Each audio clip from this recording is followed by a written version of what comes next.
Boys, hey, happy Easter. I hope you're all having a fantastic day so far. Flib, Leon, Rug, are you okay, Rug? Jog to you too. Zine, what up, brother? Dossington, late cause something to do with pot plants. Podding plants, not pot plants.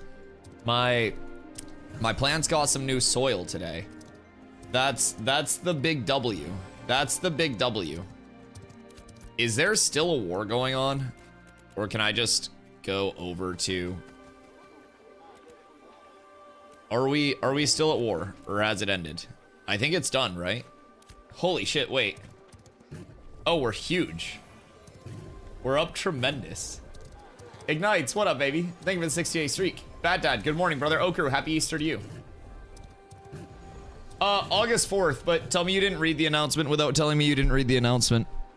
So you still get fresh start servers on May 1st, and you're getting more content in between now and May 1st than you would, in between May 1st and August 4th than you would have if they just transition to phase 3. Tell me you didn't read it without telling me you didn't read it. It's literally not a phase like delay at all. It's getting more content in and another round of fresh start servers. It's like a net gain for the community.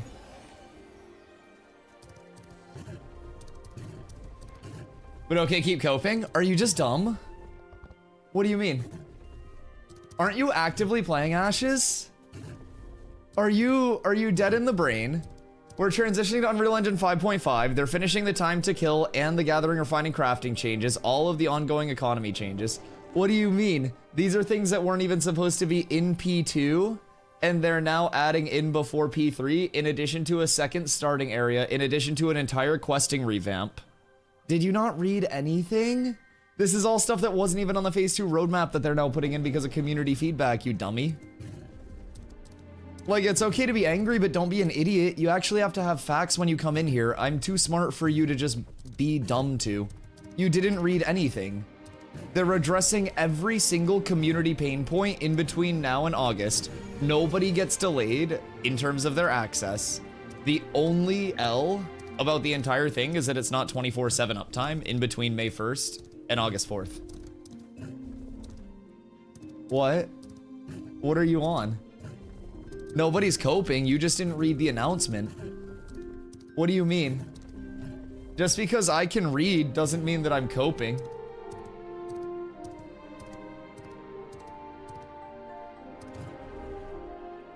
But hey, I mean, if you want to try to defend your side of it, then feel free. Feel free. Or you can just sit there angry. Only drawback is no 24/7. I agree. Yeah, I mean, would I be happier if there was 24/7 access? Yeah. Do I think this is really good for the long term? Yeah, absolutely. Does anybody lose anything? No. No. Good morning, Storm. Great for the game. Great for everybody, too. Yeah. You want to play on these characters until August? You can. You want a fresh... Like, you want a fresh start? You can get it. It's a no-loss situation unless you were really banking on those Tuesdays and Wednesdays, and hear me out. I got a lot more riding on Tuesday, Wednesday uptime than somebody that plays this game and doesn't rely on it to pay their bills. We'll just call a spade a spade. If I can get past no Tuesday, Wednesday uptime, so can you guys as players. Promise. There's no downtime, Spooky. I would highly encourage you to check out the actual announcement where they talked about it and posted the article. Because, like, I think you just saw the D word and got really scared, and that's okay. Like, I agree the D word is scary. But if you scroll down in the article at all, you realize that if they called May 1st Phase 3 and said, hey, we're running Phase 4 starting August 4th, everyone would have just been chill. They could have just said, we're adding another phase because we've made so much progress. Like, we have some core gameplay changes, including time to kill revisions, crafting, refining, and gathering changes, which have all been ready to implement. we're now going to be wiping everything for phase 4 of playtesting. Or, hey, we push P3 back to August 4th and you guys get an optional fresh start server. It's the same thing. People just see delay and they're like, oh my God, 10-year delay? When in all actuality, it just allows every player to have a fresh start opportunity on the enforced wipe, where the entire world will be put together the way that they want it to, and the best way for a 1+ year concurrent server experience. And I think anybody that, like, honestly is against that probably just hasn't read the announcement. And that's okay. That's okay. Read my message I posted before stream started. Storm, also hi. On this, are you praying in chat? I had Easter a while ago with the fam. Like, we did ours a couple weeks back. A few weeks back, actually. So, you guys kind of lucked out. Because my aunt was gonna do a thing today. And my mom got a cold. And I think she might be lying, so we didn't have to go to my aunt's. But, like... my mom was like, hey, I'm probably not going up because I'm sick. And I was like, well, if you're not going, I'm not going. Not even a little bit. So I didn't go. I hit some golf balls. I repotted my plants. I spent the entire day outside. And now we're here. Still technically outside. Skybox. Sunlight. There are a lot of lights in Vera, honestly. Your aunt isn't here now that she knows the truth. She's pissed. Oh no, I'm out of the will. They're the rich ones. Fuck. What up, pair? Is it one? Are you saying one worldwide server? Prestige worldwide, wide. So basically, in terms of the server, damn it. I should have kept you banned. What up, Stomps? Morning, dude. So basically there is an EU server and then 2 NA servers currently. The NA servers are Vyra and Lyneth. So the NA servers are about to be squished into one on May 1st. And then there's also going to be a fresh server that opens up. Currently, Vyra and Lyneth are NA Central servers. On May 1st, we'll get an East Coast server. So anybody from EU that does want to play over on the NA servers for more population, fresh start, anything like that, would actually get better ping than they do to Vyra and Lyneth now, which I've heard from a lot of players. Obviously, I'm not Pippin and Cheerio-ing my way through the day.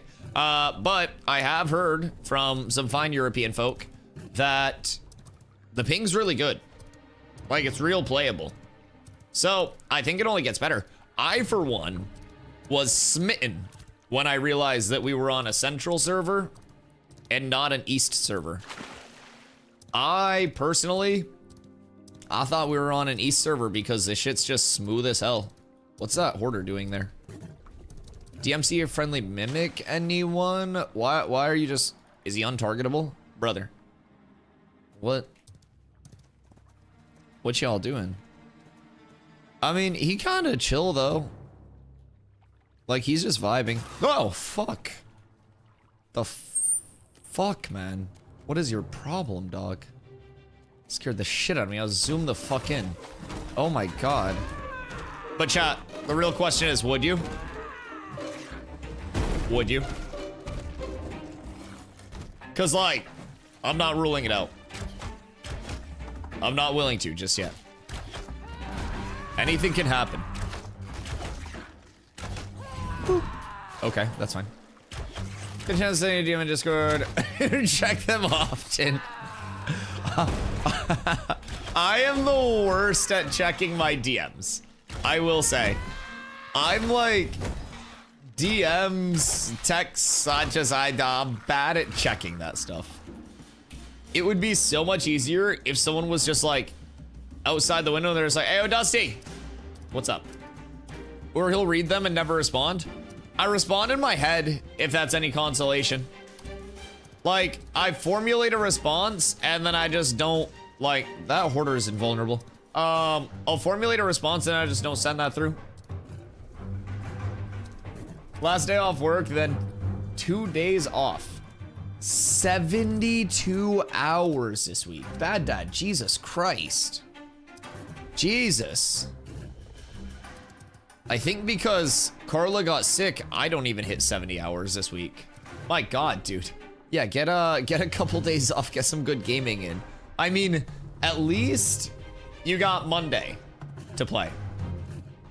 Had to pay for the 5080? Listen, you could have just sold a kidney. That takes way less than 72 hours, and then you could have enjoyed, like, the 5080 more. Yo, what up, Bredex? What is currently the max number of players in a single realm? 6,000 is the maximum number of players, but they are working on implementing dynamic gridding, which is server technology that is kind of like in-house tech. They made it. And if dynamic gridding goes well, I don't know what server capacity could go to, but it would allow very large servers. Hit the dynamic gritty. The server boundaries of these fucking moves change, baby. Tarvo! Moin. Howdy, Ram. How are you, brother? I got shot some years ago. I only have one kidney. Wait, actually? Is, like, that's no cap? What the fuck? Okay, don't sell a kidney. You need that then. Jesus. Military?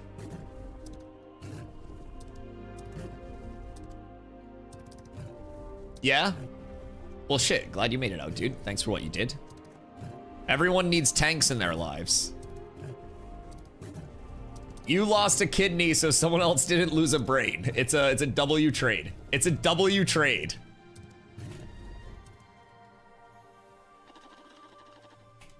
IRL tank. IRL tank is wild. Okay, I gotta get my wood together today.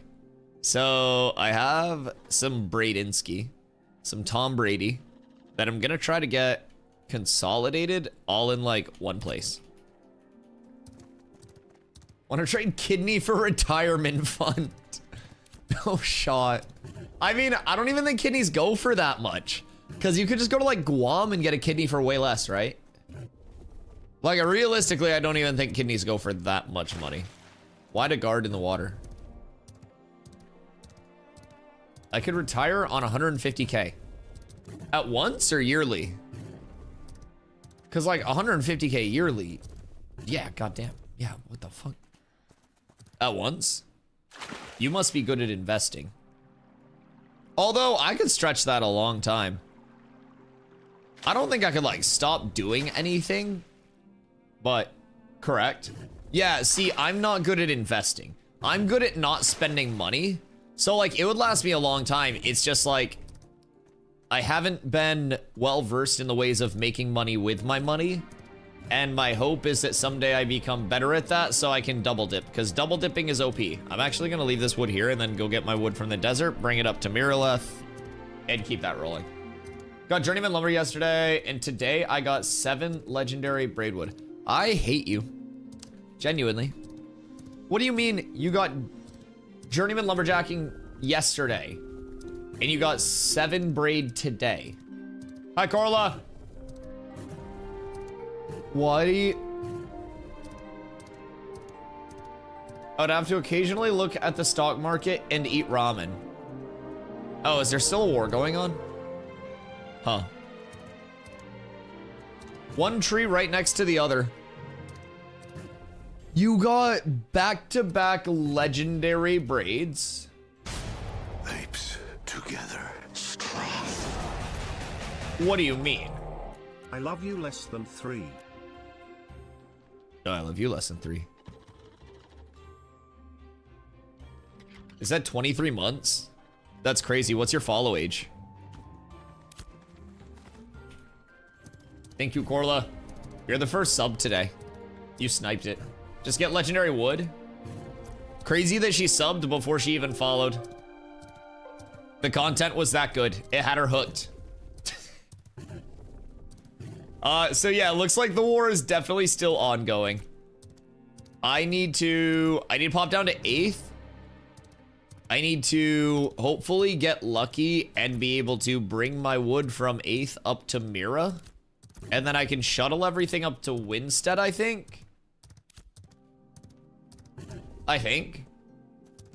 Which 2 nodes? Winstead and Miraleth. But there just aren't like a lot of people on right now because it's the last like 10 days before the fresh start servers, right? So everyone's probably just chilling out before then, right? Those 2 again. So funny enough, it's been the same war. I don't necessarily think that the war ever ended because I think no one's really been killing anyone because you can't go in towns and kill people because there are guards in the towns. Fuck the mushrooms, man, please. I hate those fuckers. So like you can't PK in the town even during a war because there are guards. You can't PK at Ember Springs. So I don't know, if player base is smaller and people are just hanging out in town, I just don't necessarily think there's a ton going on.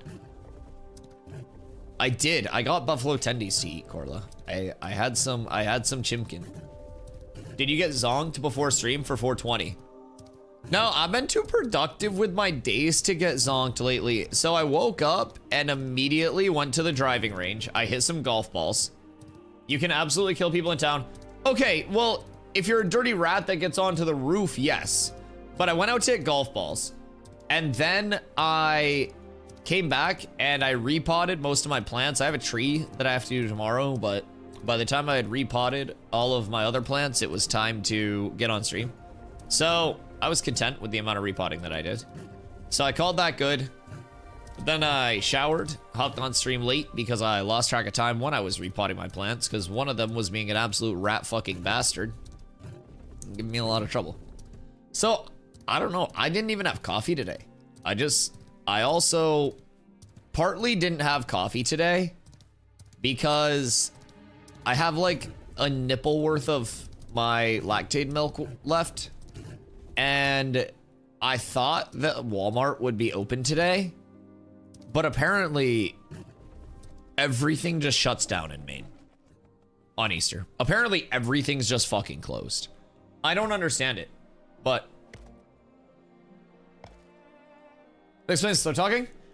No, I mean, I always talk slow at the start of stream. It's just until I get worked up. I talk fast when I get worked up about stuff. Gas stations and Chinese food? Yeah, that's true. I did almost go to a gas station to get like a Red Bull. And then I was thinking about it budget wise, right? And I was like, is a singular Red Bull in the budget?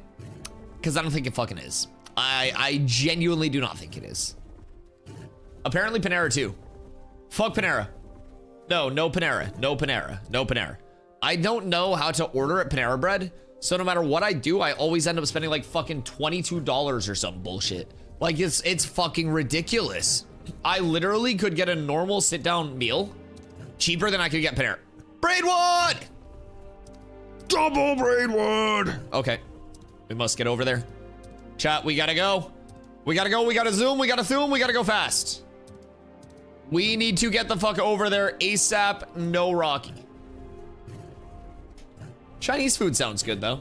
Chinese food's always good. Unless, I mean, even bad Chinese food's good. Yo, Ancon, what up, brother?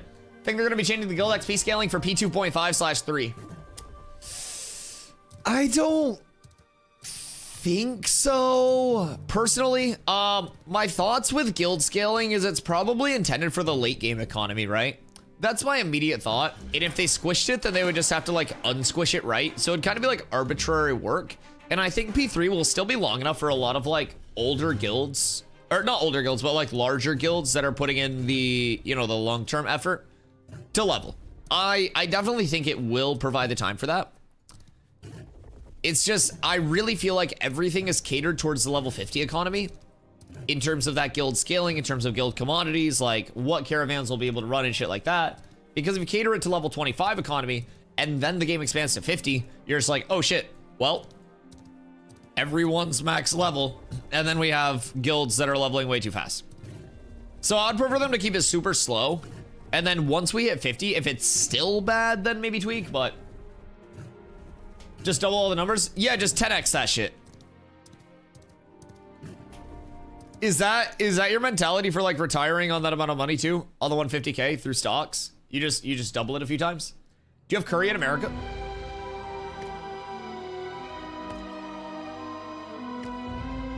Excuse me, desert. Jesus. Yeah, we have curry. I like curry, personally. Now, I don't know, like, how authentic it is, like, up here. But, like, it's good. I fuck with it. It's very yummy. I have no objections. Religion, I don't know, 2K a month passive, income on that. Live off that, and a paid house forever. Oh, well, you're assuming I have a paid off house. Well, yeah, so then you would need 150K and an entire paid off house. Yo, Sir Child, happy Easter, brother. I hope you're doing well. You getting up to anything today? I'm chopping braidwood. With all that streamer money. Who's out here making fucking streamer money? Because I'm not making goddamn streamer money. I missed the memo on that. Yo, Color, what up? To you as well, brother. Where'd my snorts just go?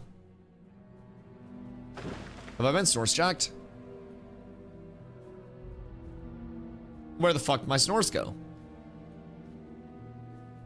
What the hell do you mean? Yeah, I don't know where this streamer money is, but I didn't take the Twitch onboarding for that apparently. RuneScape and chill. Are you doing the... You're surely doing the new survival, right? Need like 2% gains each month.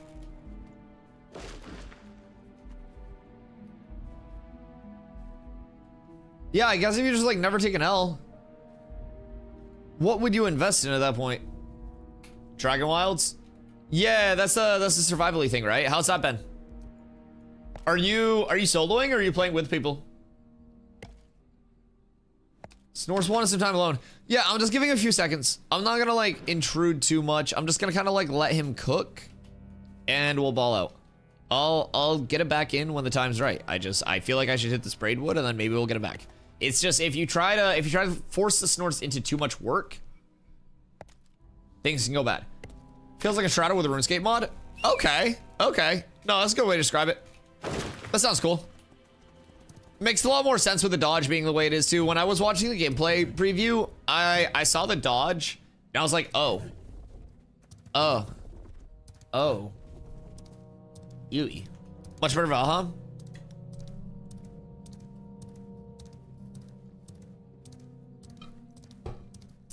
So it has like active gathering skills, right? Ashes is also gonna have active gathering skills, so I'm just putting that out there. Hey yo, only clue. Thank you for the primer. Much love, much love. Thank you for that. Happy Easter. I hope you're doing well. Did a great job on the magic. Like the actual caster abilities, or are you talking like the gathering stuff?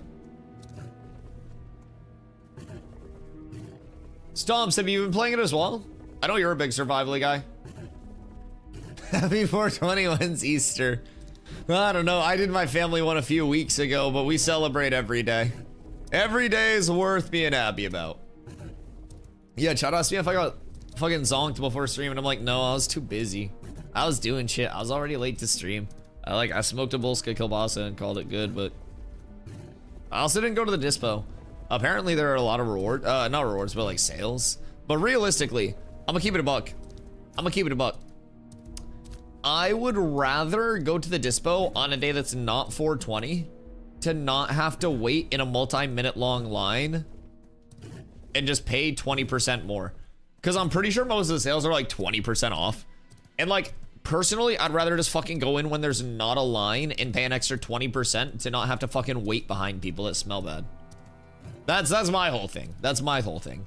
I don't mind sometimes, but it seems like half the time that I go to the dispo, I just get stuck behind stinkers. And I dislike that. The queues are bad. Diversity and how magic skills bring a quality of life in how you play. Animations are cool as fuck too. Fair, fair. Animations are very well done. I think that's what they mean about magic. I think with UE 5.5 transition, lighting and animations in Ashes will get so much better. So much better. Mikali, what up, brother? What you getting up to today? Are there any more braids down here? I don't think there are gonna be any more braids. I should shoot through to 8th real quick. I have some wood over in 8th that I need to bring up to Miraleth. Once I get into Miraleth, I can grab my stuff from Miraleth and maybe shuttle it out into Winstead. But I need to get somebody that can craft a bow alongside. I can get alongside today though. I have enough for it finally, which is crazy to say. Not that I have like the full epic, but I have enough to make a respectable bow for the last fucking 10 days of playtesting. So that way I'm not using weird Forsaken level 10 bow. It was simply a leveling pump before the squish, and it happened to be what I was wearing at the time. I was trying it over here. I gave Drewski my long sight bow, and I've been saving up to craft another one. And I suck at finding Lego. I'm terrible at finding Lego braid. I don't fucking get it. I don't understand. I'm so bad at it. So I've given up all hope. I'm just gonna use the epic braid that I got. We're gonna craft like what I can afford, and we're gonna call that good, and then that's fine.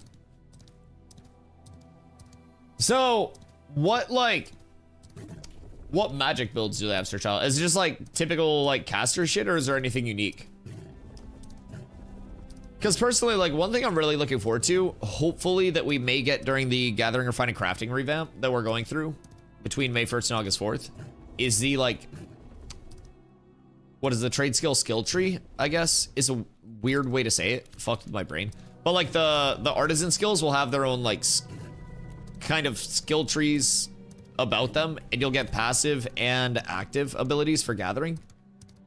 So I'm excited for that. I think that's going to add a lot into things past just like the survey pylon system that's coming in.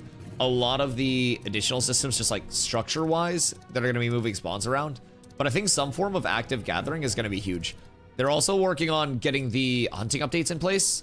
So with the hunting updates, those are going to make it more of like a minigame style hunting system instead of the current system, which is just like petting animals to death. I'm not gonna lie. It's not the greatest, but we get by. We do what we can. So you get a spell that gives you a magic axe to throw in a straight line, one-shotting trees. Okay, can you use that on mobs too? When you progress more, get one that breaks those fallen tree logs into collectible wood. Okay, that's kind of cool. So what would you have to do normally? You would have to just chop all the trees down one at a time and then hit them again to make them into like harvestable wood? That's cool though. I do like unique takes on gathering systems, because gathering systems are just so like, you know what you're getting, right? So anytime that there's a fresh new take on a gathering system, it's really nice. I think it gives it a lot of staying power. Before you get the spells. Yeah, so like, how's the building? Because I know you're a huge building guy as well, especially from when we were on who's it, Once Human. Your fucking Once Human bases were going absolutely sicko mode. Okay, so I'm not gonna pull the Lego up with me because I don't even need the Lego for the craft.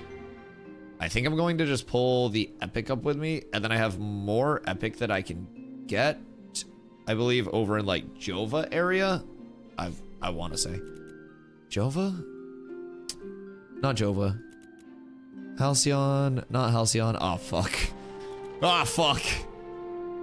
Okay, I have 2 over in New Ayla. I have Miraleth. I have Winstead. Okay, and then I don't know where I need to go to get this crafted, but I want to say it'd be New Ayla. Yo, what up, Chief? Coastal no developed yet. Unfortunately, it is not. So these bad boys take a while to level. Even more if you don't have a lot of people actively leveling it. So on like a new ideal server state, right? Nodes will take from 0 to 1, a few hours, 1 to 2, several hours, 2 to 3, which is where you have like the election process. That will be a few days. So that's on like an ideal server, right? That's on like a normal server progression. We're on like a smaller pop set now than there will be on May 1st because this server just kind of chilled out. There were a lot of people that are waiting until those fresh start servers hit. They were taking their breaks so they didn't burn out. So as a result, it's a lot smaller now than it was, meaning that leveling is going to be tough. So we got it 25% of the way through level 1. And based on how, based on how it's looking, it's going to be rough. It's going to be rough. Now, on like new servers, it'd probably be pretty achievable pretty easily, but can we see how it looks anywhere? The private test realm was where it was like developed. But of course, the private test realm is visually NDA'd, so nobody's allowed to like take pictures and send them out or anything like that. So I didn't end up seeing it. So we haven't seen what it'll be with the actual buildings or anything, but all we have right now is just kind of like some NPCs out here by the commission board and stuff. So I'm really hoping that we get to see it at some point. I mean, at the latest, I'm sure we'll see it through the May 1st server progression on fresh starts pretty quickly, because those servers are going to be very, very, very lit. There'll be a lot of people on them. And over in Jinnah, you also have Snake Circle, Daytona, whatever you want to call it, right over in this area. And that's the Snake Pocket dungeon, where it's just like god tier leveling. So as soon as people hit 2021, they will be heading over there immediately. So I haven't seen anything visually from like the developed state of it yet, but hopefully soon. Hopefully soon. Yo, what up, Clue? Game looks like it's coming along great. Oh, it is. It is. Even since I've been here, I came over in December for the Phase 2 launch, and it's come along so far. I've been following the game for a couple years. I've had access since January 2024, and I waited like 10 plus months to come over and play because I was like, okay, like I see the vision, but like I'm not sold, right? And then over time, I was like, oh, okay, y'all cooking. And I decided to hop in shortly after the Phase 2 launched, a few days after it went up. And I was immediately hooked. I had no knowledge. I had no friends over here. I had really like 5 people in the community that had even heard of Ashes at the time and were like following it in any way, shape, or form. So it's been really fun, man. It's been an absolute blast. The game itself has come so far. The future as well is brighter than I thought it was going to be, with how many like small systems changes, not small, but like very important systems changes that they've been incredibly responsive to that would typically be disregarded in the development process this early. They're reworking the entire attribute time to kill system, how we gear, how we scale power. They're reworking the entire gathering, refining, crafting system, all of those artisan skills. So it's nice, man. I definitely think they're incredibly responsive to community feedback where it's important. They scrapped their combat system and completely redid it to give us a combat system that we have now. So they're incredibly responsive as devs. I think, yo, Lux, thank you for the follow, much love. I think like how in touch with the community they are, how involved they are, because the devs play the game. Like, this is all a passion project. It genuinely is. Intrepid started with 12 employees and it's now over 250 working on the project. And like, it's come a long way. It's come a long way, for sure. If you buy key for the alpha beta, will you have to buy the game on launch? On launch, there will be no box cost, no DLC cost, anything like that. It is a $15 a month sub only, and you will never have to buy the game. You will never have to buy expansions, DLCs, anything. So what's included with your alpha key, if you were to get the wave 3 key, which is May 1st access, and then there's going to be August 4th fresh starts where everybody wipes again. So you'll basically come in for about 3 months, learn the game, and then hit the ground running with those, like that wipe and those true fresh starts on August 4th, because that's going to be the start of the true phase 3, which is like the longest phase, right? So that's going to be at least a year. So you do have a lot of time left. My guess is still like 2.5 years until we do end up launching, right around there. I'm guessing like late 2027, and you get access the entire time. When the game does launch, you end up getting your first month of game time included, and you get $15 in the in-game store, which is transmog only, no pay to win, no pay for convenience, no power progression, like whatsoever. It is just dyes, just transmogs. So you get $15 in the store. You get $15 with your first month of game time as well. So both of those kickbacks, and then you get a 90-day period where you're able to get a full refund on your playtest if you're not happy after the date of purchase. So 90 days from the day you purchase it, if you hop in and you're like, oh, a little bit different than I thought it was going to be, I'm not vibing with it, I can't put as many hours in as I wanted to, I'm gonna wait till it launches and just watch streams. You can get all of your money back anytime within 90 days, regardless of how many hours you played. It's insanely safe. It is literally just setting aside a $100 bill, and you're like, all right, if I stick it out for 2 years, that $100 bill's gone. If I don't like it, I have 90 days to get that $100 bill back. GG's. That's your playtest. The more I'm streaming it, the more I'm enjoying it. Gonna go for the $110 package. It's looking. I love that. Keep in mind, we do have like 10 days left until the May 1st launch. So the 110 will be $10 more, of course, than the May 1st access. What you can get though in between now and May 1st is some familiarity with like how your class is going to feel and everything like that. So exclamation classes will be a really good resource for you. It'll break down like how eventually secondaries and primaries will work together to have a total output. But right now we just have 7 of the 8 primary classes, still missing Summoner there. But what you can get in the meantime is like an introduction to the combat, introduction to like how leveling feels, how actively playing the game feels, right? And on May 1st, you'll have the choice to stay on this server, which will kind of be like de-leveled, reset, so to say. And then if you want to, you'll also have the option to go over to the fresh start servers, which will happen on May 1st. That'll be a good chance for you to kind of like, you know, start over, pop over there. And if you want to keep going over here, like I mentioned, you can. These characters don't go away until August 4th. If you want to start fresh after getting familiar with it, you hop into a community, your community hits the ground running like we will on those new servers. Bam, you've learned a lot about the game already. So then looking forward, 3 months after May 1st, roughly, August 4th, we're going to have a full wipe. That's going to send everybody in the game, whether you're playing on these servers or whether you wanted to go to the new servers, onto a true fresh start. The reason that they're doing it on August 4th is so they can finalize and completely implement all of these time to kill changes that they've been working on, get them completely set up. They also want to make sure that the gathering, refining, and crafting changes are all in place as well. So throughout May 1st, we'll be getting more leveling data with the new leveling. They want to revamp the entire questing experience from the ground up and make it better before the August 4th launch. And through that, the August 4th fresh start is going to be insane. It's the start of the longest phase of development, with phase 3 being like over a year. It's going to be a very long server, and they want to minimize wipes as much as they can. So if they can get to the point where the economy is in a good spot and sustainable for that entire time, boys, we're up. We're up. Guessing 2028 for 1.0 release. Yeah, I was kind of like late 2027, early 2028 would be like my late end on it. But yeah, I think 2028 is perfectly believable as well. And into the 90 days just because I believe it'll have the content I'm looking for once it progresses.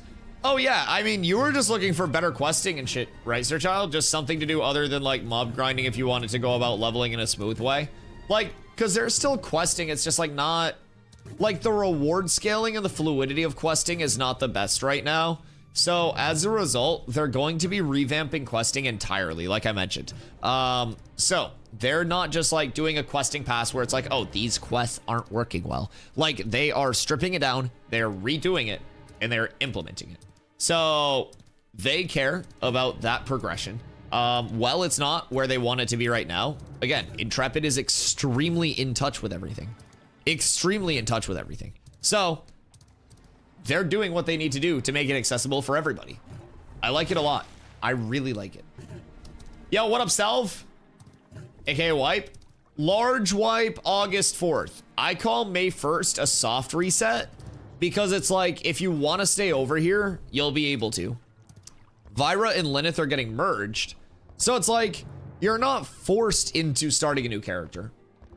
Most people probably will, but this isn't like the full wipe, right? This is a soft reset. August 4th, however, that's the fucking wipe. That's the wipe.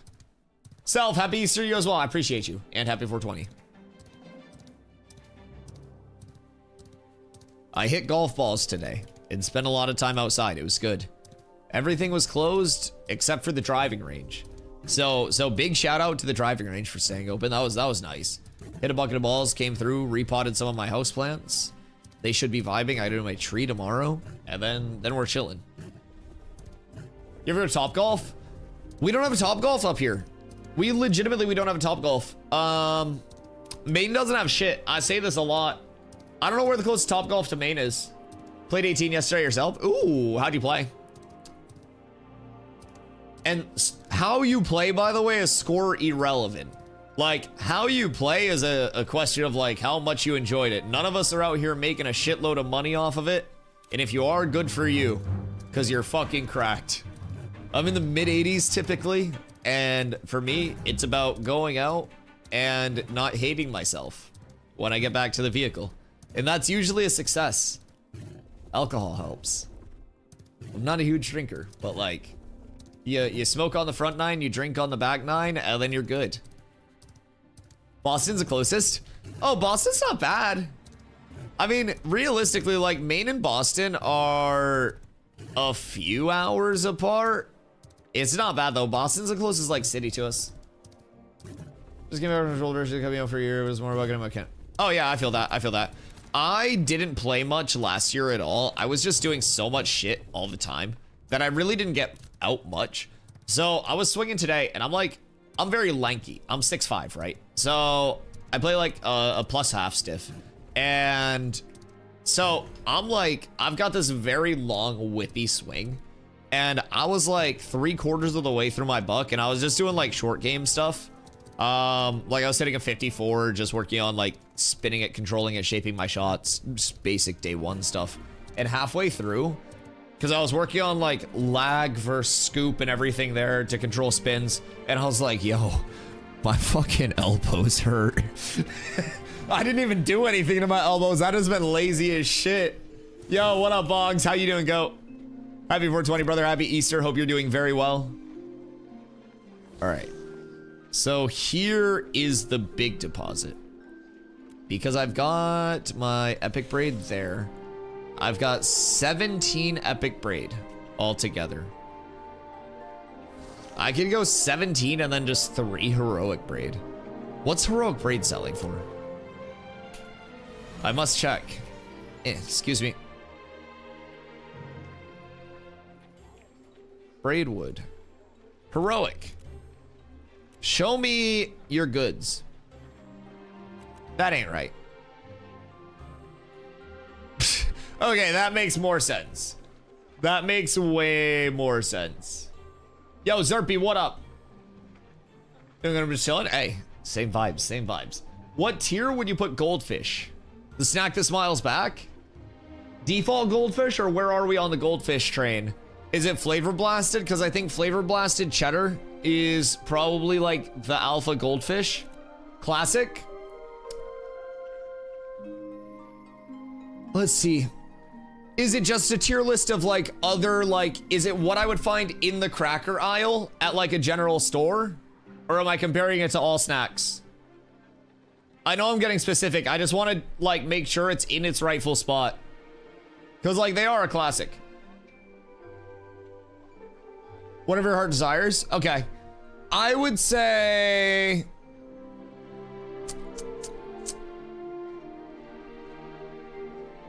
between the chip and cracker aisle is probably where I would compare. And I would say that it's like a mid B tier. I would say that flavor blasted cheddar is A to high A. But my S tier, like my S tier snack from like the chip or cracker aisle is purple Doritos. If you get me the purple bag of Doritos, that's the goat snack. I won't lie. Like I wanted to cut my mouth up. You know what I mean? What about sun chips? Oh, harvest cheddar sun chips. But like Sun Chips are rich people chips. So like I get my Doritos on sale in my grocery store app for like $2 and change, right? So like I can't get a big bag of Sun Chips for $2 and change. So like if I was richer, I'd probably have Sun Chips, but like I stream full time, so I'm not very rich. I can't have Sun Chips. Okay, maybe I just list a stack of heroic braid for like 1 gold, 20 silver per. Maybe that's the play. Where's the entire stack? Come on, fun. Oh, it's in here. What if we do this? Marketplace. Nobody's gonna be buying this at this point. Legitimately nobody. It's okay though. Braidwood, heroic, next. 20. 1. 15. There. Confirm sale. Someone will buy that shit. Someone will buy that shit. Oh. Who's yapping? Hey. What up?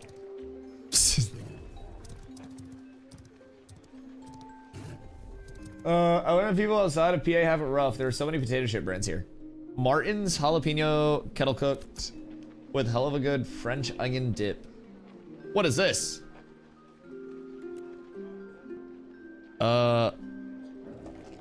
Well, that's all of my inventory space. Thank you for your donation. Oh, damn. Those iron shoulders aren't bad. Is this transfer? What's this for?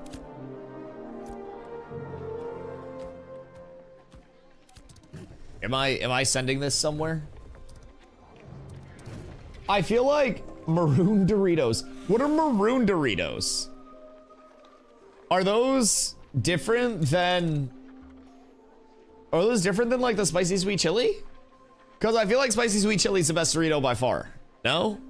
I'm willing to have this debate with you guys. Dusty, you going fresh? Yeah. We're going fresh. Spicy nacho. Aren't those just red? I thought those were red.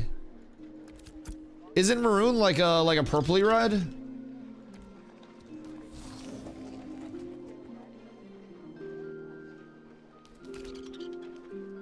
Am I missing anything?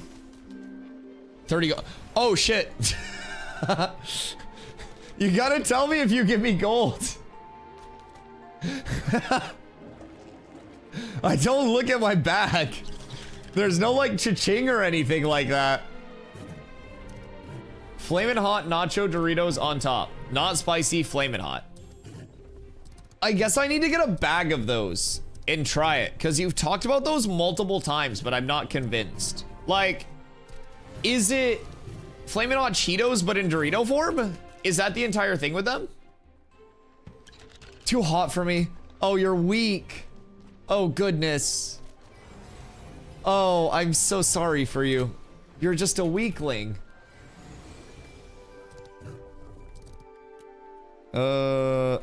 Chat, who's the god tier carpenter for Vyra? Very. Do you like spicy food at all? Or are you just full cooked as soon as anything's spicy? Hello. Really like the barbecue Doritos. Barbecue Doritos. Are there barbecue Doritos? Huh. Maybe I should diversify. My grocery store app was doing $2.27 per bag, limit of 4, and I got 4 bags of the spicy sweet chili. I won't even lie, no shame. I got 4 bags. I love it, it's just painful. Well, so the trick is to get used to the pain. I'm not gonna lie. Golden Sriracha Doritos. Hoofington! Golden Sriracha Doritos. What? Inspired by yellow and green sriracha sauces with a subtle dash of heat. The chips aim to provide a bold twist on the sriracha flavor profile. What?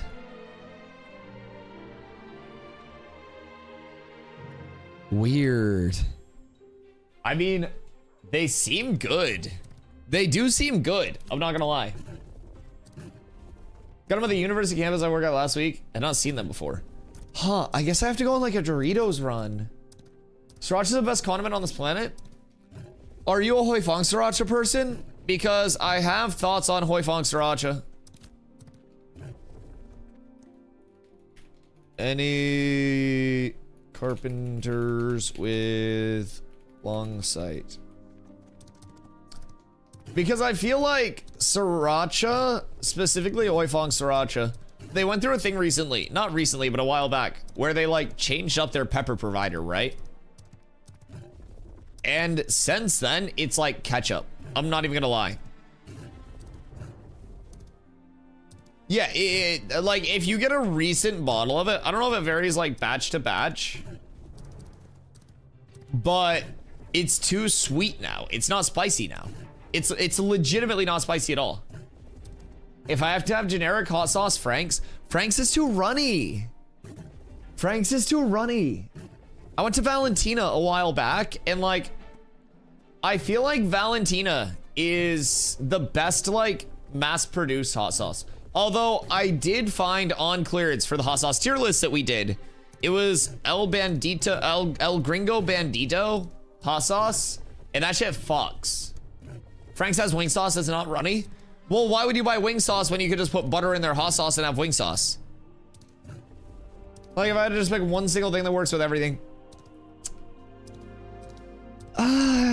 Like, yeah, but it's like, the second that I like fucking pour red water on my chicken, I'm just like, I don't know, man. I don't know. I have both Frank's and Sriracha in my fridge. You keep your Sriracha in the fridge? What do you mean? What do you mean? Doritos oven roasted chicken sounds interesting from Japan. Wait, what? Hoofs, you trying to order a few bags and drop one off at the cribbo? Roasted chicken Doritos? I mean, that'd be like chicken ramen if you were just eating the brick with the chicken flavoring on it, right? Which is good as fuck. So is it bags? Yeah, we're talking about bags of Doritos. Golden chicken ramen Doritos from Japan. Yellowbird is pretty good sauce. Mango habanero. Oh, that sounds so good. That actually sounds delicious. Mango habanero is so good.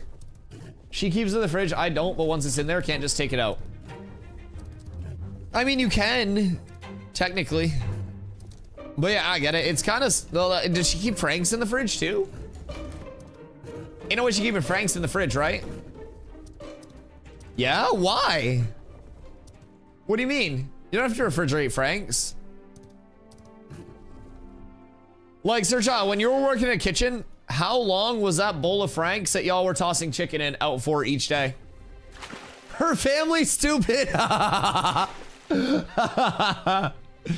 Bro, that tossing bowl was out for the whole ass day, dog. I swear to God, that shit would empty out and then just, and then you're back tossing the same bowl. Welcome to Applebee's. Jesus Christ. Constantly. The entire shift, because you know the second you send it over to dish, you're not getting it back, dog. I heard all of the bitching. Believe me. But you mind start making hot sauce? Oh wait, smoked hot sauce? That sounds so good. Smoked hot sauce sounds so fucking good. Part of what I really liked about Gringo Bandito when I tried it for the hot sauce tier list was that it had like a bit of a smoky to it. Oh, fuck. Wait. Tell me your buddy's in Maine so I can just pull up and be like, yeah, Bad Dad told me to come get some hot sauce from you. Actually smoked. Yeah, added liquid smoke. No shot. Oh, no, like, people will go the distance. They'll, like, smoke their peppers. They'll smoke the sauce itself. They'll smoke while they're smoking the sauce. Onion rings are the best. I dip my onion rings in ranch. I'm willing to say that. I'm willing to just put that out there for you guys. I'll be honest. It's a safe place. Same? Gang. Ranch is the best onion ring dip. It just is. Like, what else would you dip onion rings in? There's nothing even close. Spices main camp mix. Let me look it up. Camp mix. No. Wait. The packaging is familiar. The packaging looks very familiar. I don't use their stuff, but I've definitely seen people using this. I think my brother might have that. St. Elmo's horseradish sauce. Spicy ketchup from Whataburger. I don't think we have Whataburger here. BK Zesty. Oh, BK Zesty is good too. I won't lie. BK Zesty goes hard. Yeah, BK Zesty sauce is fucking fire. I used to get that with their, I used to get like really fried, and then me and my friends would go to BK and just get a bunch of their nugs because they were so cheap. And then we would get Zesty sauce with the nugs. Oh, it's so good, chat. It was so good. St. Elmo's horseradish sauce. Horseradish sauce is interesting. Because, like, it can either be 222 OP or it can be good. Campfire sauce from Red Robin is banging. What's that? Is that, like, kind of a Chipotle sauce? Spud Fixin' on baked potatoes, mashed potatoes, any potatoes makes it magic. Camp mix Spud Fixin'? Is that... What's the blend? Cause like I've been, anytime I make potatoes, I use a rosemary parm, kind of like blend on them. It fucks. It's so good. It's so unbelievably good, chat. That's my personal preference, but like,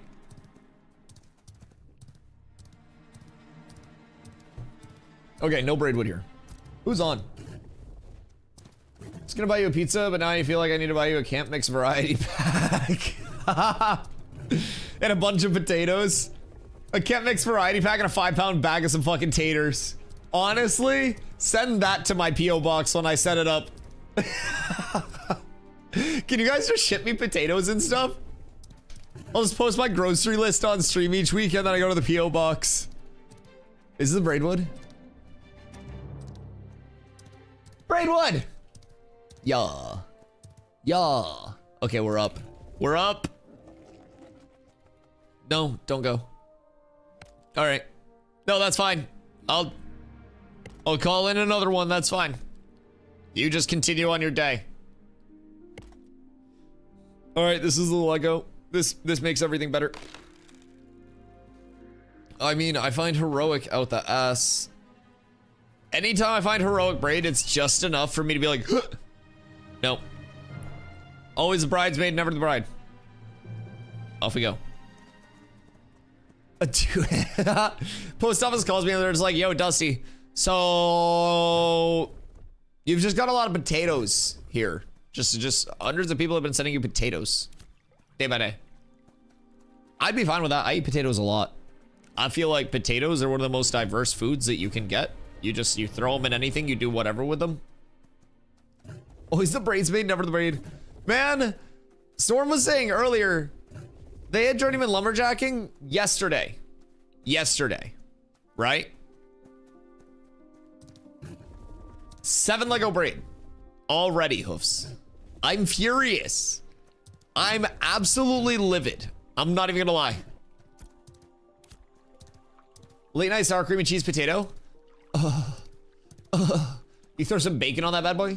Are you able to Uber Eats Spuds to a P.O. box?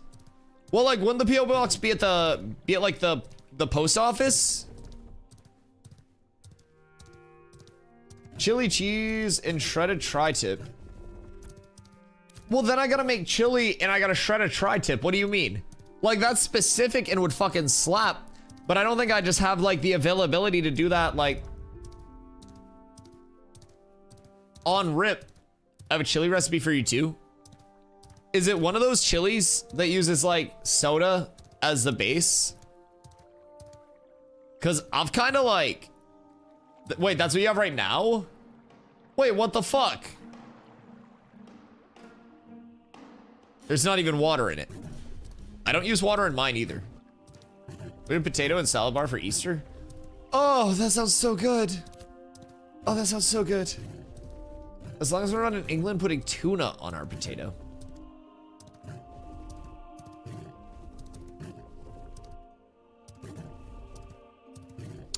Yeah, I don't know how I feel about that one, dog. Yeah, you give me a nice tomato chili base. What do you mean tuna on a potato? Like canned tuna fish on a potato? Or something else? Tuna, beans, and cheese.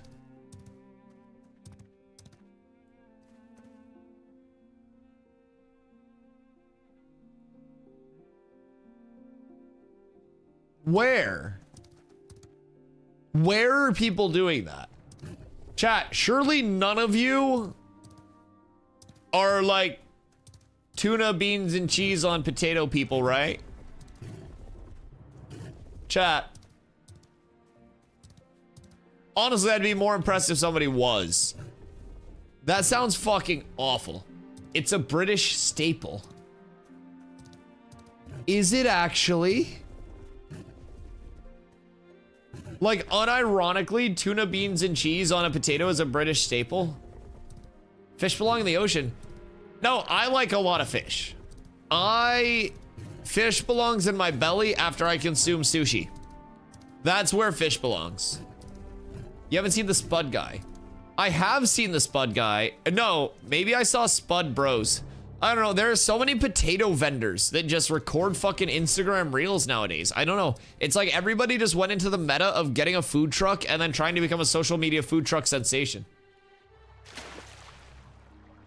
That's him? Okay, yeah. Food truck guy selling potatoes. Yeah. I get the gist of his stuff. This fish is no cheese on fish. I love beans. I too love beans. But like, good beans are like brown sugar, molasses, like bacon or pork belly. Like, they're good.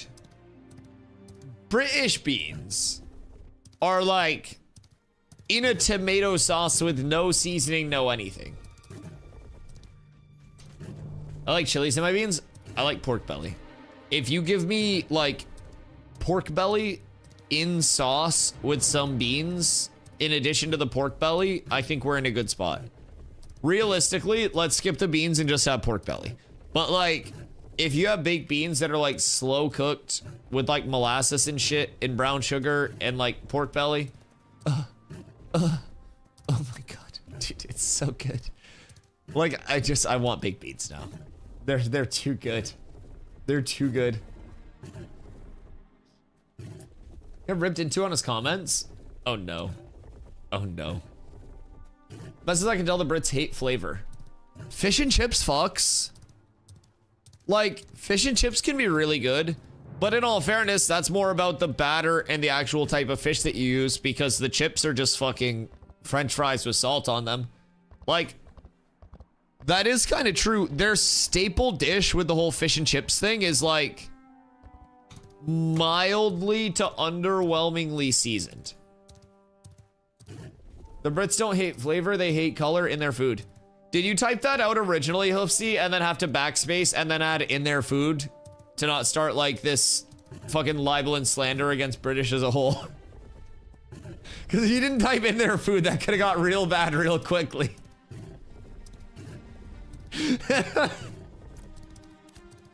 I pre-added it. Man started typing. Ooh, Braidwood! Braidwood! Okay, we're up. We're up. This is the one. Chat, this is it. I believe in me. I believe in nobody else. Double Braidwood! Oh my god, and a willow. Chat, one of these. One of these is the braid to braid them all. I'm just saying. I'm just saying, it's time. This could complete my bow. That did not complete my bow. This one is the one that's going to complete my bow. Or it gives me more Lego. Either way, I need Epic or Lego just one time for the one time, and then we're perfectly set. No matter which one we get, but I would prefer some Lego. Because if I get Lego, I can sell that bitch. I can make 2 bows. Although I don't need 2 bows, but like, I would have them. I'll take blue as well, that's fine. I said Lego, I meant rare because I definitely need new, I need blue braidwood. I need it for a lot of things. I use blue braidwood all the time. This will probably be the thing that procs Lego because it's worth nothing to me at this point. Don't. Okay, blue again. I thought it was going to. I thought I was full cook, chat. Yeah, I don't know. Everything British just looks so bland. Isn't it always like raining over there too? Maybe they're just depressed. Cause like I usually cook more extensive meals when I'm happy, right? And like if I was depressed all the time because it was just rainy and shit, everybody was getting stabbed, then I'd probably not make like very extravagant meals. That's like the 3 things I've heard. Their food's bad, it rains a lot, and you'll probably get stabbed. Their best food isn't even theirs, it's Indian food. What do? Just like colonize Indian food?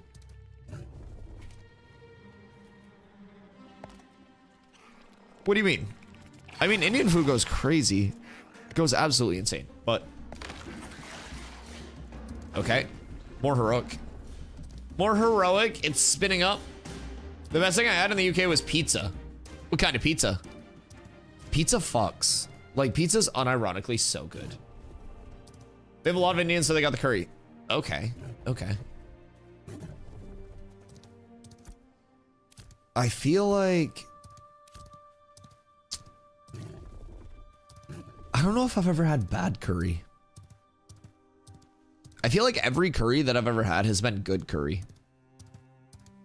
It's like I'm trying to think back and I'm like, have I had a negative experience with curry at any point? I don't think so. It's your usual thin crust supreme pizza. Oh, supreme with like olives? It's kind of hard to fuck up curry. Aren't most places just probably gonna use like a pre-made sauce and then put shit in the sauce and then simmer and then serve beside rice? Is that the general gist of it? No olives? Okay.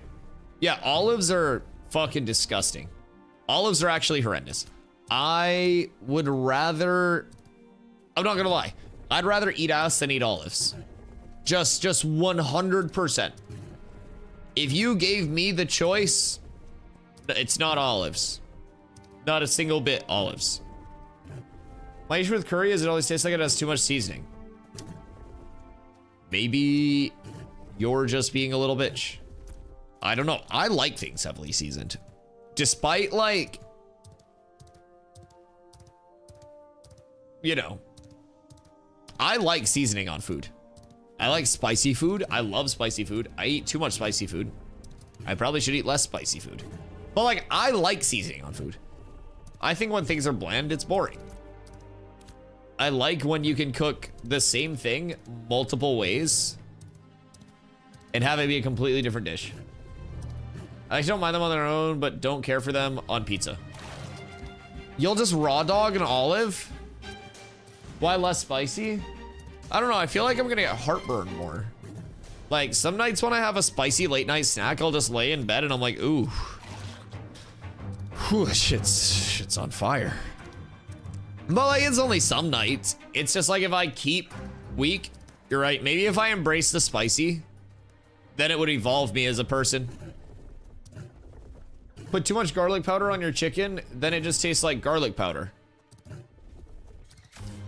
Yeah, but if you put not enough garlic powder on your chicken, then it doesn't taste like garlic powder.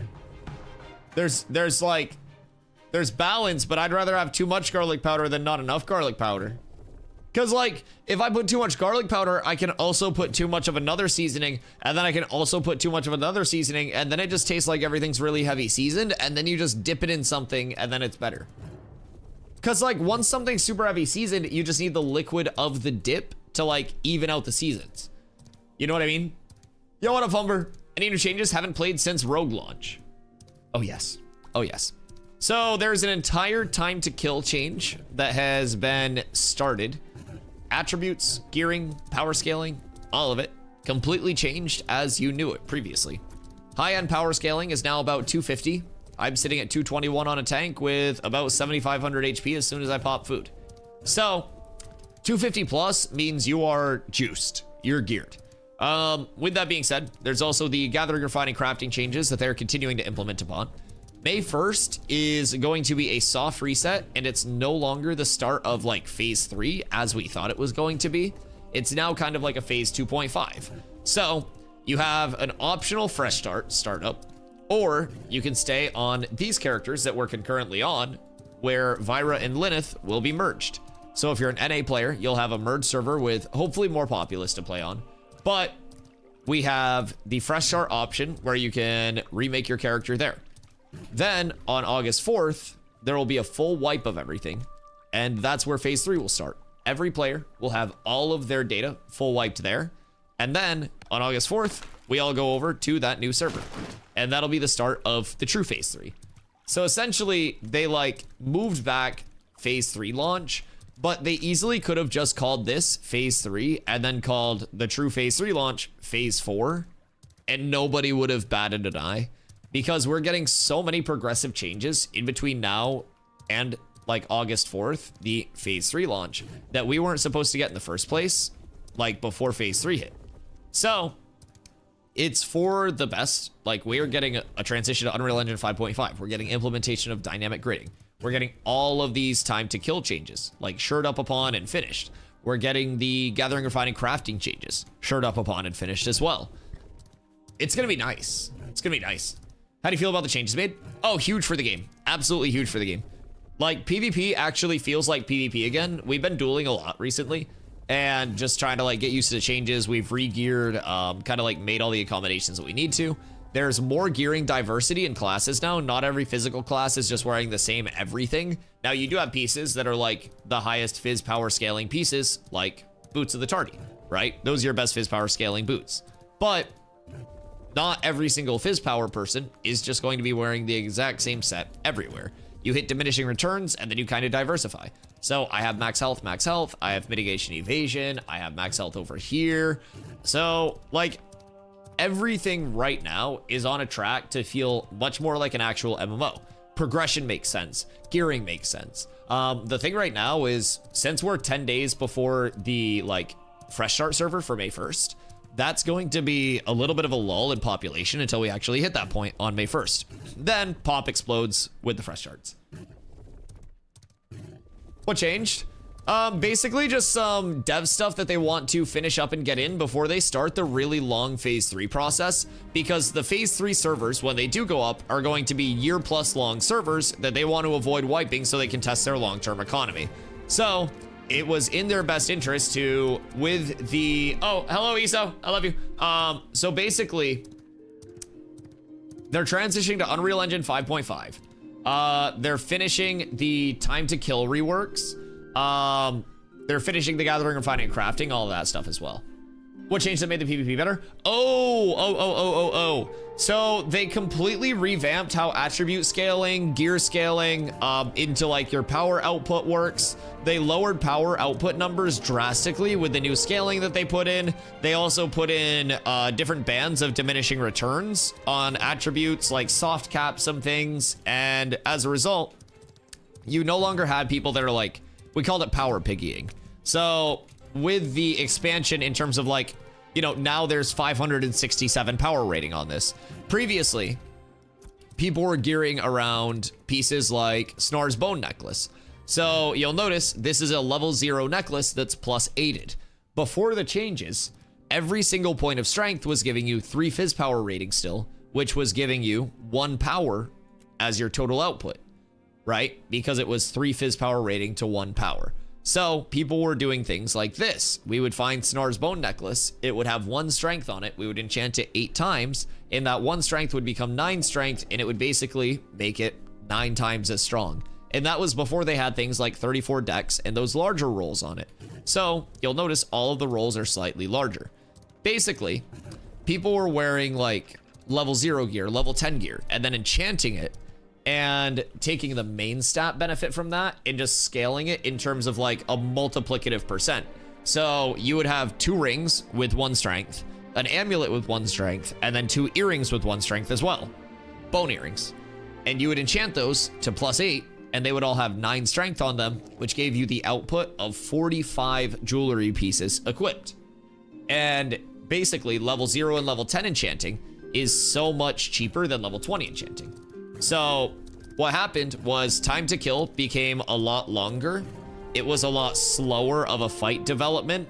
You can still burst people down in group settings, but it's no longer like you get super geared and you just one-shot everybody, right? Like it's massive.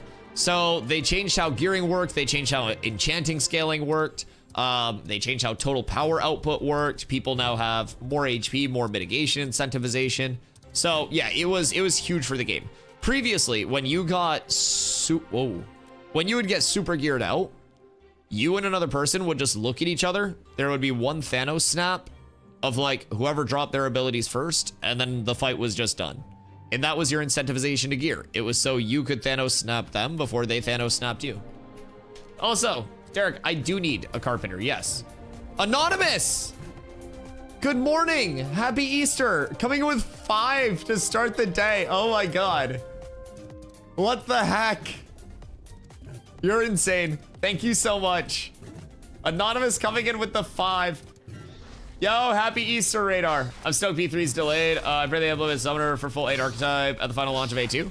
Oh, Summoner, I hope, is coming along well.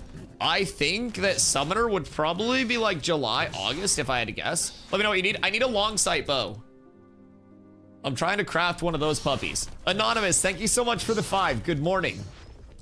Boys, happy Easter. If you're celebrating Easter, I hope you guys are getting into something good. If you're not, it's 420, so I hope you're celebrating something today. It's a beautiful day. I don't have coffee. I ran out of my lactose-free milk, and every store near me is closed, and no gas stations carry lactated milk, apparently. So I didn't have coffee today. So we're up tremendous. I'm pounding water, and you guys are carrying. Got any braidwood or steel? What rarity would you need? Drink it without milk? You're right. I'm just gonna go make like a quick quarter pot of coffee. Hold on. I'll be right back. Tell Derek I need a long side bow.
Alright, I'm back.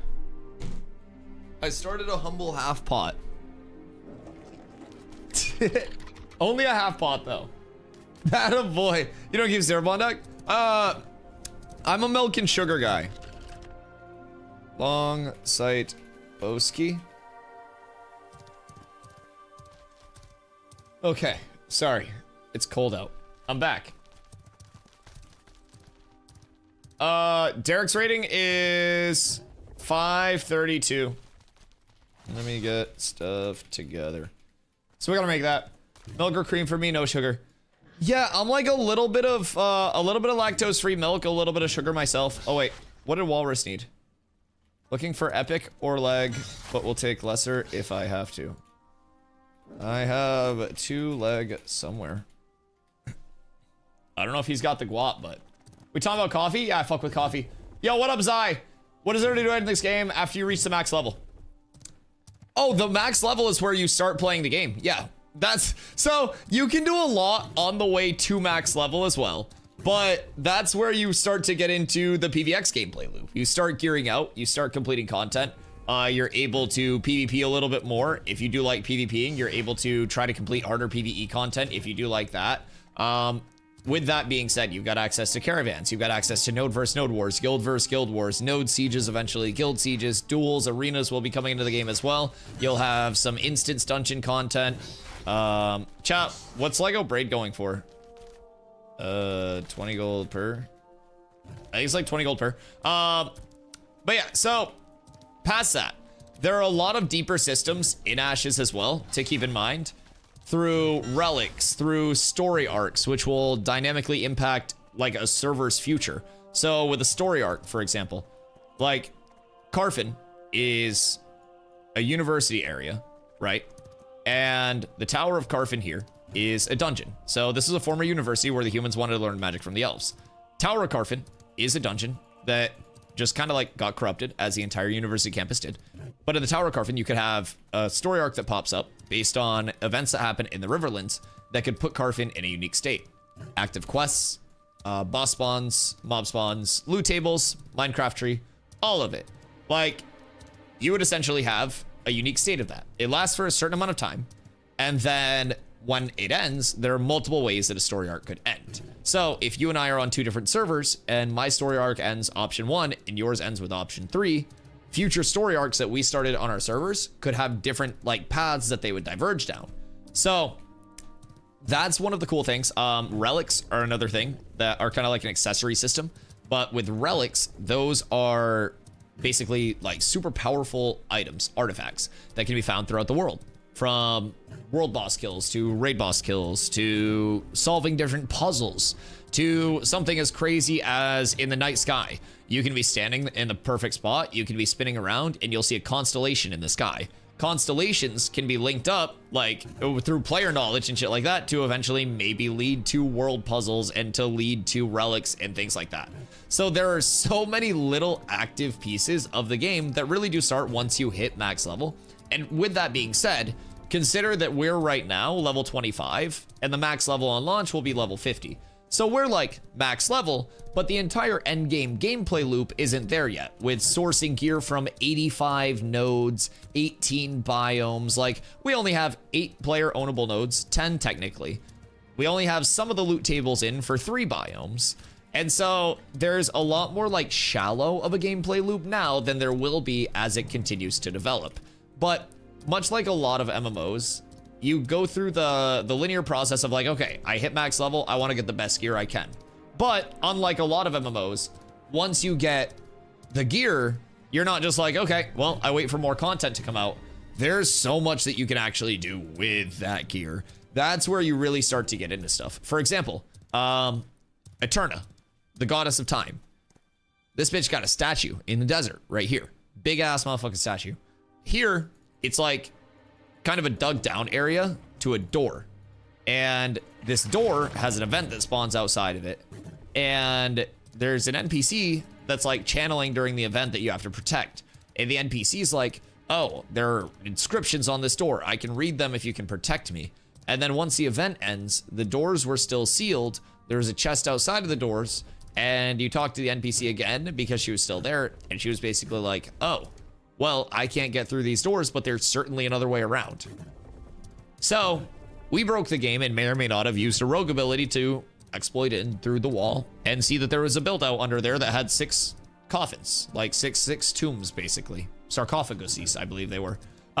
So that's a world event that has another kind of like follow-up piece to it. And that follow-up piece wasn't even something that we determined yet, that we discovered. So I'm really excited to continue to see like how much world events and everything like that continue to shape up. But yeah, there is genuinely so much to do. There's an entire naval combat system as well. There are different types of like nodes between divine nodes, military nodes, economic nodes, and scientific nodes. So even if you don't want to be like someone who runs for mayor, so to say, of a smaller node, you can earn it through PvP combat or from buying it or from completing quests during the election process. Different nodes have different levels that they can go to. There are different node types. So this is like a harbor node core here. So you're built on the water for like easier ship access. So there's so much systems wise that any player can really invest a lot of time into. Sorry to yap your ear off about that, but there's a lot. There's a lot. Generally, this game's endgame is driven by community interaction as well, building cities and warring with other cities, or raiding open world with PvE raids and dungeons. Literally doing whatever, though, to the point where you could be a merchant, too. Because we've got to remember, every biome has its own, like, gatherables, its own recipes, its own loot tables, right? So it's got its own items. It's got its own ecosystem. And you could be a merchant that's over in, for the full launch of the game, over in Frostgrave Fells, and you can make an entire living in the game just going over to different areas and selling materials and like items from the Frostgrave Fells because nobody else has those. And you find which materials would be like, or items would be in need, and then you just sell those to people constantly. There's a ton. I plan on smuggling myself, actually. Like, you're going to be a smuggler or you're going to be the product. Because that could go two ways. You're like, I got 3 bad dads on this ship to the highest bidder. I just got mine black. Coffee? Sometimes when I'm low on money and food in the house, you need the calories, I'll use creamer. I'm a lactose-free milk lad in my coffee. And it's just out of preference. Like, it's not like I hate coffee black. It's just, I prefer it with a little bit of milk and sugar, right? So, I don't know if you answered me before, but how's Fighter? I don't think I might have. My bad. Fighter. Better with the time to kill changes. I think it's kind of like a warrior scenario in WoW, though, where, like, Fighter is going to succeed best in a group scenario, and it's not the most well-kitted for every 1v1, but everything kind of has that scenario. So some classes are really good against other classes, and, like, Fighter is good. I think Fighter in the right hands is fucking scary with how much burst it can put out. But people are comparing Fighter right now to like where Rogue's at. And Fighter, in my opinion, is good. Rogue is absolutely fucking bonkers. Like, Rogue would be a higher tier than S if there were a tier list right now. It is too good. So yeah, if you're comparing like Fighter to Rogue right now, 1-to-1, Rogue's just the best class in the game. It's disgusting. But it'll get nerfed.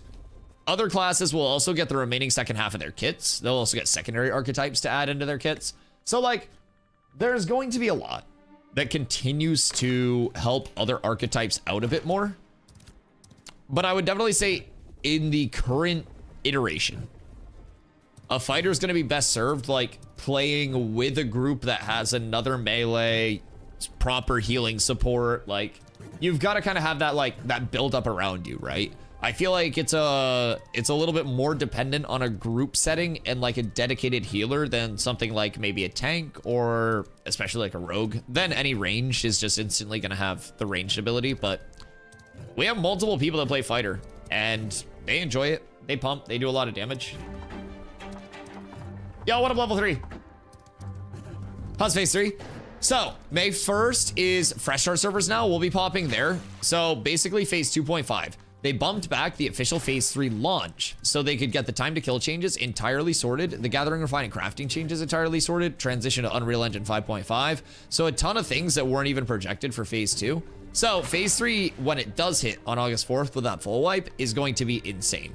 We do have for our Wave 3 key holders as well, that May 1st fresh start servers. So, honestly, I think it's a net gain for everybody. As someone who came in phase 2 and got a few months of practice and then like look forward to hit the ground running with the fresh start on May 1st, other players that have wave 3 access will now have a shorter time to kind of like learn before they go on that super long concurrent server. And then with that 1 year plus uptime on the phase 3 server, they'll go into that start knowing what's going on. They'll have felt out the questing revamp that they're doing from the ground up. Like, they are doing a lot in between May 1st and August 4th to make the actual like phase 3 launch smoother. But they definitely could have gone the route of just saying, hey, we're shortening phase 3 and then doing a phase 4. And I don't think anyone would have really like freaked out about it either way. It's definitely more just like a reallocation of things and like, oh shit, this is a huge opportunity with UE 5.5. Oh, well, we might as well get all of these like TTK changes done so the long-term economy is good, right? So it's all stuff that will make the actual P3 launch better, and nobody has to wait any longer. So I think it'll be good. I think it'll be good. In the meantime, we're in the last 10 days of P2. It's crazy to say. Crazy to say. Well, actually, P2, I consider it P2.5 that we're going into, but that's just in my stupid mind. Technically, we're in the last 10 days of like this. You'll still play it sometimes if you do want to, but this character effectively for me dies. Like, I don't foresee myself coming over here at all once fresh start servers hit, and I don't know that other people will either. So Fighter's a lot of fun. Yeah, Fighter got its revamp that made leveling a lot smoother relatively recently. When that first hit, people were extremely happy with how that felt because it activated a bit earlier in terms of the leveling process. Yo, TJ, thank you for the follow. I appreciate you so much. Welcome in. Happy Easter, by the way. So yeah, Fighter's revamp was a really well-received revamp. It helped the early progression for players, especially solo players. And then I personally think Fighter falls into the like melee trope of all games, right? So if we look at what's competitive right now, tends to be larger scale. If we look at what melee sucks in typically, it's gonna be a lot of larger scale stuff, especially if time to kill was fast. So we haven't had node siege reps since the time to kill changes. The only node sieges we did were on the old time to kill. And even then, I was hitting sick initiates. So like, I think with the new time to kill changes, you may actually see Fighter being able to help tanks establish that front line that a rogue can then flank on, right? Instead of just, we go in, we hit one combo, we kill 3 people, and then they all kill us, right? So I feel like melee as a whole in Ashes so far, if you're a competitive-minded player, has almost fallen into the trope of just like, melee bad in Zerg, and as a result, people are just like melee bad everywhere. But the time to kill change will help a ton. As arenas come out, as duels come out, as more numbers match comes out, melee just continues to get better. Where do I need to go for my wood? I put all my wood over in Winstead. I should check before I run. I need to get it for Derek. Where can I get the thread, chat? Do I have any herbalists in chat? I need an ingot and a thread for my bow. And then we're good. I'll be able to craft today, which I wasn't sure that I'd be able to, but I have 17 epic. I'll slam 3 heroic in there as well. And then I need, I believe it's 1 steel, was it? I gotta bring up Codex. Ashes Codex, Artisan, crafting calculator. ESO is 537, I think it was. So we'll go long sight bow. 537, we'll split this. We'll go 17 and 3. Epic heroic. If I can get a Lego blood boiled. Chat, what are the odds that someone has a Lego blood boiled kicking around? Just by the by.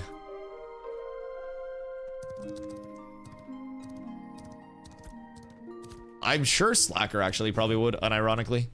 All right, I need to go over and get my wood. I probably just get the steel ingot for cheap from the TP. And then I need to find a Lego blood boiled. And then we're good. I also have a buyer for my Lego braid. I told Walrus that they could have it for 20 gold a piece. So I have 2 Lego braid that I'll be selling. That'll get me 40 gold. That'll get me enough to function for like the rest of existence over here. So that's good. I'm pretty happy about that. And I don't really need to buy the remaining 3 epic braid. I just got to start processing my braid.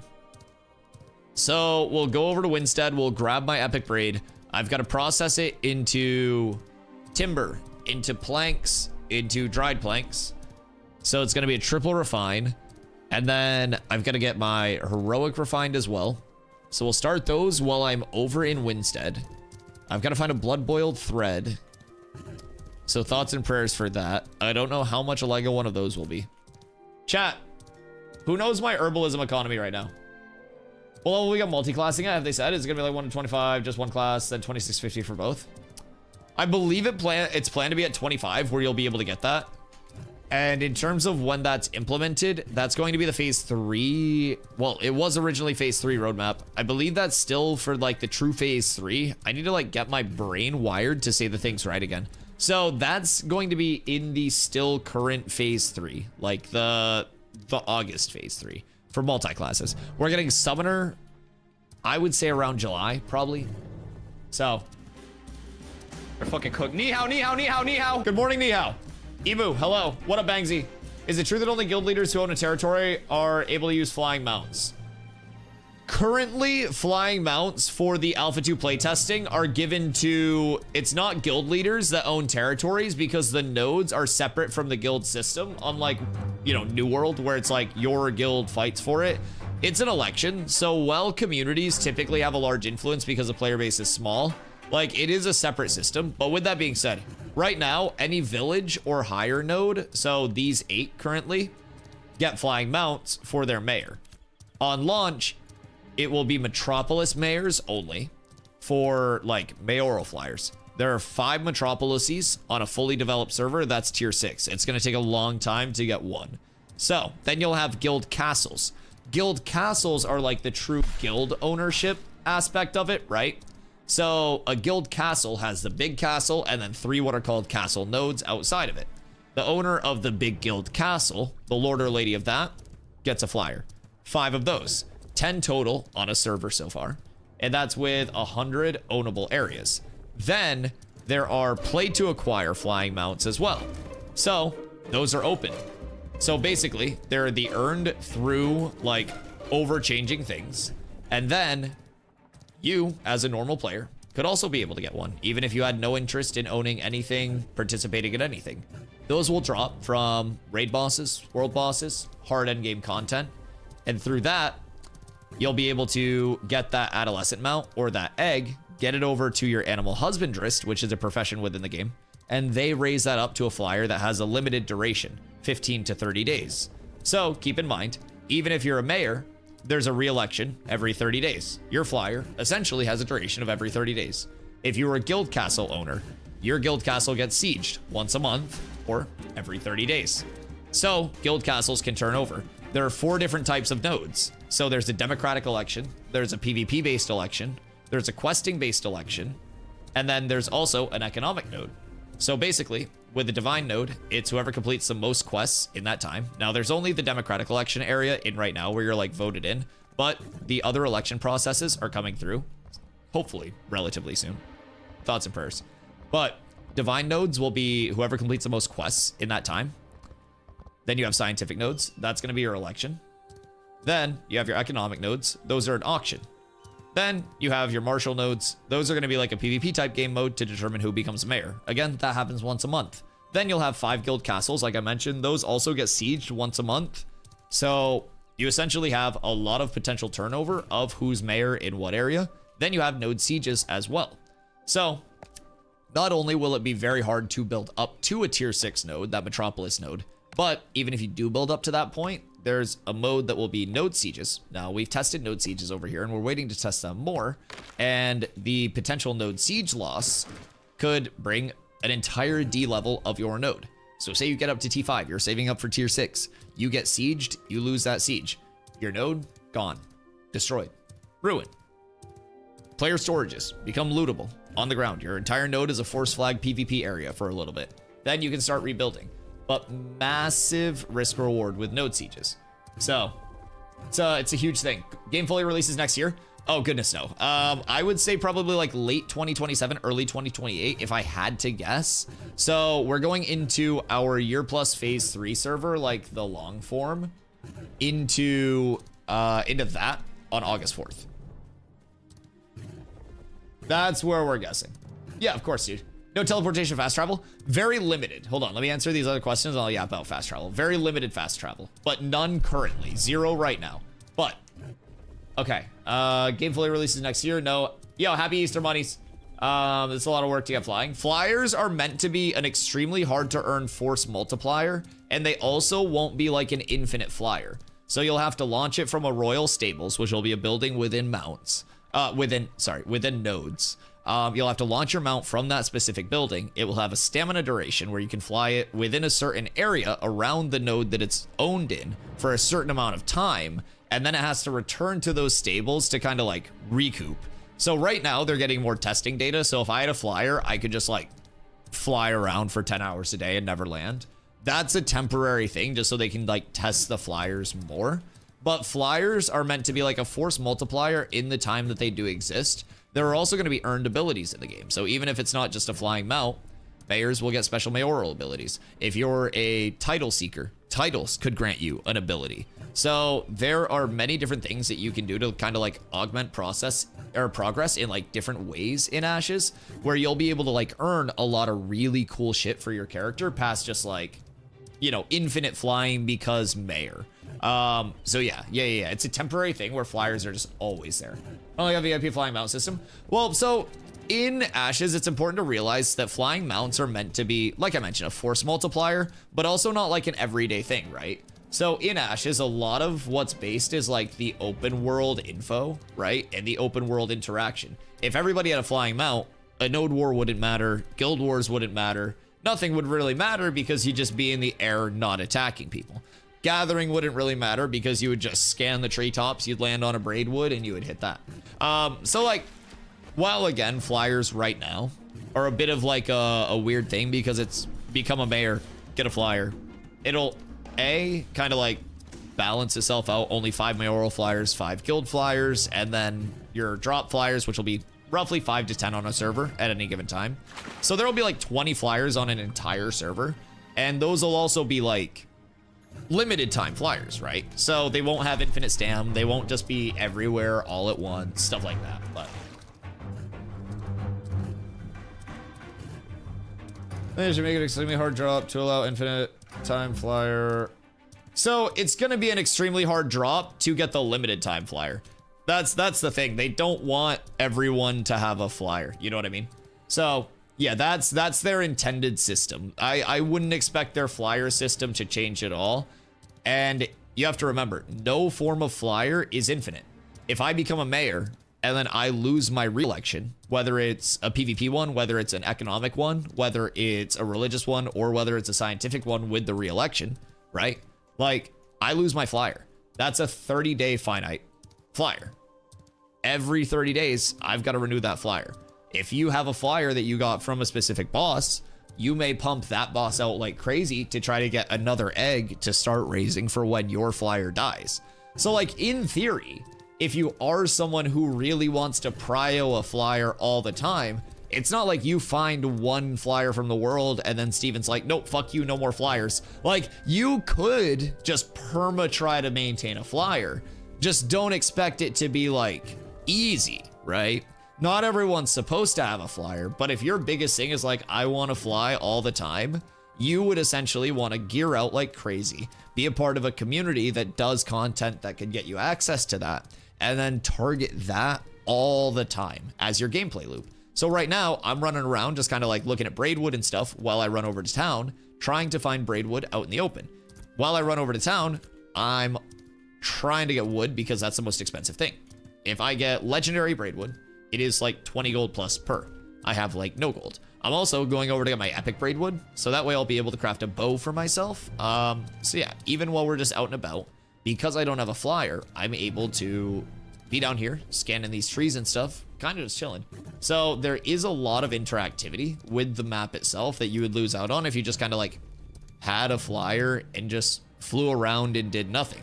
Even something as simple as this. Like I'm running place to place, I take a different route. Instead of going directly straight line, I do a little bit of like a snake pattern up here so I can canvas the area and I can be like, oh, is there any wood through here? that's stuff that can't happen if you're just on a flyer all the time and you're just going point A to point B. So I do feel like Ashes is a game that almost like in your everyday gameplay loop is detracted from with a flyer in most senses, and ground mounts do truly kind of like usher you into interacting with the systems in the map as intended. 2027? Oh yeah, I would say 2028 is entirely possible as well. As keep in mind, this is an alpha that you're seeing.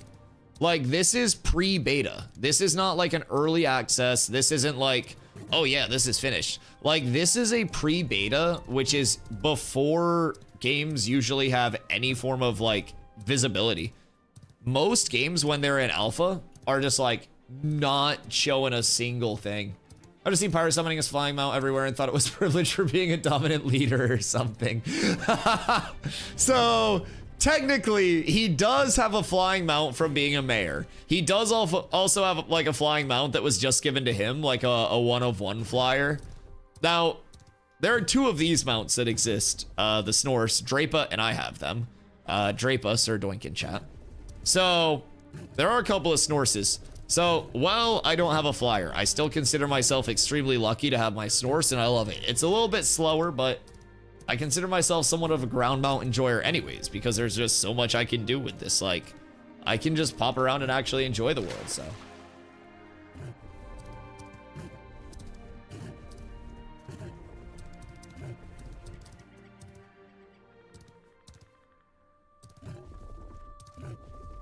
Jack Draper, the tennis player. Macaulay, how obsessed with tennis are you? Weren't you trying to like get me hooked on like a Brazilian tennis player as well? Was that the last one that you were hooked on? For like 2 weeks, I feel like you were just in chat raving about just one tennis player. I don't even remember who it was. Yo, Eclipsey, what up? Happy Easter. That's the one. That's the one. Is 420 on 420? You're right. I should go get coffee. I should definitely go get a cup of coffee real quick. Let me park in like a relatively Rob Deerdeck safe spot, skate spot.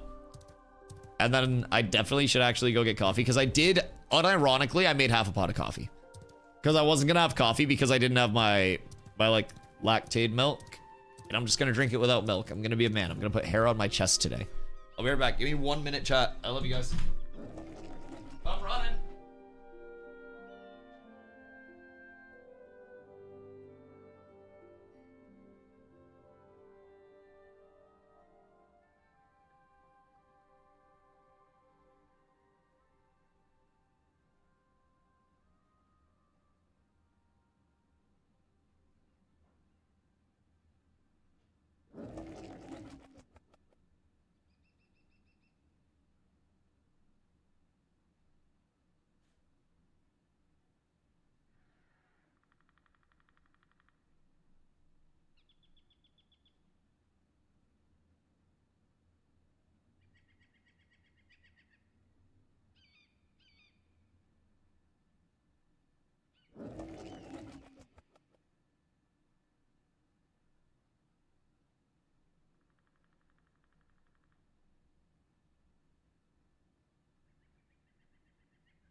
I put a whole lot of sugar in this bitch. I put a whole lot of sugar in this coffee, chat. Sorry, I've returned. Did I miss any DMs? Okay, no. Walrus is trying to get a 10 gold loan, by the way. Grumpy, what up, brother? What you up to today? I'm gonna make Derek craft my bow. I'm going over to Winstead to get mats right now. I need a blood boiled thread, chat. That's what we're trying to find. Macaulay, how's your tennis boy bed doing? Is he still cooking? Also, Eclipsey, why are you praying on my downfall? Been loving tank so far. I was worried about build diversity, but it's clear there's a bunch of different ways I can build tank. Oh yeah, absolutely. Hey Zai, thank you for the follow. Much love. Actually makes me feel a lot different too. Oh yeah, dude, I build tank like 7 different ways depending on what I'm doing.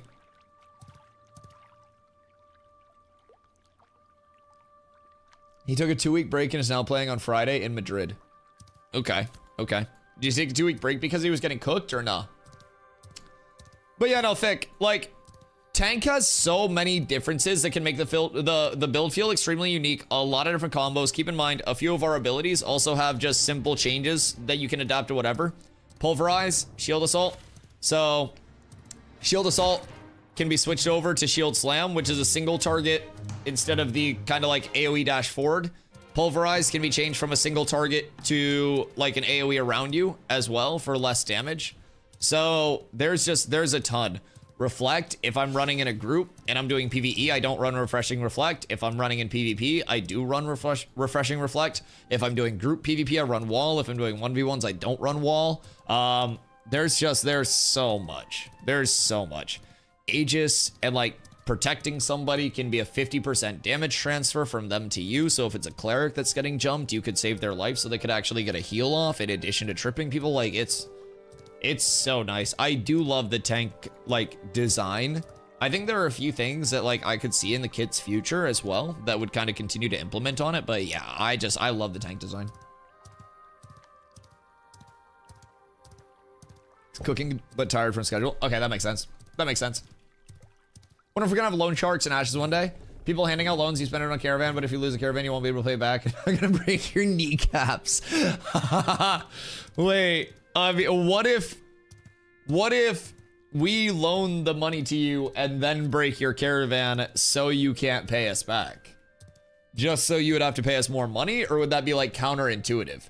Would that be meta or would that be bad? I've never been like a loan shark or an enforcer or anything, but just came back from Easter lunch and dinner. Ooh, what do you have? What do you have? We did turkey and ham and like mashed potatoes and shit at my family's when we did that a few weeks ago, but that would be so smart, maybe. Why'd you say maybe? Why aren't you fucking confident in me? Why the fuck did you say maybe? All you had to do was not say the maybe. The fuck do you mean that would be so smart, maybe? Chat, is anybody, any racketeers in the chat? Like you don't have to admit to anything, but just if anybody is like into racketeering and kind of like, you know, paid for protection and stuff like that, you know, maybe mafia shit. If I were to loan somebody money with the expectation that they paid me back, and then I had other people in my family, so to say, no Vin Diesel, destroy their caravan that they bought using my loan sharked money, would that be good? Because then they would have to like pay me back more and it would be more frantic and they would have more on the line. But like, if you sue somebody that has $0, then I don't think that you get dollars, right? It's like if somebody sues me for $1 million, it's like I have like 4 shirts that you can have. That's about it. I don't have much else to offer in that whole realm of stuff. So I don't know. I feel like you've got to actually be able to get your money back, and I may be limiting myself there. Okay, we're good here. I need 3 of this. So that's going to be my wood for my bow. We'll set that aside. It's not a bad split. I need a steel ingot, and then I need a blood boiled thread. Blood boiled. Fuck, it's heroic. Epic's 2 gold. Oh. Nani? Oh, thank you. I appreciate you. Overpriced as fuck? Wait, do you know how much Blood Boiled go for? I was asking earlier, but no one knew. I used to play a lot of Eve. There's a lot of that there. Eve is crazy from what I've gathered. Like, crazy. Those are tin ingots.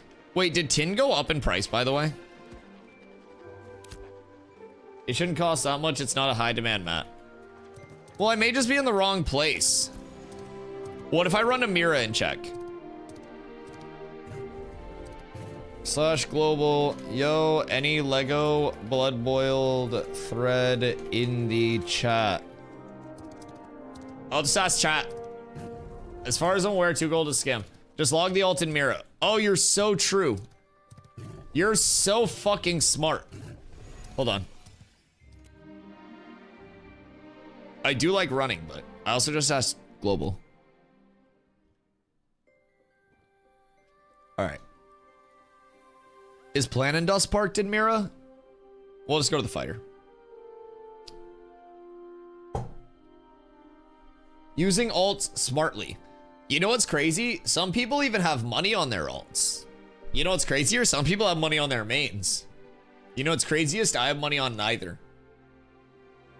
Some people use their alts for trading and then funnel money to their main while their alt makes them money. It's like those people in chat where like my money makes me money, right? Like my money loses me money. If I try to invest, it goes bad.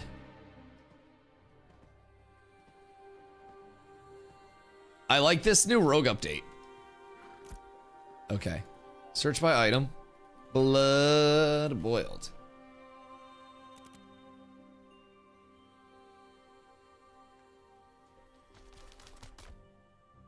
You guys have money? Listen here, man. Maybe if you went through a slightly less elaborate scheme to sell your kidney, you could have capitalized on the money from it. Man didn't think ahead. So...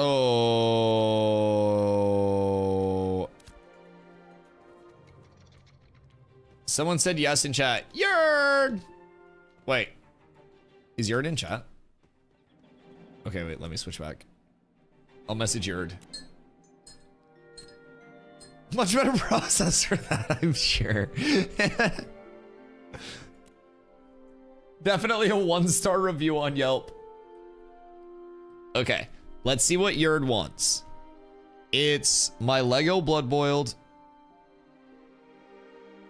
And then if I go up to... Whoa. 20... Okay, yeah, we're chilling at that point. Slash whisper Yerd. Hello. How much would you want for... Oh. 1 Lego. This is the economy. Oh, hey Yerd. Hi. Hey Thread. How much do you want? There are no Legos listed. 2 gold? Yeah, I got you. I will happily do that. Oh, and you're close. We're up tremendous. I don't even have to travel far, boys. All right, then I just need any steel ingot. Are there any steel ingots in the chat that want to get put into a bow? I just need 1 singular steel ingot. Any rarity whatsoever. Your worst steel ingot is better than my best steel ingot. It's an 8th? Okay, cool.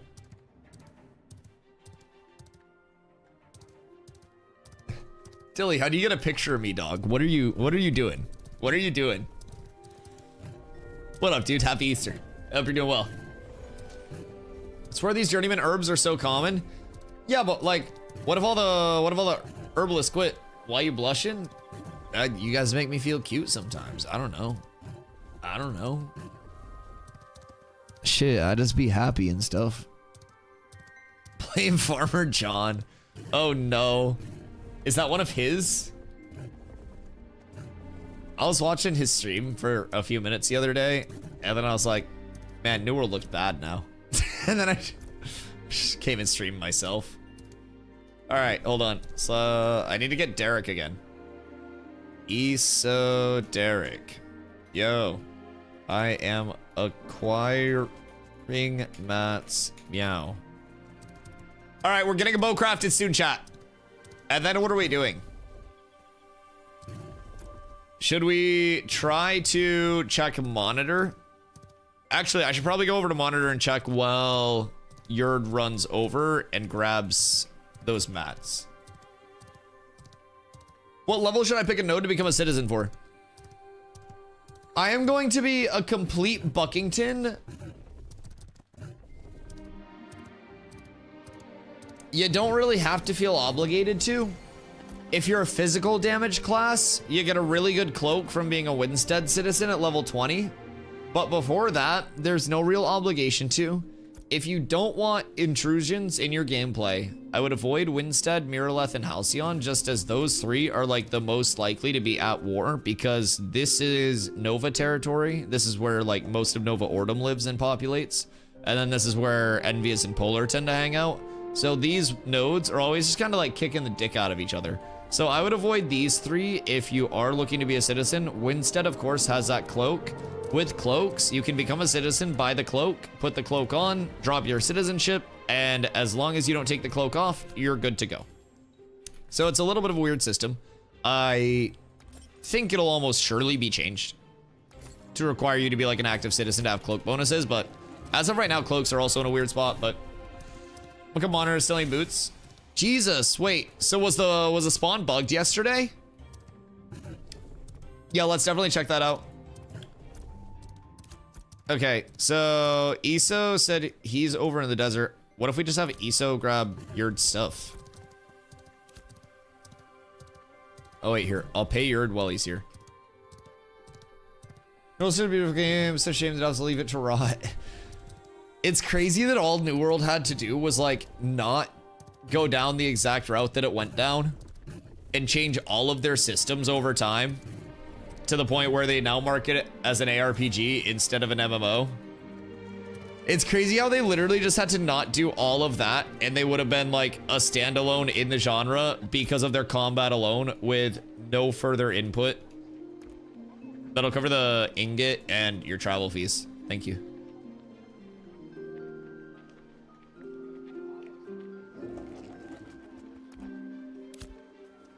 Like, they literally...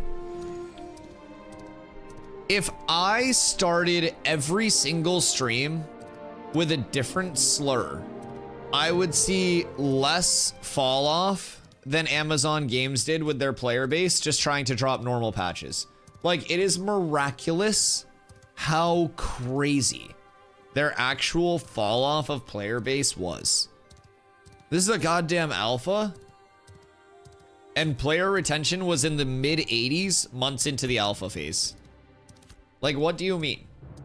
Potential for New World was massive. You want to know what's crazy? If you really break it down, I had 7,000 plus hours in New World. I played thousands of wars over there. If you break it down, every system that people were excited about in New World is present in Ashes in a deeper sense in Ashes with more accessibility in Ashes. Node Siege is a little too scary for you to PvP and can't get slotted in Node Sieges. You can still contribute to the Node Sieges by fulfilling buy orders, helping get siege vehicles completed. You can also participate in Node Wars, which are basically the more casual mode, where everyone in your node will be present, and if you're going crazy in a node war, making all the plays, you might get slotted in the next Node Siege. You might be in that, and eventually, depending on how player base goes, and how like capacity goes with these large scale modes, if dynamic gridding goes 1-to-1, just overwhelming success, we don't even know what the limit is. Dynamic gridding could go sicko mode. Dilly, thank you for the 10-day streak. I appreciate you. You be creeping? It's time to join us. Dilly, May 1st. May 1st. But yeah, so everything that was present like in New World that people were excited about is present in Ashes, minus the full action combat. Now, what I do think is that while the action combat was very appealing, excuse me, the actual combat system of Ashes takes elements of action combat while making it very accessible to MMO players. by taking the familiar element of tab targets and adding in dodging, jumping after the dodge, jumping, and toe tapping to keep your momentum going. Abilities that have insane movement as well. Shall I invite you for the monitor group? Yes, Sirski. I will happily help farm. You guys got me blue boots, and I still to this day feel bad about taking them. We sat at the spawn for so long together. I AFK'd for like 3 minutes to smoke. I came back, monitor was at fucking 10 HP, and blue boots dropped, and I'm like, dude, do I do it? I feel so bad. Since we got that drop, I haven't gotten a single boot drop. No! I'm the worst. I'm so sorry. Oh, I'm the fucking worst. Oh, the streamer steals everything. Jesus Christ. It's fair game. Dude, it was just the fact that I... Believe me, I'm fully aware of how bad the timing was. How do people get all these cool non-horse mounts? You pay for them. No, I'm kidding. So what if I told you animal husbandry is a profession where hunters can go around and they can seek out versions of these animals that are huntable in parts of the map. If they get the hunt successfully, you can give it to an animal husbandrist. They can train it, and there's a chance for it to be either a beast of burden, which pulls caravans, or a mount. And animal husbandry is the most in-depth profession that I've seen personally ever been present in an MMO itself. It's insane. If you're ever taking a shit and I'm not streaming, if I'm streaming, you're not allowed to, but if you're ever taking a shit and I'm not streaming, over on YouTube, Copium Clinic is an Ash's content creator that has a very large brain, and he has an animal husbandry video that, like, I usually pause react videos every 30 seconds to, like, provide input, and when we watched that on stream, I was going, yeah, tell me more. Right. And I was like just sitting here fucking enthralled. It's a good video. It's a good video. I would highly recommend checking that out. The entire animal husbandry system is based on like Mendelian genetics and shit like that. And I don't really understand all that, but I try my best. I try my best.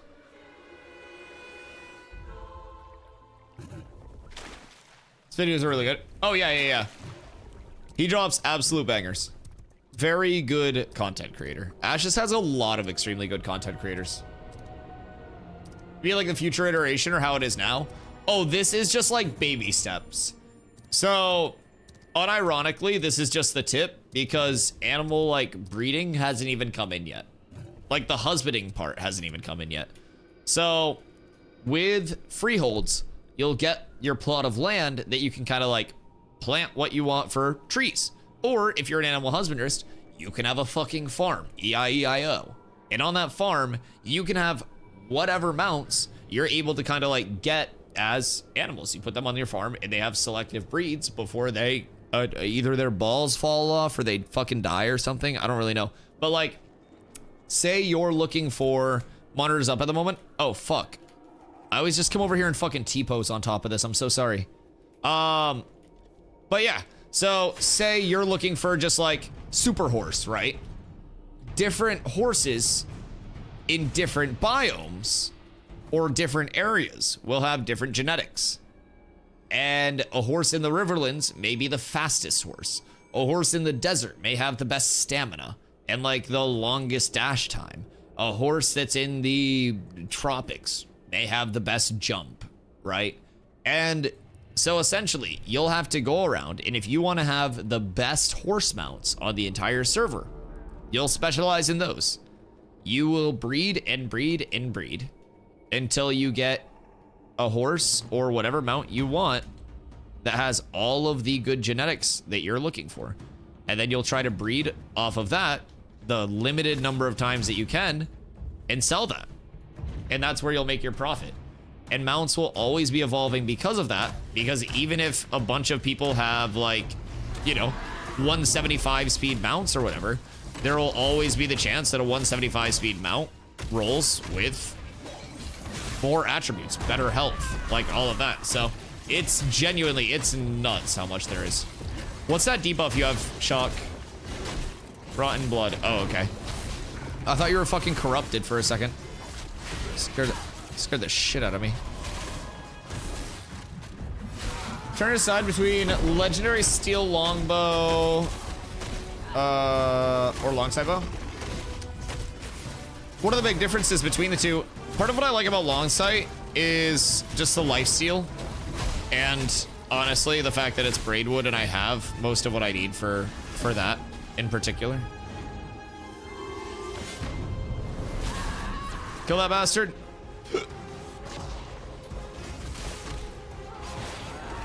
Did you guys not get a drop? Oh no, it's the crafting one. Is that the sword crafting one or what? Is that for the boots at least? Or can we not make the boots? I wonder what the name of the merge server will be. I don't know, probably some like lore ass name. It'll probably be like a Turner or some shit. Pook! How are you? Happy Easter Smoky Day. Yes, smoked meats and smoked meats all day. All day, baby. How they're doing Wizard 101 pet trainings, similar and super complicated as well. Oh, there's so much depth. There's so much depth. What about y'all's other working station? I don't fucking know. I don't make decisions. That's like saying, I don't know, Dusty, what happened to the fucking gross domestic product of Cuba? I don't fucking know. I'm not involved in that. I don't fucking do anything. I just ride around on a fucking snores all day. I chill. I chill.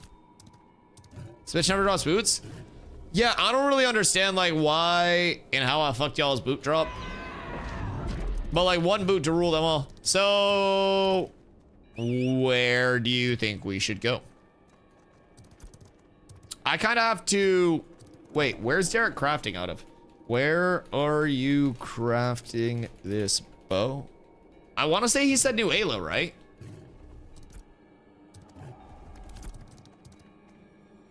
Oh. Steel spell longbow?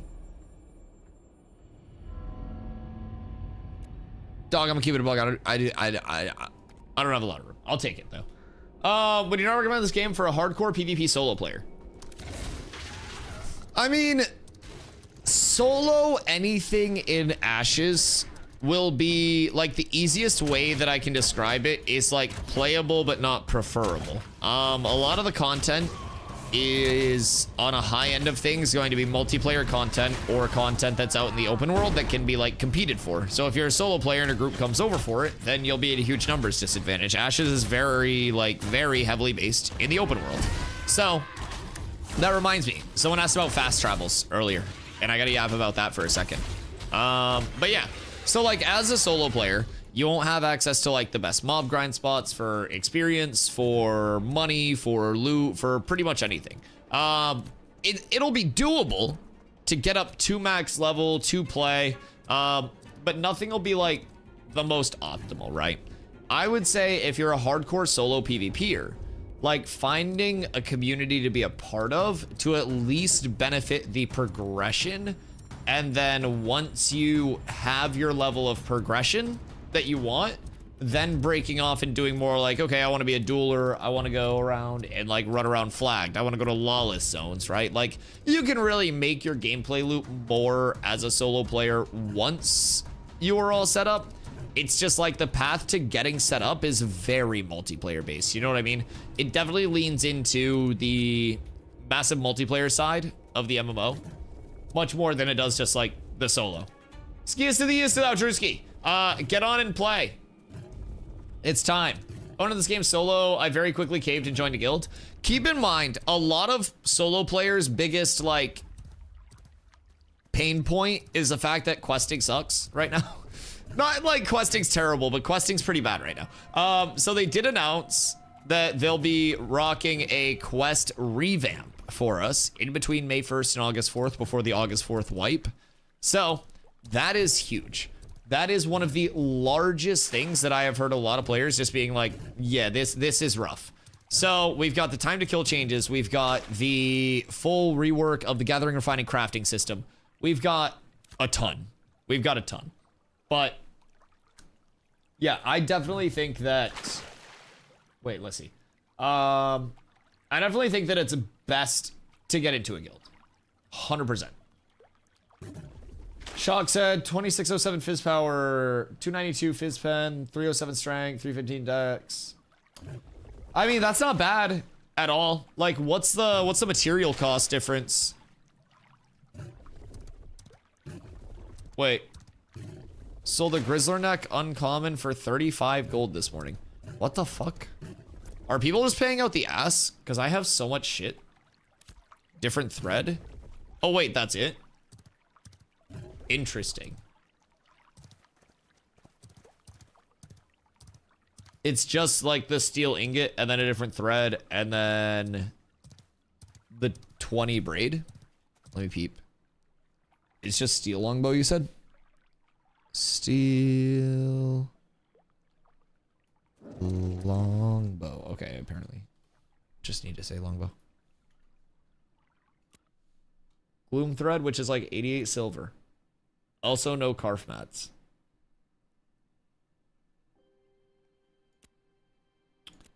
Intriguing.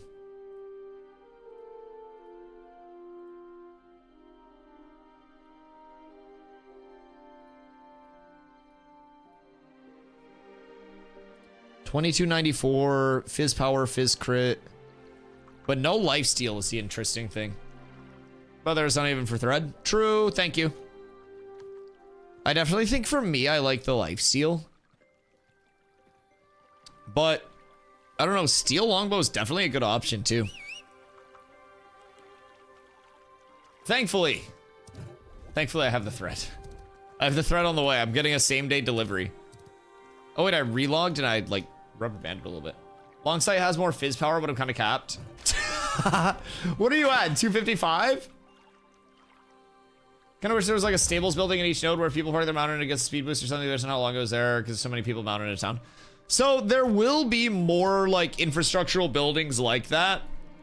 And with flying mounts, we were talking about this earlier, but there will be like a royal stables that you have to like launch your flyers from. So let me pull up the wiki real quick on this. Ow. I'm not a bot, I promise. The wiki always like checks my fucking ID at the door. Stables. And then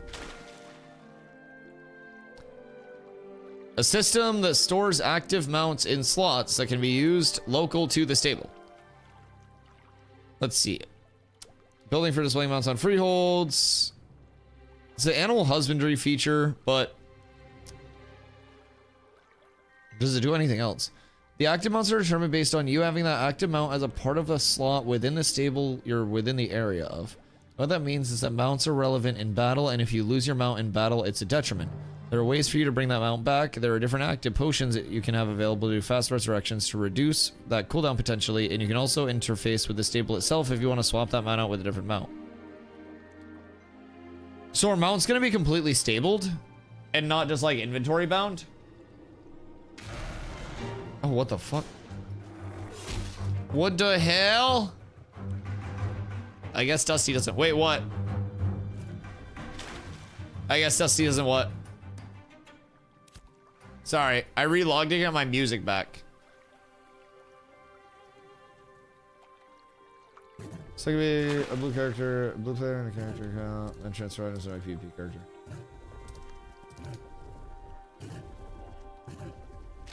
You mean like transfer? What do you mean by like transfer items to your PvP character?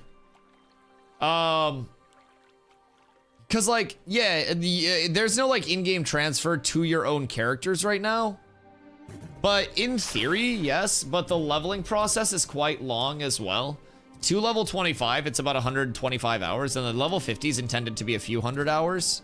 So it would take a lot of time to get like multiple characters up to the point where like you'd be able to spread gear throughout, right? Combat, what up?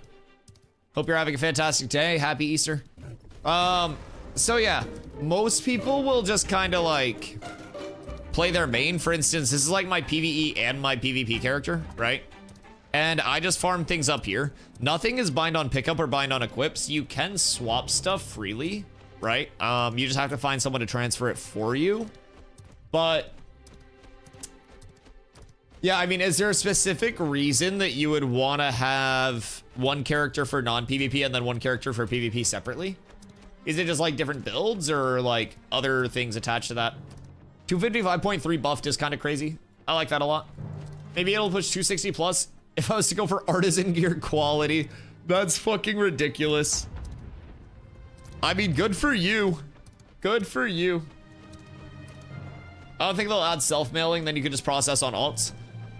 Yeah, I don't think that they will either. I don't know, quality of life is something in Ashes where every piece of quality of life is met with inconvenience through other parts of the gameplay systems too. So I definitely think that's important to keep in mind and like keep in check. It's meant to be that like multiplayer thing where you work with a community to accomplish every goal, whether it's something basic, whether it's something in depth. And I definitely don't see them changing up on that really.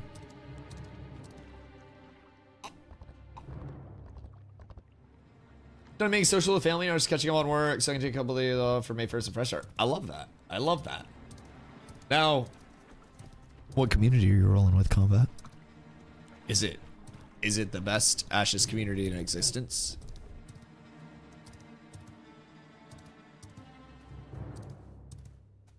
We'll get vouchers. People who are on this with another person. Oh, I mean like item transfers and stuff? Yeah, but processing stuff on alts is an entirely different route. It all depends there, but...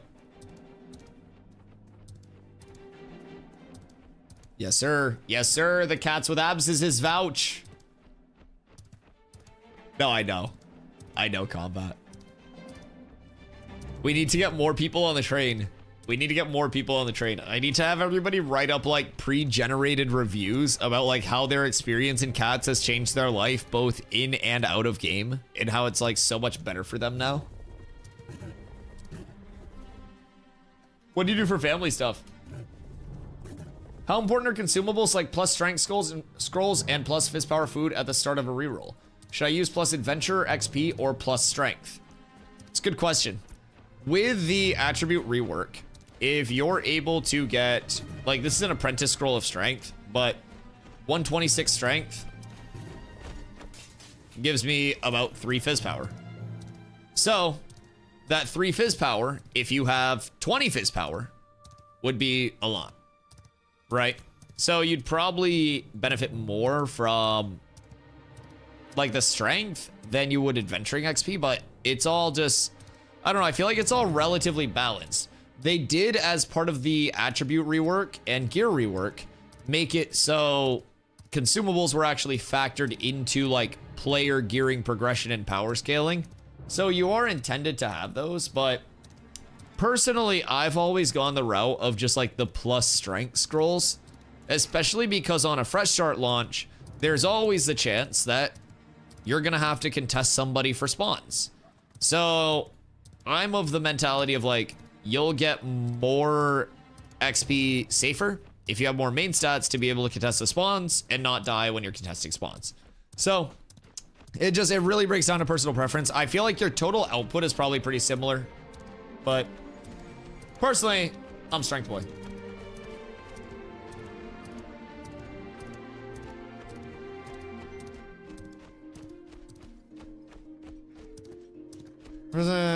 I prefer XP scrolls, feel like I save time. Yeah, I mean, it's all a balance because you kill stuff faster with more stats, and then you also kind of like, with XP scrolls, you get a little bit more XP, so it balances out, right? But yeah, someone would have to extrapolate like crazy. I'm sure if somebody was able to figure out all of the data and stuff with it, great, but testimonial about how cats that happen to have abs change your life. I mean, I can't pay. I can show you an appreciation though. Someone searching for a steel spell longbow. Where? No, he's looking for a journeyman carpenter with it. I'm not a journeyman carpenter. Give our carpenter the recipe and we making cash. Who's our carpenter? Is it Shawk still? Shock has Valketh. I mean, Derek is a carpenter. One of my ruvidium armor recipes, 100 gold each. What the fuck? Why? I have ruvidium boots. I mean, I guess if they're like max health. Is that specifically just like ruvidium chests that he wants? Or is he looking for any ruvidium armor piece?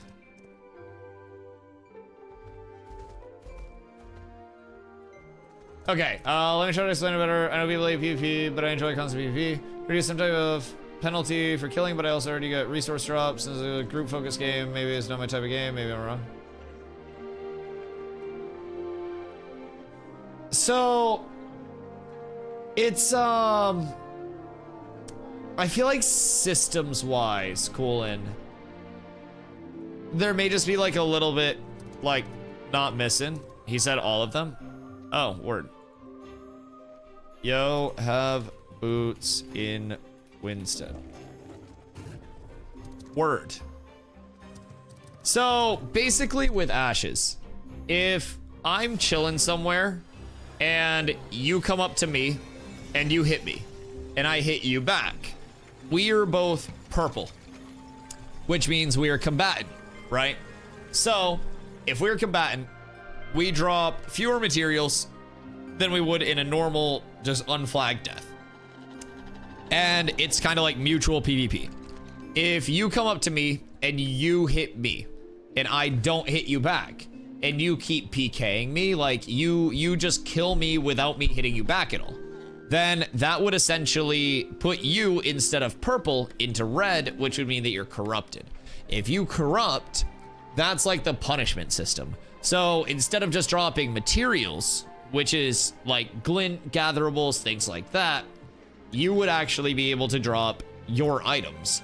You can't unequip things, you can't trade things to players once you're corrupted, you can't go into towns, anything like that. And you have to either die or farm an absurd amount of mobs to like get your corruption off. So in terms of just kind of like running around open world killing people, there's not a ton of that outside of like certain modes, right? So everything's open world, but right now Winstead and Miraleth are in a node war. So you'll notice there was someone up here that had like a sword beside their name. That meant they were on the other side of the node war. So the shields are citizens of Winstead, the same node that I'm in. The swords were citizens of Miraleth. So that's the other node. And during node wars, you can like freely PvP against other people. So that gives you that like open world PvP and that free PvP that you'd be looking for. But outside of the node war, say like this guy, he's not in the node war. So if I just kind of like came up to this dude and nuked the shit out of him, I would corrupt. Can a red corrupted player still get drops from any player that won't attack back? So like, if a player dies, they'll drop some materials from their bag.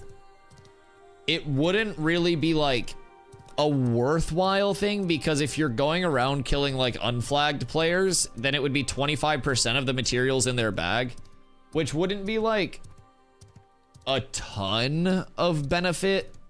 Like you'd probably be better off monetarily just farming other shit. But there are what are called lawless zones as well. So the tropics here is a lawless zone. Everybody that goes into the tropics is flagged up for PvP. And that'll change as nodes come out. But like the ocean itself is a lawless zone. There's an entire naval combat system. And like there'll also be arenas, shit like that, right? But as you kill more and more, you get more punishment for corruption. There's like a corruption XP bar basically. And as you do bad activities, your corruption level increases and goes further. So you get worse punishments the more corrupt you are. Then you have to farm off more or die more to farm off that corruption to be able to do anything.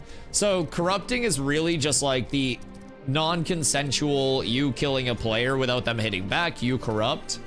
Any form of consensual PvP, like you can still get the materials off the player. You just won't like corrupt for it. So say like Strix and I hit Strix, Strix hits me, he kills me, he'd get my materials. So, yeah, exactly. And say he hits me and he's like, Dusty sucks at the game, I'm gonna kick the shit out of him. He hits me and I'm like, no, Strix, don't, and I try to run away and he kills me anyways. That's when he would corrupt and then like he would be able to drop some of his gear. So, thank you for the help with the demonstration, Strix, much love. You're also displayed on the minimap to nearby players. Exactly, yup. So on the map, there'll just be this red thing floating around that like people would hover over and they'd be like, Coolin's corrupted. Oh shit, I'm gonna go get his map. Or I'm gonna go get his gear. Guilty's jealous. Everybody wants the Snorsington. Chat, we're about to make 100 gold off one of these recipes. This is insane. Do I have any more?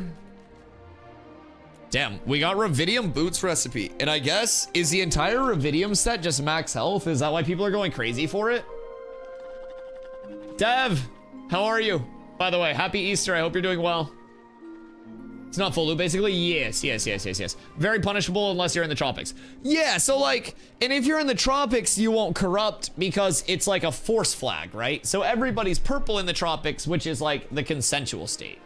So, is it just me or are some NPCs really yellow? Do you mean like jaundice yellow or like bug textures yellow? Cause like, if it's bug textures, then probably a bit yellow. Bug textures yellow, okay. Yeah, bug textures normal. Dusty, your alts, check for Riv recipes.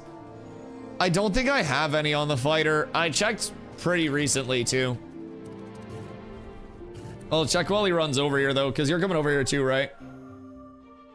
It's Wookin. I just need to make sure I don't like lose him. Happy Easter. Hey, you too. I appreciate you. It's needed cash. I got the Ruvidium breastplate. What's the Ruvidium breastplate have on it for stats? Like, why are people going so crazy about that?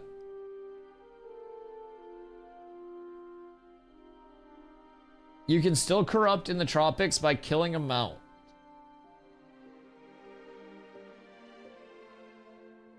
The mounts should be force flagged since it's like an asset of the player. There was a bug. Hey, Strag, what up? There was a bug for a while in the tropics where people were like corrupting, not just in the tropics, but like everywhere. Where people were like, oh shit, I'm corrupted randomly in consensual PvP. That was just like a corruption bug itself that was sorted out. Ruvidium ring, Ruvidium sword. I bet he doesn't need the jewelry, huh? So yeah, that was happening in the trops for a little bit, and honestly in other places. We were testing the node sieges, and I got corrupted in the middle of a node siege. So I had to have a GM like uncorrupt me. But yeah, in a force flag zone, any assets of the player are also force flagged. Strag, what you getting up to, dude? My day is great. I hit some golf balls this morning. I repotted a few of my plants. I still have to do my tree tomorrow, but it's a good day, dude. It's a very good day. I got a lot of sunshine. I've done a ton outside the past few days, and it's nice. It's nice. Maybe he's just rich and bored. Yeah, could just be like a rich completionist that wants all the recipes. Very well could be. He's also coming to buy my vegetable. That's fucking absurd. Dude has so much money. I should start my planks while I'm just chilling here.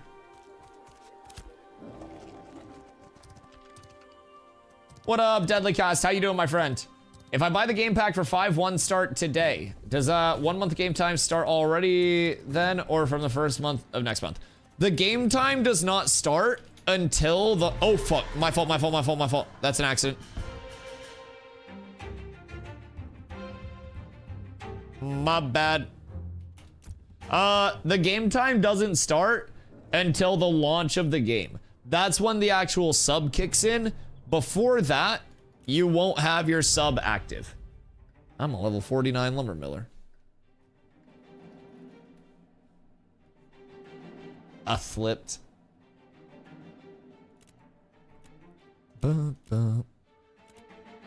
Nar. I need to get my fuel. I should probably just burn some other shit, but it's okay. I go braid, we go epic, we go 10, we go fuel. 2. Oh wait, I can pull from node resources now? Well shit. Epic, 10. Well, that's nice. Okay. Cat with abs is absolutely S tier. Yo, Ash's Ultraman. Hey, Ultraman. What up?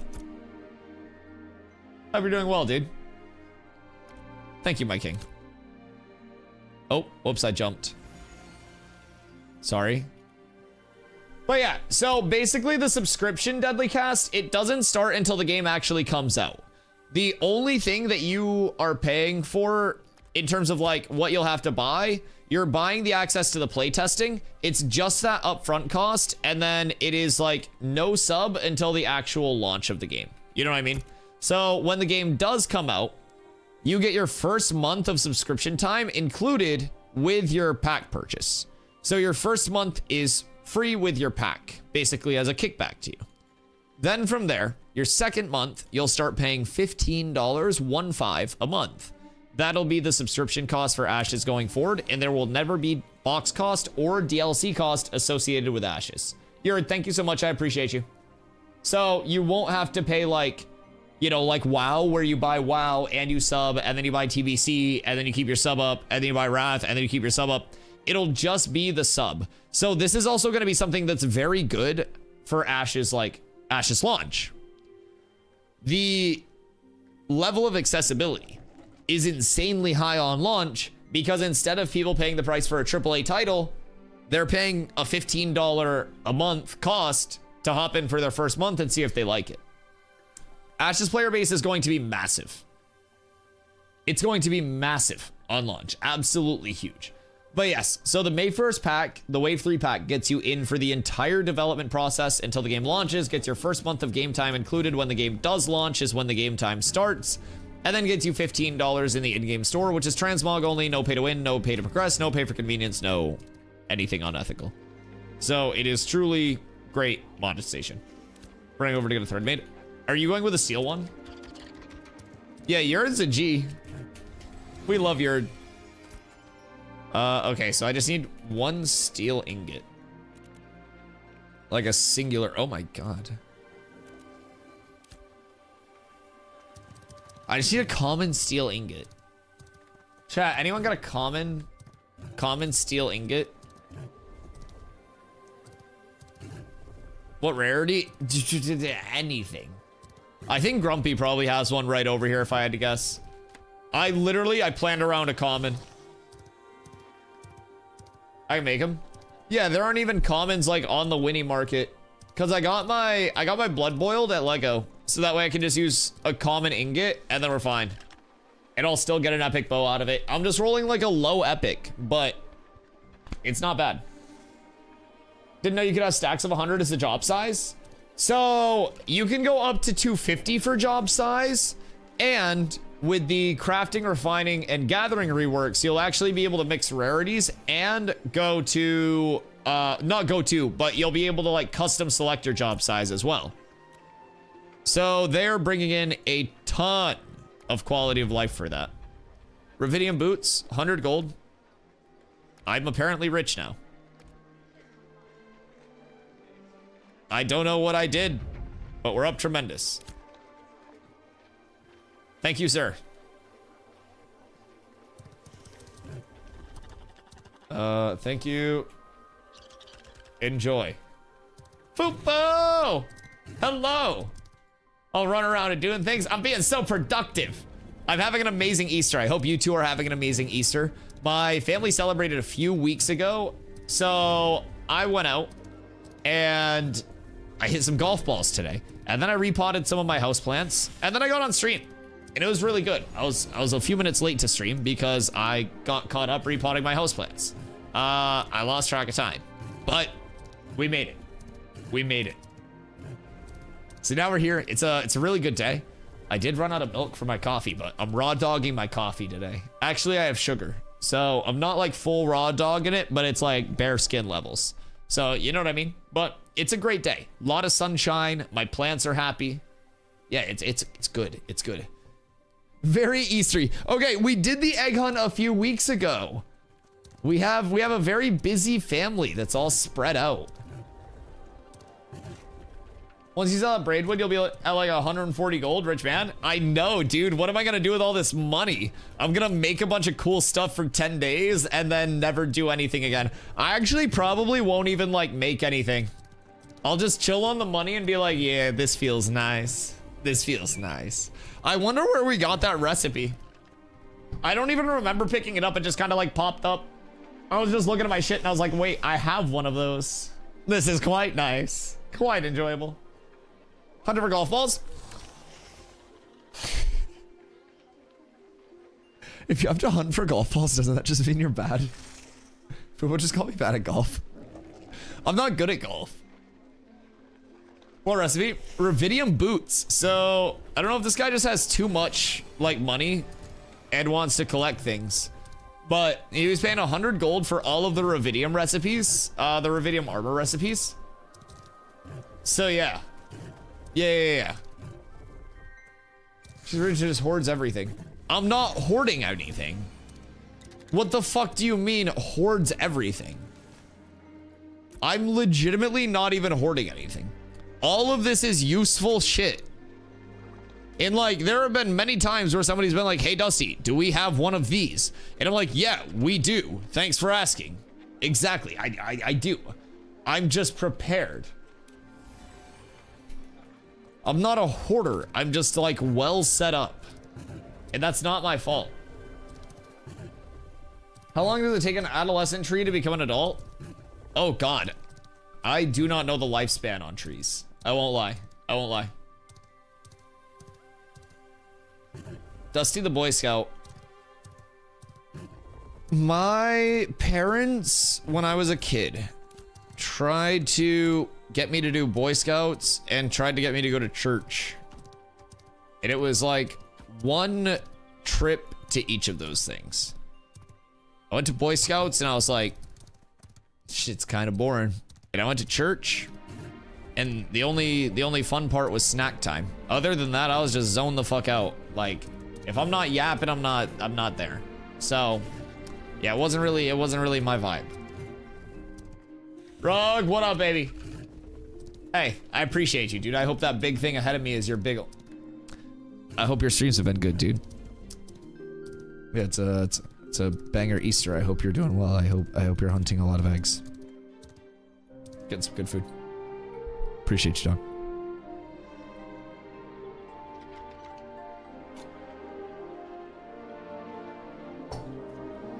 I legit thought adolescent just spawned like that and then stayed that way. Oh wait, Eclipsey. Wait until you learn that even if like an adolescent tree, right, goes to adult, it's not just like, I'm an adult. There's a growing animation. It's not just like, oh, I'm in. Hey, War. I like that guy. Hey, you have a good day, dude. I appreciate you. But yeah. Like the adolescent tree growing into an adult tree is so fucking sick. There will be times where you're just running around and you see one like starting to go up and you're like, oh my God. All right, so what's next? I'm an uncommon stealing it. You can have, oh, huge. You're the true MVP. I can pay you for it. I have money now. I'm no longer broke as fuck. This is, I'm rich. We're so up. 10 copper. All right, I got you. Where are you at? So I need Derek to craft for me now. I need to put one of these away. And then we'll grab one of these. Okay. I'll split it here and then I'll put one away. Thank you. Thank you. Come again. And then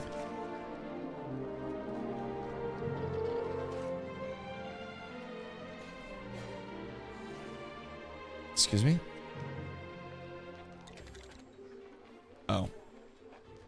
I was like, where is my other tab?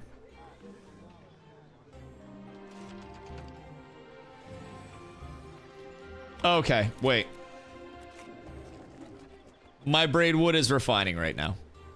I just almost scared the shit out of myself. I was like, where the fuck did I put my braid?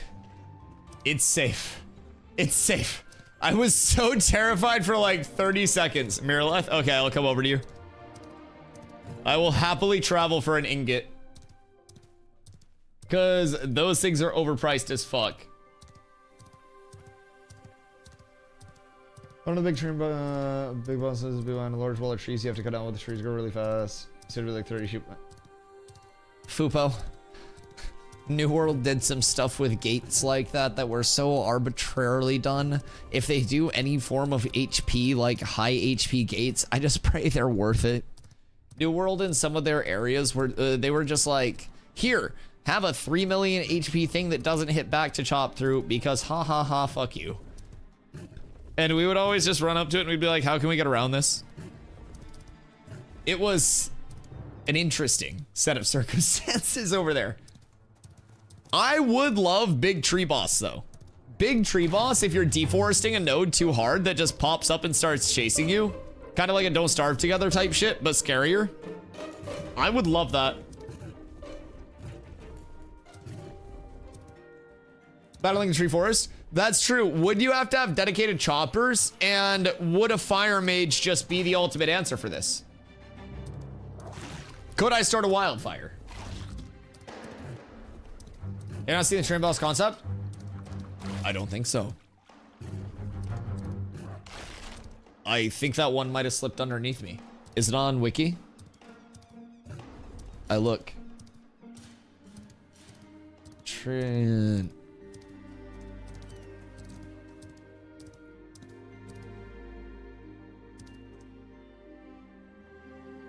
What the week?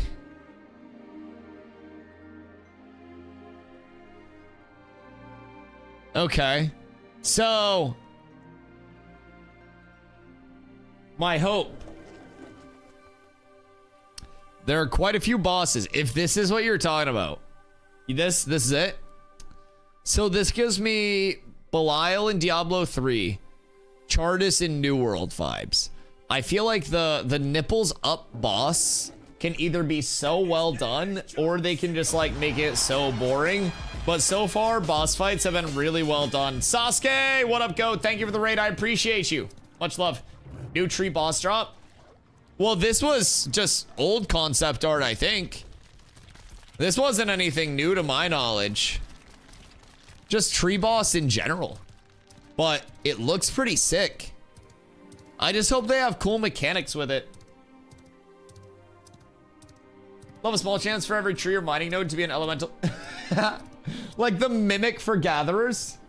That'd be so good. What if it can only be killed by lumberjacking? Oh no. Oh no. Master Chief would be like the #1 raid slot. Man's like a fucking 5x journeyman lumberjacker. That man lives for the trees. Left side chop. I need like group 3 to rotate right. Right side is falling behind on the choppings. Do you guys have consumes up? I need to make sure that we have consumes up on right side choppers. What a fucking chaotic fight. So I've actually talked about this before, but I hope that Ashes has a good mix of environmental and like boss related mechanics, right? Because boss mechanics are extremely learned behaviors. As soon as you know a boss's mechanic set, like moveset rotation set, especially with an active iframe where you get half a second of immunity, you can just get through so much shit. Grumpy, yes, but I'm just going down to Miraleth to grab an uncommon one. Yurd had an uncommon one for me, so I'm popping over here. Third one, a mimic boss. It's a caravan, it travels around and acts like a real player caravan. The ultimate debate. The Trojan van is crazy. People learn the names of the caravan though? I don't know. What if it just like changed the name once it was attacked? Like they're going to dynamically spawn up server workers. You don't think that they'd be able to dynamically change a name of a boss? Oh yeah, but you'd have some like AI ass names. Oh, my caravan to have spinners. You just want the full, like, hydraulics and spinners on the van? Have a copy of real people's names and caravans. Yeah, but then could I sue for defamation of character? If, like, if you're making it look like I'm out there and it's not actually me? True. Yeah, okay, so hear me out.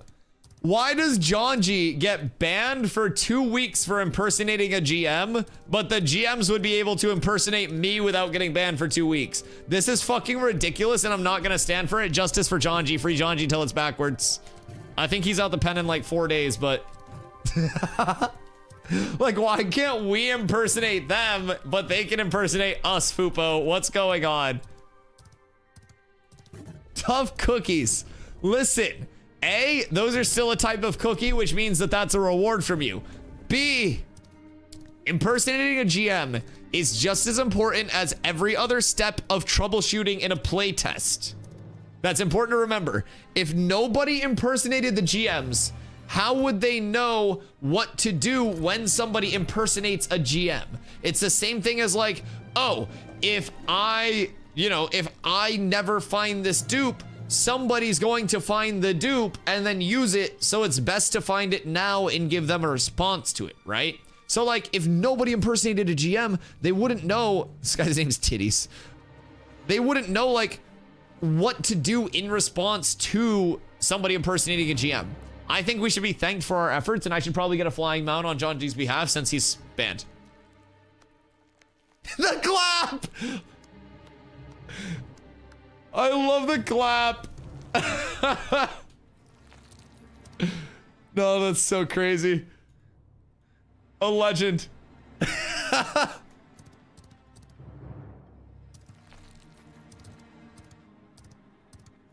Whoever that is dope as fuck. The slash clap and slash bow are crazy. That was you? Oh, huge. Oh, I love that.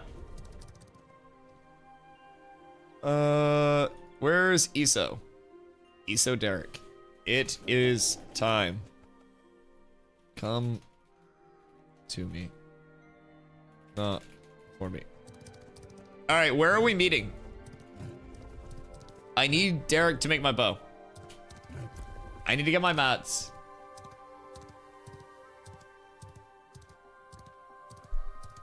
Oh yeah, so he's gone through the CS stuff. He's gone through the CS stuff. Don't worry. I fully believe that he should be banned. I also fully believe I should have got a flyer. Did you process all your wood? Yes, I did the first process. I need to do the rest of the processes. I need to do timber into planks, planks into dried planks, and then we're good. Derek, what up? What you doing? I need to speak. Speak your mind, King. Yap. This is a yap-friendly zone. Yeah, yappers are all welcome here. I know how to get the desert relic. Okay. Are you talking about the world event run? Or not the world event, but like the Desert Mama one? No? Nothing to do with Desert Mama. Okay. So like, should I not bring my stuff to make my bow right now? Yo, we should hey. What if we can get a caravan and just bring it to like fucking Azmoran or something?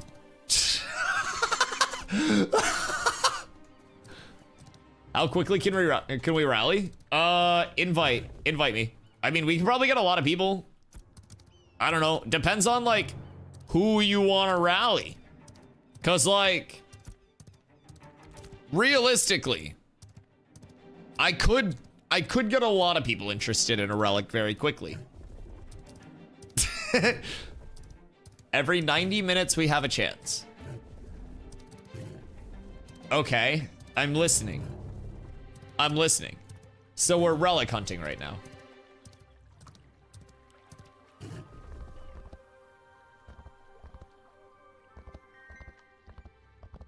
Okay.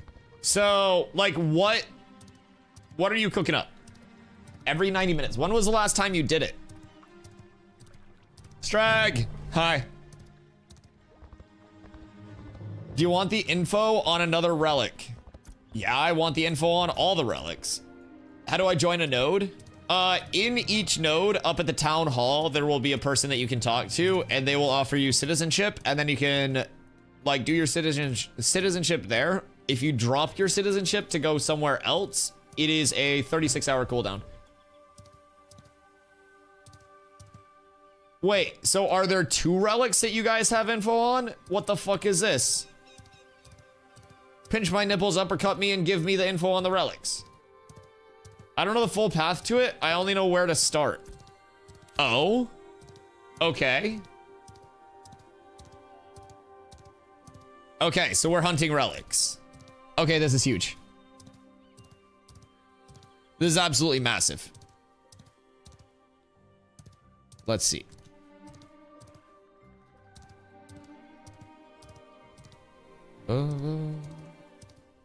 Discord DMs. I'm looking. Derek, that was your butthole again. It's on hit. Okay. Where is that from? That makes sense. That makes sense. Pertinent info is removed. Huh. So you, like, basically sourced where it drops?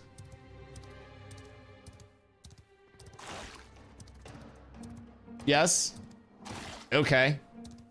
I have people.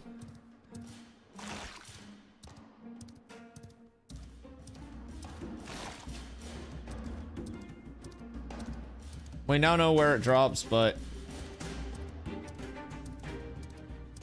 Is it the same pocket dungeon that drops the sword and the shield relic? Or not the sword and the shield relic, but the sword and the shield set? Because there was a relic that was there in the codex loot table, I'm pretty sure, off of those mobs. We stopped by to kill those mobs once, but it didn't drop. Yeah? Oh, okay. Yeah, I've known about that relic for a minute. Not the, like, what the relic was, but the loot table said that there was a relic in one of those drops. So we were, like, on our way out to Jinna one day. Yeah.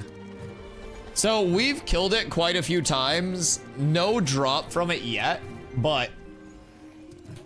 What professions you plan on maxing out? I lumberjack, I lumber mill, and then I hit people and mobs. I'm a simple man with a simple plan. And that plan is to smack. Okay. 1 and 1. And then... Also, what was your carpentry at for a rating? But yeah. So, I mean, that'd be a cool relic, though. Chance on hit to wounded and venom the target's nice. So what's the other relic now, I wonder? Well, so I guess you don't really have to have, like, anything on you, huh? Braidwood timber, and then we need... It's dried planks, right? Yeah, dried braidwood plank. Okay. Plank, and then we go braidwood plank, epic, 10, fuel, add... Start job. Insufficient resources, my dick, what?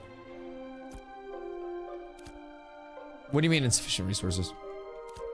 Fuel not in bag.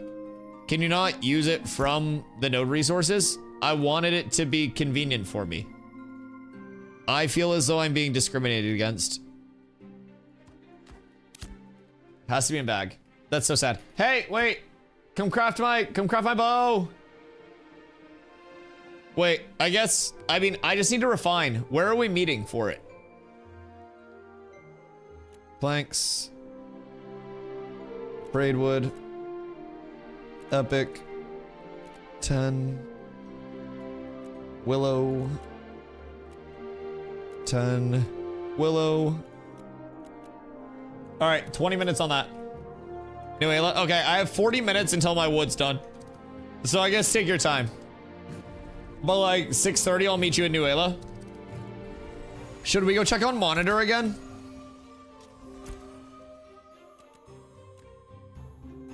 I'm fucking scheduling appointments with crafters in fucking Ashes of Creation, but I can't schedule a doctor's appointment to go get a physical.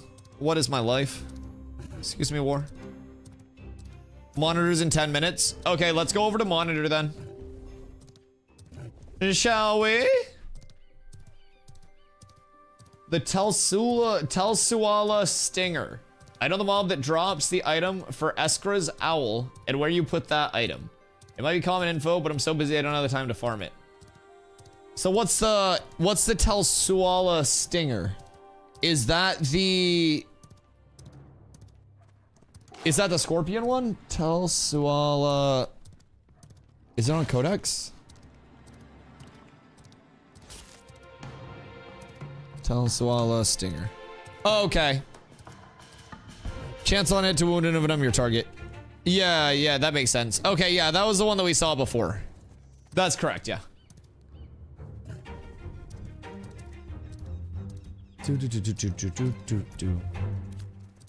Okay, so I know the mob that drops the item for Eskra's Owl and where you put that item.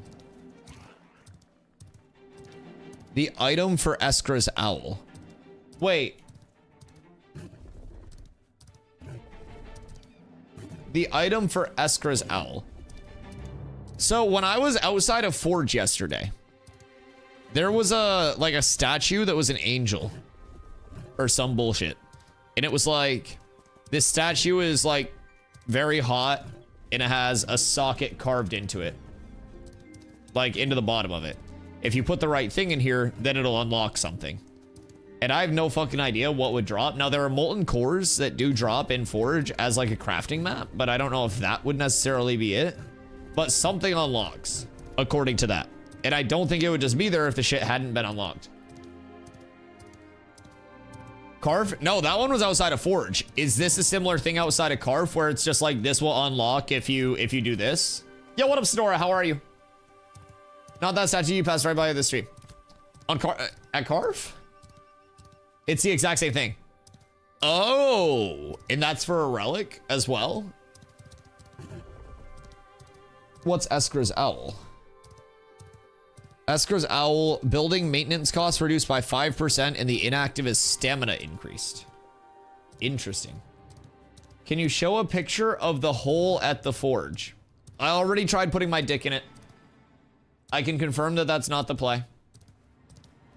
Unfortunately, I thought that that was going to be like the immediate answer.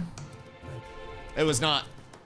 I'm fantastic, so I appreciate you asking. I hit some golf balls today. I repotted some plants at my house. I planted a bunch of stuff outside yesterday, like outside plants. Did some landscaping yesterday. Did the indoor plants today. So everything's nice. The plants are happy. I'm happy as shit. I got a lot done. I've been outside a lot, so I'm probably slightly sunburnt on my forehead, but I can't complain. I also need to fix my curtains because I look like an FBI informant currently. Give me 0.2 seconds. I gotta fix my curtain real quick, and then I'll be right back.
Good day, I got coffee as well.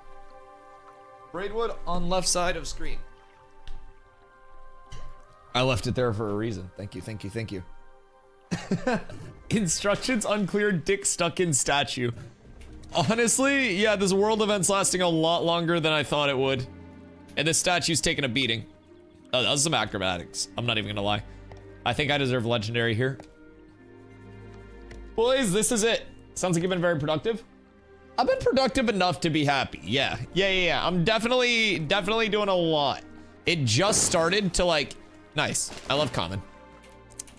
But like it just started to get nice out again, right? So I have been trying my very, very hardest to be outside as much as possible. Cause like, I've been a lazy fuck.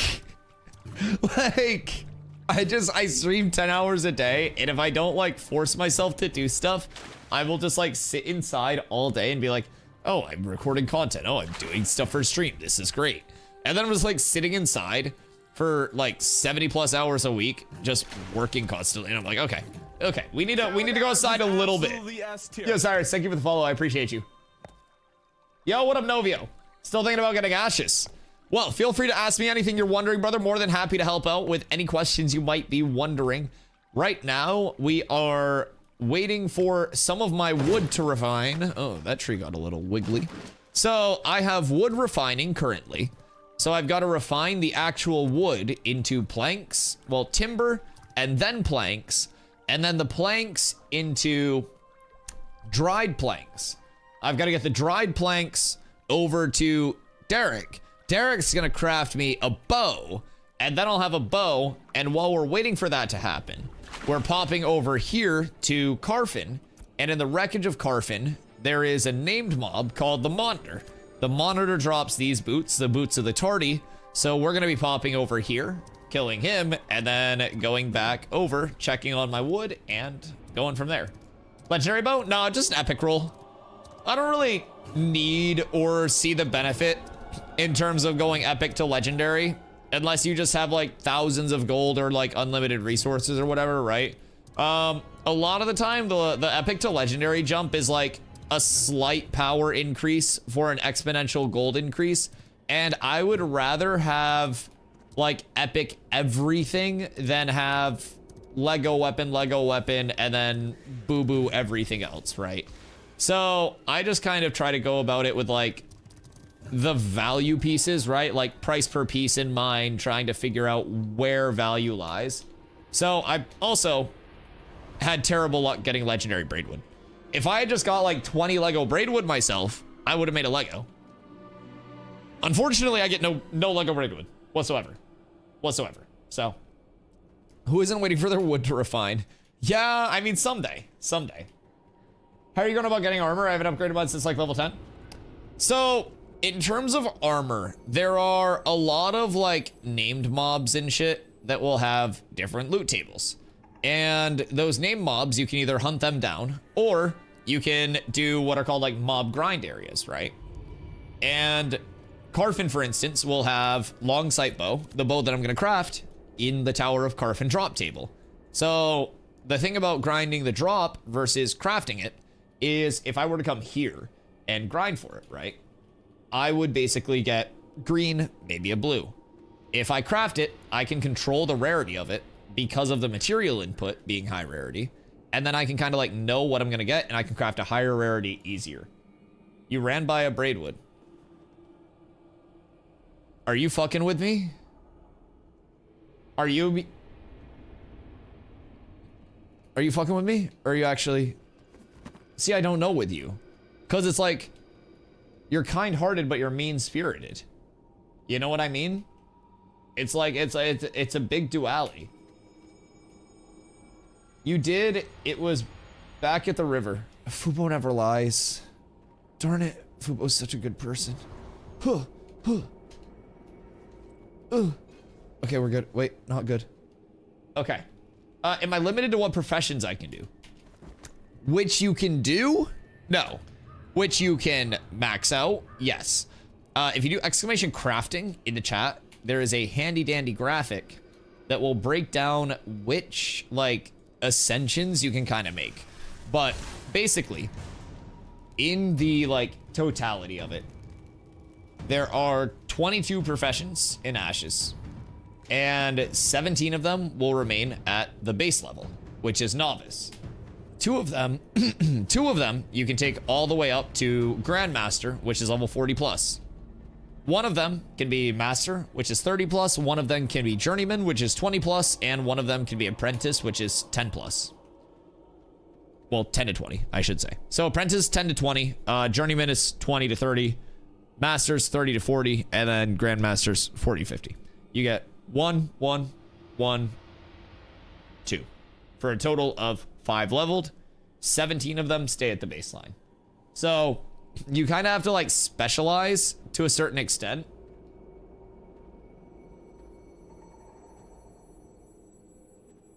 Someone might have snagged it. I'm not seeing any braidwood. I mean, I got the braidwood that was to the left of the screen. So like, Fubo did probably see the braidwood while I was AFK. Like, when I went out to get more coffee, there was braidwood, and then I chopped it. But you guys just might not have seen me because I'm super lightning fast. You've got mail. I listed heroic braidwood. I had a full stack of it, and I listed it for 20 something gold. But people were selling their heroic braid for like 165, and I was like, I'm gonna just sell my shit cheap. So I listed it for like 125 per. I undercut the market so fucking hard, but it sold. Sold same day. That's value. That's the power of Pine Sol, baby. Now you may ask, Dusty, what are you gonna do with all this gold? Absolutely fucking nothing. Hello, Kai. Dusty Rich. I sold a pattern for 100 gold. So that's huge. If that is that stack of braid that sold, that's another 20 gold. So, like, we are up tremendous there. I'm not going to lie. Those are 2 huge bonuses to have. Excuse me, sir. I'm always taking donations. Listen here. Listen here. Just because I struck gold once does not mean that I'm a rich man. A broken clock is right twice a day. You guys seem to forget where I was at a mere 2 hours ago. 5 gold to my name. Broke as fuck. If you weren't with me at my, yo chat, anyone got consumes? Don't be with me at my, I'm exorbitantly rich. Who's down here? Is Monitor up yet? Or what are you hooligans doing? Okay, I guess we're just chilling. Oh. I know. I don't like pulling this many without a healer. I don't know how I feel about this. Everything's fine. I guess we're actually chilling. I don't know why I thought I would take any sort of damage whatsoever. I guess I'm just being dramatic today. I can't be your Ashes sugar daddy. No, I'm sorry. This gold is spoken for already. It is someone's. Not yours though. Not yours though. It can drop up to legendary. Things can drop up to legendary, yes. Legendary drops, like the odds of me getting 1,000 gifted subs all at once are probably higher than the chances of me seeing a legendary drop. Like, legendaries are fucking rare. They are genuinely extremely hard to get. Oh, damn. Seems like a nice cleric piece. It's a lot of healing power. Jesus. Jesus. That's juicy. What the fuck? That's gotta be worth something, right? 765 healing power and 453 magic? Yo, what up, Ragnar? How you doing, brother? But yeah, just genuinely, like, legendary drops are fucking insano style to try to get. Yo times 110. Yo times 111, dude. Get one upped. I appreciate you. What you getting up to today? Nice weather over on my end of things. I was outside again all day, which is why I'm looking awfully tan and bronze today. Yes, you may have noticed. I'm basically radiating sunlight. I've been taking my multivitamin daily. I've been hydrating well. Raining and shitty here. Good, fuck you. You deserve it. Cheers. I hope you had an egg hunt planned.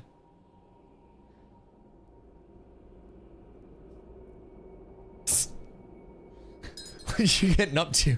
Fuck you two on subbing. I can't pay rent. No, hope you're having a good day, dude, despite the raid.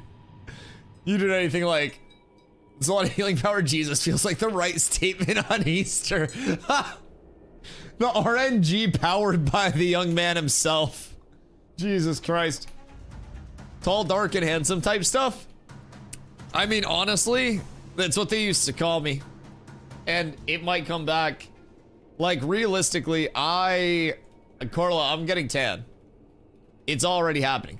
2 days outside, and the good news is, you remember how, like, I always burn once a year, right?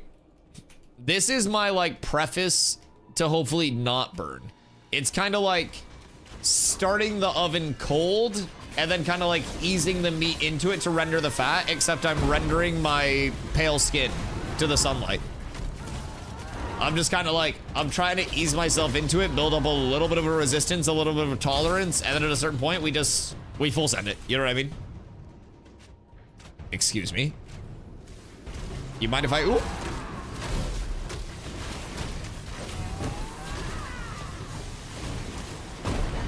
Man, I don't know why you guys hate me. I don't know why you guys hate me. Type shit. Yeah, Corley, you can swear here. I've seen so many people like censor their messages. No cursing during God's day. Isn't this Jesus' day or something? I feel like he gets like 2 Sundays a year, right? Isn't it like Easter in the other one, Christmas? Because he has Christmas too, right? Harambe died for chat sins? No, this chat is Harambe enthusiasts. I don't know why I said it like that. Enthusiasts.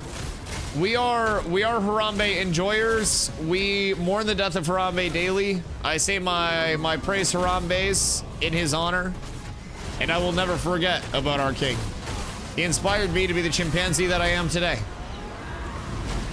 And I mourn his loss every single day. Harambe didn't have to die, by the way.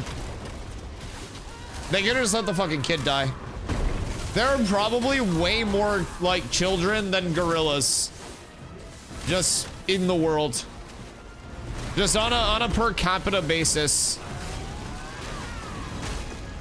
Yeah, fuck that kid, no Drake. No Dr. Disrespect. Harambe being around Cincy was rough then. I can only imagine the mood of Cincinnati was just like flat. Like without Harambe.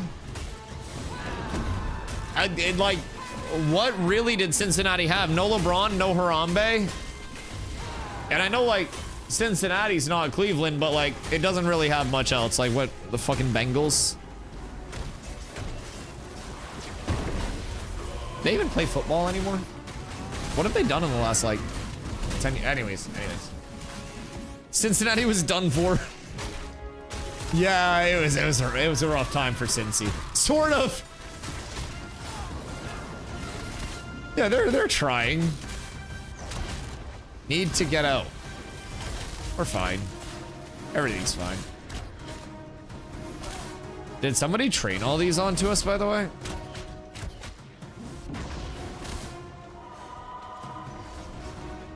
Off I go. Just skipping dwarves. Imagine being that kid growing up now. I mean, that kid should definitely dedicate their life to being like a Jane Goodall type beat for monkeys. Like a big gorilla advocate. You know what I mean? If that kid doesn't just go to college for like, I don't know, gorilla advocacy. I don't know if that's a major somewhere, but like some vet school. It's a lost cause. It's like if Steve Irwin's kid was not going into like, I don't know, also being crocodile huntery. He just turns into a gorilla. Returns to the cage to live out the remainder of their life. Sorry. It wasn't a cage, it was an exhibit. If it was a cage, the kid wouldn't have got shoved in. I still think it was an inside job. I think the parents hated that gorilla. I think the parents of that kid were just jealous that the kid loved Harambe more than the kid loved the parents.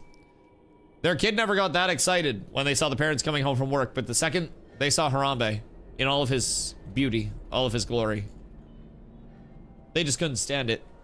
They plotted that fucking murder. And there's no way they should get away with it.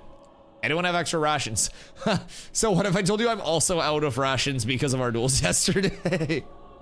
What if I told you I also have 0 econ here? Although I got gold now, I can buy some rations. I just soloed the monitor as rogue with 4 lifesteal items. Wait, what do you mean I just soloed the monitor as rogue with 4 lifesteal items? Where? What? Here? On EU. I was like, what the fuck do you mean you just soloed the monitor? We're on the monitor. We exist. Well, I'm sorry. I didn't realize I had the entire fucking Lotharia population in my chat. You. That's my bad, dude. I'm ignorant. I just assume everybody's on NA servers. You haven't mentioned beans or toast once. You've never mentioned walking across the street to a different country. I don't know. I don't know. I still have to try beans and toast, by the way. I have a can of Heinz beans in my cupboard right now. Not all EU countries are British. Until proven otherwise, they are. I've never been to Europe. I'm going to Iceland in June, and like, I'll have a little bit of confirmation that Iceland isn't British, but until I'm there, it's kind of like Pandora's Brexit, you know what I mean? Like, how can I just confirm in America that everything that's been told to me about Europe is really Europe? Like, how do I know that you're not propaganda? Iceland is where the mountain's from? They have fjords there. So it's basically like a culturally appropriated mountain, yeah. Yeah, they just like took mountains and kind of like named them something fancy. Lilith players are a myth. Lilith players only exist when pirate software is streaming. It's like Fed and Overlord, and then is pirate software on? Yes or no? People asked me like, the mountain, oh, like Halfdor Bjornsson. Oh. Oh. I thought you were just like being a shithead with like mountains in general. Oh, like the big brolic motherfucker. I don't fucking know where he's from. I would assume, do you think everybody in Iceland is that large? Like, I'm just gonna pull up to Iceland and people are just gonna be like fucking brolic, like walking around like this and shit. Might be the longest city in the world, might be in Iceland. I mean, I learned how to say Reykjavik because that's where we're flying in, and I'm pretty sure I'm saying it wrong, but that's how I'm gonna say it. And like, I was looking up restaurants, and like some of the choices on the menu, I'm just gonna point and I'm gonna be like, this one please, thank you. Cause like they speak, is Icelandic or something? I don't know. But yeah, they got like some weird like weird syllables and stuff. Hello, sir. That man's going on a trip. Brother, this is not a safe route to run through.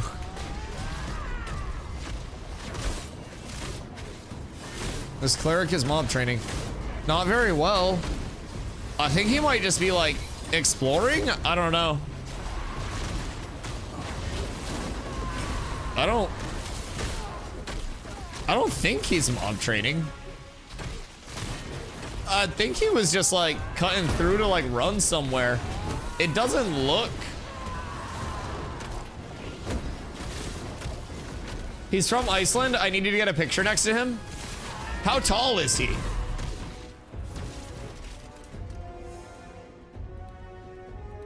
Never attribute to malice.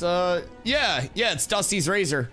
The number of times that I have just been running through an area and I accidentally have like 30 mobs on me, and then I see a group farming and I'm like, oh, please God, don't pull all of these. Oh yeah. No, I feel that. I always try to assume that people are just kind of like hoofing through, you know what I mean? Once is fine, twice is a bit sus. Okay, well, if twice is enough to take notice, then 3 is enough times to like I don't know, just trip him or something. If you trip his mount, then they could catch him. A city in Wales. Isn't Wales in England? Wales and England are the same thing, right? Or is that racist? Oh boy. Oh no. Dusty, you have to 1v1 a viewer in Connect 4 for 100k. Who are you most confident versus? Everyone. I've never taken an L. Yeah, I don't lose in Connect 4. That's a game of men. Also, if I told anyone in chat, if anyone in my chat that's like an everyday viewer knew that it was for 100k, they'd probably take the dive. They know how poor I am. That just means I keep streaming all the time and they don't have to give subs anymore. We'd be cooking.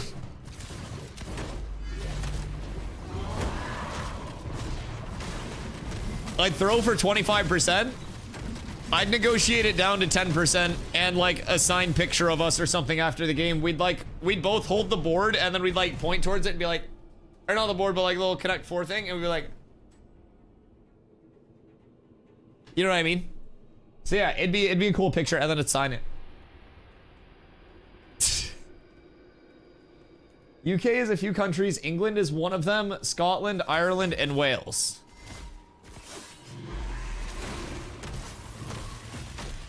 Wait, so the United Kingdom's... Oh, because it's a bunch of different countries that have kingdoms. Wait. Oh, so like, the UK is not a continent though, right? Because that's just Europe. What the fuck is the UK? Is it a region? Because like, Dusty, what? I'm studying for the EU geography quiz. Smartest tank. At least I acknowledge it. Well, no, like I know UK isn't like. Yeah, but then does England just have a bunch of different towns in it? Or does England have, like, is England the equivalent of a state? Because England's a fucking country. England has a bunch of level 4 nodes. I can't craft shit in this fucking country. England is a country. Yeah, so like, the United Kingdom would basically be like what North America is then. Because the US is a country and Canada is a country. So like, realistically,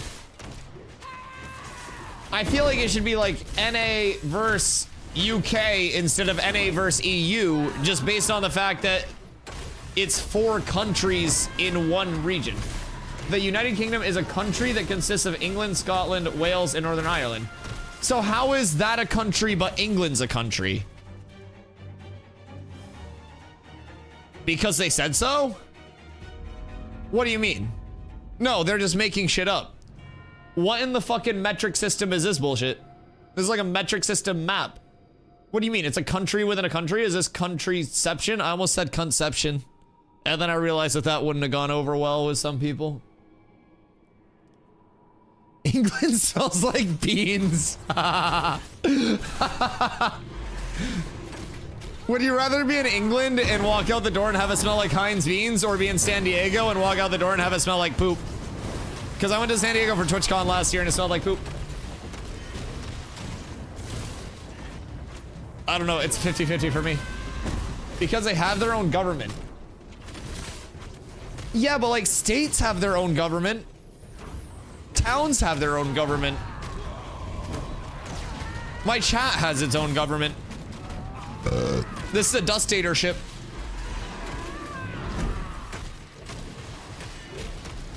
So like, what's the UK can't be a country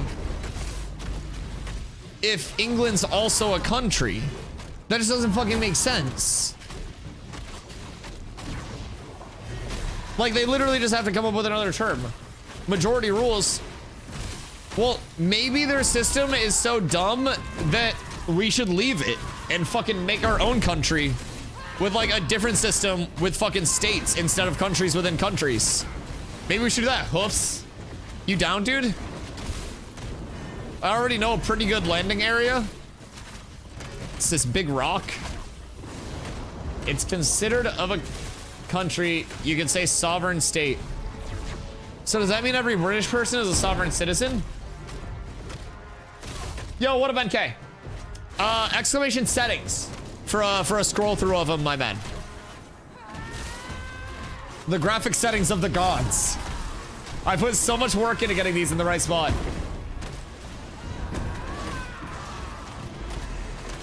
What Kanye said. What a line. Holy shit. Dusty Rock is now a Commonwealth? Wait, so what the fuck is a Commonwealth? Because isn't Massachusetts a Commonwealth? See what happens when people use the metric system. Wait, do they not use the metric system in the UK? Wait, what the fuck is this bullshit? And is that just in England or is that all of the UK? They sort of use the metric system in the UK. What is this fucking backwards ass shit? So like, do some countries in the country of the United Kingdoms use the metric system and some countries within the country use not metric? I've now learned that Maine's public education system is broken. I have a college degree. With a minor, by the way. No Diddy, no Drake, no Dr. Disrespect, but I have accreditations. Transferable credits. Just consider that for a second, if you will. It's crazy what money can get you. I was good at shooting a basketball, but not good enough to get it all paid for. I was good, but not great at shooting a basketball. That's cap. They use the metric system. Do they use the metric system? What does Canada use? Canada uses the metric system. Their stop signs are in French. Or is that just Quebec?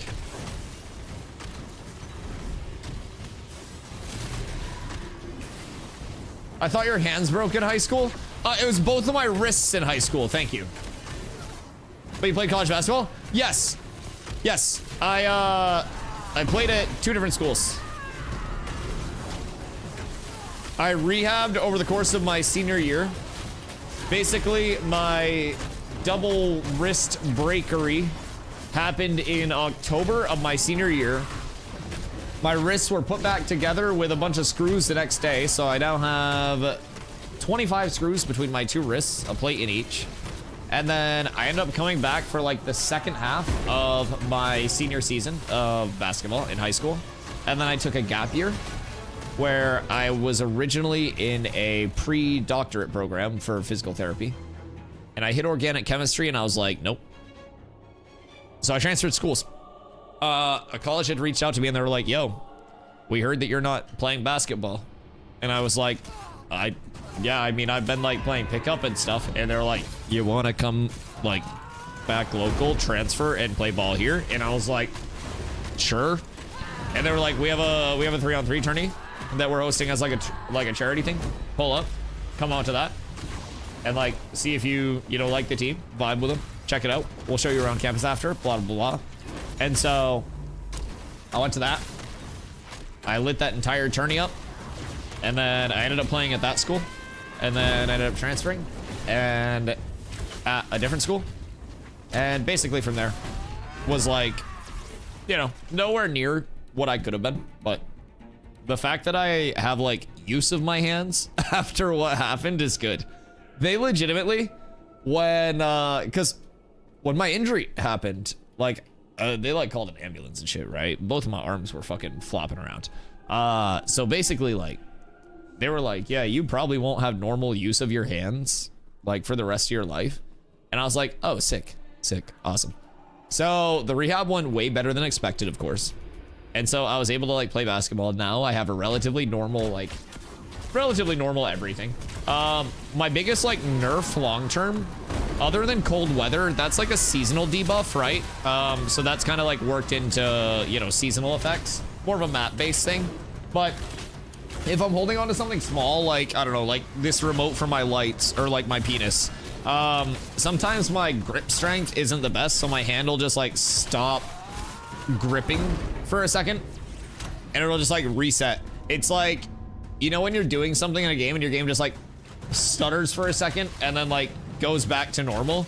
But like that's what my hand does sometimes. That's like the biggest like long lasting debuff, I would say. It just like, it takes a second, it like renders. You're watching a YouTube video and there's like a little blip and then it's back to normal. Dusty's body has IRL drop frames. Yeah. So, I don't know at like what quantity of screws in your arms you start getting the drop frames, but I can confirm at 25 there are a few drop frames here and there. And also the ongoing fear that somebody's going to break into my house and harvest my body for the titanium in my arms. If people do it for copper, they'll do it for titanium. Try turning it off and back on. Well, I'm convinced that's what's happening. It's just like a little reboot, you know what I mean? I couldn't afford the good risks. We had to get the budget ones. We got like the great value shits. It didn't come with all the features. If you can afford the good ones, that's when you turn into like Wolverine and shit, man. Europe is normal. UK is the black sheep of the family. That's why they had Brexit. Brexit's the equivalent of the old emo kid throwing a tantrum saying it's not a phase moving out. Yeah, but didn't Brexit result in them also... Didn't Brexit also result in them then asking to like move back in? Like, wasn't it like, I'm running away from home, I hate it here, meh. And then like... They were just like, hey, it's raining, can I come home? Because it's always raining in the entire UK. You just need to buy the DLC. Yo, low-key, unironically, Shock, the DLC would be the get ongoing physical therapy expansion pack, and that's not included in my budget package. So I didn't get a good like off-spawn. Jesus Christ, I cursed the entire group. I'm so sorry. I didn't get a good like off-spawn RNG in terms of like family monetary status. So we had to forego a lot of the DLCs, and it was more of like a base game, kind of trying to like build up on that, right? So Brexit to Bre-enter. Okay, where we go? Oh wait, you got Ebon Omen? Is that where that drops? Yes, cool. Can you buy Ebon Omens? All right, I need to go back up to Winstead real quick. Hello. Monitor just died, by the way. I don't know if that guy was looking for it, but... Skirt. Trainable? Oh, wait. So... Ebon Omen Bob is nuts, right? What rarity was it? Did you just get a comment, or? Can you check if the Weary Constructor is there? Oh. I don't think I can at this point if they're back in. My bad. I saw that as I jumped. Or do you at least know of that mob? Weary Constructor. Is that in Tower? Which floor would it be on? I want to say it's a Tower mob. Wait, by the way, behind you. What's behind me? Was it Braidwood? Check that statue. What statue? Oh, this statue? Oh, this is the same thing that's outside a forge. The statue radiates a freeing aura. A socket is engraved in the base in the shape of a small owl. Okay, yeah. Yeah. This is the same thing that's at Forge, except the one at Forge says, this statue is hot as fuck, basically. So that's for the Relic. Okay, so the Forge one is also going to be a Relic. So do we need the Molten Core drop? We need to see if anybody has one of the Molten Core drops in their inventory. So what's that? Do you have to get the Eskra Owl, or is that how you get the Eskra Owl?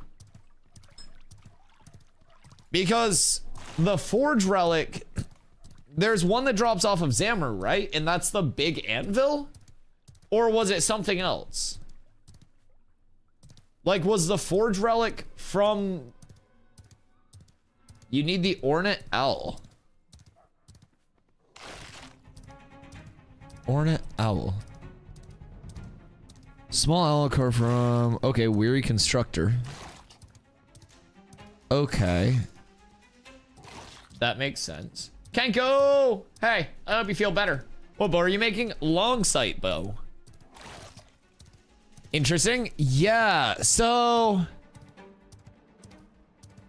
The one outside of Forge. Molten Core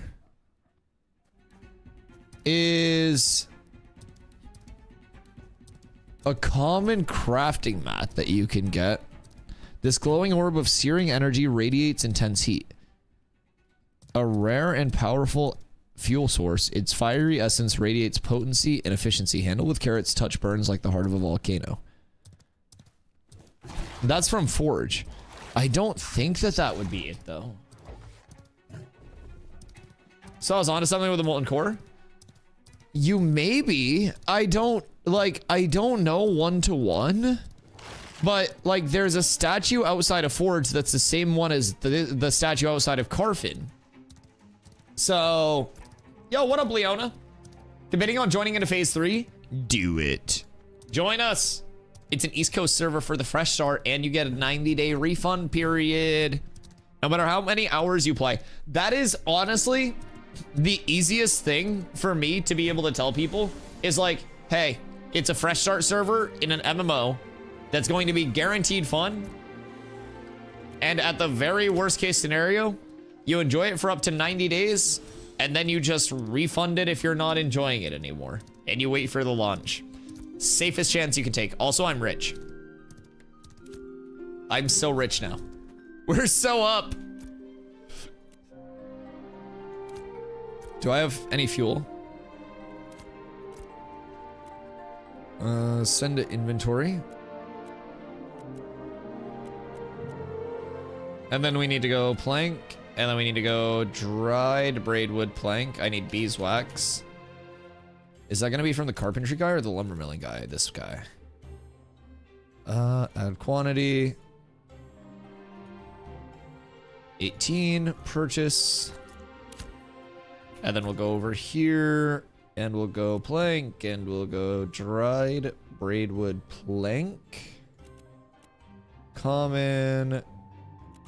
Epic 10, add fuel. Beeswax 10, epic fuel, good. Epic 10, beeswax fuel. Good. All right, that's almost done. And then the bow will be made. Shay! Okay.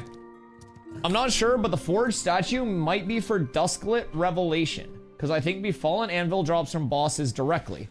Correct. I think Befallen Anvil drops from bosses.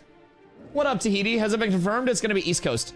Steven was saying in the Discord that it was very likely. I don't know if it was 1-to-1, 100% confirmed that they were running at East Coast, but that was what was being said in the Discord from Steven. I don't know if there's been like a more official channel than that to confirm it or not, but Fresh Start absolutely confirmed. And then the latest that we heard from Steven was that it was likely going to be an East Coast server.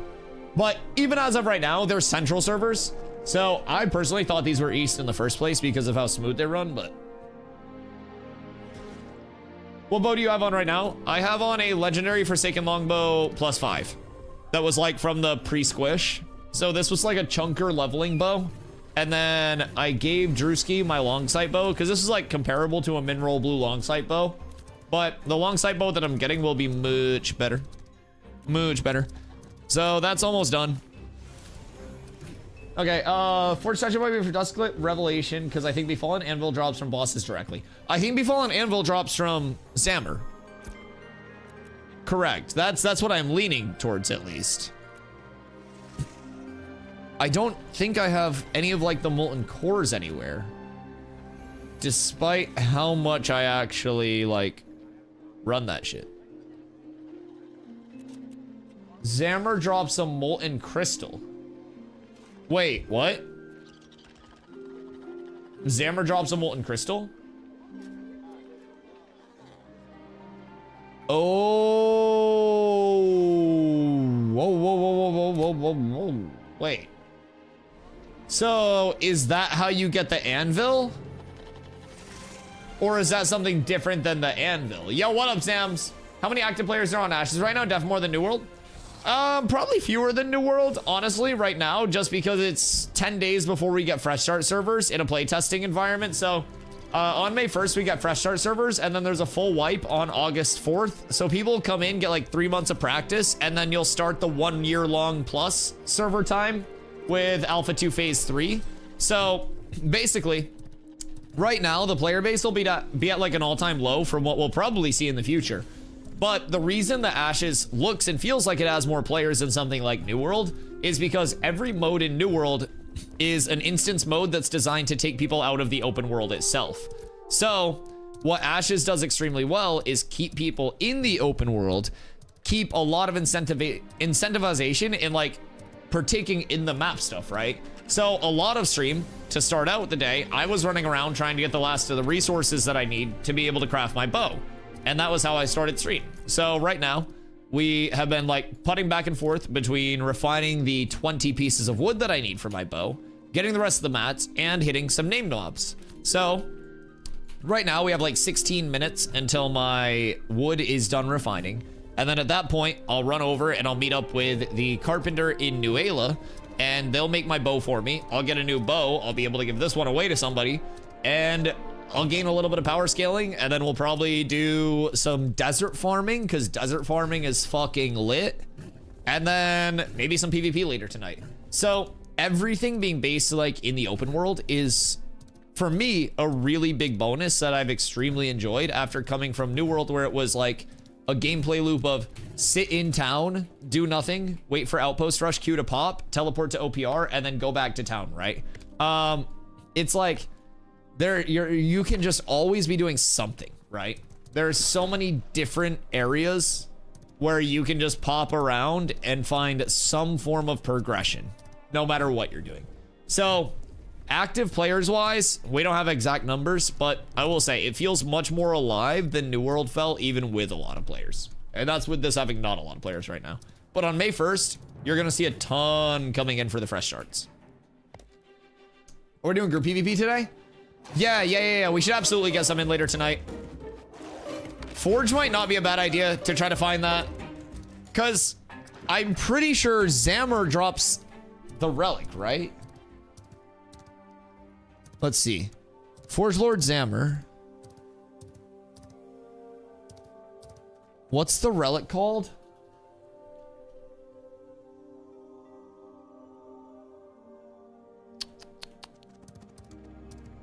Wasn't it? Oh, it was the Befallen Anvil. Befallen Anvil. The accursed anvil of Braith reaches forged of another worldly marble looking steel is more than twice as continental, pitted and roughly formed, except for the mirror bright. Does that drop off Zammer?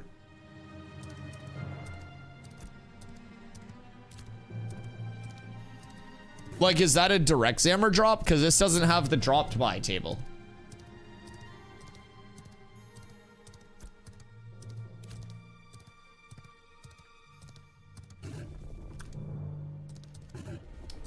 He doesn't drop the relic. You put the crystal in the statue for sure. Molten crystal. Okay. So I think the anvil's already got over here. So I don't think we would just shit out another one. Oh, I mean, I guess realm quantity limit is 2 for these. So there could be a second one. A crystal emitting a smoldering heat. Oh yeah, that matches what the, like, description of the thingy says too. EU has the anvil? I think we have the anvil too. I want to say, but maybe not. Is there a way that I can see it from like the node UI? Relics. None for Winstead. I wish we could see like which relics other areas had. Was online when the anvil dropped. Interesting. Because if there's already one anvil, the anvil says that there can be realm quantity limit 2. So we could go over there, we could get the anvil. Now, what does us getting the anvil do? absolutely nothing because I don't really care about a node. When a relic drops, everyone on the server gets notified. Yeah, there was a Tumok relic that dropped over here a couple days ago, I think it is. And someone in chat got the like van on it and the escort on it. They were saying it was crazy when it dropped. Absolutely crazy.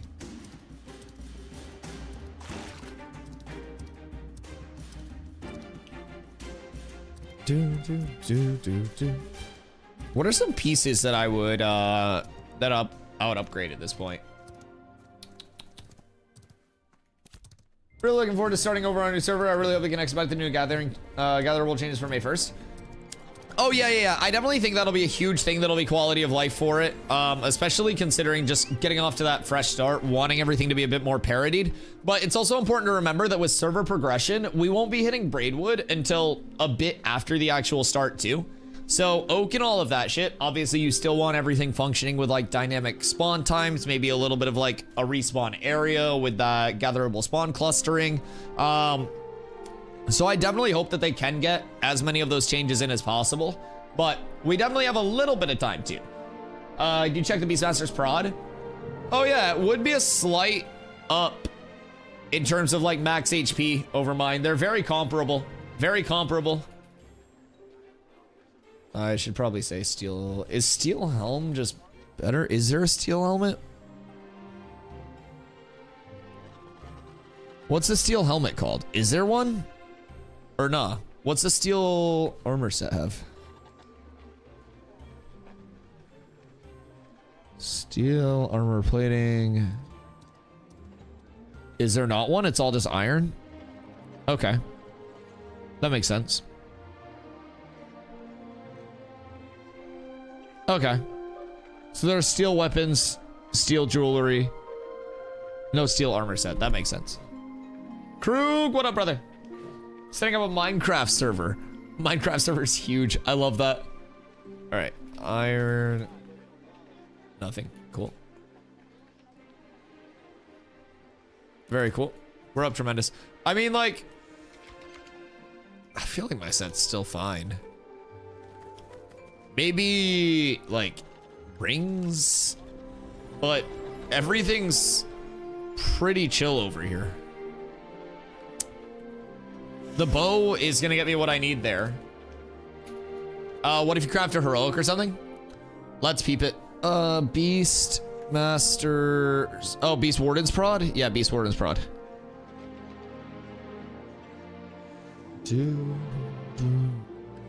Steel ingots. Ugh. I mean, 1048 max health for like that much of an input when I could just go and get 967, like.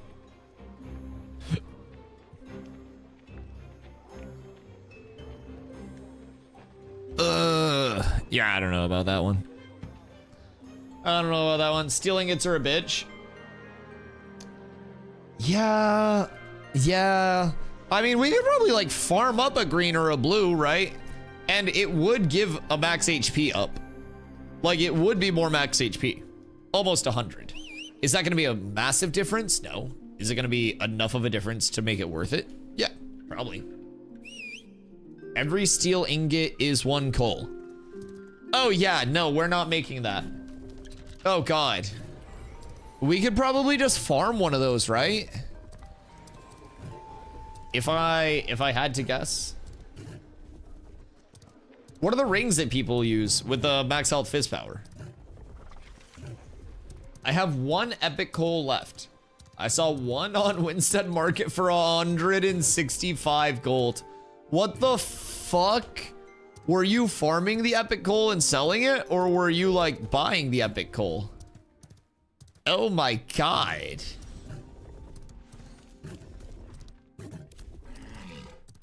Don't fart at me. I hit 3 the day that coal came out. Is that just what's like, that's how you've been living, huh? You sold a couple of those early on and just kind of coasted? What'd you sell at? Do I want to know? Just realistically? Have not seen 1 since. It's kind of like Storm. Storm got Journeyman Lumberjacking yesterday. 7 Lego braid today. Me, I have 2 legendary braid wood. My entire time specifically looking for them for an hour plus daily. Insane. I used stupidly, but used. No. What did you use them on? Tell me it wasn't fuel. Legendary braidwoods or white whale? Well, so I did finally, I hit a legendary braidwood. Like, I hit 1, but it was an adolescent tree. No Diddy, no Drake, no Dr. Disrespect. So it only gave me 2 wood. Heroic longsight bow and gave 1 to ball bearings. Oh no. I mean, at least you gave 1 to ball. Ball's chill.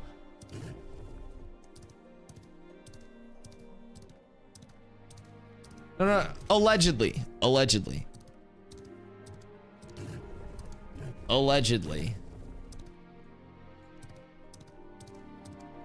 bearings coming back as a bard in P3. Ooh. That's nice. That's nice. I mean, in terms of tanks, I just feel like you don't really need many tanks. You know what I mean? Like, once you have a couple of tanks, it's like, all right, what does more do? Bards and clerics are so fucking valuable. You can just, if everybody that's coming in just goes bard or cleric, it's a W. Absolute W. That's why he's going bard. Yeah, it's like, how many people can we genuinely have playing tank to where it's like a benefit? Hello. Wood almost done refining. What are the odds Derek forgot about me? I told him 6:30, meet me in Nuela. I have 12 uncommon steel ingots. Oh, it's okay. It's okay. I'll probably just go farm one of those shits. I won't lie. I feel like if I go farm the boss once, I'll get streamer loot and it'll be like heroic plus. I deserve it. I've been working really hard lately. I regeared this entire character without complaining once.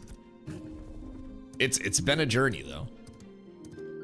A lot of this is still budget gear too, but my favorite thing about this setup and like how I'm going about the regearing is that I made it entirely an achievable budget set, right? That's the big thing. I wanted this to be extremely replicatable on launch.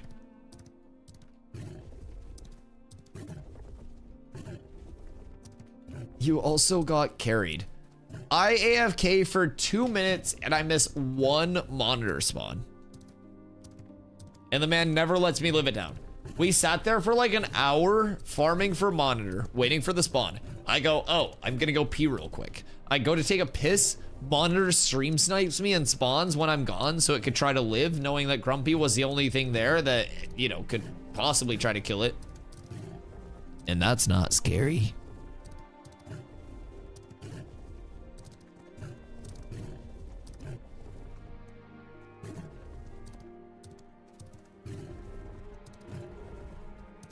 Brother, you know, like, all of the info's on Codex. I had farmed a snake circle for legitimately like 15 plus hours before there was even like a big push for the chitin armor and passed it to pretty much everyone else. Like, I appreciate the tips, but like there's no form of like, oh, I was the only one that got you this information. Like, you don't need to go that route with it. We share info here to help people source stuff, not to try to hold it over one another's head. That's not a good reason to share info. Genuinely, everything that I've sourced is like commonly known shit, brother. Like, I don't know. But I mean, sure, look at it how you want, but I don't think that's the vibe, dude.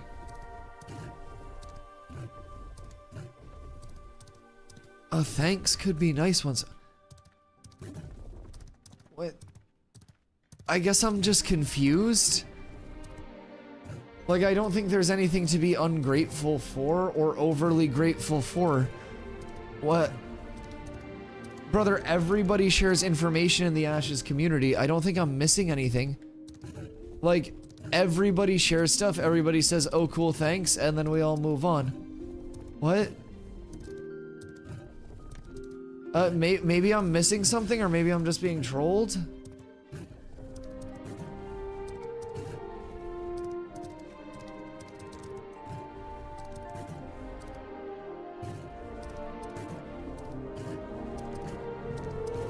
Yeah, I don't know.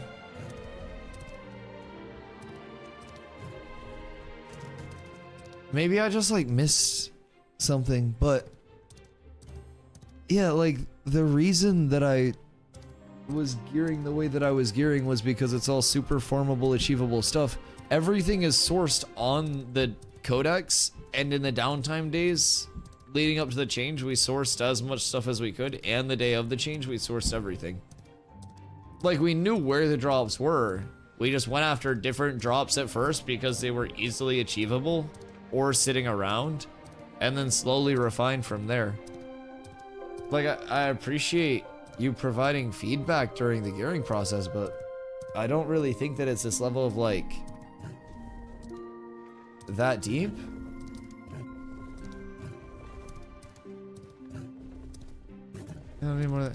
I mean, it's not even like it's like hard info to find. Like, all of the info has been sourced on Codex. Like, this is how you find stuff. You go here,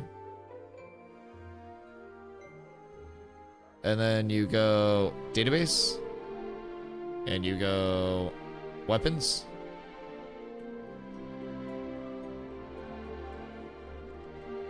fizz power, and then you sort by fizz power. And then you can basically like scroll through and you can see what your options are. And then from there, you're just able to determine stuff. You can do the same thing with max health and with everything. Like, I never intend to be ungrateful for anything, but I don't think this is like a scenario where like over like amounts of thanks were owed. But either way, I don't think I'll put Derek. We'll move on. Genuinely never meant to offend you over gearing.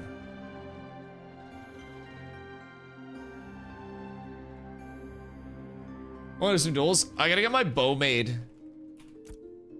That is the prio right now. I'm trying to link up with Mr. Iso.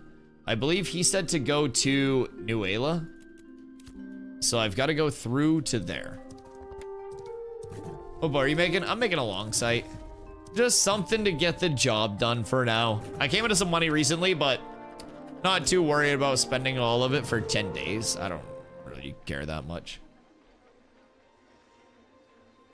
That's what I have. Yeah, long sight's a good one. I had a blue one previously.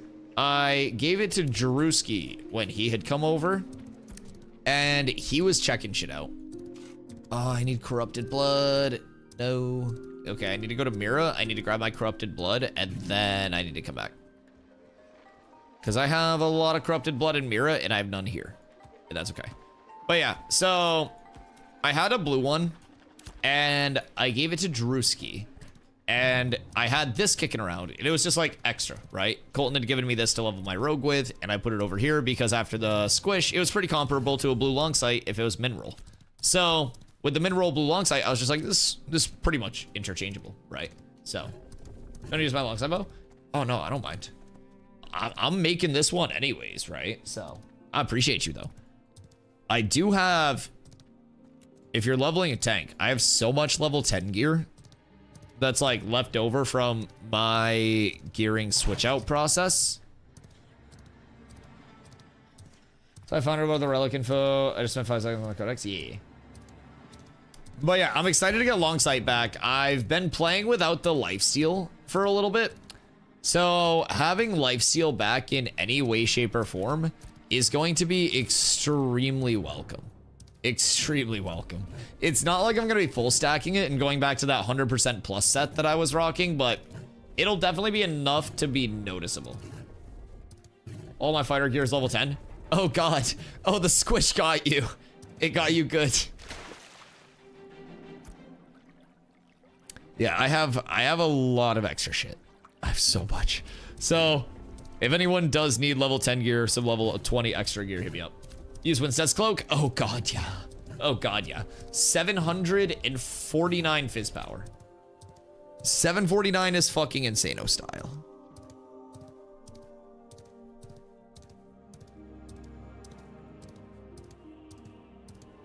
I'm heading you. Oh, it's chill. It's chill. You can keep your bow. I don't mind. I already told Derek to come over to New Ayla anyways. So, I also worked hard for this. Do I have free level 10 gear? Yeah, pull up. I have so much shit in my inventory that I need to get rid of. My god. Yeah, I keep a lot of things because nothing is bind on pickup or bind on equip in ashes. So I try to hold on to just about everything that I can in case anybody needs it. It's a very simple process. I equip something new, and instead of selling my old stuff, I hold on to it, we chill, and then people get it. Give to a gilly if you like. Word. Squid Game style. I'll make everybody fight for it. What rarity is it? Wait, so what are you gonna use on your tank if not long sight bow?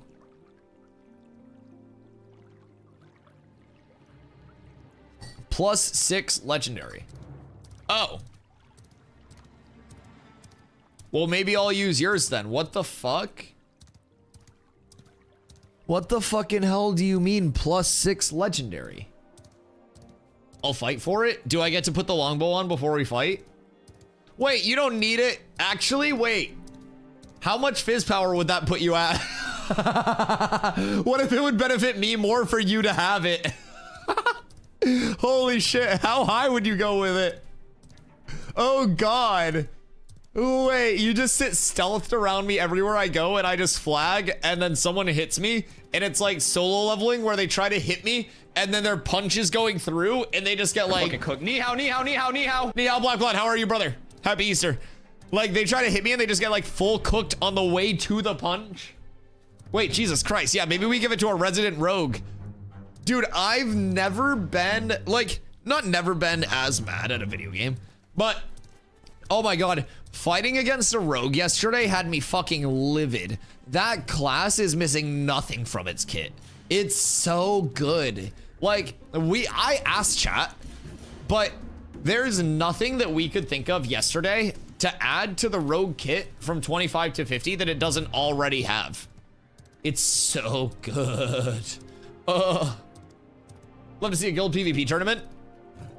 Listen, Shockums is playing a rogue, and a rogue wins. For my bow and sword. What sword do you have? Do you have a flesh ripper? Oh, you have a skin stripper? I had a skin stripper as well. I had an epic one that I gave to Drewski. That was a nice one to start with. So flesh ripper is the highest fizz roll in the game right now because people think that it has an underlying like extrinsic and intrinsic fizz roll on it. So basically, like, instead of having, you know, fizz power up top and then max health, armor, magic resist, it would have another like shadow secondary stat fizz power roll that goes into like the overarching total. Because you'll notice an uncommon level 10 flesh ripper has more raw fizz power than a cinder song, than blade binders montant and heroic, than anything. Also, that's such a cool name now. That's Firebrand Greysword. That sounds sick. But yeah, this shit's chunking. This shit's a lot of damage. Flesh River being stronger than Skin Stripper got me salty. I'm sure they'll rework it, but yeah, like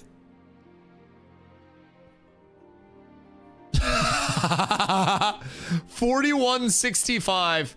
So like it has to be 2 rolls. Like, cause look, 2982 to 3394.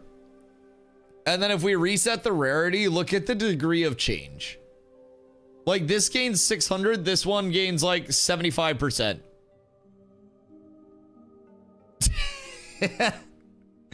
Yep. Yeah, so basically you just have your main roll fizz power and then you have a hidden secondary fizz power double down roll, and it's gonna be the only weapon that has the secondary fizz power. So you see how it has no secondaries on it? That's going to be that hidden fizz power roll, I think. That's what I'm thinking. And with no other weapons having that same like double down on fizz, my god. My god. But yeah, I bought an epic flesh stripper, or no, I bought an epic skin stripper, sorry, the 21. I bought an epic skin stripper for 40 gold. The week that the reset happened, like a few days before it. And that value, that was some nice value. That was some nice value, I'm not even gonna lie. I was extremely happy with that. All right, I just need 10 of these. Fluke. And then 10 of these go back in. Almost ready. Coming, I forgot my blood. Great, now I'm stuck. I'm on my way. Gross. What do you freak? Coming from Mira. Whitney. Oh wait, you can probably hear me. You know where I am. You know where I am. Well, he should have told me that before. It's okay. It's okay. I have the blood now. You're what? Listen here. Listen here. We're not gonna deal with name calling. Click the deep water because it has less stats. Deep water was the one that's, what is that? Is that just like a shitload of armor? Armor and con, right? Someone showed me that chest piece. Yo, what up, Black Blood? Is there a decent spot I can go to at level 21 to get 13% to level 22? Can't find any Carf groups. If you're soloing, where would I send somebody solo right now? Honestly, you might just be able to go out to Jinnah and solo pull the snakes and just level off of there. So in Jinnah, the new desert node, the middle finger, follow it east. And then this stuff that looks like really bad acne scars in the ground, this is a pocket dungeon. So that's snake circle, we call it. And that shit has 2-star snakes that are very easy to kill. Very, very, very fast to kill. And they give great XP. So we typically go over there and just AoE pull the hell out of it with a full group because they're very simple mobs, just melees. But yeah, I would definitely say probably there if you can get a group for it. Is there a solo spot that I think would go faster right now? Tropics, I can't think of anything. I don't know. I don't think so. I don't think there'd be a better solo spot that I can think of. I'd probably just go there, Black. I also walked into the Petitioner Challenge solo. The Petitioner Challenge event doesn't do anything until you activate it. So unless you had all 4 of the challenge pieces and then you activated the event, then you'd be fucked. But unless you activate it, you're chilling. Everything's fine. All right, I gotta go up to Winstead and then New Ayla. Looking for a mob. Are you trying to find that mob on 2nd floor? Skirt.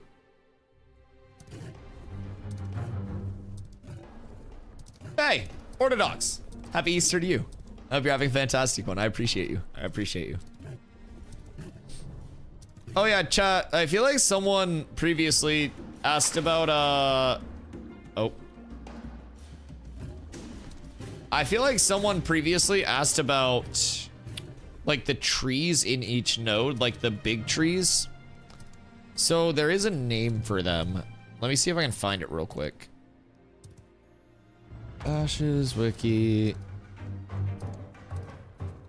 Excuse me.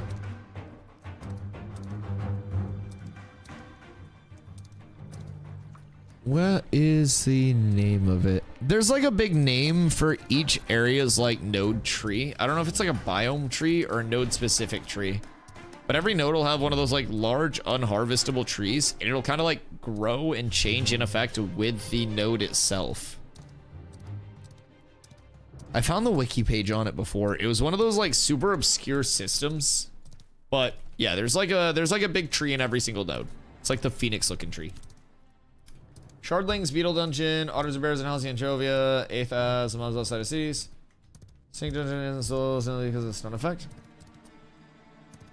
I see people out there single pulling all the time. Because you can just kite them down. They move super slow. If you have any form of slow on your weapon, you can just like solo kite them down. There might be better like solo farms, but yeah, I don't know. I see people out there solo pulling a lot. Maybe they're just built different though. You're not like full fucking AoE pulling, but you're like sitting at the entrance, like bringing one up that little rampy area and then bringing it back down the rampy area. You know what I mean?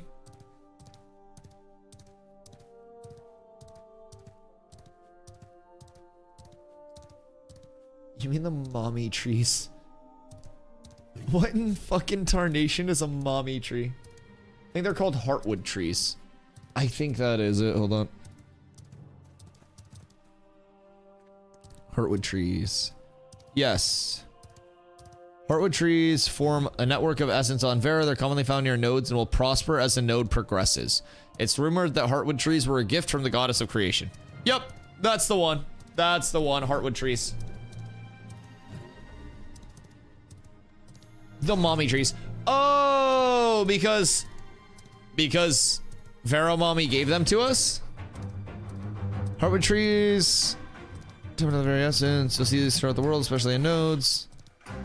So like, what do we get if we make time mommy happy? Do we get time spankings, time head pats? More so need to be ranged. No skill damage it takes. Time difference. Fighting at range, it takes a while because no skills. Yeah. Like I said, there's probably a better solo farm. I just haven't solo farmed with the new mob changes, like 20 plus shit at all. I've pretty much just done group farming because it's so much more efficient at this point. I'd hope time spankings aren't the reward. I mean, you're asking for different rewards than I am then. Sometimes spankings are for being bad, sometimes they're for being good. I don't make the rules, I simply just accept the spankings. Dusty, wait, I'm just south of you. You'll never catch me!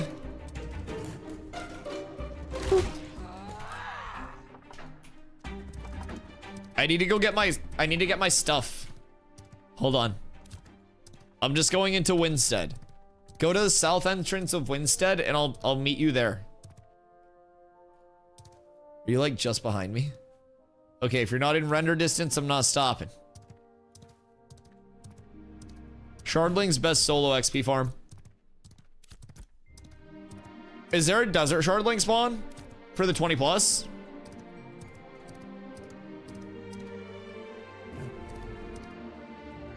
Off tanking in a group right now? Oh no.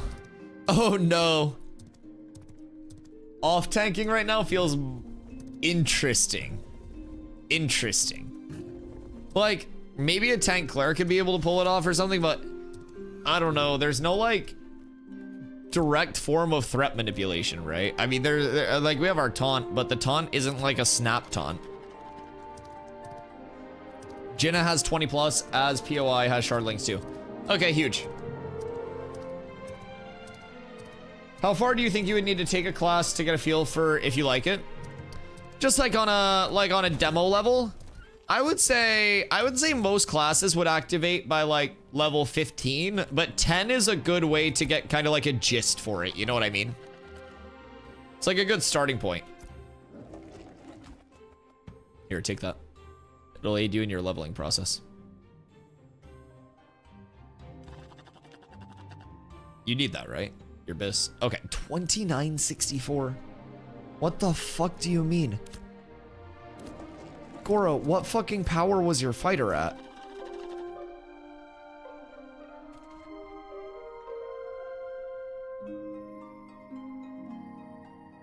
$550. What? Jesus. That just jumped me like 10 power. What the fuck? Okay, I need to go see Derek. Jesus. All right, well, somebody's gonna be happy about this acquisition because that's being given away. How do I source that sword? You can have the sword if I can keep the bow. And then I'll give away my other bow as well, the one that I'm crafting. Can't get aggro, but I can pull things chasing other people and protect the tank to get 30% of his damage. You could also, in your tank tree, one cool combo to play around if you really like want to build up with a supporty type, right? Wah. Hello. Good day. Fireworks. So if you do want to like just play the full like off tanky type beat, right? You can go Aegis as well. You can hit the protect, and then you can also hit the transfer. Hello.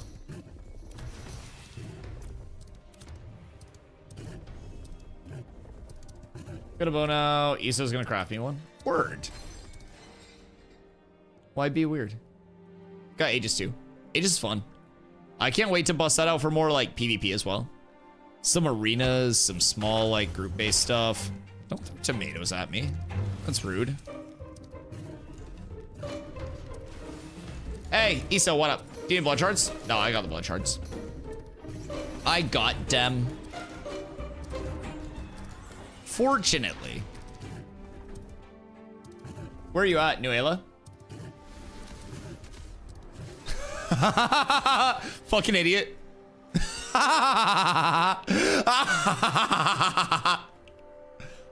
Watch stream more.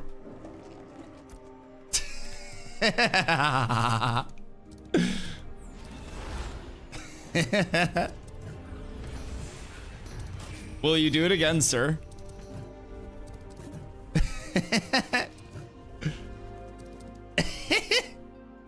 Bye. Oh, it's not like mirror. Oh, I have the blood shards. I have the blood shards. I have everything I need. Yeah, we're good. Where are you at? Are you over by the desert?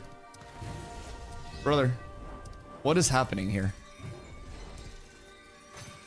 I'm so confused. Hi. Your snail. No! My snail! Oh, are you friendly? Oh, he's a friend. My snail! Sorry I got you killed. Here. I offer... There are goodies in there. Guys, you can't see what's in the sack, by the way. This is exclusive between me and Barcode. You guys can't see it. So I actually exploited and I put a lot of stuff in there. Yeah, so I duped a bunch of very expensive stuff and things, and it's all duped. So we actually duped like Steven's GM stuff because we hacked Steven's accounts and then traded his GM stuff to us. Fupo, oh shit. Oh shit, Fupo. See, I was gonna put Fupo in the sack, but Cat wouldn't stay in the bag. Cat's out of the bag, so to say.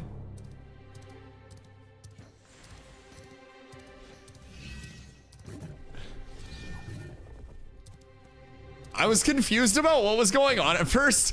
I thought he was just gonna follow me around and keep like chaining my mount to be mean. And so I ran over to the Ember Spring, and as soon as the car's acroed, now I feel bad. He's being a friend. I'm so sorry. I called him an idiot. He was being a kind lad with the escort. He's helping, not hurting. It's because I have my braidwood in my bag. I got that sack on me. Stuffy in there.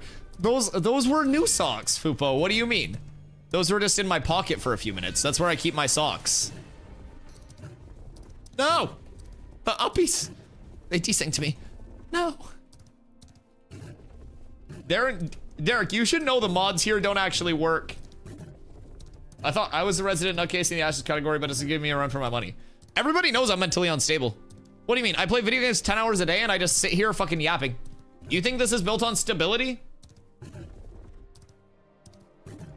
You assume I'm not nuts. Do you need some Kool-Aid? I've heard it's delicious. I've heard it's real good.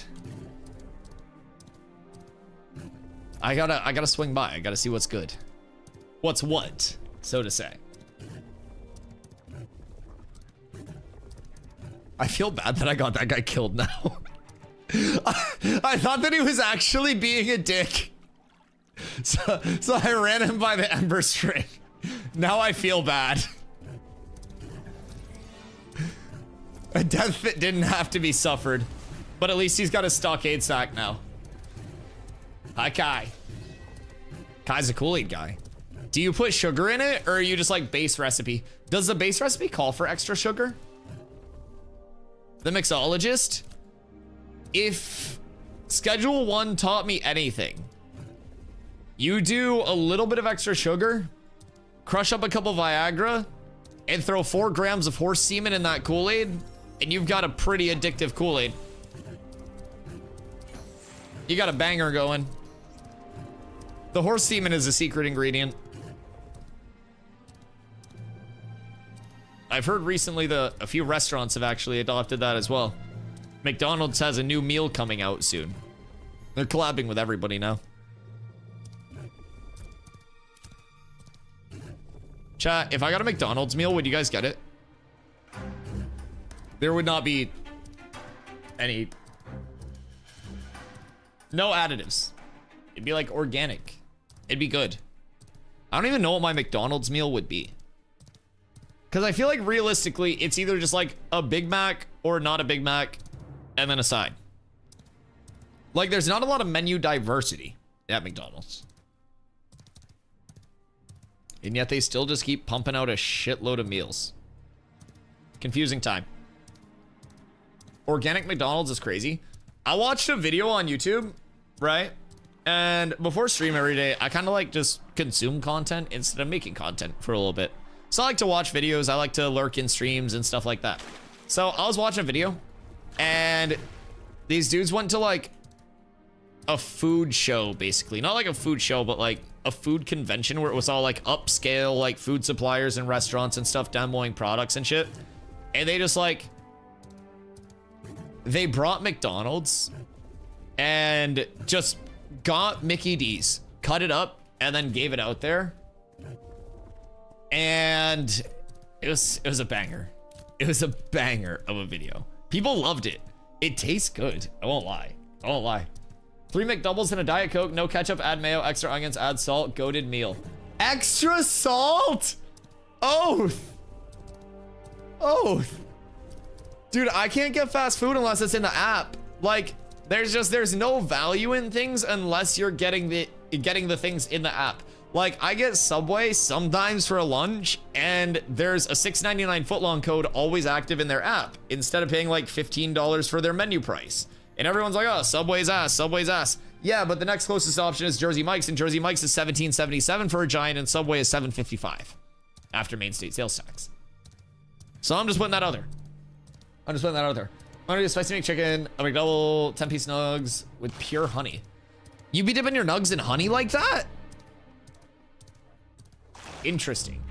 Get things in the app and use a credit card to buy it. Get the cashback rewards and the rewards from the app. Yeah, that's kind of like how someone was saying that they would just like be really good at investing so they could retire on like 150K. Like if you just buy McDonald's every day, but you get the cash back on your credit card and then you also get the rewards, then you just delete the credit card app to get rid of the debt, and then you keep all of the bonus cash back and the rewards, and then you just ride off into the night with that, and then you retire. Follow and subscribe for more tips and tricks, chat. A Giant's basically 2 sandwiches. Yo, what up, Texas? Did they add the pre-order mounts to the game? So the Wispwell Kya is a farmable mount now. This is through the animal husbandry system. It is in the game. You can get a beast of burden or an actual mount for it. So with the pre-order packs, it's important to remember everything pre-order is like cosmetic, right? So if you had a pre-order pack, you wouldn't get like the functional, like this high level 29 Wispwelk with all the max health and everything, but you would get like a skin to put over your basic horse that would give you the Wispwelk or the Snorse, as we call it. So if you had like a Snorse or anything like that, then you may start to see more of those come into the game as like the physical mount here. So if I hop off this bad boy, it's got 4,100 HP just about. It's level 23 here, it says, even though showing a level 29 there. and it has 160 move speed. The default horse is 135, but with your pack, you'd get a skin to put over your default horse, and then that would basically keep it the same speed, same health, but make it look different. So you just put the skin on any mount. Correct. So that's how they're like, they'll have store mounts as well. And basically the analogy that I use is like, I drive a Honda Civic. I can get a Lamborghini Urus body kit and a cool spoiler, but it's still a Honda Civic, right? I can't just make my Civic a Urus. No matter how it looks, it's still a Civic.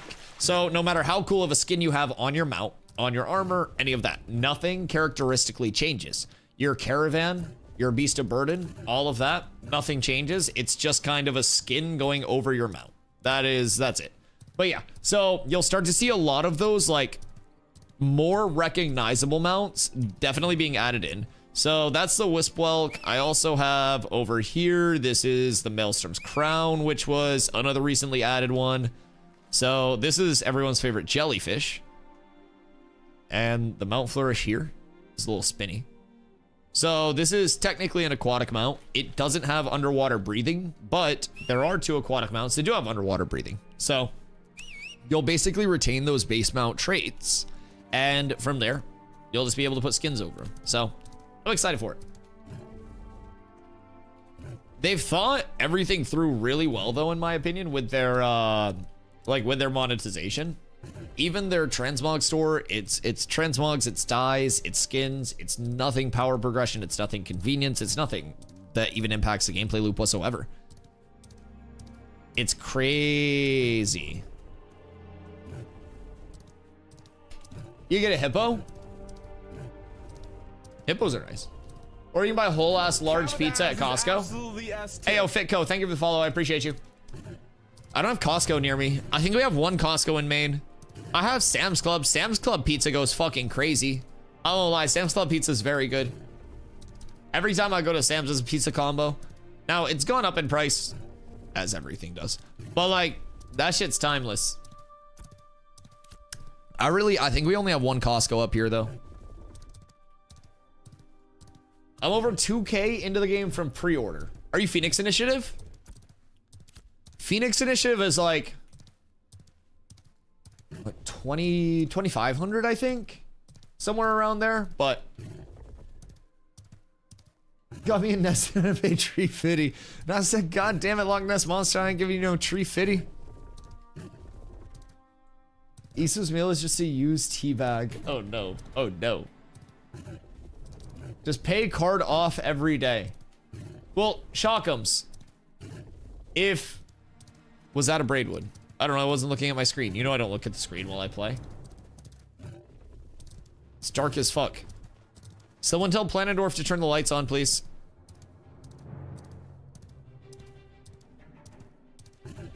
But yeah, you assume that I have the money to pay off the credit card.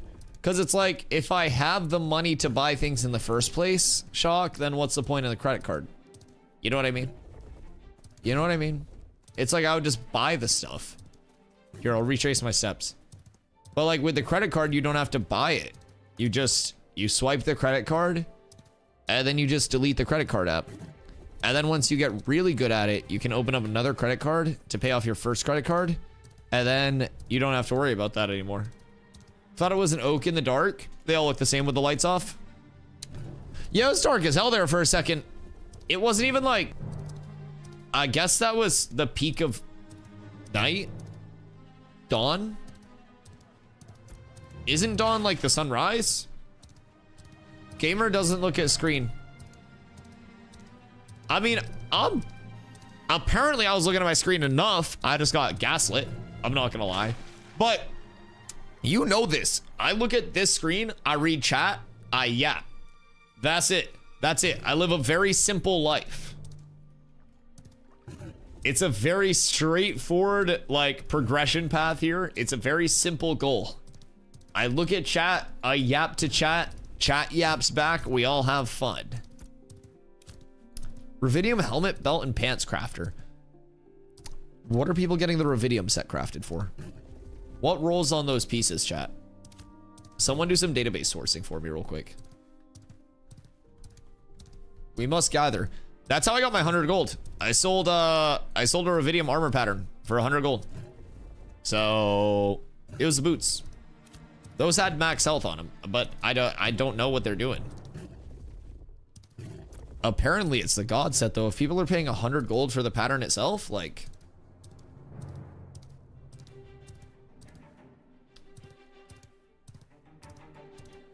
What up, Skog? Dusty, my favorite AOC app. I appreciate that, dude. I appreciate that. This wolf is going crazy. Absolute moonwalking. Going sicko mode. Do you remember how much you paid for your journeyman axe? Already crafted all. That was a Grumpy. Grumpy sourced like 4 people's journeyman axes. Me, not you. I don't want to install Windows updates. Yeah, Grumpinski put in the work for those. Because I didn't even have it. 9? It was a 9? Jesus. Good fucking god. Legend. Legend. See, that I'll say thank you for. We love you for that. Yo, Artanthos. I hope you're having a wonderful one. I hope you're having a wonderful one. I missed the Face of Sorrow pack. It was only offered from March 2020 to July 2020. Wait, let me look at. Ashes of Creation. The Face of Sorrow. Oh, wait, what? Oh, no way. It comes with a fucking axe, too? Oh, what? That axe looks too small. I hope they make the axe bigger. Like, if the axe was like this large, it would be insane. You know what I mean? Like, if the axe took up more space at the axe head. This looks like a wiffle ball bat. F the axe, the ribs. Like, sure, but like the axe. You know what I mean? Yo, what up, Fitco? Super intrigued by this game. Also want to get the homies into it. Does seem like even new MMO should be used. Oh yeah, yeah, I absolutely agree. I absolutely agree. So you're getting into it at a good time as well. So there are going to be fresh servers coming out on May 1st. What's that? This is the Face of Sorrow pack. Costume cosmetic skin in a pre-order pack. It was back in 2020.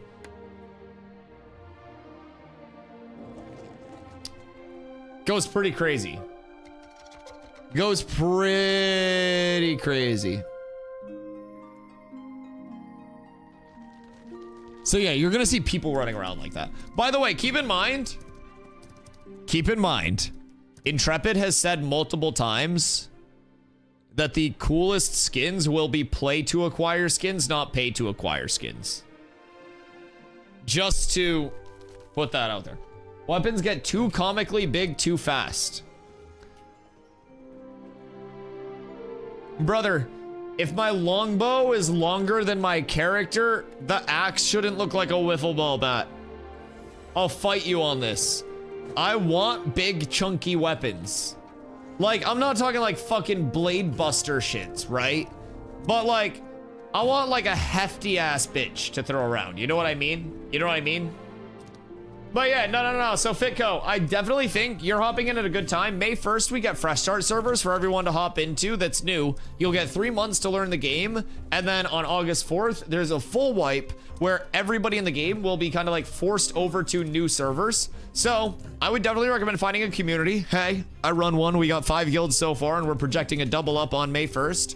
So I would recommend finding a community, getting in with someone that can like help you learn the game and then prepare for that August 4th launch. Everything in Ashes is community based. You benefit so much more being a part of a community. Oh, janitor's here. Hey, this is creepy janitor's mount. This is a glimmering geode. He be tweaking and shit. They're blind, as you can tell. I think you should be able to slap googly eyes on it though. As kind of like, as an RMT, a couple more bucks. But find a solid community? Yeah, dude, hit us up, hit us up. We can answer pretty much anything over here that you're wondering. I came over with the phase 2 launch and I put in over 700 hours this phase. So I came from no knowledge and now I have so much knowledge that I literally have been having dreams about Ashes the past like week because I'm so excited for the fresh starts. I'm fucking pumped. So longbows are traditionally as tall, if not taller, than the archer. Oh, like IRL?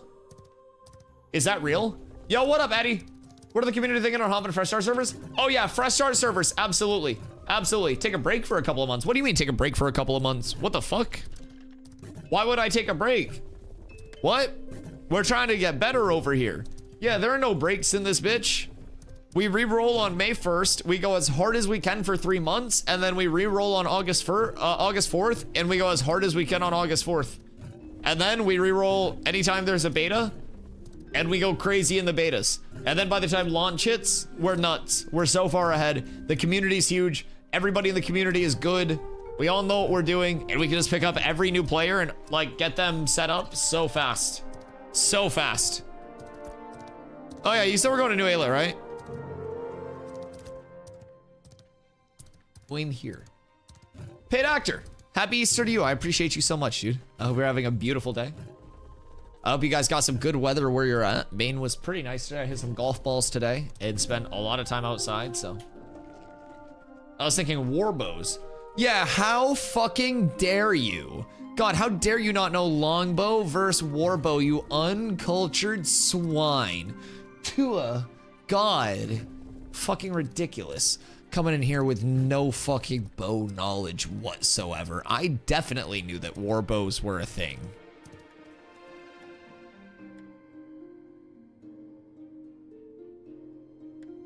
Stupid.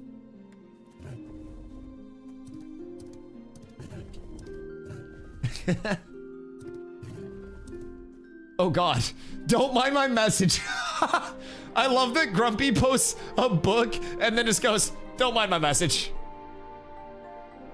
Longbows are tall, but usually ahead. Shorter warbows are huge. Interesting. Okay, so I guess this wouldn't be like terribly inaccurate, but like, it'd be slightly inaccurate. It looks so clean with the enchant. It's glowing, chat. It's glowing. All right. Where is the Derek? Hog to it and spin on that thing. No. No. The amount of tiers are all of them have the same stats, just visually different. Oh, animal husbandry goes deep. Mounts have so many different small stats about them and will only continue to receive more and more like customization between each thing. Past that, you'll also have like a horse in the Riverlands versus a horse in the desert. Like for huntables, say they did have that crossover. Like the same animal in different areas could have different genetic traits. So like a horse in the Riverlands could have the fastest move speed. A horse in a different biome could have the highest health. A horse in a different biome could have like the highest jump, right? And through that, animal husbanders will try to source and like, what the fuck? Source and combine those those traits and those genetics, right? And through that, you'll eventually end up with these like hyper optimized mounts. But even if you get like a really good mount roll, you can't just like best PvPers first. Wait a minute. Wait, make him not play rogue. What the fuck? But yeah, so like mounts will continue to go so deep. And in terms of the breeding, there are only a finite number of breeds that you can actually like use each animal for before they become like sterile. So you can't just get one juicer mount and then just like breed it 1,000 times and have a really good bloodline to play off of. You've actually got to like think it through very thoroughly. That bow you're holding requires legendary coal. This was Gora's bow. Gora had fucking insane gear. I don't understand. Gora was juiced. Very strong. This is expensive. This alone, in terms of the wood to make it, is like 400 plus gold in wood. You've got your ingot, you've got your thread, you've got your enchanting. It's not the bow you're crafting. Oh no. No. This was Gora's bow, and Gora was like, hey, I'm leveling a new character. I'm not gonna hit 20 before the end of the phase. Here you go, use it. So I'm making my bow, and then I'm just gonna give my bow to somebody else. But my bow is an epic. Or should be. Any last customers? Wait, I thought you were doing one at a time. I'm here. I'm gonna steal your bow. Yes, it's me, DustyWhy. I don't have a bow. Are you? Shock. Shock. Shock, what are you doing back there, buddy? Step Shock, what are you doing? Why is my cape fluttering like that, Shock? What's going on over here? Hey, Derek, your character kind of looks like you since you shaved your head. Huh. Shock and I were just doing something while we watched. Speaking of bows, how do you enchant that bow? You're +6, so there's regular items you enchant with percent chance. Enchanting limit is +20, and then enchanting is done through enchanting scrolls, so it's basically an increasing chance to fail the enchant itself, and then once you get past a certain level, you can have a chance to de-level one level, de-level all levels, or eventually destroy the entire enchant itself. Or not the entire enchant, the entire piece of gear you're enchanting. So enchanting does have an escalating risk reward to it. Oh wait. But yeah, it goes up to +20, and anywhere above +8, like, you get punished. So you start out, it's just like a small chance to fail, and then once you hit, I want to say it's 2, you have a chance to de-level 1 level. Once you hit, maybe it's 4, but once you hit 6, you have a chance to de-level all levels. Once you hit 8, you have a chance to start destroying the item itself, and the chances just go like less in your favor the higher you go, in the simplest way. Enchanting, decent complex system. Yeah, it definitely lacks some complexity right now compared to what it will in its full iteration. But a lot of the lifestyle skills are more placeholder oriented, more of like a function over fashion level iteration, right? So that's important to keep in mind as well. There's an entire rework that we're going through with everything. Level all starts at +3 to 4. Okay, huge. Huge. And then at 6, once you hit 6, you go to 7, you have a chance to lose all of your levels at 6 to 7 and 7 to 8. And then anything 8+, you have a chance to brick that entire ass piece. Is it done? The deed I requested. Yeah, that's your tip, you freak. I'll pay 5 gold for the bow. So like, the difference isn't that crazy, but like, it's a pretty large difference. I won't lie. So this is a non-enchanted epic, and then that's a +6 enchanted legendary, and it's a 20% difference. I'm not gonna lie, it's pretty beefy. We're kind of juicing with that. Yes. Here. All right, you need the sword. We'll move those over there. Okay. What else do we need? Chat, who needs gear? We have so much fucking gear now. We have 2 long sight bows to give out. We have Luminon earrings. We have shields. We have 10 gear. We have 20 gear. We have just about everything. How much power? On the bow or for me? I'm sitting at 231 fizz power unbuffed. If I were to go strength scroll, oh, maybe that was with strength scroll. And then if I were to pop a beefsteak. Cat with abs is absolutely S tier. Yo, Despair, thank you for the follow, much love. Beefsteak puts me 235 and just under 7k HP.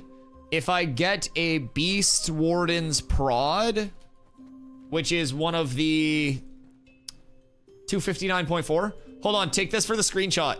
Get 260 plus and then screenshot it just for the flex. I need this back though.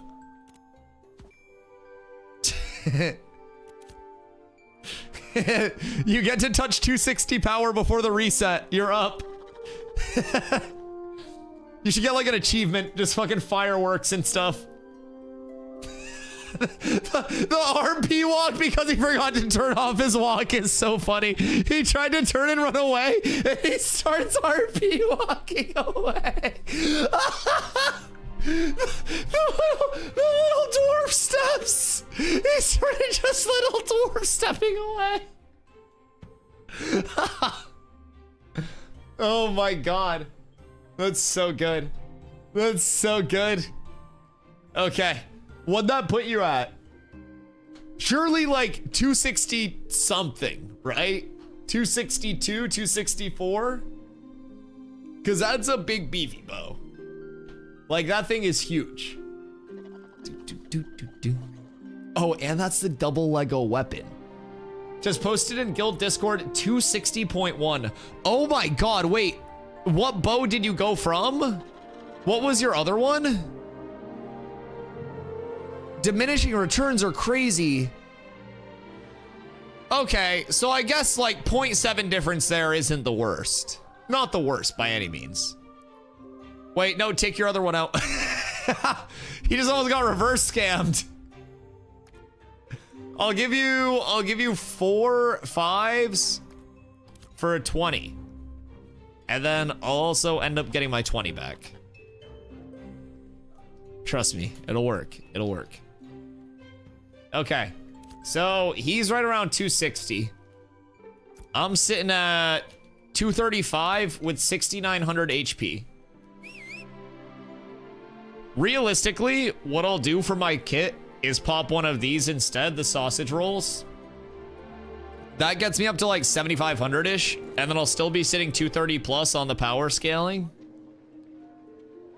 And then if I can get a Beast Warden's prod, then that will get me... That'll get me 7,500 plus HP. So that'll be real nice. We'll be beefy there. Yo, what up, Sora? I'm starting something funny. What you starting? There wouldn't be one there. All right, I'm ready to farm now. Do we want to do named loops? Do we want to... What do we want to shape up with? And who needs some fucking gear? Because we have a lot of stuff. We've got melee weapons, we've got range weapons, we've got jewelry, we've got armor pieces. I've got a lot of shit, chat. I've got a ton of shit. The desert's beautiful, Chris. The desert's beautiful. You just gotta know where to go. Beast Wardens cost a ton of steel. Yeah, I'm not gonna craft a Beast Wardens because, like, while I have 122 gear, or 122 gold, like, it probably wouldn't last long. Any mage gear? Absolutely not. I have fizz gear, unfortunately. Unfortunately.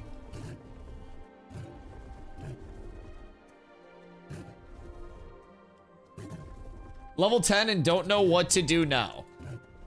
At level 10, I would say probably trying to... Would I transition somewhere at level 10? Server launch will be a little bit different. And if you're solo, it'll be a little bit different. But level 10, I would say either try to get a group for Church of the Seven Stars here, if you can. If you're solo at that level, you could farm outside of Highwayman Hills as well. This little area, there's Highwayman Hills here, and then there's the dock right by the water. These mobs are very soloable, and you can get some level 10 gear drops from them as well. This would be a good one. What's a fella got to do for the long sight? Are you in the guild?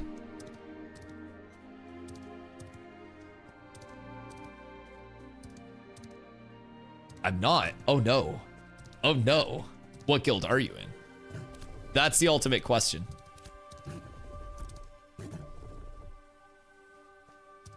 Barcode. Wait, were you the one that I gave my sack to?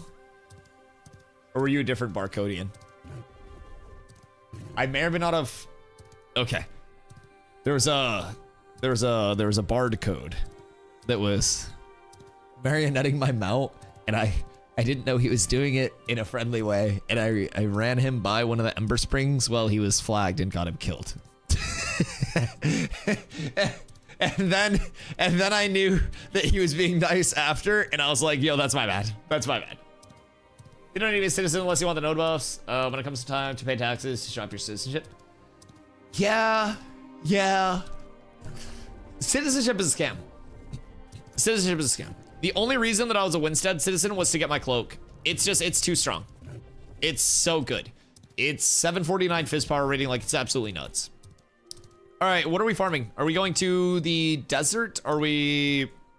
I don't know if we have a timer on monitor or not, but... Where you get that at? This cloak? Oh shit, this is a Winstead citizen's cloak since the rework, yeah. So you just have to hit citizenship over there. You can grab it, and then with citizens cloaks, anytime you put these on, you can lose your citizenship, and as long as you don't unequip the cloak, you can keep it on and keep the benefits. So yeah, this is just level 21. So like everybody was using level 10 Sunhaven before. After the changes, this one got juiced. So for me, it was like 83 citizen bucks or something like that. It wasn't much at all. You can just do a couple of the buy orders. So over by the storage guys, they're the buy order, like the commission boards or whatever. You just do a couple of those. They're super easy to do. It was like granite for one of them. Like you just hit granite and then you turn it in. You get 20 bucks per one that you complete. You can do 105 of them a day or some shit like that. So do a couple of those. It takes like 10, 15 minutes to farm up and then you're chilling. So yeah, just hit the over by the storage guy. You'll get the commission board. Just find whatever commission looks easiest and then just go from there. If you do the one where you have to get granite, you can go down to like here. It's this little, like, I think it's shaped like a poodle if the poodle had like one short leg, but you go south of the poodle and then like in these cliffs, I think it's like this one here. There's like granite there. Fearless citizen right now. How long until I can pick up Winstead? 36-hour cooldown, I want to say. That's the Double Dong Lake.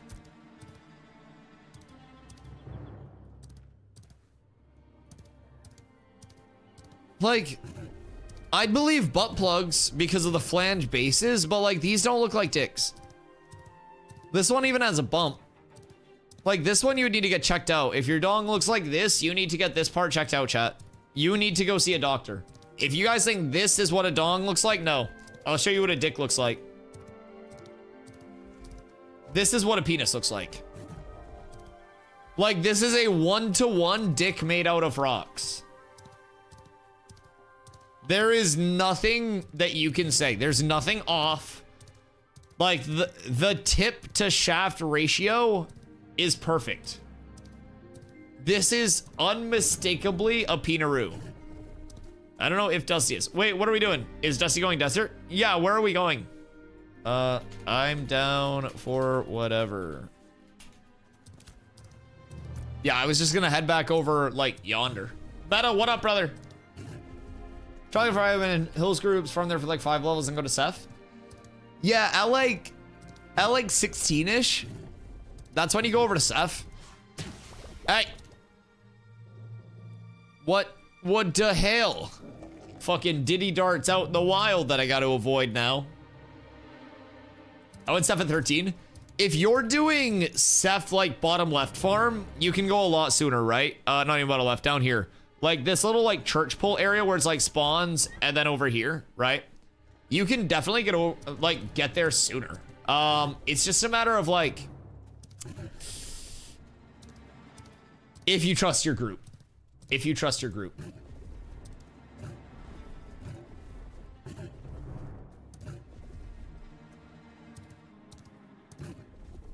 Grinding the new patch on Dark and Darker. Dark and Darker. Interesting. Interesting. Does some crafting. I don't know how to get the chainmail recipes so I can stop. Oh, recipes can be an interesting one. So with recipes, you'll want to find something that drops those pieces of gear, and then within their loot tables, it'll be like a chance to drop the gear or a chance to drop the recipe itself. Same thing with like named mobs and bosses. So you can get recipes to make boss items. Basically with named mobs and bosses, it's a chance to get the recipe, a chance to get the item, or a chance to get the crafting material used for that special item. So it's a pretty diverse loot table. There's a lot of like PvE oriented things mixed in with the gathering, with the crafting set, like everything that's needed there. So it's massively important to have the full PvX gameplay loop in your own interests. And I always tell players that someone's coming in and, you know, a lot of people will be like, oh, Dusty, can PvE players play this game? I'm like, you can, but you've got to do a lot. Like you've got to, as a PvE player, to be successful, you have a lot of things accessible to you. You've just got to kind of like put in the work. If you're a PvE player who just wants to mob grind, then sure, but you're going to need to get gear somehow. If you're a PvE player that wants to craft, you're going to have to mob grind to get the stuff to craft. You're going to have to go out and potentially risk PvP to craft. If you're a PvP only player, you're going to have to PvE a lot more than you want. And it's not a bad thing because I think the PvE and like the gathering of recipes and everything there, it's very fun. Hobbsy, what up, brother? How you doing today? Happy Easter. Thing with crafting, if you're kind of solo, you should first obtain dropped gear. Oh yeah, the progression for everything is essentially going to be like, get low rarity dropped gear to source it, and then try to craft higher rarity versions after the fact, right? So that's always going to be the biggest thing. So, you know, I just crafted an epic long sight bow. We have the legendary. But before either of these, like I had my blue long sight bow, right? So I had the blue long sight bow. That was what we found. And then from there, we save up, we try to get more materials, and then we try to craft that higher rarity output, which is going to be the more consistent version. So you can still hit lotto. Like we could technically just go in and like find a legendary long sight bow. Is that going to happen? Probably fucking not. So I'm not banking on that. You know what I mean? You know what I mean? Yo, Don, thank you for the 40-day streak. I appreciate you so much. Can I do PvP at level 10?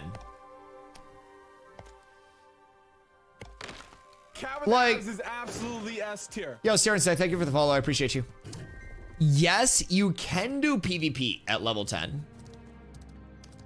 Can I fight a professional MMA fighter? I can. But am I going to win PvP at level 10 or a fight against a professional fighter? Probably not, unless the person that's fighting against me has a literal heart attack and dies. So, like, you can PvP at 10. But if you're fighting somebody that's not level 10, you're probably gonna have a bad time. Yo, Siren, I appreciate you. Thank you. So go for it. Yeah, it's always important to swing up. You've got to constantly be making progression there, right? That's the big thing.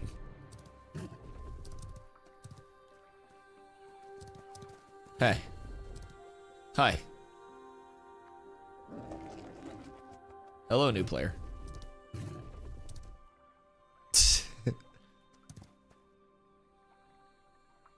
They're exploring. They aren't even hitting the dodge roll. Chat, are these guys new? Here, let's give them something.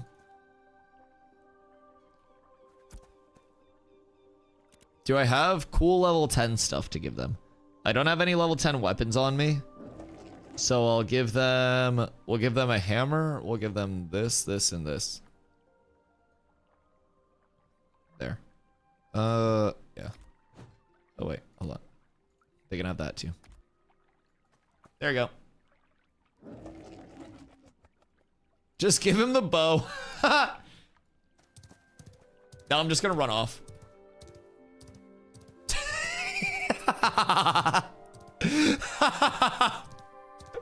He has no fucking idea what just happened. Dude just saw Snorse, had someone give him a full care package, and just run off without saying a fucking word.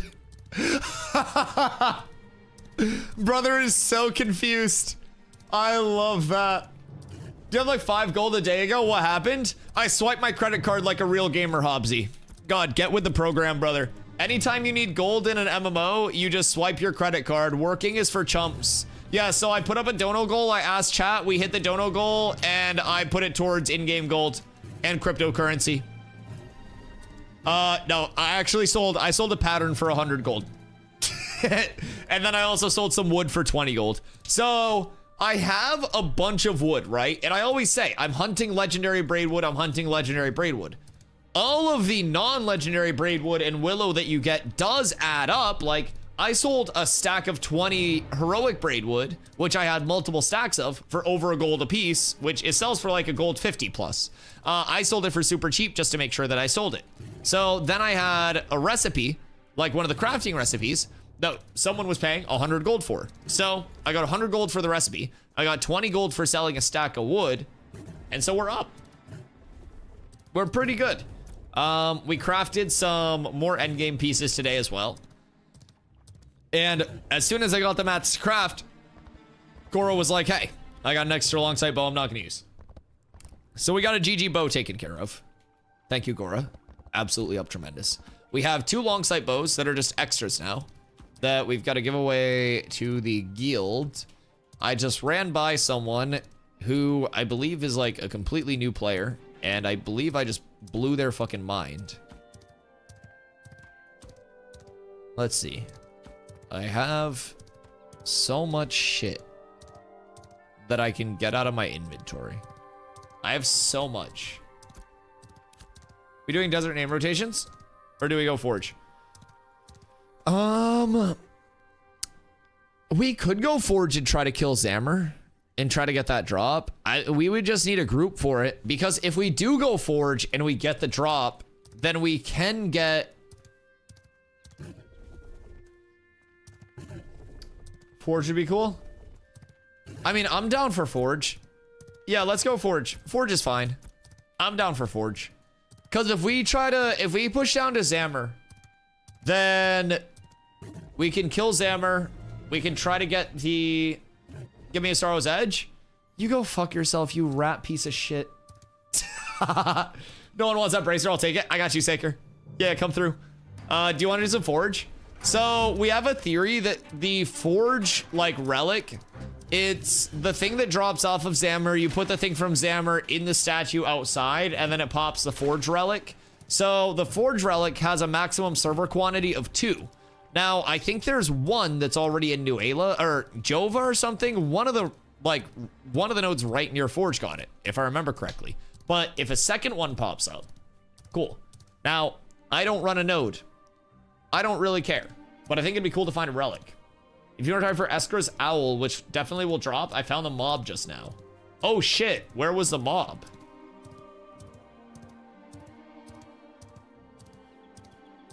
Do you process it into timber, or does that not make much difference for price? You can, like, you could process it into timber and then do like planks and dried planks and stuff. And like in the specialty scenario that somebody's like, oh fuck yeah, like I definitely want to, you know, double refine this, or sorry, I want to make this bow, but I can't double refine or triple refine. I don't have my lumber milling leveled, but I'm trying to get this dried braidwood. So dried braidwood, you're gonna need your lumber milling leveled for. Somebody may pay more for that if they don't have it, but it's also gonna like shrink your populace that you're selling to, right? So it may be like a lesser chance to sell, but if it does sell, then that sale price may be higher. Me, I just wanted to move the braidwood itself, so I sold a stack of heroic braidwood, so the 3rd highest rarity. And like the market was 1 gold 50 silver on it. I just listed mine at like 1 gold 10 silver to undercut like crazy and move it. So yeah, I definitely like, I could have got more off it, but I took the guarantee of just selling it, getting the extra 20 gold. And now I have enough gold to just do whatever I want with for the rest of like this phase. I could just enchant the shit out of my level 10 pieces that I'm still using, even though I'm not using many of them. I'm using a couple of them. I could do some 20 enchanting if I want to, but 20 enchanting scrolls are 20 gold a piece, so that's not really worth it. But yeah, I have enough now to be comfy for the rest of the phase without really having to worry about anything. And again, most of this is just 1 recipe and a stack of heroic braidwood. Can I ask a relatively long question? Yeah, of course. I may yap your ear off if it's in depth, but do you think Alpha 3rd wave key is worth it for a player that would be satisfied with dueling, PvP around? Combat seems fluid and fun from what I see. Love B-hops. Yeah, so third wave is going to get you 2 rounds of fresh start servers to practice on. May 1st, you got the fresh start servers that'll open up. Now, I don't know if EU is getting a fresh server as well because of population, but the fresh start server over here is said to be an NA East server. So a lot of EU players do play on the NA servers already just because they're more populated and ping is very good. And NA servers right now are NA Central servers. So if it is an East Coast server, it'll feel even better for EU players to come over here. Then on August 4th, the entire playtesting environment gets wiped and everyone goes into new servers for NA, for EU, for everything. So with the Wave 3 pack, you would get in on May 1st for those fresh servers if you did want to play on that, or you'd be able to make it to a character on like the longer existing servers, the one that I'm playing on right now, or Lotharia, the EU version of this. And from there, you'd be in the entire playtesting and development phase up until the launch of the game. If you don't like it, you have 90 days where you could get a refund on your entire purchase, regardless of how many hours that you played. In terms of like dueling specifically, and small scale modes like dueling in arenas, those will be a little bit more like in future development throughout the future. They're not in yet, but there will be a dueling system where you can like, you know, just challenge somebody to a duel and hopefully no death off of that. But there are like other forms. So you can get a caravan right now. I can defend the caravan, Shockums can attack the caravan, and then we can like duel. It's just we die and have to run back after each death, right? So you kind of have to put your caravan in a smart spot if you're doing that. There will be a formal duel system that does come out in the future, as well as arenas, 1v1s, 3v3s, 5v5s, 8v8s, and even potentially a larger mode. They've talked about up to 20v20. So right in that ballpark of things is where I could see it all ending up. So it'd be nice to see how that shapes out. I personally am a large, like small scale enjoyer too, with arenas and all of that. So I very much look forward to being able to play arenas. But yeah, I definitely think there's a ton of potential for somebody that's PvP minded. You've just got to be aware that this is a full PvX. So to PvP in the best way and have the best gear and the most power, you've got to PvE a lot. You've got to know what you're doing PvE wise. You've got to farm up the right gear. You've got to craft the stuff. You've got to have the crafters available to you. You've got to have all the resource gatherers to help you out. So it's all a community-based game and it's all a PvX. So you need other people and you need to be able to embrace aspects of the game that may not be your favorite so you can get that like total output. So hope that helped. But yeah, absolutely potential. You just gotta kind of like embrace everything with it. Yeah, of course, dude. Ask me whatever you're wondering. I'm more than happy to answer just anything about Ashes. I stream 10 hours a day every day. And if you ask chat, I never stop fucking yapping. And also, this tree area is nuts right now. I found like 3 willows and 3 braids in the past minute. This is crazy. But yeah, I yap all the time. I love talking about Ashes. I came over here from New World. So it's like, if you've ever seen a puppy get adopted and they go from like super depressed in the shelter to like, they know they're getting adopted and they're like jumping around and they're happy and shit. That's me going from New World for 7,000 hours to Ashes. I played 700 hours since December and I plan to be here like for the entire future. Like all of playtesting, the entire development process into the launch. Myself and my community will be here. We'll be growing more. We'll be taking in more and more people and we'll be spreading more and more information about the game. So I definitely think the path that it's on is a really, really, really solid path, man. I think that Ashes is bound to do some really great things and it's got a gameplay loop right now that already can have multiple types of players getting into it and having a lot of fun, and the gameplay loop only continues to get better as we go through playtesting. Is all your gear Abyss except for the quality and rarity part? I mean, these could be replaced with something that's more fizz power scaling specifically. Lumadon earrings are good. This is good. I think Iron Shoulders would be better than this. Iron Helmet's good. Anonymous, thank you for the 5. I appreciate you so much. This is like a Phantom of the Opera level thing, but I appreciate you so much. Whoever the hell is just going crazy, Anonymous, thank you so much. My fucking God. Classic Steven. It's not Steven. It's not Steven. Like, I've been complimenting the game way longer than this. And like, It's not like an undercover Intrepid marketing ploy. They don't need to pay me to be positive about the game. I just like the fucking game. Like, I swear to God. This is Intrepid streamer budget ploy. Laundering money.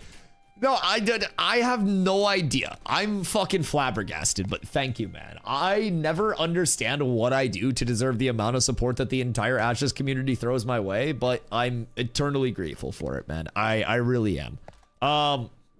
But yeah, like our community came over here in late December and instantly just started finding more people that wanted to game, wanted to learn the game, and wanted to spread information about it.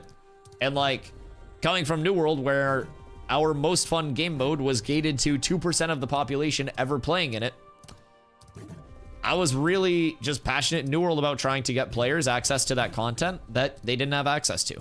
We started Cats Up as kind of like a follow-up on one of our original guilds over there. And our latest iteration of Cats was for the fresh started servers that New World had in October with their Eternum relaunch. And it got hundreds of players access to the most gated form of content that I've ever seen in an MMO. And it was hundreds of players that were interested in the mode and simply couldn't get it. So that was like one of the most satisfying things that I, as a content creator, as a member of a community, and as a player of anything, have just ever been a part of, was getting so many people access to content where they were like, yo, Dusty, like, you know, we might have lost that war, whatever it is. Like, I might have got farmed, but I had so much fun. I've wanted to play a war for 2 years. Thank you.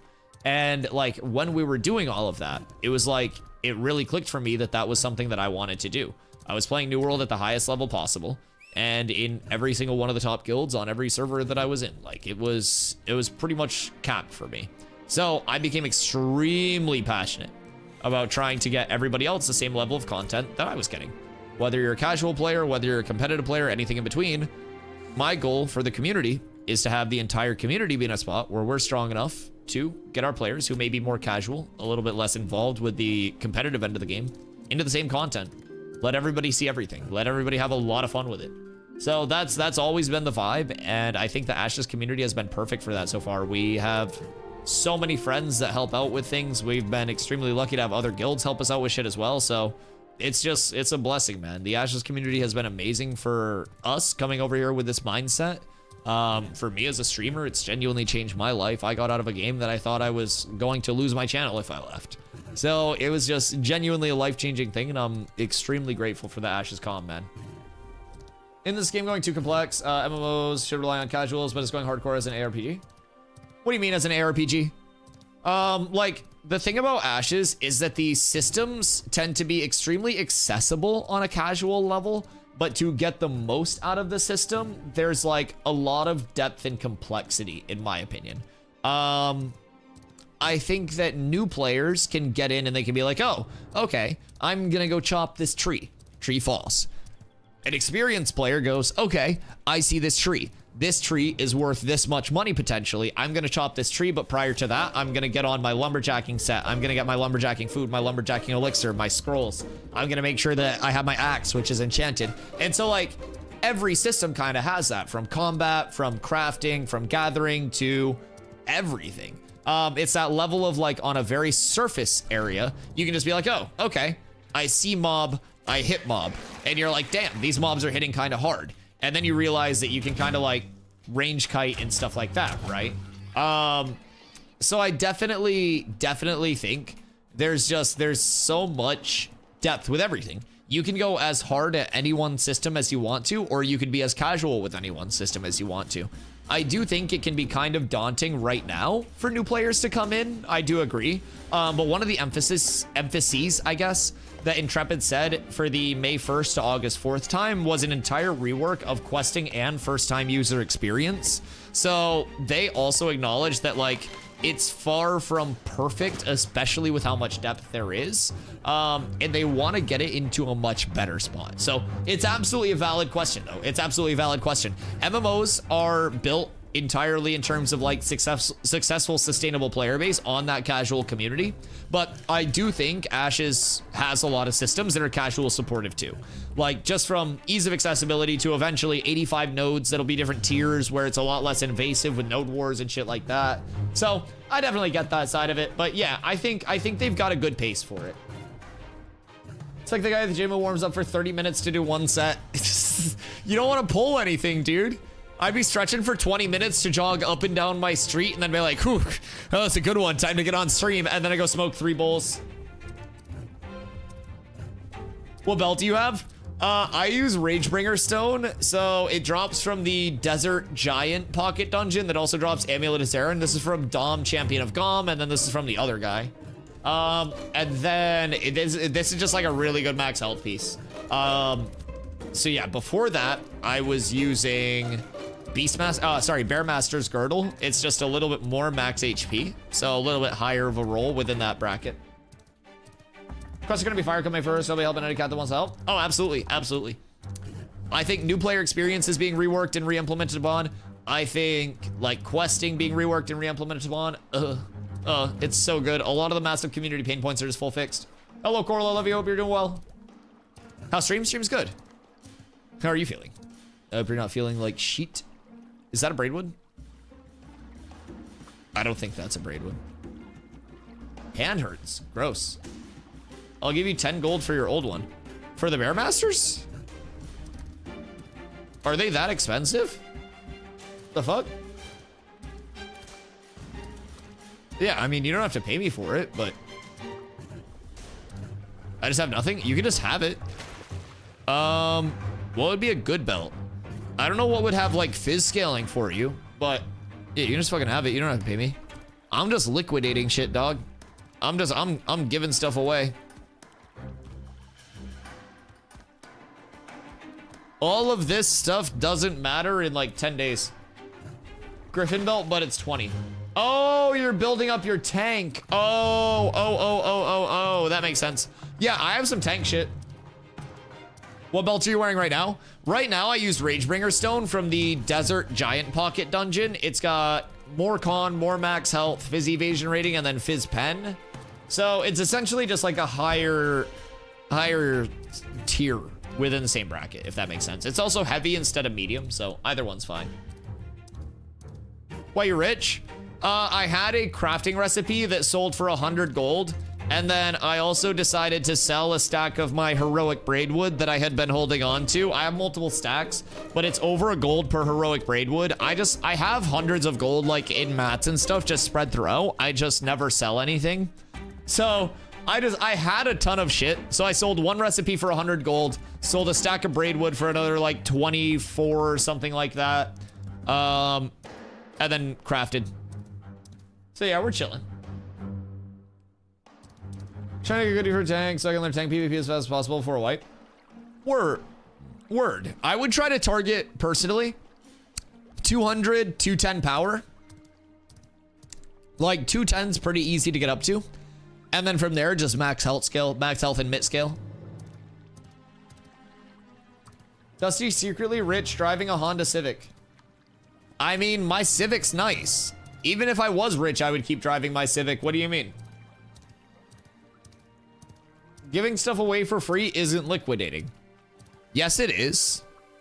It's making my assets more liquid. Now, the fact that the liquid vaporizes does not mean that it's any less liquid.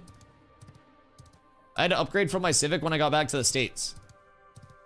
Well, are you rich? Because I'm not rich. I don't know. If you got it like that, then good for you. I don't. Couldn't do it any longer. What the fuck? What do you mean couldn't do it any longer? Civics are fine. Like, what? Why the Civic hate? You act like you're being like subjected to drive a fucking Honda Civic. It's not even that. It's not even a bad thing. I'm loaded up by Taco Bell off the app.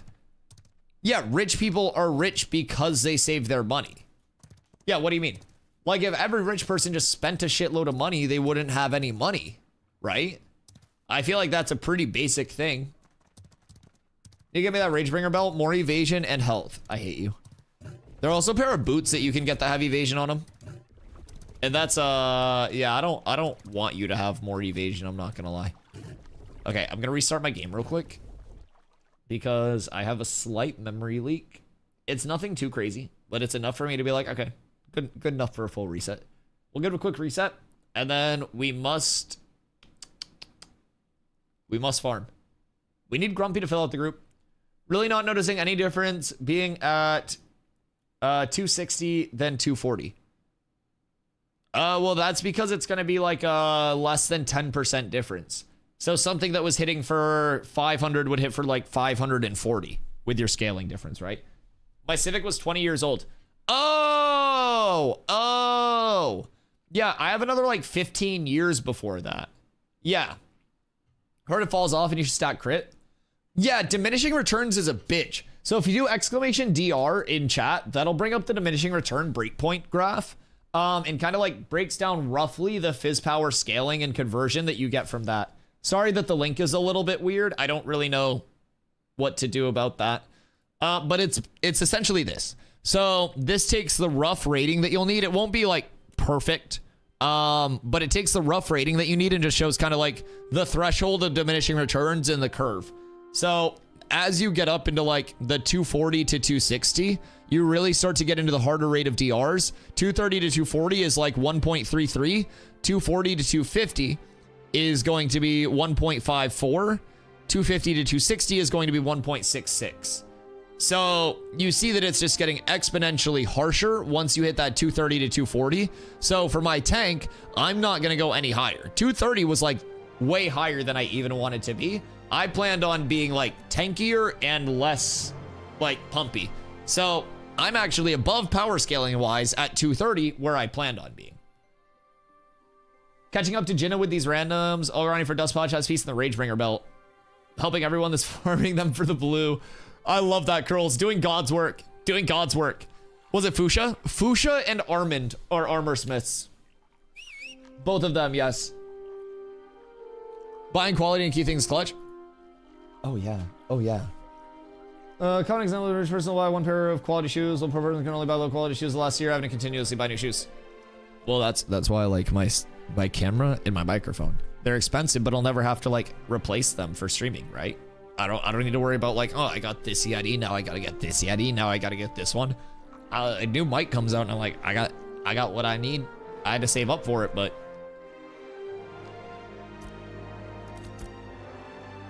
I'll take any tank gear. Let's see. Grab that. I have that.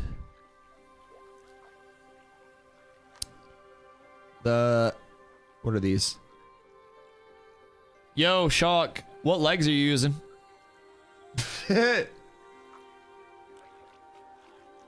Just out of curiosity.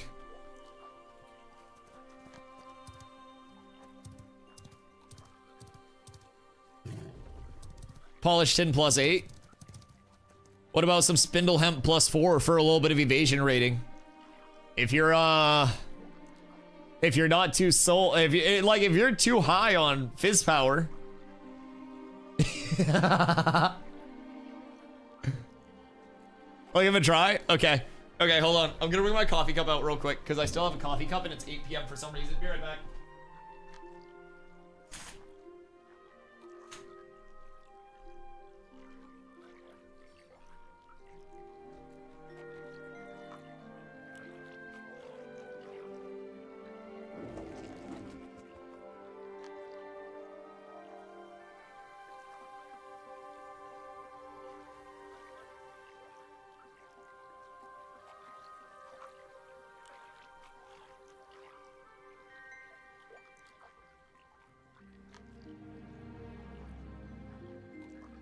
Cat with abs is absolutely S tier.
Grumpy get the group?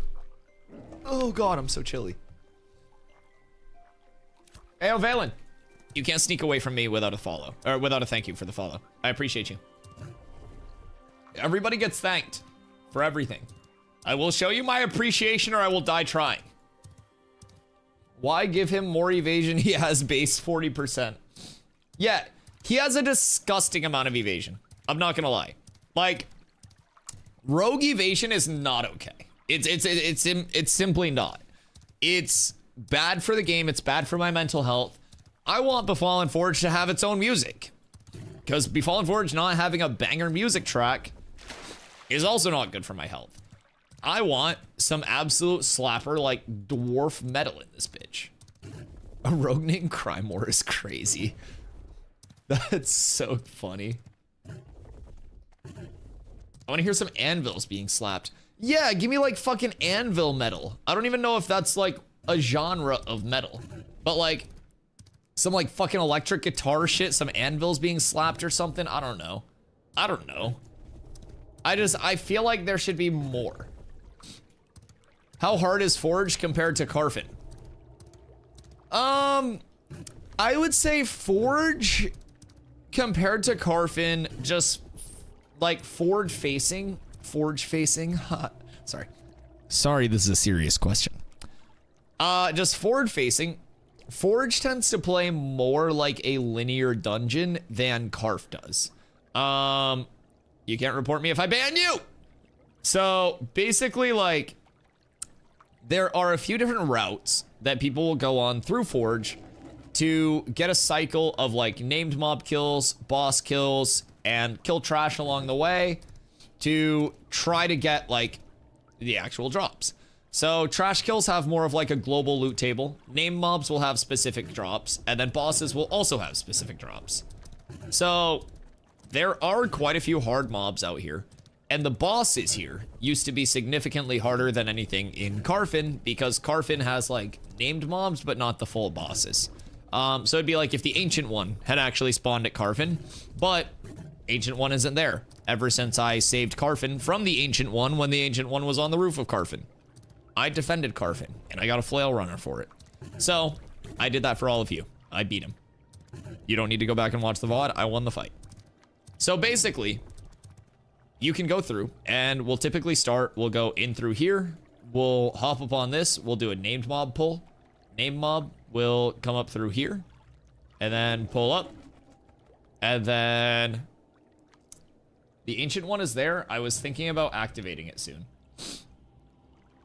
Motherfuckers at I. Curls, you have no power here. You have no power here. You didn't even solve the Desert Mama puzzle for me. If you could activate the Ancient One, but I had to shadow step in my goddamn, like, rogue kit at level 10 after running it to the desert, then we have problems. We have problems. You could have helped. Dusty smited the Ancient One, the gods gifted him a flail runner for this deed. So, yeah, okay, basically, past the name mobs. The bosses, you go through, you hit loops. So we'll do a loop, we'll go back up, and then we'll jump down this way, and we'll go through, and we'll kill Forge Lord Zammer. He's kind of like the final boss. Technically, Forge does have like a puzzle build out where it's like this bridge puzzle that you have to solve. Technically, there's also a jump around that we just use to avoid the entire puzzle. I'm gonna be completely honest. So yeah, you'll see the loops come out. And it's much more of a, like, we are progressing through this in a linear manner than Carfin is. Carfin tends to have a lot of advantageous, like, we sit here and farm these, like, stagnant spawns or these static spawns, right? So it's a couple, like, different feels to it. But overall, difficulty-wise, if everything is one-to-one, just like, what am I worried about killing me? I would say the Carfin mob set as a tank is a little bit more annoying depending on where you're at. It's a little bit more bursty and a little bit more prone to like other people in the raid dying as well instead of just the tank. Whereas here, a lot of the trash spawns are just like tank, make sure it doesn't die. Carfin, depending on if you're on 4th floor, you have like the Sight Seekers, they have Fulminate. You have the zombies. The zombie thaumaturges are going to give you an anti-heal. So I think there are more like dickish mobs in Carfin, and that's not even talking about the oculars. But yeah, Forge is fun though. I look forward to, like, I'm a big instanced content enjoyer. I got into the dungeon with horse statues. It's huge and empty. Interesting. Any interacts or anything there? But I'm like a big instance content enjoyer. And so with Ash's potential like instance dungeon setup that they're going to be having for their 20% instance content, where you have that like first part of the dungeon as a calibration period, and then past that, the rest of the dungeon is harder if your group does better, easier if your group does worse, and your reward set scales off of that difficulty as well. Like, I'm going to be grinding the shit out of those. I'm going to be grinding the shit out of arenas. And like, if they make those dungeons advantageous whatsoever, like kind of an interim between like mob grinding and crafting, where you can maybe get like heroic with semi-regularity from them. Oh, you bet your ass I'm in there. You bet your ass. I will not be leaving that place. Did you get in legally? Clipsy, don't ask questions you don't want the answer to. I don't think many of us are getting into these sealed off areas in ethical ways. If I had to wager a guess, I feel like this is the only time where I, as a gamer, can just willingly on stream be like, oh yeah, so here's this exploit, and then I show it, and then we all laugh about it, and then it gets fixed in a couple days, and I'm not banned. I'm not even gonna lie, because it's not like I'm like a big streamer that has like influence to not get banned if I do shit wrong. It's more so the fact that like we're all supposed to break shit, except apparently impersonating a GM. For whatever reason, we try to test what the response would be if you impersonate a GM and John G gets banned. Technically, it was just suspension. Like, how are they gonna know what to do when someone impersonates a GM if we don't give them those reps? It's very important for them to get the reps. They need to know. Do we know any bards or a second cleric? Chat, does anybody want to do Forge? Anybody? Ow. Anybody don't want to do Forge? We need bard, we need cleric, we need anything. We actually have a lot of DPS, so this will be good. My cleric's only level 9. No. Do we have anybody on? I feel like people might be doing Easter stuff today. I wouldn't put it past them. How many days do we have until launch as well? Isn't it 10 for freshies?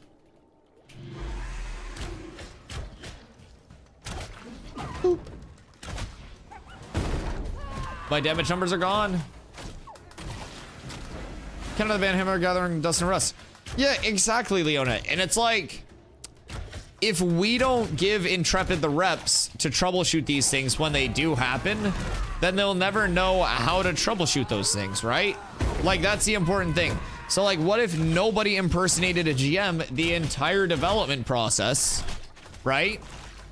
And then launch hits and somebody impersonates a GM.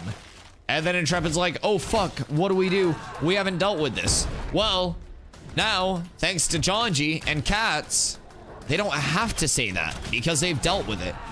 Like, we're doing it for the people, Leona. The people of Vera. The people of Intrepid Studios.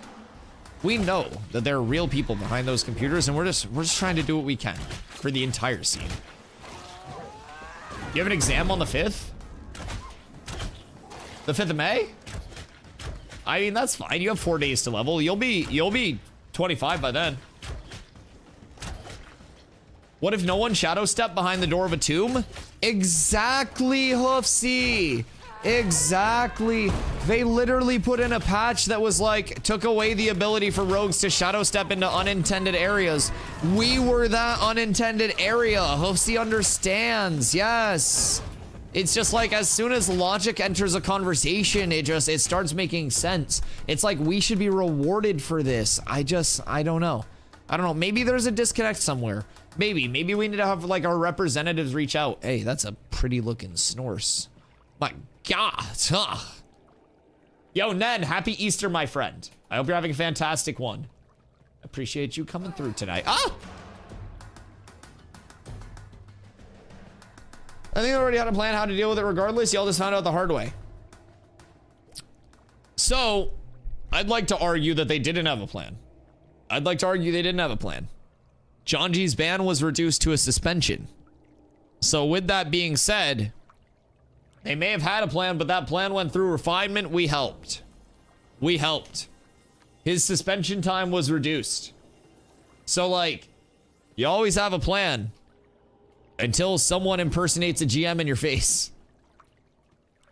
That's what I'm saying. That's what I'm saying. Like, I feel like a fine reward would just be, I don't know, like a super cool flyer. Lasts like 10 days testing. I tried to level Jinna organically on this server. There were like fucking a combined 15 people that were on this server that were out there trying to grind Jinna so I could do it the ethical way. Not asking for much. I honestly probably wouldn't use the flyer much. Unironically. I'm just offended. I'm offended that Pirate Software got like a 1-of-1 flyer. And Lazy Peon got 5 characters leveled for him. Cat with abs is absolutely S tier. Zenmaster, thank you for the follow. Much love. It's like the only cool thing that I've got is 4 deaths. Well, and that awesome snores. I have the most lasting gift of all. Constant fear of Steven. Every time I see him, it's out of fear. We know you tried to level Dust, didn't it? I did. Watch out for that spear. You know what's crazy? You know what's crazy, Von Cheeto? Everybody said, Dusty, haha, spear imbalance, Steven hit you for 10K with GM mode on. Rogues were hitting for 12.5K, and they weren't GMs. What's more balanced, the spear or the pointy dagger? Flail runner? Well, and a halberdier, technically. If we're being pedantic, also a flail runner and a halberdier, but I also died to him 4 times. And he tried to gaslight chat by being like, oh, Dusty, let me take off your XP depth for you. He did not. He basically typed like /do nothing in his dev console and then was like, oh, Dusty, that should have helped. I was just like, yeah, man, it's great. It's great. Everything's awesome. Everything's fine. Everything's fine. Everything's fine. Thank you. I didn't want to anger our sandaled god. He had the spear. He had shown that he was willing to use it twice. You want to know what's crazy, by the way? The second time that he killed me with the spear, because he killed me once for the demo, and then I got rezzed, and then there was a mob attacking his mount, and so I tried to kill the mob that was hitting his mount. And he tried to come over and also kill the mob that was hitting the mount. And I had killed the mob right when he got over there. And so instead of hitting the mob, he hit the me. And so like, technically he did still hit the mob, but yeah, it was the wrong mob the second time. That, I did not even see the second one coming. That shit caught me off guard. The first one I was prepared, but number 2 was chaos. Yo, what up, Encon? Planning on doing a whole bunch of crafting in the new server. Do we have any word on apartments or guild storage yet, or still gotta mule the mats? No word yet on the addition of apartments or guild storage in terms of a finite date that I know of, in terms of like target date for implementation. Now, we do have an informal guild storage system, and that is called My Fighter. You heard that correctly. I have an alt that we just throw a bunch of shit on, and that's our guild storage. So I too would love guild storage. I won't lie. It would be very, very, very, very, very nice. I think it would be a huge quality of life for a lot of smaller guilds. I mean, honestly, larger guilds too, but guild storage, guild halls, all of the guild housing and those like guild augment systems. I can't wait. Just came back to Ashes last night after not playing for a few months. What'd you get into as your first things to come back to, Cheeto? And are there any big differences that you noticed?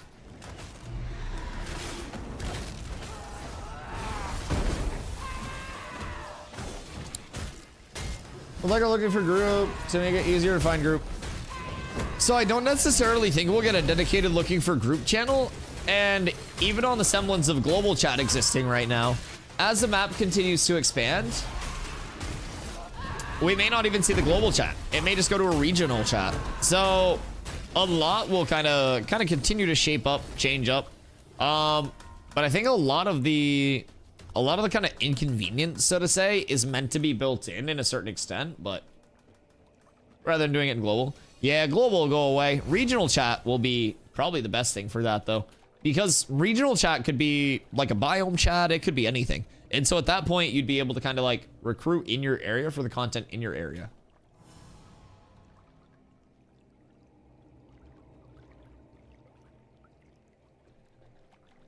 My guild has a bank with alts for storage. People can via a spreadsheet what's in the bank and request it during guild meetings. Yeah, that's so much work. Like, we don't have a spreadsheet. I just like hop on my fighter and I'm like, yo guys, I got all this shit. Who needs it? Thankfully, I have a capture card. UI changes and run smoother for me. Nice, nice, nice. Were you 25 and geared out, or were you still leveling when you had taken your break? Because we also went through an entire like attribute and time to kill rework. So leveling wise, you won't notice a huge amount of difference, but like endgame power scaling wise, it is night and day. Night and day. In the best way too. Like, it's insane. The manager of it pulls out his hair managing it. Yeah, I definitely will be going the route of just like, hey guys, I got this. The government has to, but I'm gonna have multiple mountains while I manage to avoid overlap. Oh yeah, that'll be smart. I don't necessarily know like how I feel long term about like self-transfer, right? Shock with the big one, my god. Self-transfer can either be like good or just overly quality of life, but alts are also going to be an intriguing concept, because if they make the leveling progression of trade skills bound to your account instead of just your character, then that's also going to restrict a lot of the evolution of that. Like, you could just bulk refine on another character and then send it back in bulk, but you'd kind of have to like think that out, and it wouldn't just be this like this one of one, so to say, you know what I mean? So I don't know how I feel about that. I'm kind of like, I'm okay with either direction that they take it, right? And I may be like too agreeable in that sense, but I'm just kind of like, yeah, if they add it, they add it. If they don't, they don't. But who knows? I'm here for it either way. I'll play the game regardless. I simply live to stream and make content and enjoy making content. And fortunately, I enjoy that. So much damage. I can't see the number though. Someday I'll be able to. I don't know why damage numbers bug, but all right, he's dead. Let me see how I'm gonna pull on Master Smith.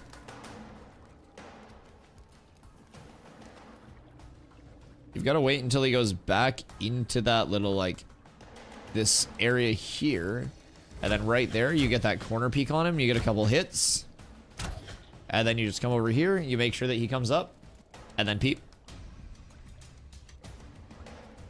Self-transfer is a huge quality of life. If you split focus, you're also reducing your effectiveness, so other people not splitting will have more effective and trade-offs, sorry.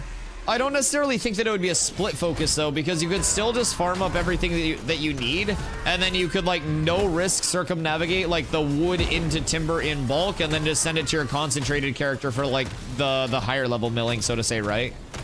So like, it's not like it would just be this like net loss to go over there and have things doing the, you know, the raw to tier 1 refining process. That would just be like a gain for anybody doing that, right? So I don't know. Also, all the free bank space from alts.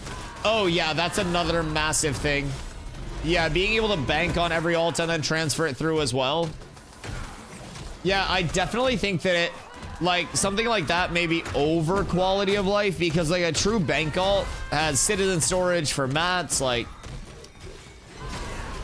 yeah, I don't know. I also think a lot of the need for that is kind of like lessened through guild storages, right? But keep in mind, a lot of Ash's interaction is supposed to be player to player. Like, player to player interaction, and like, I don't know what their exact wording is, but everything player to player is their, like, one of their core tenets that Ash is built upon, right? They want that interaction. They want that community vibe to the gameplay loop, no matter what you're doing. So I do really like that, and it will naturally come with a certain level of like convenience and inconvenience, right? Quality of life and the levels of like, okay, fuck you, you're getting it harsh, right? Not like that, you freaks. Not like that. But there's definitely that balance, right? So I think that's important. But I mean, they want guild storage in close to one node deconstruction have a node destruction have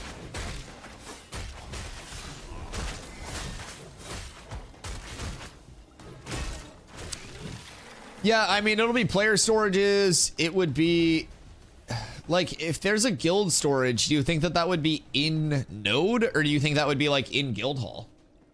Because I could see them tying the guild storages into like guild like hall ownership and stuff. No, like if you're just a regular guild, no storage, you get a guild hall, you get storage. I can see incentivization there. Guild hall storage IMO. Yeah. Like you as a guild have to like earn the guild hall storage the same way that like being a citizen gets you storage as an individual, and then housing could get you even more storage, right? Or maybe like, yeah, we don't need everything to be accessible in a node. Yeah, in node and guild are supposed to be two entirely separate gameplay loops, keep in mind as well. Like node is supposed to be like the community node vibe, and the guild itself is meant to be in the guild. Those are two parallels, not two perpendiculars. I definitely think tying it into like guild ownership would be nice. And then you could also have a level of the guild upgrade tree where it's like guild storage expanded or something like that. I don't know. I don't know much about guild halls. Are those the lawless castles? So there will be a few different forms of like guild ownership. Guild castles are going to be like the things that are sieged once every month. So guild halls will essentially be like, think a freehold, but for a guild. So they'll be ownable in nodes, and only a certain number of guild halls can be considered active within a node at any given time, and the mayor, I believe, can determine which guild halls will be active and inactive at each time. So if you have a guild hall active in that ZOI, that zone of interest, right, that area, or zone of influence, I'm sorry, like in that area that the guild hall impacts, your guild would get certain bonuses. If you have freeholds owned by guild members within range of your guild hall due to the estate system, which will let you place your freeholds, then you could get bonuses to all of those freehold areas through having those freeholds built up in a guild hall as like an impromptu village in the node, you know what I mean? So that wouldn't really be like the town itself, but if you had a guild hall and you had 4 guild members that had freeholds in that node, you put your freeholds in the area of that guild hall, and people are like, oh shit, this is the Cats Village. Oh, well, this is Winstead. You know what I mean? So there could be that level of kind of build out to it. The castles themselves, you'll have a guild castle node, kind of like an area where the guild castle will populate. The castle itself is the big castle in the middle. Outside of that, you'll have 3 smaller castle nodes, and those castle nodes can be independently upgraded to level 3 in between the sieges. Sieges for castles happen once a month. So level 3 is going to be the village state that we have for towns right now. So guild castle nodes could be brought up to what a village is. Your big guild castle is what your lord or your lady will be of, basically. That's what they're trying to siege. So that's where you get your flyer for ownership. The castle nodes, during the time of a siege, you may be able to, if they upgrade the nodes to level 3 in time, appoint like a general for each one of those nodes that would have a temporary flyer for the castle siege itself. So if you lose the siege for the castle, then the new guild owns it, and they get to level up those 3 adjacent castle nodes to help with the defense. If you win, you may get bonuses and varying bonuses based on like how well you actually like defended. So all of those things will weigh in on the ongoing ownership, but guild castles will be the big one, and they get sieged once a month. Do you need to go to the Befallen Forge to craft molten stuff? There are specific crafts at the bottom of Forge. You have to do, I think you have to come here for the glittering steel as well, so you have to bring like steel ingots down, and then is it glittering strands? But yeah, there are quite a few things that you have to craft down here. Have to, not necessarily, but if you want to craft it, it has to be here. Yo, what up, Zen Master? Is there a chance we could earn some money in-game at some point? Could turn it crypto style. I don't necessarily see that in like Ash's realm, just where they're going with monetization and stuff. In terms of like real money kickbacks, I don't necessarily see that in the future. If you have a lot of friends that play though, and you make an account, like you get a referral code where if somebody else uses your account, you get in-game currency, not like gold, silver, copper, but there will be like a skin store, transmogs, dyes, like no pay to win or anything like that. But like people that do exclamation ashes can make their account using that link. And if they do, 15% of their purchases come back to me as in-game currency when the skin store comes out. So like you can get transmogs without having to pay, but those won't make your character any stronger, any different. And I definitely don't think there would be a kind of like a route of farming up money or anything like that within the game for RMT.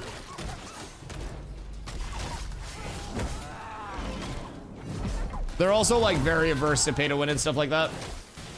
If people want to make money playing video games, isn't the route. Ouch, but also vouch. It's like it hurts, but it's true. Unless you're like Summit or someone at that level. I mean, maybe if you're like really good at like a competitive genre, you know, if you're an insane Dota 2 ski player, you can make great money. Or Dusty level. I do not have Summit pockets. I don't even have 2,000 subs. Almost so. This would be the first time the channel ever hit 2,000 subs, by the way, chat. I'm just putting that out there. I don't think we've ever been at 2K before. Which is absolutely insane to think about. I thought this month was just going to be like a constant like pew, because last month was so much growth. And it's astounded me that it's just like continuing. We are less than 100 subs away from 2,000 subs for the first time ever, which is ridiculous to say. So I'm so appreciative for you guys, man. Thank you. Blockchain, video games, trendy idea, died so fast. I actually got reached out to for a couple of like blockchainy type MMOs. And like, it wasn't that I looked at the idea and I was just like, nobody would ever play this or enjoy this. Like, I get it. I understand the target demographic for it. I just don't really like personally understand enough about it where I can be like, oh, like I would play this, I would do this. Like there were some games where you could like buy like a plot of land for like real money within the game, but instead of real money, it was a cryptocurrency and you could also farm up that cryptocurrency or something like that. Like it was literally just like an RMT like system within the game through crypto. And I don't really know enough about that stuff. I've never really played like RMT like swipey games before because I've always been broke as a motherfucker. Just go mine crypto or get a job.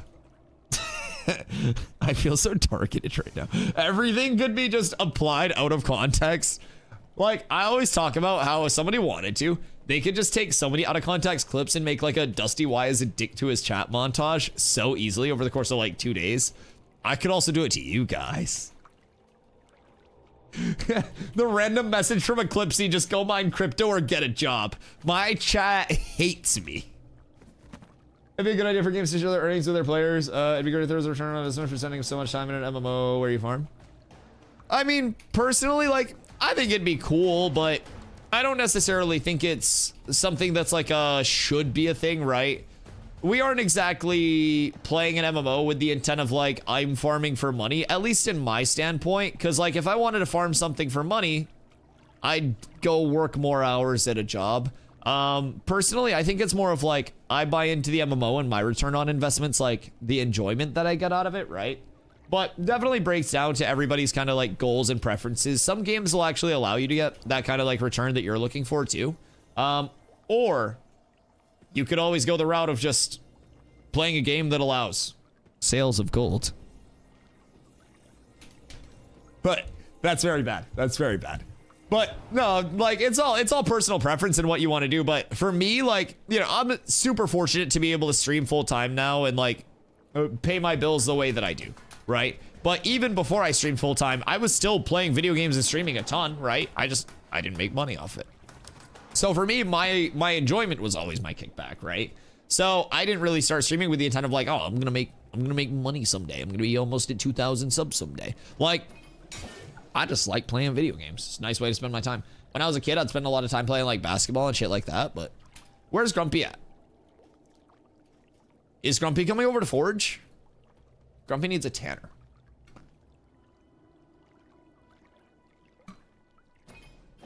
Where the hell is Grumpy? And we still need a bard. We still have room for more people. Yo, what up, Silver? They're wiping in August. And like, honestly, anytime there are fresh start servers, it's essentially a wipe anyways. Like, they're not wiping on May 1st. You can still play these characters, but there will be fresh starts on May 1st, so it'll essentially feel like a wipe. You know what I mean? Like, it's not going to be that everyone just instantly leaves, but everyone won't be staying. I was going to join in on May 1st, but I might as well wait. Well, so hear me out. Hear me out. Just with that logic, what's the point in joining August if it's just going to wipe when the game launches, right? Like, everything's just going to wipe, right? So, for me, I joined in December. It's now almost May. I got 4-ish months, 5-ish months, right around there, because I joined late December, out of this phase. In that time, I went from knowing nothing about Ashes to feeling very prepared and ready to be on the competitive edge of what the game offers next phase. So, what I think is for the Wave 3 players, this is a really good chance to come in on May 1st and do the same thing that I was able to do. Find a community that you want to be a part of, or make one for yourself. Familiarize yourself with the class, with the game, with all of the gearing, and with everything there, right? And then when August hits, keep in mind, there are going to be core systems that are worked on in between May and August that will change how August launch is comparatively to May. There will be an entire questing revamp, not just like, oh, we're fixing a couple quests. They're reworking the entire questing experience. First time user experience changes as well. So that new player intro will also be changed up, right?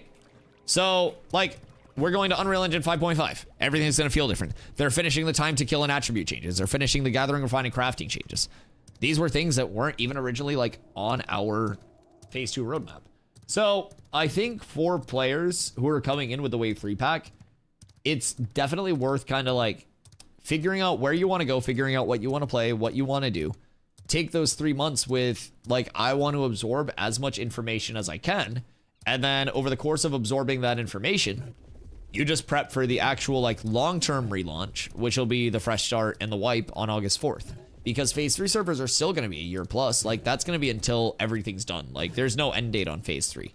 So phase 3 is still going to be that long concurrent like server that stays up. It's just, it's going to be in a much better long-term economic state when it does launch, and in a better like playability state because of this like extended time. But nobody really loses anything, in my opinion. If you're really banking on that Tuesday, Wednesday uptime, then I get it. Like, believe me, if this game was up 2 days a week extra, I would have more viewership those 2 extra days. It would be easier to stream those 2 extra days. I get it. But all of the things that are coming during those downtimes, oh yeah, it's huge for me. Wait, what the fuck? Ah.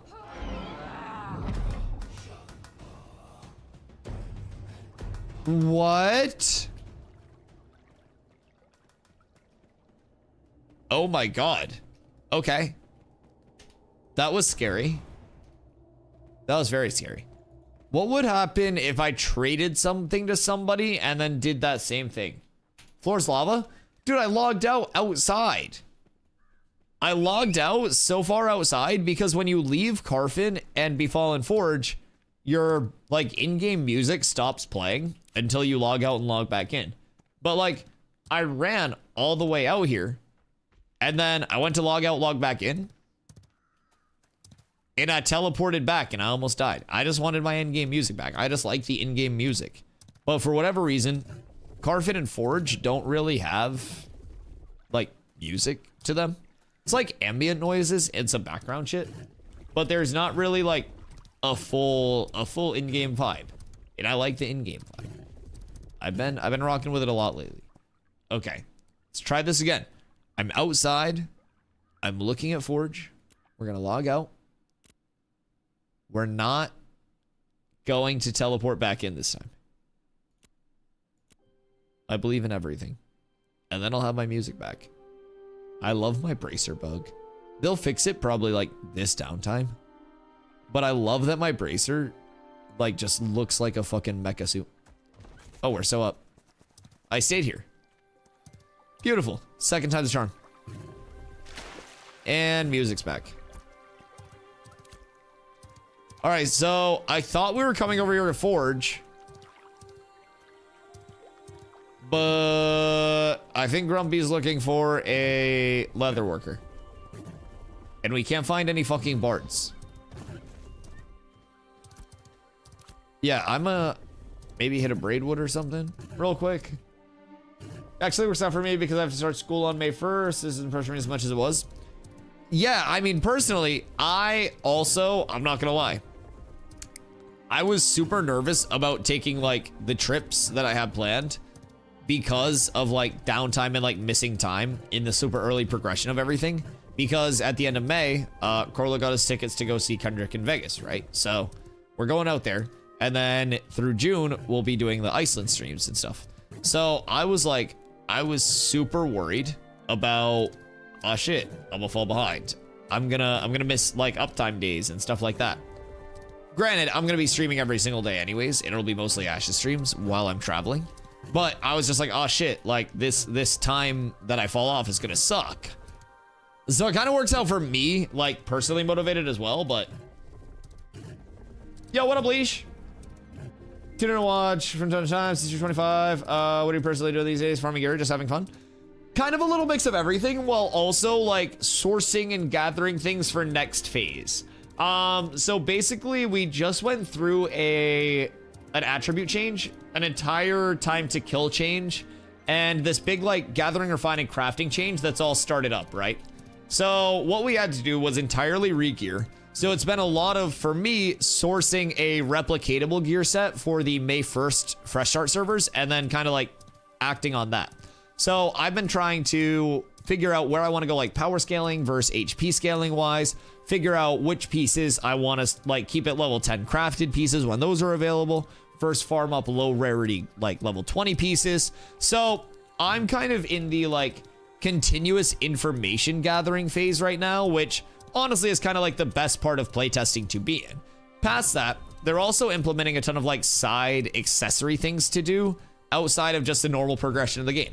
So with relics being added, we've actually spent a lot of time since I've been 25, like exploring the world. Relics are things that can come from like mob kills, boss kills in certain areas, but they can also come from like solving world puzzles and shit like that.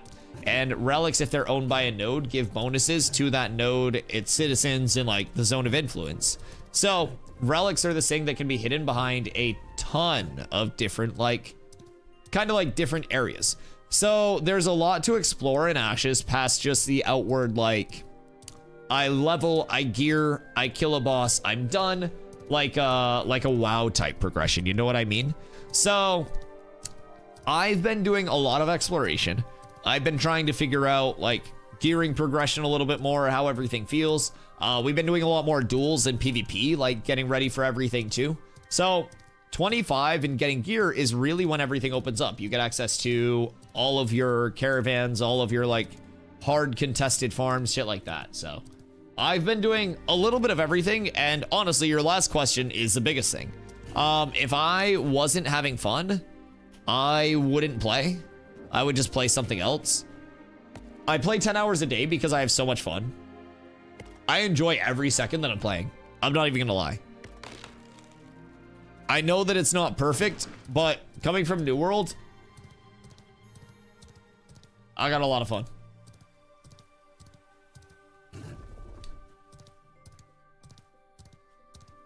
Sound knowledgeable? I appreciate that. I appreciate that. Yeah, I mean, we have the whole community over here. So we have 5 guilds right now, and we're trying to get more and more going. I came over here in December from New World, where I had 7,000 plus hours, did thousands of wars over there. So really just trying to bring like all the commitment, all the knowledge, all the competitive drive over here as well, facilitate the community.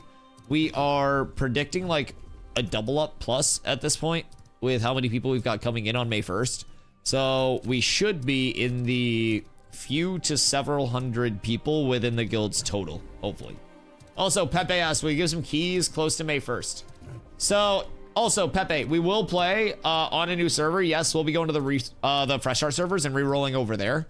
In terms of, like, giving keys, there's technically no way that I can currently do a key giveaway without breaking terms of service. So you can't like gift keys or anything. I could technically just send somebody $100 USD. But that's a little risky. We could definitely go that route if nothing else presents itself, because I do want to give back to the community very much. It's just like there's no key gifting system or anything. So like, say you make an account, it doesn't have a key. Like I could gift you a key in an ideal world if you were the winner of like the giveaway, right? But there's no key gifting system. I can't like create an account and gift the account to you or anything like that. Because that's like, you know, changing accounts. So it's a little bit of a gray area. So we've been trying to figure out a way to do everything ethically and not get me or the person who receives the keys in trouble. But it is definitely in the prospect of what I want to do. Want to buy giftable keys? Absolutely want to buy giftable keys. That would be so good. It would be so good. This is infinitely better than New World when that launched first. Oh, I mean, and keep in mind, New World went through a full development process and was coming from like Amazon Games, which claimed to be very established, like in its own sense, much more than Intrepid. I already think the alpha state of Ashes of Creation has more to do on a day-to-day that's engaging than many MMOs that are in a full live service state. Like, many. Got a group of 14 for Forge. Oh, let's go. We're so up. I have an unreasonable amount of shit that I can do every single day to stay entertained. And whether it's just running around looking for braidwood to craft my gear to get more money, whether it's like farming mobs and trying to source gear drops. I sold a pattern for 100 gold, like a recipe for 100 gold that I didn't even know I got as a drop. Somebody just posted in global and they were like, want to buy Ruvidium armor recipes, 100 gold. And I was like, oh, weird. I have the boots. I wonder if he needs those. He did, plus 100 gold. GG. All of that just from farming something. And I didn't even know I got that recipe. So, I don't know. I personally have a ton of fun. You can source PvP stuff, PvE stuff. You can source gathering stuff, crafting stuff. You can network and build your community. So even in this time, we hang out with other guilds all the time. And so we're just constantly talking, constantly like forming up more relationships with people. And that's huge. So yeah, I have a blast. John G. Merry Easter to you. I hope you're celebrating a ton of things today. Would cool if you could buy membership time with in-game shop currency be farmable. Interesting. But I also don't like paying subscriptions. Fair. Fair. I already used my 55 gold. Oh, 55 gold for my Ruvidium. What do you get? Got an epic mining tool belt. Ooh. Ooh. Yo, what up, Obi-Wan? How big is Ash's map compared to New World now? Like, right now in its current state, or the full map? The full overworld is going to be 1,200 square kilometers and 800 square kilometers for the underworld. So like 2,000 total square kilometers. I don't know in its current iteration, like 1-to-1, what the size difference of New World's map is in terms of like square kilometerage. But what I will say is Ash's map feels super expansive because there's not fast travel. Like you're not just popping over one place to the other, no cost fast travel with a resource that you have infinity of. It's just, it is a world where there's actually a lot of productive shit to do, point A to point B. So even when you're running place to place, I'm going back to Forge right now. So while I'm running, I'm scanning for braidwood, which is the most expensive wood in the Riverlands. So I'm looking for those, I'm looking for willows, and I will go out on my path if I see any of those.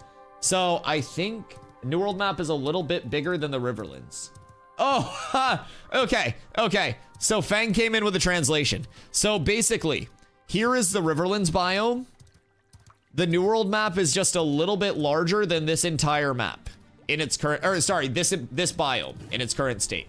So just a little bit larger. Now, this is one of 18 biomes. And this is what the overworld will look like on launch. Here's the Riverlands, and here's the size of the entire New World map. Now, keep in mind, there's also not fast travel. Here's the desert. Here's the tropics. Here's the June Dark. We're getting that at the end of this month. The anvils. This is going to be the second starting area. This is going to be added at the end of next month. Then we'll get the remainder of this. And then this. And then we'll get all of these. And then we'll get an underworld. Dorf! What up, brother? We have a massive raid over at Forge. I don't know if they're making you work today or anything, but that's big. It is large. Keep in mind as well, I mentioned, unlike New World, where they fast traveled the ever-loving fuck out of the game and made you feel like a citizen of, like, every... Well, this water's bugs. Where they made you feel like a citizen of everywhere, right? Throughout Eternum. You could just be everywhere all at once. In Ashes, you're meant to be a citizen of a region. You're meant to play out of an area. You will have your own kind of like hierarchy of progression of nodes all around you. Hold on, I need to report this before I forget. World functional. There we go. Easy peasy. I'm helping the people. I'm a playtester. Yo, Mr. Directed. Hello. Still playing this old game? Oh, yes, sir. And I will be. I will be. I absolutely am. I'm having the time of my freaking life. Good to see bug reporting's actually happening. Yeah, bug reports happen a lot here. It's just, I have to be cautious. I have a target on my back with it. So some of my bug reports get rather descriptive. So someone may or may not have inquired if they could ban somebody from reporting bugs. I learned I have immunity. I'm just putting that out there. Absolute fucking immunity. They can't stop me. They can't do anything. I will report whatever I want, however I want it, god damn it. And I cannot be contained. Yeah, you know. You know who it was. The key to start in May 1st is around 580, which is 1/3 minimum wage in Brazil. Yeah, that's part of the reason why they want to have localized sub costs as well on launch. So the $15 a month sub will be based on like the server that you are playing on. So if you're playing on like Brazil servers, how to use both sausage rolls and beefsteak? You're not supposed to. It bugged the time that I had them both on. I haven't been able to replicate it at all since then. It's been really strange. Oh, wait, no. I just did it. Nope, I just replicated it. Okay. So, yeah, I have both bonuses right now. Well, that's strange. So I had the sausage roll on and then popped the beefsteak, and then the beefsteak didn't take the sausage roll off. It's another bug report.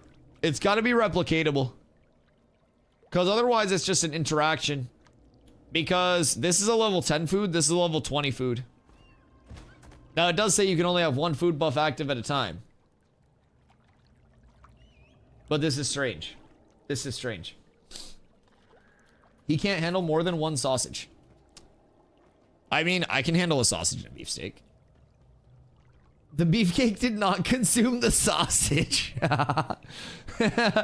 Imagine saying that sentence to someone in like 1910. Ironclad spicy sausage roll. Yeah. It's all about the ironclad glizzies. Exactly. So you pop the ironclad glizzy, and then you pop your beefsteak after the ironclad glizzy. The ironclad glizzy is a level 10, and then the beefsteak is level... Or sorry, the ironclad glizzy is level 20, and the beefsteak's level 10. Did not work for me. Have you tried being a streamer? So download OBS Studio, link up your stream key, and then go live and then try it. It could just be like a me thing. Like really a you issue. Skill issues? Yeah, that's what I'm thinking. Didn't work for me either. Did they fix that bridge bug? In Forge, by the way. Like the bridge puzzle, I just do the jump around. I think like, I don't know, somebody did the puzzle one day. I don't know if it actually worked or not, but I just did the jump around all the time. I can't be asked to do a puzzle if I can just parkour. How did we cause this? Slash bug. Consumable? Processing items, gathering movement. Let's see. Items. Equipment.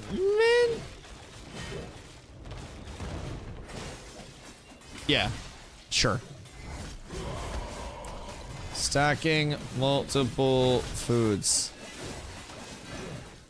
Have glizzy buff and burger buff. Glizzy level 20, burger level 10, 8. Glizzy, then weighted, then 8 burger. And burger, no override, glizzy. Bless up, happy Easter 420 YOLO. This is why they asked if they could stop me from reporting bugs. It's like it starts normal and it's like the problem with it is the more important the bug is, the more of a shitpost report they get. It's like it's the dichotomy of it. What do you want?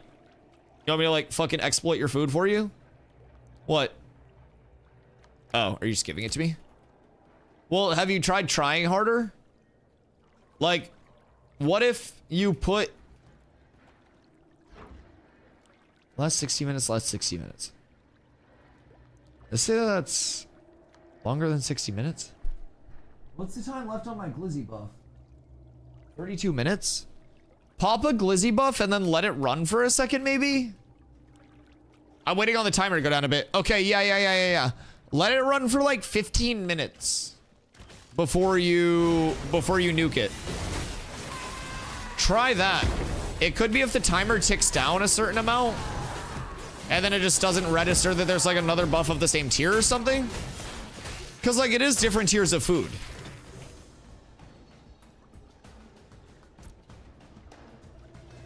Where's the rest of the raid, by the way? Are we supposed to be with them? Because like they brought their own tank. So like I'm not trying to tank if I don't have to. Can't wait for the QA lead to go to Econ. This person reported an issue with the glizzy item, but I looked in the database. I can't find any glizzy.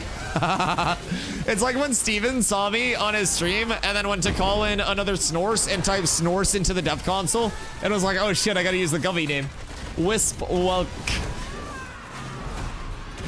Listen, man.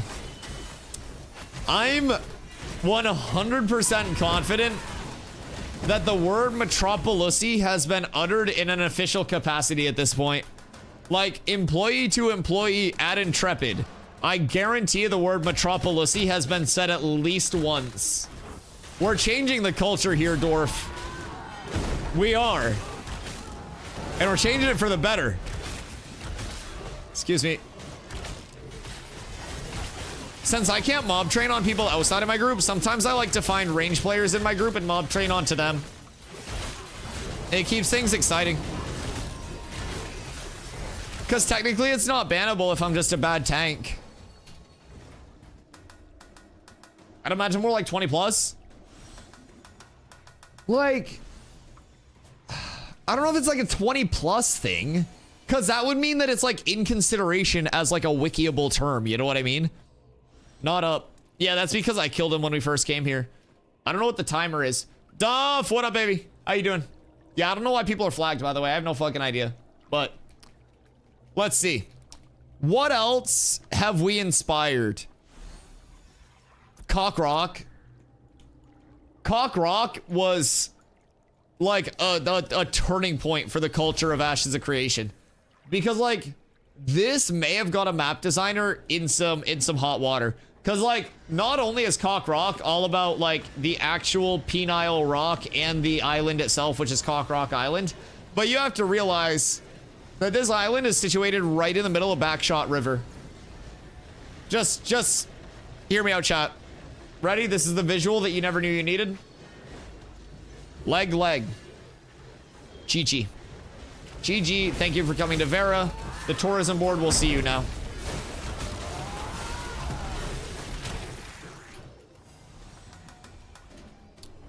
Backshot. Damn.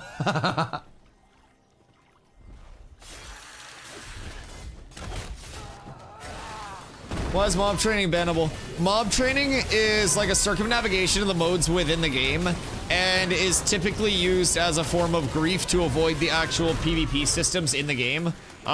So there are like intended kind of like rules of engagement, right? And it's like saying, oh, well, why in a war can't we just instantly drop a nuke on somebody, right? Why can't I grab 35 mobs and then just bring it on the other group to get them off of my spawn? Well, because they're like intended forms of engagement, right?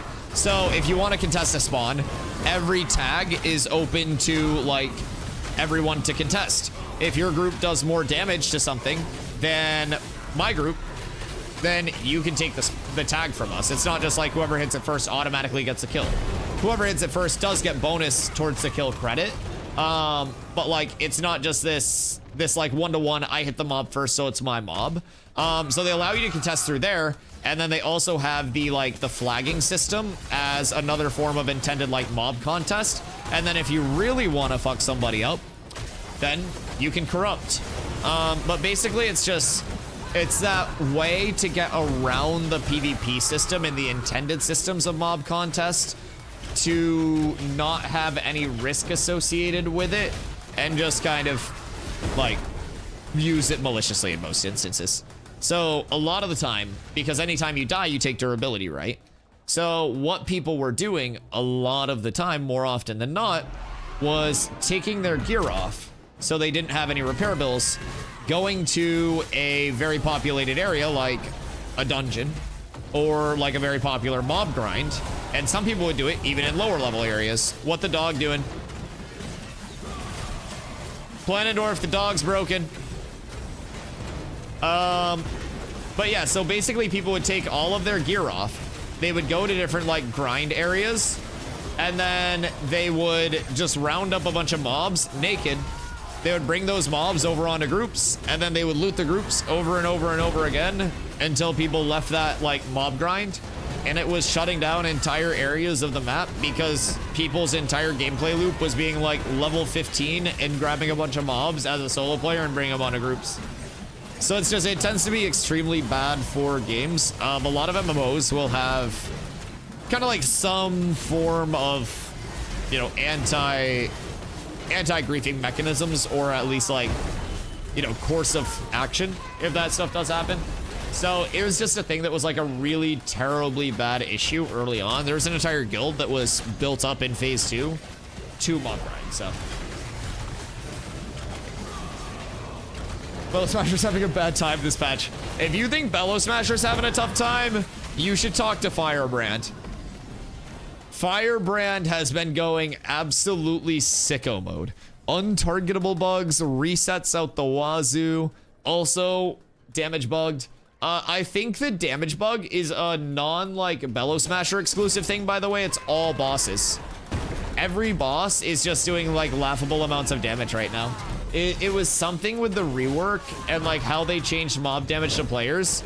But even fighting Firebrand, like if you have enough damage, you can just one tank, one heal Firebrand now. Firebrand's basically being tortured. You can have experienced the sweet release of death. You can kill Firebrand. You just gotta have like 17 stars aligned in the right place at the right time. You gotta like hop on 1 foot, do 720s. Close to a fix. I love that. Yeah, I expected things to be a little wonky. I don't necessarily know what, like, back end. I'm not smart enough to determine what happened there. All I know is boss no hit hard. Dude, I didn't even say it was a fucking bad thing, Dorf. I wasn't bitching. I was providing feedback, man. I was helping. Dorf, I help. I help. I wasn't talking bad about the fucking game, Dorf. This is the wrong comment. The Rock comment. The mass nuke just got a whole lot more powerful. I haven't died to the GMs. Actually, I died to Planendorf recently. He got me last playtest phase. God damn it. Yo, so about me tanking while the other tank's gone. Is the other tank there to tank while I'm gone? Uh-oh. Can I get a fat belly pig? Wait, a fat belly war pig mount. Rug, just run around on your hands and knees and squeal. Be right back!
Oh, sick.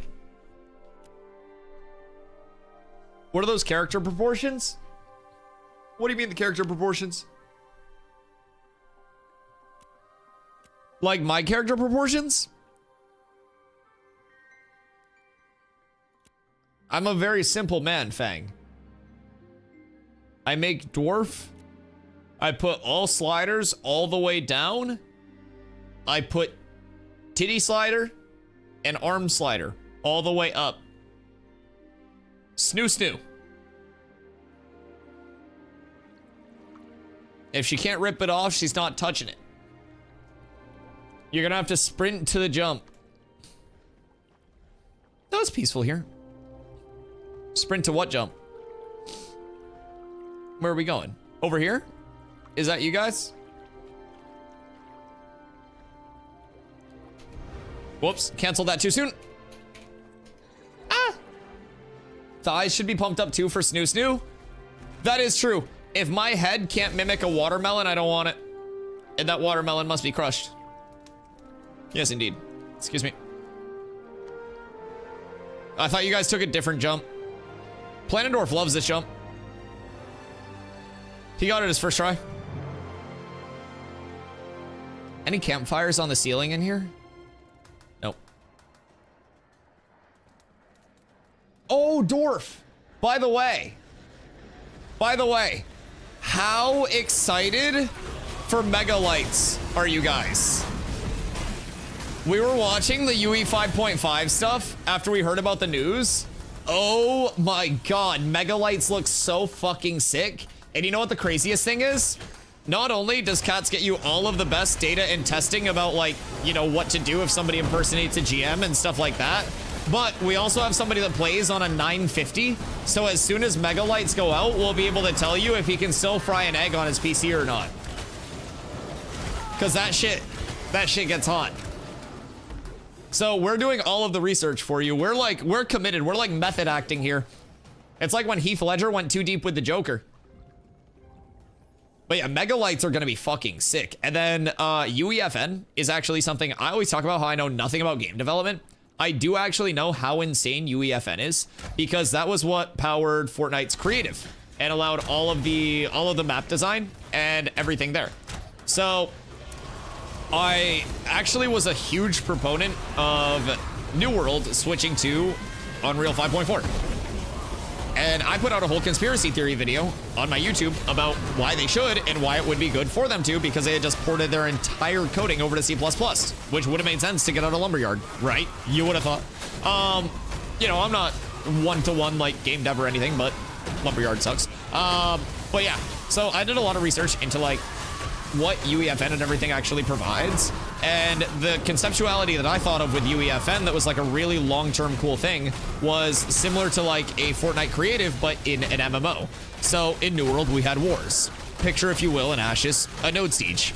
And through that node siege, you're able to take elements out of that and make it into a replicatable practice mode. So with this, through the use of like all of just the creation software that you have, player-made maps and shit like that, just applying it from like Fortnite usage of UEFN through creative to something like Ashes, you would be able to have a player-designed like plot. You give a player a certain area to design, similar to like a Fortnite creative, right? A certain like number of memory allocation or whatever, right?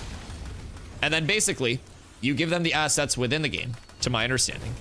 And what you could do through that, similar to Fortnite, is take any of the modes that are present in Ashes, in anything, and run up like a 2-minute drill, so to say.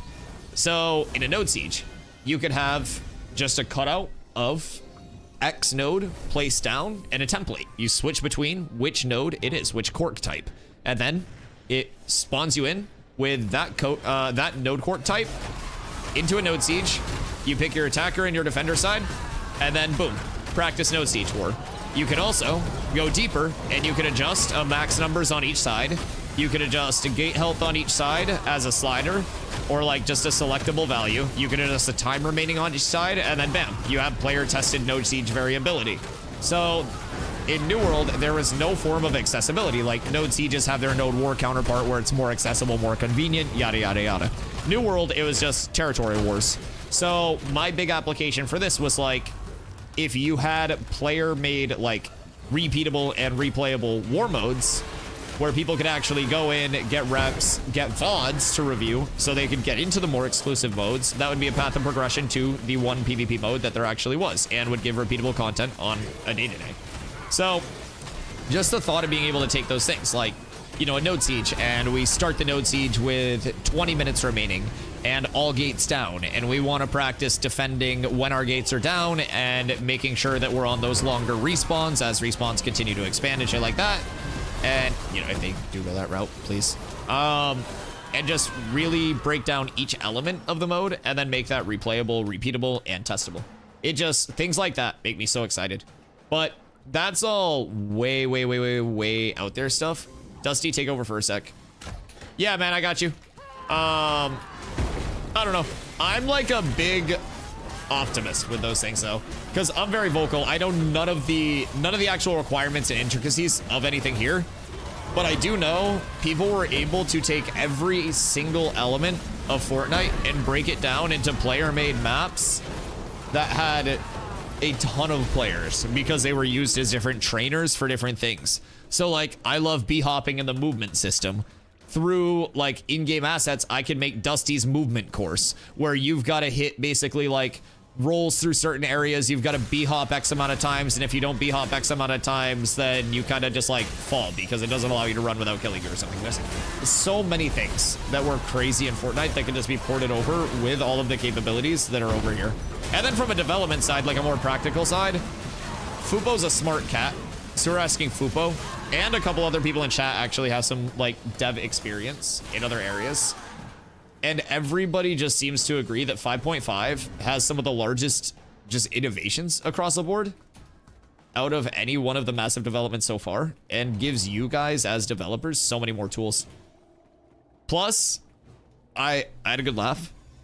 We got to the part where they were talking about the weather cycle that they added.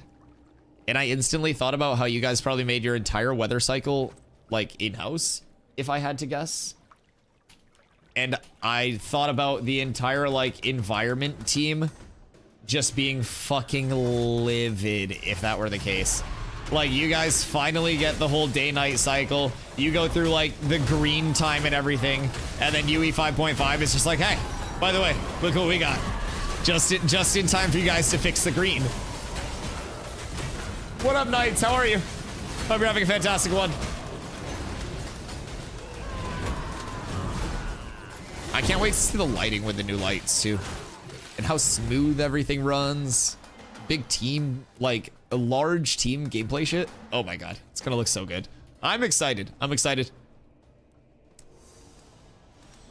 Overall, I think everyone's been super hyped up about the period in between May 1st and August, though.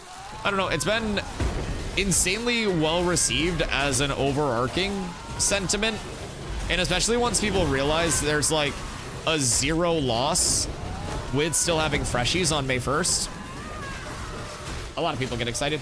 Where's the animal husbandry thing so I can train my mounts? Where is animal husbandry on Vyra? It's not New Ayla, is it? Chat, Vyra, animal husbandry. Why do I want to say Nelly did it in New Ayla? Where the fuck's Alzito when we need him? Journeyman is 8th. Gross. Oh yeah, it was desert, wasn't it? Yep, that's right. I'm an idiot. What's in New Ayla? Oh, New Ayla's for wood. Because it's New Ayla, Winstead, and Az for wood. Between like carpentry, lumber milling, and lumberjacking. There's so much to keep track of. Man, there are only 8 developed nodes right now. Can you imagine how rough this is gonna be when there are 85 nodes? Although, like, node UX will definitely continue to improve with indicators. I would love to see, like, which relics are ownable from other nodes as well, instead of just, like, the node that I'm a citizen of.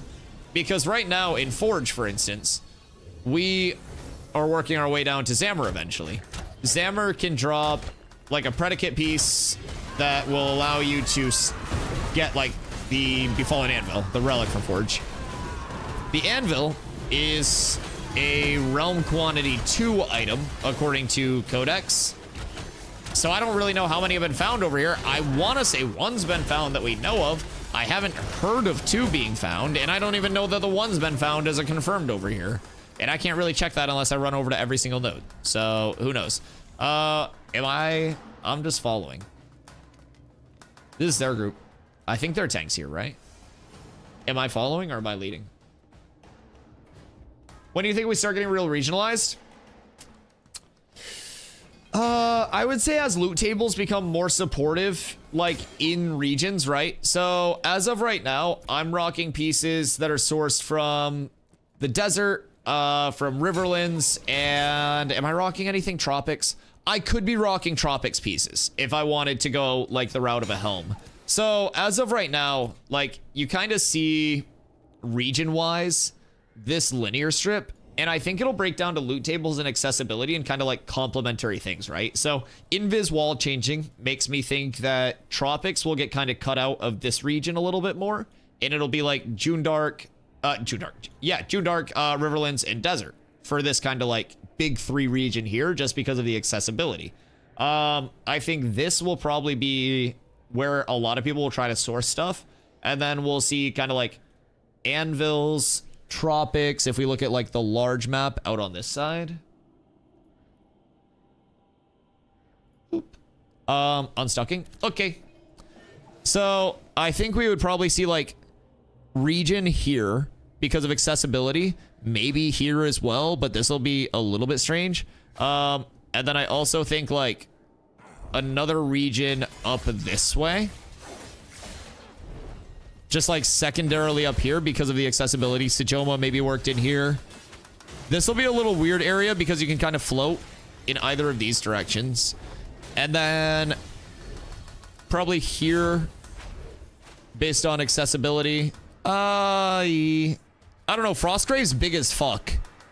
Is Frostgrave the largest area biome that we have? Because Frostgrave is nuts. I'm excited for Frostgrave.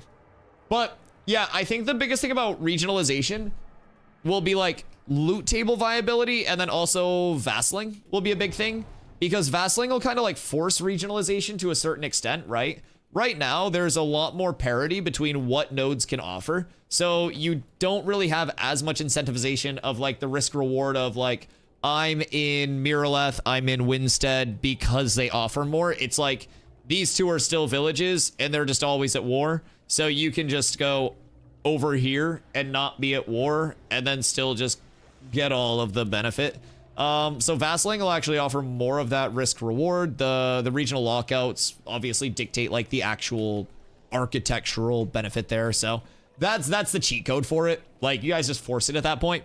But it's definitely seemed like a lot of player habit so far has been shaped around like loot table sourcing more than anything, especially with 20 crafting still being that more expensive high end. We've been going around just kind of like scrounging pieces. So I call this set the lowest common denominator. So what I'm trying to do is source everything the same way that I'll be sourcing it on May 1st, instead of going the route that some people are going, where it's like, oh, I have accessibility to just everything nuts, so I'm going to craft the best shit. I've been trying to kind of scale up and see where I can end up, because I don't know if you've seen this yet, but !DR can get you the full link to it if you want it for like just haha show off. But this is a community source thing that had popped up on Reddit. So this is essentially a rough breakdown on your guys' diminishing return breakpoint systems, thresholds, pretty much everything. So that's been figured out. So theoretically impossible to hit 500 power with the current scaling.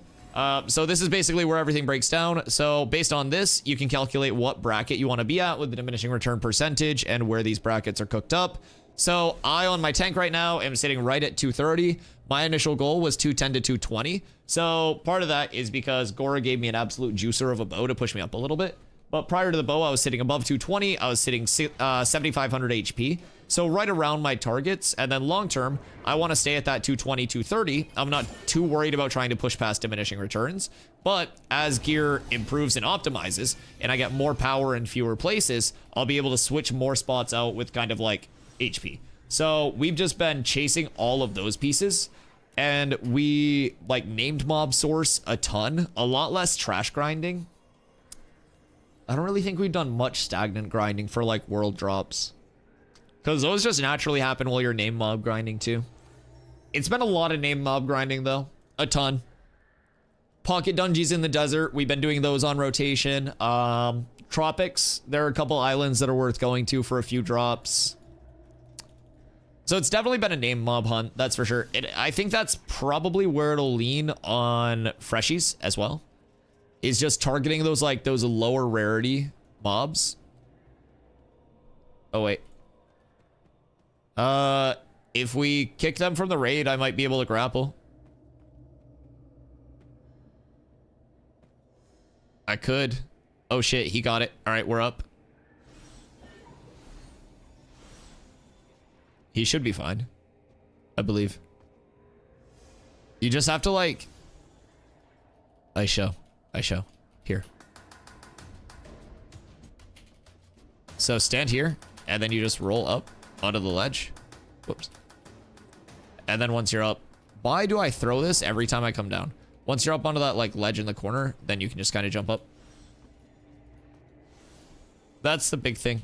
You just have to kind of like get up on this ledge. So probably centering around starter zones and endgame zones. Yeah, the second starting area coming in with Dunes and Kel and the anvils will be absolutely massive. What's with that bow? The bow is drippy because it's enchanted. Gora had this from long ago because Gora made the god bow. I crafted an epic today, and as soon as I had acquired all of my like materials to make my epic, Gora was like, hey, I'm not using this bow the rest of this phase. Do you want it? And I was like, well, I'm not going to turn it down. So now we have drippy bow, and we also have an epic and a heroic long sight to just give away. So yeah, we're a little bit drippy right now. It helped the gear set. The gear set's coming along well. Oh God. Who's getting fucked up by the hoarder? That was not intended. What else do we think, chat? What do we think would kind of like play into more regions shaping up on the map naturally? Starter zones, vassling. Loot tables are loot tables. Now, depending on how loot tables continue to work as well, what we are noticing is a few areas... Blimps. No blimps. Stop. But like we are noticing, for example, Igneous Striker. Igneous Striker is max health one-handed mace. There's a max health one-handed mace Beast Warden's Prod that's like a higher roll within the 20 to 30 bracket because it's like a 29, I believe, instead of like a 26, basically in terms of the level of the item. So you have 10 level requirement brackets, and then you have item level variances of up to like 9 eye level base. And with stats having this much of a variance, it ends up being basically right around 1000 HP on a green one of the Beast Warden's prods versus an 872 over here. So a little over a 10% difference within the same level bracket. So that can be a good thing because it does provide alternative, like lower risk, slightly lower reward options for grinding and allows you to go to like a secondary spot to find some options. But I think things like that, if they are, you know, semi-parodied but slightly different, this is one thing that I talked about a lot with Chad actually explaining the map breakdowns, is like, if there are very viable recipes that come out of Frostgrave Fells, the crafter that acquires all of those recipes, gets all the mats, could then travel down to a different area and be like, hey, I know you guys in the desert really want these pieces. I'm coming down on Wednesday. Just kidding, the game doesn't exist on Wednesdays. I'm coming down on Wednesday, and I'm going to be crafting in your area. So let me know what you need, put it in order, I'll set the mats aside for you, right? And because of small variances in the loot table like that, it could actually be a benefit because I farm up an Igneous Striker, and you know, now the difference is only like Forge to Desert, so it's not that bad. But say I farm up an Igneous Striker in Forge, and then I hear about a better mace that's all the way across the world. I then have to make the decision, like, do we go over there? Like, and from my perspective, just as a player, I'd be like, yo guys, in Discord, I'm thinking about going over here. Like, I would say everybody look at Codex and see what you need for gear over here. If enough people need it, we'll take a trip over and we'll like farm there for a couple of days. So we'd basically post up in a town at that point. We'd decide like where we want to go to, and we would source our gear, and basically the same way that we've been going now, but it would be more of a trip. So I do enjoy the spread of where items can roll within that level bracket. I think it's actually a net positive overall. The 10 level brackets are still a little bit like weird to me. Just like, not weird in a bad way, but like foreign to me. I've always played with more restrictive level brackets. So like, not weird in a bad way, but I'm kind of understanding how it gives like alternatives and like more depth to the leveling combinations. Because now, like, say switching out power, for instance, right? If this shield had an alternative that was like a 600 max fizz power, I realize that this 200 more fizz power with diminishing returns, I switch on that 200 extra fizz power, and then I can switch out 200 more fizz power somewhere else and play that in for health. So a lot of variance, a lot of good stuff. I hope I was supposed to pull Zammer. He's hitting like a little hard, right? Like a little. If I pull him back here, by the way, and all the DPS just stands on the table, it's free 99, and we won't pull anything. Or at least we shouldn't.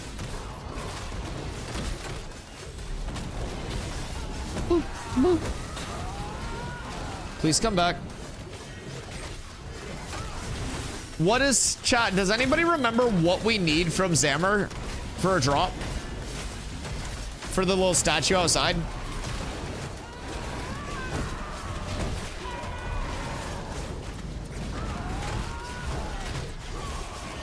Because I remember we get something to put in the statue outside. And then if we put that in, it activates like a relic, I believe. There's one outside of Carfin as well that we're going to try to source at some point. Next time we're over that way and doing some Carf farm. Now, I don't really at this point in time, care much about relics because I don't have a node. Oh, what's going on back there? Okay, this is fine. I love ads. Ads are amazing. Ads are great. Ads are cool.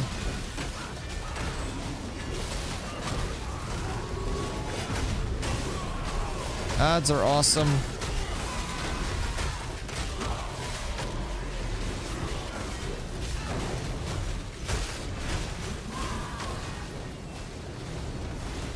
I unironically think we're fine. Or are we? I thought I just got shotted as I said that. It was just CC. We're good.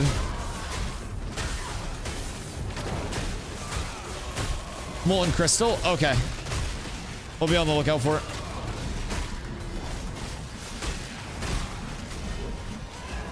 That was scary. I dislike that they made it so you can't grapple Zammer. I used to be able to interrupt his jump, like his anvil slam, and stop him from hitting the raid if I just grappled him during the cast. It would pull him back to me. But I was also able to... What the fuck is going on back there? How do we keep getting more?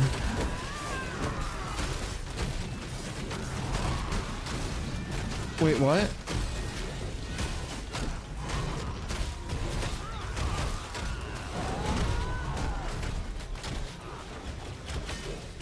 Wait, what? How?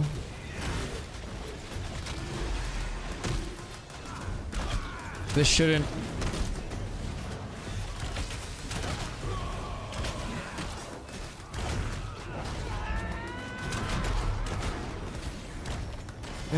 Everybody was with me when we pulled. And then we just pulled a shitload more mobs. What do you mean? The entire raid was like standing on the table, and then like 10 more mobs came in.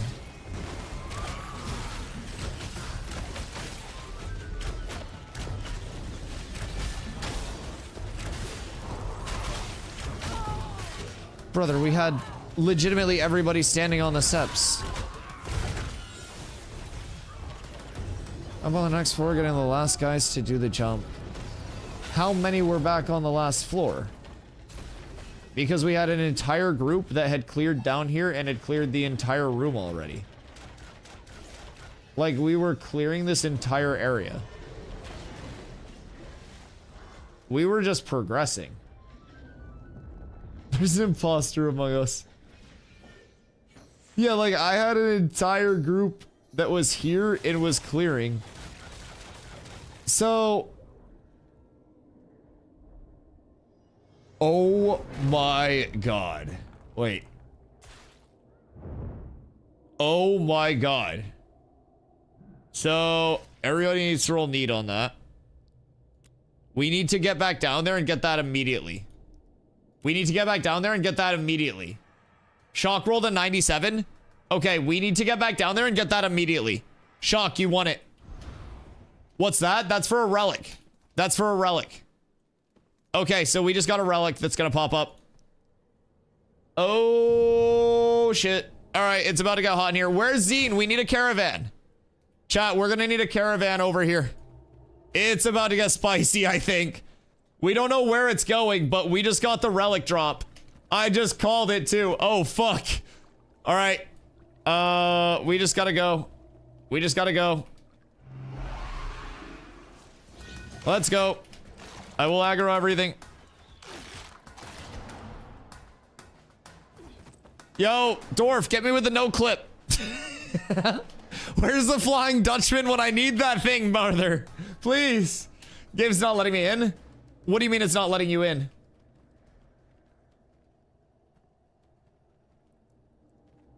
Like, did you disconnect and try to like relog? It'll be lootable by the time you get there. Yeah, I mean, I'm gonna try to hoof it. Load screen? Oh, God. Wait, please. Is it a material?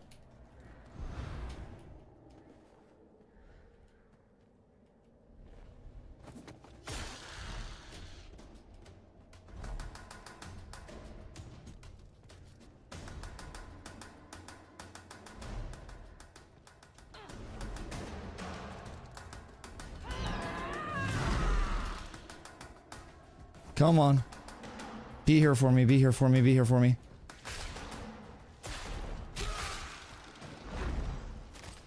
I got it, I got it, I got it, I got it, I got it, I got it. I got it. Oh shit, we're good. Oh shit, we're good. Oh my god, we got it. Oh fuck. Okay. Okay. Boys. We got the relic piece. Oh my god, wait. Oh my god, boys. We're doing it. Liquid is doing it. Huh. Oh shit. Oh shit, chat. Dude, I'm shaking. I'm shaking. Wait. Holy shit. Wait. Who do we want to get it? Is it a material? No, it's not a material. It's not a material. It's perfectly safe, and I'm extracting with it right now. I am extracting with it right now. Who do we want to get this? Because as soon as I call this in, this is gonna get chaotic. I have the molten crystal in my inventory. Get me both competitive guilds on the phone right now. I want a representative from Nova Ordum, and I want a representative from Penvius immediately. I want TMX. I want Lineker. I want Sulos. I want DA. Get me everybody. Excuse me, I have a relic announcement. If you are a comp guild, please join stream. Boys, it's safe. The molten crystal is here. The molten crystal is in my hands. And all I have to do is run over to this statue and put it in, and something will unlock. What are the odds that it actually dropped? Holy shit. Dude, I've killed multiple Zammer runs. And we haven't seen this.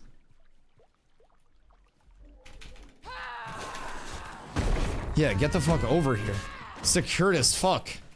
Holy shit. I'm glad that you actually told me you were fucking locked in so I could get it. Because literally anybody could have gone down and got that. It flipped. Like, if we didn't get down there, that was fucked. Get us money. 1 million gold for the boys. We just need to not call this in yet. Like, sell it for 500 gold. This would sell for more than 500 gold, and I don't think it's a sell thing. This... We should honestly try to get this somewhere important on the server so we can figure out what it actually does. Personally. I think that's my take on it. Because you're gonna need a van for the actual escort. And if it goes somewhere that doesn't have any, like, armoring, then it's going to fuck everything. Like, it will actually fuck everything. You can craft forge gear at whatever node it's at. Interesting. Funny enough, I have it up. Here. So, unlock special weapon and gear recipes, and then Physmit increased by 10% for the inactive. Maybe that's the thing you put on a statue? Yes. Yes. So, basically, the statue is right here. I don't even want to go near it, so I don't accidentally consume it and start the fucking thing. I don't want to go near it. Absolutely S tier. Zils, thank you for the follow. So basically, it is, you put this in there and then it pops. So right now we're trying to basically just find a plan for it because we don't have a fucking node. I don't care. Like, we're trying to do what the server would actually benefit from. So there's going to be a server-wide announcement that goes out when the relic pops up. That's like, this relic has been discovered. So we are trying to figure out a route to get it somewhere safely, right? That's always a big thing. Choose a node that has the journeyman station. Is this fun? I'm shaking right now. So if you're wondering what's going on and you're new, we basically just killed the final boss, like the final boss of Befallen Forge, which is a dungeon build out. That boss dropped a super rare drop that can get you a relic. A relic is something that's very powerful that can be owned by nodes or towns, right? So basically with relics, it can give benefits to the owning, like the owning area, right? And it's an incredibly huge thing. Here. Oh, it's not tradable. It's literally untradeable. Oh no. Well, we found something soulbound. My protection turned into stealing. I have another long sight bow. Things we didn't count on. This being soulbound and nothing else being soulbound. Oh, if it's any consolation, wait. I do have something cool. I forgot to give you these earlier. I know it's not like the relic thing, but you leave with something and a really cool story to tell. I love him. Wait, just hold on. Put up a camera over my face and then just stream my gameplay right now. You won the roll on it. Dude, I felt like Chaos. Thank you for the follow. So these relics can give special bonuses to the nodes that own them. So basically this one unlocks special weapon and armor recipes in the node that owns it while it's active. So there can be 2 of these on any server at any time, like only 2. So this is large. Is it action combat or tab target? It is a tab target base with action combat elements. So a lot of people are just quick to say like, oh, press Z and it's action combat. It's not. So this is a soft target lock with like a reticle acquisition, right? So it's kind of like a pseudo action combat. I play on the tab personally. I played New World before this, 7,000 plus hours over there. So I played a ton of full action combat. And then I played a ton of tab target before that, playing WoW my entire life. I personally think the biggest elements of action combat are some of the ability usages, but especially the half-second iframe. So the movement system is one of the biggest things that hooked me day one that I played, right? So with your normal dodge, you have all unspec spring steps. You can see the evolution. If I unstep spring step, John G, thank you for, I'm not supposed to thank you. Fuck you, John G. John G doesn't like it when I thank John G for subs. Yeah, fuck you, John G. Not thank you. Unthank you for the gifted. I don't care that you gifted a sub. Psh. Thank you, John G. John G doesn't like it when I thank them for subs. I don't know why. Remembered, I'm still gonna thank you. I'm still going to thank you. Okay. So basically, this is the normal dodge. Ready? Boom. So, once you get spring step in your stamina tree, you get an increased dodge range. There, 50% longer. Hey, what up, Girth? Hi, dude. And then with Ash's movement system, there are also like different elements to the dodge. So it's a momentum carry movement system, which is one of my favorites. So you can essentially sling your body around. You can jump at the end of your dodge and go there, right? And then you can also toe tap at the right time and kind of like bunny hop. There are certain abilities that will also, if you time it right, just send you flying and give you a momentum carry. So I think a lot of the action combat is actually more of like the gap close and like the controllable like skill element to a lot of the movement. Chad, you hear my voice shaking right now? I'm so excited. Why can't I find it on the relic list? It's called the Befallen Anvil. So the Befallen Anvil is the relic itself. Imagine whoever rolled got it and just logged off. Imagine I just held it hostage. No, if you're looking for where that goes to the best use, Jova, having access to crafting forge armor in town as opposed to inside forge and losing those items to death is no bueno. That is true. That is true. Oh, we're right next to Jova. That would actually work out well. So, are we thinking Jova? Which way? Thinking Jova for the smithing? I feel like that would be the smartest thing, right? We just throw it over there. Does anyone have a Cadillac van that they can pull up with? Because we can wait for everyone to get over here. The enemy attacks don't automatically hit you and you can dodge them. So the enemy attacks will be like a tab target lock on you, right? So if I'm on Shockums and Shock and I are PvPing, like I acquire him as a target. Now there are a mix of like tab target, like this is automatically targeting you, and some more like quote unquote skill shotty things. So those are not tab targets. I can kind of aim these. So that's my shield assault, my ground pound, kind of like a frontal cone combo that if I hit it, it trips everybody. So you do have elements of like things that you aim and place yourself, kind of like the tab target, like lock on stuff combined with it. But you do have the active dodge, which gives you half a second of 100% evasion. And then again, being able to jump after that dodge, like keeping the momentum carry and the movement going all the time. Like there are a few nice action combats that are like tied in. So it is kind of like a hybrid for it, right? So I do think a lot of the action combat element really comes through like the movement, the ability usage, much more than it does like just the action camera. I know a lot of people that play on this camera mode as well, with just kind of the reticle and the soft target lock. I just feel like I have more control over my tab target with the actual like, or over my like targeting with the actual tab target. So excited to just be there. I'm crossing the map. Yeah, I'm gonna log out and log in real quick. Imagine getting on a fresh start and saying we're going to Jinnah. Going to Jinnah with it would be fucking insane. Do you think anyone's found one of these and they're just like, oh, I wonder what this does? That would be scary. Although, Jinnah gets a lot less scary, like, on whatchamahoosit. On fresh start, like, as soon as June Dark's in, you can just cut across the river. You would just need a whip and a ship. But it's definitely doable. I want my in-game music. Give me in-game music or give me death. I need an epic score.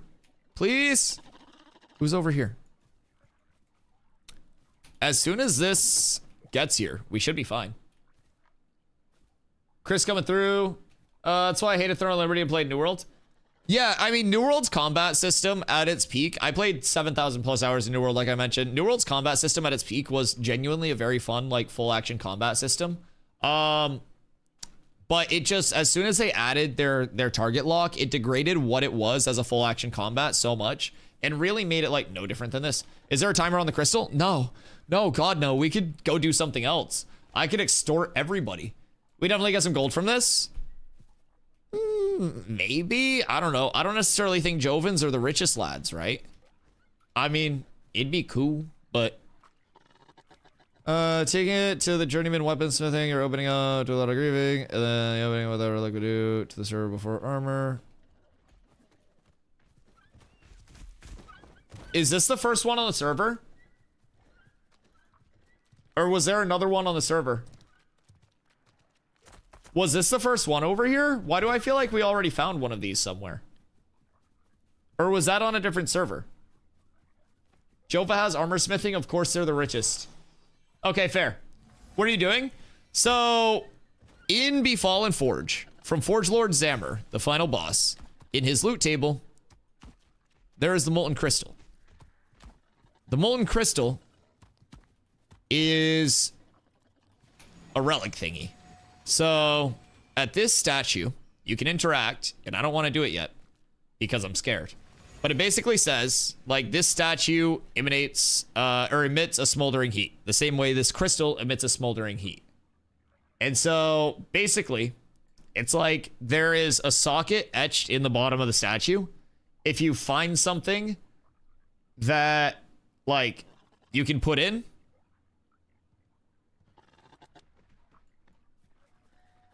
then you're good.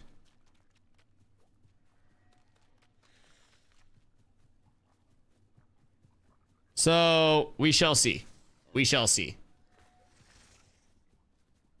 I don't really know what we want to do with it, though. I feel like we should talk to, like, the actual larger guilds as well. There's no timer on it. I don't drop it. I mean, we can just fuck off and wait to hear back from other people. Nothing says we even have to escort it right now, realistically. I can just wait on it. I'll message DA and message, like, Sulos and see what's going on over there. I'm gonna be real. Don't escort it tonight? Yeah, honestly, I'll probably wait until I can just get, like, a mega escort from, like, everyone. Because realistically, I can just get Nova and I can get Penvius to both escort, and then we're chilling.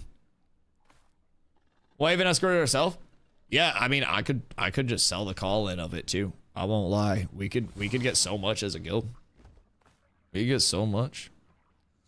Hold on, let me see. Yo, just found Forge Relic. You guys have enough to help with an escort. Can you just bring it to where you want and then call the caravan? So it basically calls in the relic here. And then I think the relic itself can't be transported unless it's in a caravan. So you have to get the relic. You have to put the relic itself on the van because like this itself isn't the relic. This just goes into this statue. That's the biggest thing. Sell it for a gold cap and then all the cats here get some gold. We could. We could. I just messaged Sync. Who do I know from... Who's it? Oh, wait. Yo, just found for Relic. Okay. I sent out a couple messages, so we'll see. Either way, I'm gonna go back to town. We don't even need to be staying out here. It's not a material. It doesn't have a duration. So we can just chill. I want my in-game music back. I mean, yeah, realistically, if one of the large guilds, I'll just let them put it on their shit. They give us a bunch of gold, and we call it good. I wash my hands of it. We all split the gold, and then we ride off into the sunset for the last 10 days of fresh. Or for the last 10 days until fresh. Put it in Desert Mama's hands? True. Why not just continue Forge? I mean, we could. People were starting to leave, but I'm down for whatever. What up, Preppy? How are you, brother? Hope you're having a good Easter, dude. Other option is to see if you get a favor on a Fresh Start server. Shouldn't really need favors on the Fresh Start server, I won't lie. The entire game changes when you're not perennially playing from behind and you have a few hundred people that are all kind of on that same level. Hopefully, our goal is to not need many favors over there. But, yeah, it never hurts to have one in the bag with people. Never does. It's been a really good Easter. How's yours? We did our family Easter a few weeks ago, like a little while back. And so I chilled. I woke up this morning. I hit some golf balls at the range. It was beautiful. A little bit windy. But continue forging. Yeah, I'm down. I'm down to continue forging. But I hit golf balls. I came back. I repotted some of my indoor plants because yesterday I did a lot of I did a ton of outdoor planting, a bunch of landscaping around the house and shit. So it's been a nice few days. How'd you hit? It was solid. It was solid. I hit it was just a large bucket at the range, like nothing too crazy. But I probably did like 60% of the balls with my 54. I was working more just like close range. I was trying to work on lagging versus scooping and like getting top spin for some roll versus controlling it with some backspin for some pull. So it's been good. Ads? How the fuck do you have ads? My God, Reppy. My God. You gotta do this thing another time? I'm down for whatever. I don't really have anything going on. I'm here to chill. I have most of the gear that I need. Like, I'm hanging out, chilling out, maxing, you know? That's, at this point, we're just hanging out. Making the most memorable 420 ever, run the van. I want to sell this bitch. I want us to have gold cap for the most memorable 420 ever. Hey, what up, Strag? Coming through with us? He may not survive, but god damn it, he'll try. All right, sausage rolls up. Is the beefsteak sandwich also going to stack? Big question. I get a big cut for the 97. I was actually gonna ban you, block you, kick you from the guild, ban you from the Discord, and then act like you never existed and run off with the gold for 9 more days and completely sever our friendship. Just to let you in on the whole plan. Yeah, I would just fucking give you the gold. Let you do it. It's your fucking relic. I just happened to fucking make it down there because I didn't know if you were coming in. I was in fucking like Mission Impossible mode. Dude, I literally had like the Mission Impossible music in my head. I was parkouring on the edge of the walls and shit to not aggro. I don't think I've locked in for anything that much in a while. Yeah, I don't fucking care. I'm not a material man in these games, dude. The only reason I have a shiny bow is because Gora was like, hey, I'm done with it. I don't really care. The gear does not make the player. Where is everyone? Did everyone else just like fuck off? Because if everyone fucked off, that's gonna make forging way harder. I still can't believe we pulled that.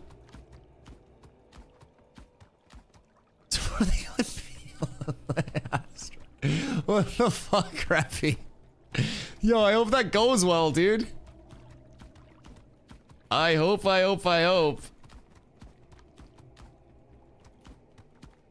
care you're not making it touch other items. Well, it's hot. It literally emits a smoldering heat. So you gotta be careful. And the closer we get to forge, the hotter it becomes. So like you've got to be really cautious with things like these.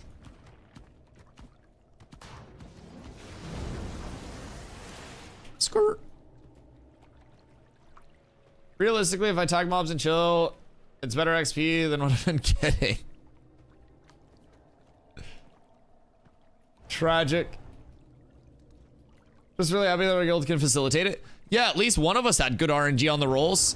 This game's got like fucking anti-streamer loop mechanisms to keep everything like fair and parodied, man. I rolled like a 52 on this shit. Excuse you. You said you rolled like a 97, right? That's nuts. At least one of us ended up with it. How many cats do we have in here? Like 5 of us? You won't get any XP, Chevy. You're too far out of the mob range for everything. Yeah. So anywhere above like 9 levels, I believe it is, you're not like eligible for XP with the leveling changes. So there used to be a power leveling tech that was like bringing low levels into shit, but you need a cat signal. We just throw the cat signal up into the sky. Then I'm putting a tic-tac-toe. I hate that. Oh, I hate that, Reppy. But yeah, no, so I didn't do any drills or anything. It was the first time out on the range in like, I don't know, probably close to a year. I didn't really get out to play golf much last year because I was so focused on like streaming, and I was also working at the time, so I had no free time, right? So all through summer last year, it was working 30, 40 hours a week and streaming 60 because I was still trying to keep full-time stream going and all of that. So it was a little bit hectic. So I didn't get to go out much last year. So today I just woke up and was instantly like, all right, well, we're going to the range. So it was more just like the first time out. It was one of those like, I go out and my fucking elbows hurt because I haven't hit golf balls in so long. But it was really nice, man. It was really nice. And then I just got to get one more of my potted plants like resoiled tomorrow. And we're up tremendous. We're up tremendous. It's a good start to the summer vibes. Helped a lot with my swing? Dude, I just told you to swing slower. I didn't help with shit. You were just fucking over swinging. Everybody just over swings in golf. Everybody like watches Bryson DeChambeau clips and they're like, wow, I want to hit the ball 600 yards. And then they realize that even Bryson DeChambeau hits fucking iron off the tee most of the time, and he goes iron on the green in 2. Like, it's all about hitting the shots properly. If you swing slow and controlled, and you can put the ball exactly where you want it every time, congratulations, you win golf. Doesn't matter if you hit far if it goes in the trees. That's what I learned, man. I was like, I had a very like baseball-y swing. And it took a lot for me to get out of that kind of like, I'm going to throw my entire like, I'm going to throw my entire body into everything, right? And then I just overswung a lot. It's all about the tempo. Yeah, tempo and control. The second you learn to shape your shots, and you can get like a little bit of push, a little bit of pull, you can control spins and everything, like it changes the entire game for you. It changes everything. Yeah, I don't think a lot of people are on to even figure out like where to bring it. I do think Jova would probably be the best place, but what up, Hell High? Your raid group's killing me. Underusing bard buffs, not giving me a full group. A lot of people from the group just left, in all fairness. This isn't my raid group. I joined this, and then we pulled the Forge Relic, and then a lot of people thought that, I think some people thought that we were gonna instantly run it or something, but I'm trying to figure out where we want to go with it before we call in the actual Relic and get it on a van. So we're trying to make a plan, but because it's Easter, it may be a tomorrow thing with the plan. But yeah, so a few people just split off. I do agree though. I do agree. Anytime a bard buff isn't being utilized properly, aka on me, I get very sad. I get very sad. I'll be stronger next time. Just like slowly sulks off into the distance, dragging a sword behind him. Hello, Chris. Greetings. How are you?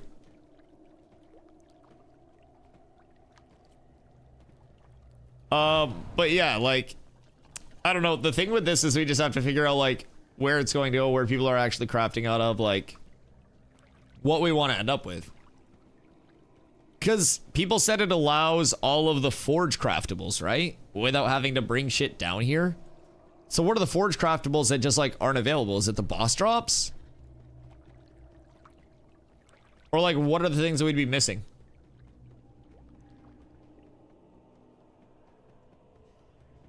Glittering steel ingots. Oh, that's probably the largest thing then. Yeah, that's probably the largest thing. And his name is John C. Hey, Oshiku. Thank you so much for the raid. I appreciate you. Much love. Raiders, welcome in. My name's Dusty. I stream every single day starting at 2 p.m. EST. I am a full-time Ashes content creator. I play tank over on Vira. We have 5 guilds over here, and we're gearing up for fresh starts on May 1st. I appreciate y'all coming through. Love the Ashes content. Thank you. Thank you. Means the world. I just get on and yap all day. If you guys do like listening to constant yapping, I stream 10 hours a day, like I mentioned. I've streamed, I believe, what's today? 660 days in a row? I think 660. It's a lot of days in a row, but I haven't missed a day since June 30th of 2023. I don't plan to anytime soon.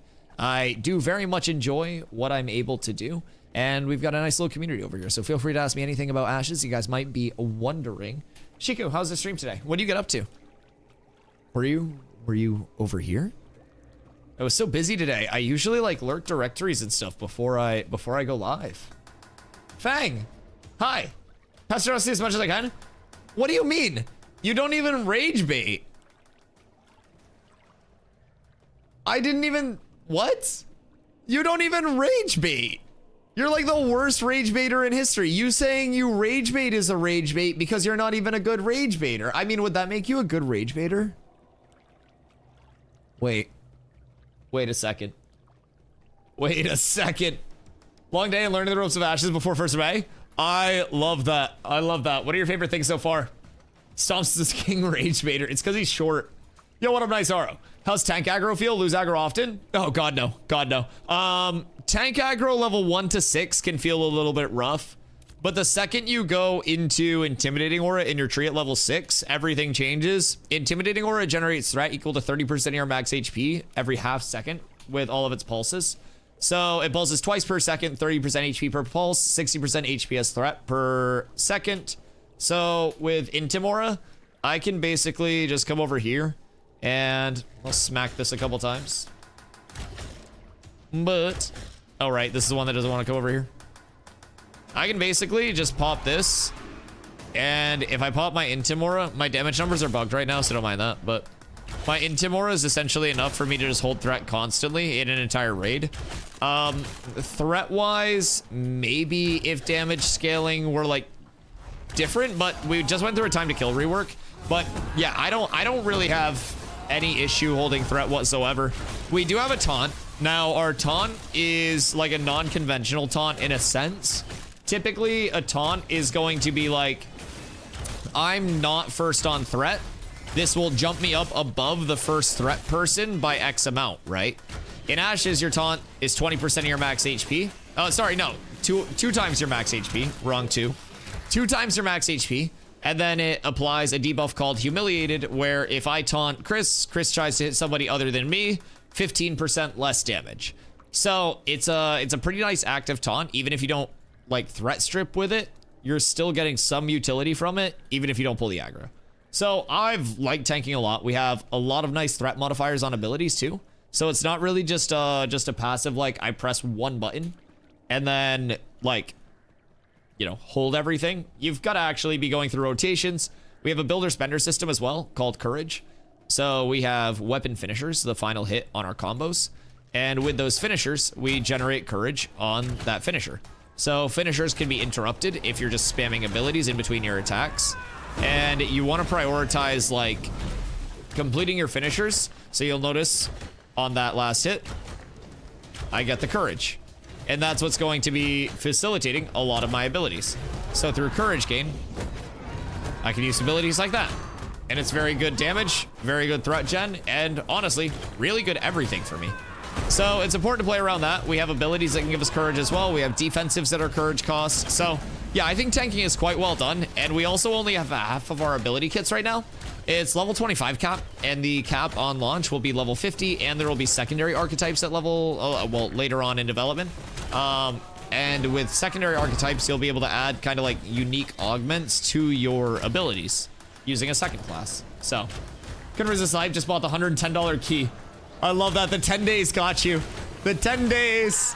I mean, you can still feel out your class, you can get familiar with it and everything, and then by the time fresh start servers hit, you actually have some idea of like knowing what to do with the game itself. You hit fresh starts on May 1st, and then you get ready for the wipe in August, and you're good. And then you also get 90 days from that day of purchase. So just keep that in mind. Full 90 days, regardless of how many hours you play. It's a really safe purchase. Really safe purchase. We're looking forward to seeing how Rogue Mage works together. Oh my god. If you give a Rogue chills in its kit right now and like a freeze. So Shockums is one of our cats, one of our friends over here. He's playing a Rogue. And let me tell you, Rogue is fucking bonkers. Now, like, we can freeze and chills. Oh yeah, because you're marks, right? Yeah. So you'd get even more freezes. It just complements the kit. So yeah, it's Rogue is really strong. Its entire kit is extremely well optimized, like well put together, very well thought out class, and everything was very like deterministically put in. So it's just an extremely well put together kit at this point in time, in the best way possible. Okay, Shiku, what were you saying about the leveling? Sorry, I got yapping. I hate the leveling as it is right now. I know it's not intended, but I love Rogue. Oh wait, you were saying you love Rogue. Funny enough. So, what were you saying you didn't like about the leveling right now? Was it just the static grinding? Justice for fighters. Fighters are good if you know what you're doing with them, Savo. It's just, the second it's a Savo fighter, you know what I mean? Like, gear doesn't make the player, player makes, you know?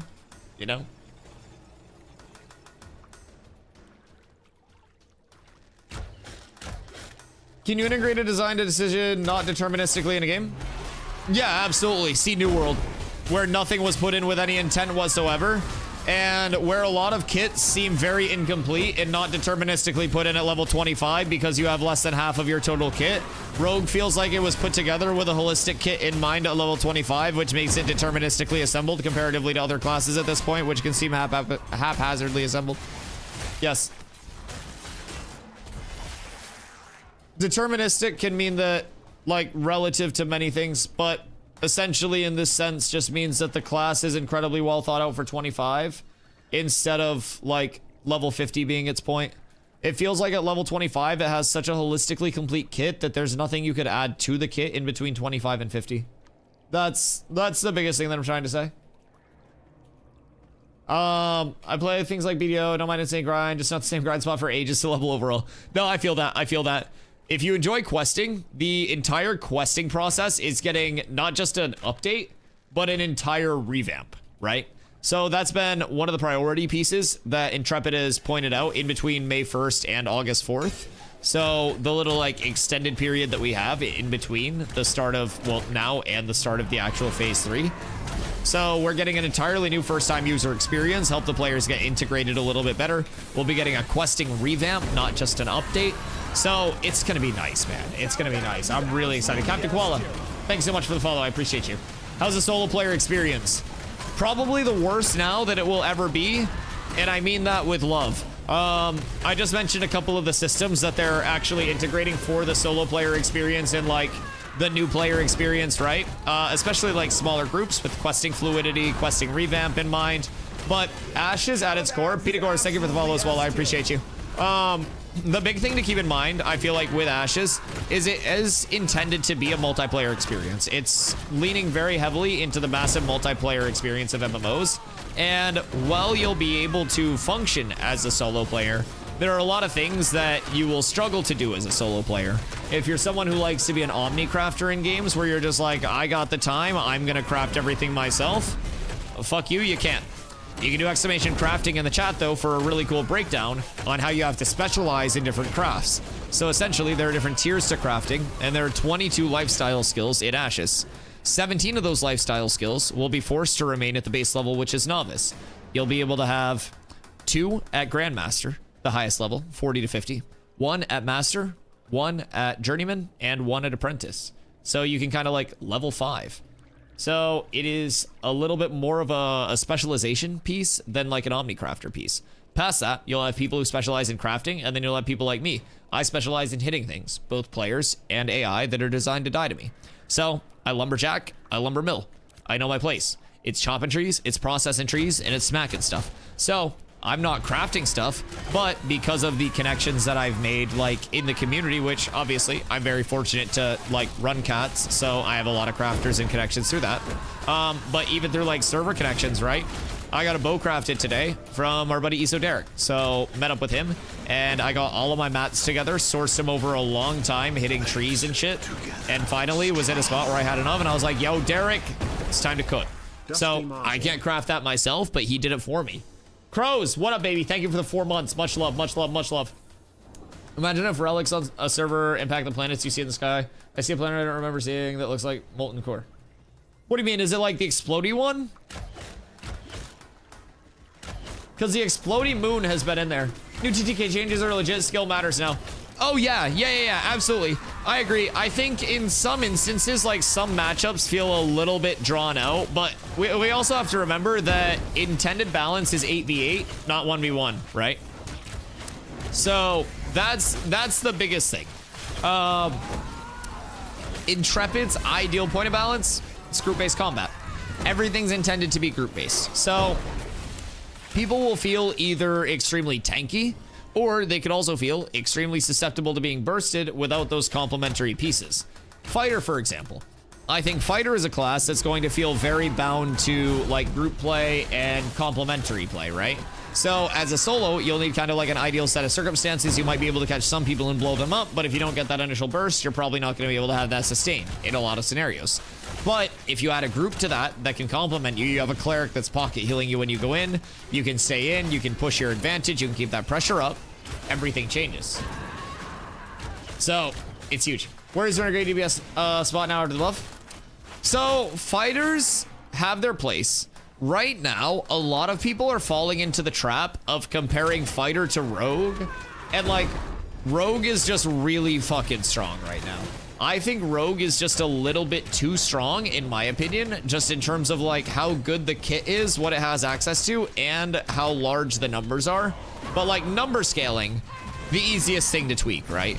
And the kit itself being well put together, that doesn't mean it's like too strong and they need to destroy the kit. It just means that it has a lot available to it right now. And other classes may be lacking that because we're less than halfway through progression. So I think a lot of people are falling into a bad spot of being like, oh, fighter right now feels less good than rogue right now as a melee class.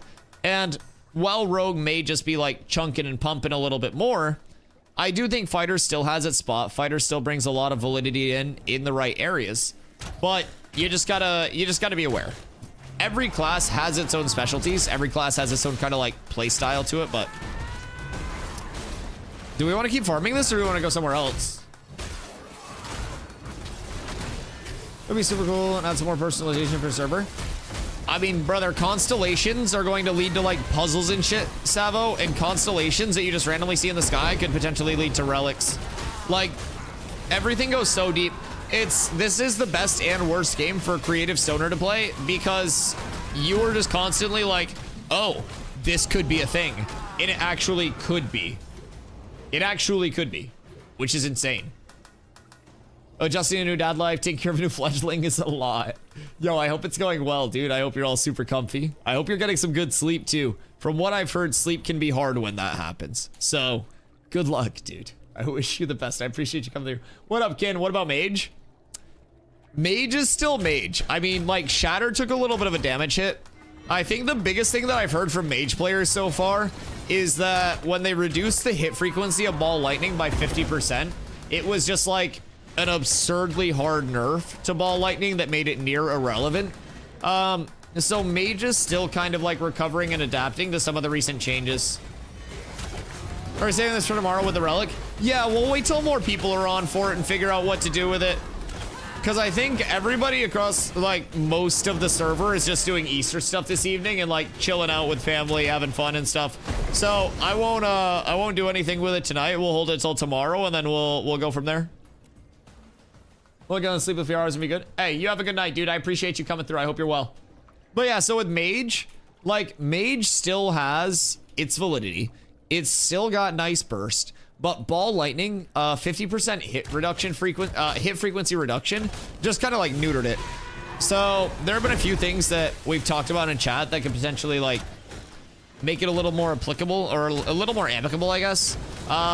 Something along the lines of like having the hit frequency reduction and slightly increasing the Ball Lightning travel time so it doesn't hit the same target as much, or even adding like a cap of Rocksack. Thank you for the follow. I appreciate you. Maybe adding like a cap of can hit one target this amount of times before it caps, right? So I know some abilities have had that before, not necessarily in Ashes or how hard that would be to code in, but like possibly a deterministic, like you can only hit each target a max of like 5 times, right? So that way you just stop like the shotgun Ball Lightning and freezes. So a lot of that could be nice, but I would say the biggest thing for Mage right now that they're kind of like missing a little bit is that old Ball Lightning, like just what it provided. Mage is in a good spot though. Still a lot of damage, still good movement, still huge status effects, AoE pump, good burst. What version of UE5 is Ashes in right now? I don't know what like sub version it's on. I could probably find out. Let me see if it's on Google before I just cheat and ask somebody. Ashes of Creation engine. Duh. I know it's Unreal 5, but is it 5.4 right now?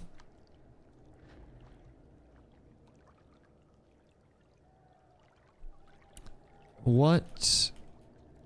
I don't know. Either way, I think they updated to 5.3, but not after. Based on Ash's wiki, they're on 5.2. And keep in mind, we are going to 5.5. So like, currently, we're on whatever the fuck. If Ash's wiki says 5.2, I trust that more than I trust myself. But yeah, we will be going to 5.5 in between May 1st and August 4th. So 5.5 is, from everything we've gathered, an absolutely massive shift in direction. So, Vic, welcome back. Hope you're having a good night, dude. Yeah, 5.5 is gonna be nuts. We actually like watched a tech demo video about 5.5 and it looked insane. Is it just me or there are way less mages than there used to be? I mean, there are way fewer everythings than there used to be. In all fairness, population's kind of at a low right now, but a lot of DPS just went the way of like testing Rogue out. And Mage, we're actually just talking about the Mage nerf, funny enough. Mage went through a couple of nerfs with both Shatter being reduced from 300 to 225% damage bonus, and then a 50% hit frequency reduction on Ball Lightning. It kind of like nuked a little bit of its combo damage a bit. So Mage players saw a bit of a nerf there. So they're still kind of like reeling from that, trying to adjust, but are you pulling this? I wonder how many Mage mains will become Summoner mains. I would say a good amount. It depends on how Summoner is. But Summoner is potentially going to be really sick. I had one of my group and it looks cool as fuck. Oh, Mage can be great if it's in the right hands. Mage can be really fun, especially if you're playing around your combos properly. So like, if you're stacking your elements, you're doing your prismatic, like Ultra is right there, you're standing in everything properly, like, you can still pump out a ton of damage. You can play off of your shatter combos in, I've been talking baby, Jesus Christ. Your shatter combos, you can play off of those a bit for a nice damage pop as well if you freeze a target and then hit them with lightning damage shortly after, like, it's huge. UE6 will probably make 5.5 look bad, right? How long till 6? I would assume about 0.5 more. I have no idea. But I also feel like it's kind of like upgrading a cell phone in a sense. It's like you look at it and you go, oh, is this enough of a benefit for me to upgrade the phone? Is it worth the money for this generation, or do I wait for like another generation, right? So that's kind of like how I'm gathering, like, or how I'm interpreting this. It's like, okay, this new version has come out, but is this a significant enough like change for us to want to go over there? If it is, then you see the shift. And if it's not, then development just continues with the tools that they have and the tools that they've designed. A lot of it's just, in my understanding, about like what tools are natively available through the engine, what tools they have to like get creative for and kind of like source elsewhere. So yeah, that's the big thing. Summoner's gonna be a small dwarf surrounded by dark elf summons. I hope by surrounded you mean 3, because that's how many you get. No pull ad, no pull ad, no pull ad. Everybody be good. All right, we almost had it. We're so close. We tried so hard and got so far. Bella Smasher does no damage. Green Igneous. Okay, do we want to go do like check monitor and hit desert? Because I'd be down for that.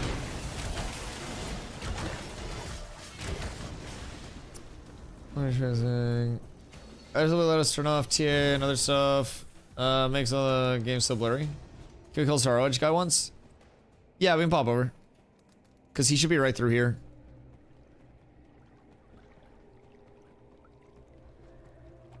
You still don't have one? We can probably just buy you one at this point, right? Surely. Reform Chatter, thank you for the follow. I appreciate you. Fang, do you think Ashes looks blurry?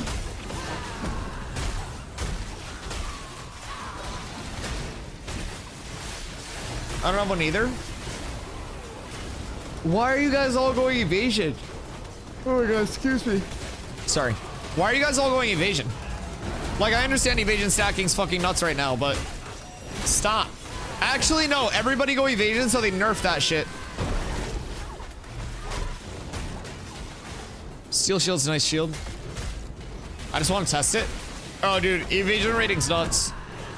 I think Shock said with his cooldowns up, he was sitting above 75% evasion rating. Without Sorrow's Edge, by the way. Which is fucking disgusting, by the way. I'm putting that out there. Not just an Ashes problem, but a UE5 problem in general. What are some other games that were UE5 that I might have played?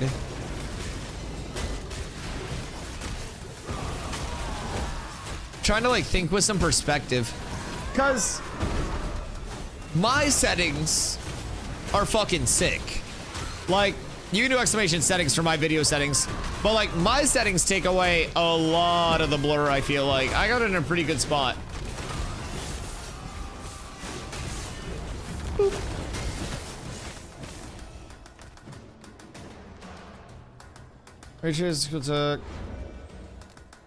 Well, with 5.5. Oh wait, not there yet. Nurse, sorry. With 5.5, it's not just, I'm gonna die, by the way. I don't know what's going on with the soul theft. With 5.5, they get another lighting tech that is called Mega Lights.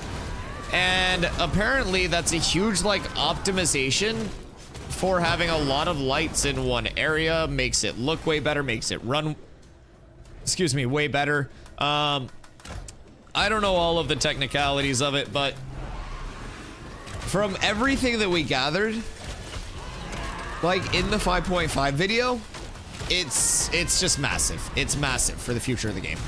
Like capabilities that they'll get, ability to implement content like smoother and quicker. Oh my god. What up, Blue Bunny? What are you up to? Right now we're doing a little bit more just in Forge, hitting a couple named mob loops, and then I think we're gonna pop over to the desert and see what's up there for a couple of loops as well. So we'll give it a good peek. But biggest thing that we've been doing is trying to source the rest of the gear that people in the guild are looking for so they can see what their characters will feel like after the attribute and time to kill changes. So we have the fresh start servers on May 1st, and our big focus has just been like getting ready for those. There's not really like a whole endgame to shoot for. This is level 25, endgame's gonna be level 50.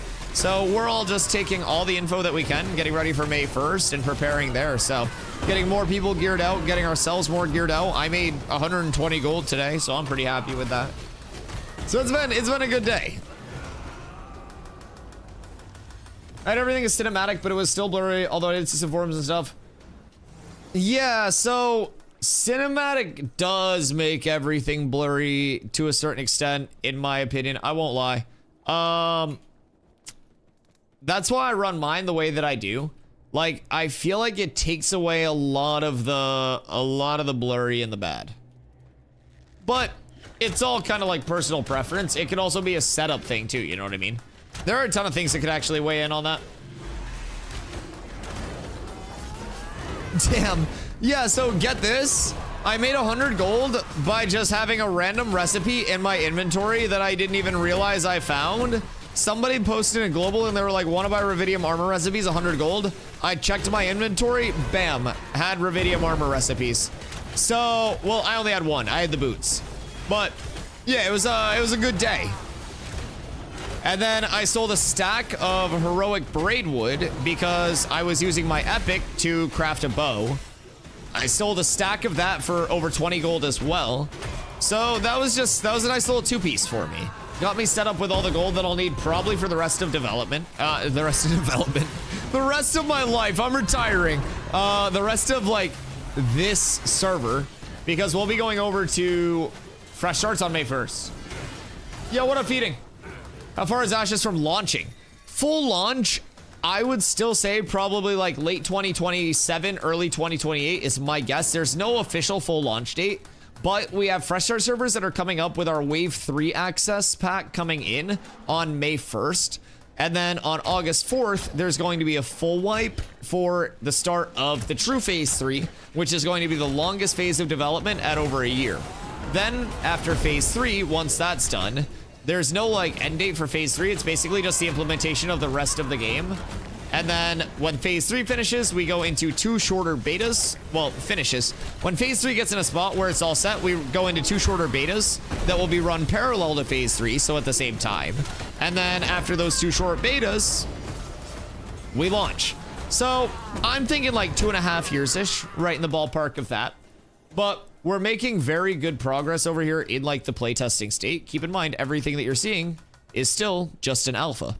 This is very early in playtesting, and this is typically a state of playtesting where development studios will have this completely blocked off in unviewable, inaccessible, like this is typically closed development. So Intrepid is extremely transparent with everything, and like not having any of this NDA'd except for the private test realm, which is just a slightly further ahead build of this. So yeah, I definitely have been super impressed given that it is a true alpha. They tell us we're going to find bugs, things will be imbalanced, things will be weird, but you know, that's what we're here for. We're here to help the future of the game. So how much is access to Wave 3? So to get in on May 1st and have access to the entire remainder of development, and you would also get 1 month of game time when the sub starts on launch. It's $15 a month, no box cost, no DLC. You'd also get $15 in the in-game store, so $30 worth of kickbacks. May 1st access is $100. If you haven't made your account yet, you can do !ashes in chat, click on that link, and through making your account, 15% of all your purchases would come back as in-game currency to me for the in-game store, which I mentioned is no pay to win, no pay to progress. It's just transmogs. past that, with your $100, you get a, you get a 90-day period where if you're unhappy with the playtest itself, you can get a full refund on your purchase, no matter how many hours you played. So if you get the May 1st access for that Wave 3 key, then you'd be able to play that entire 3-month period, and before the August wipe, determine if you wanted to be in there or not for that wipe.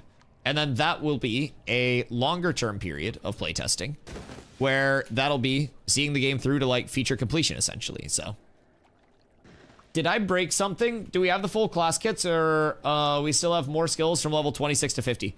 So it'll depend on like each class, right? But some classes will have more of their abilities. Some classes will have more augments than others right now. Speaking of alpha and bugs, by the way, weird things happen, chat. Like, weird things happen. But yeah, 85% evasion, Shockham said. Jesus Christ. But yeah, so some classes will have more abilities already. Some classes will have fewer augments and more augments. It really breaks down on the class, but there will be a mix of both abilities and augments coming into the tree for that latter half. I would assume tank will probably be pretty augment heavy, considering we already have a good amount of abilities. Is that the dwarf racial ability? Yes, so nothing that impacts power scaling, but you just look cool as fuck. Exactly, exactly. He's talking again, he's gonna crash? Well, no, now they're just hanging me upside down by my toes. Now Intrepid's just bullying me, man. They're mean. I can't even run on the floor anymore, dog. But yes, so, $100 basically to get in on May 1st and be here the entire testing time, like until the game launches. You get $30 worth of kickbacks on launch, and then you also have 90 days where you can get a full refund if you're not happy. Whee! So if you have any questions, please feel free, feel free. Speaking of, by 25, we should have around 50 skills, or do we get more after picking an archetype? Because right now, I don't see any diversity whatsoever in builds. What do you mean? You don't see any diversity in builds? I build my tank about 6 different ways depending on the content that I'm doing already. I know multiple tanks that like gear differently and play differently than I do. You'll definitely see a lot more diversity, and keep in mind a lot of your main diversity comes in through the secondary archetypes, right? So that's where you'll have a change up on the primaries. In terms of diversity, you're already cutting diversity off by like half, because instead of having tank and then all of your other subclasses, like your secondary archetypes crossed with that to give it a unique feel, you're only having tank, and then you're just choosing from less than half of the tank tree.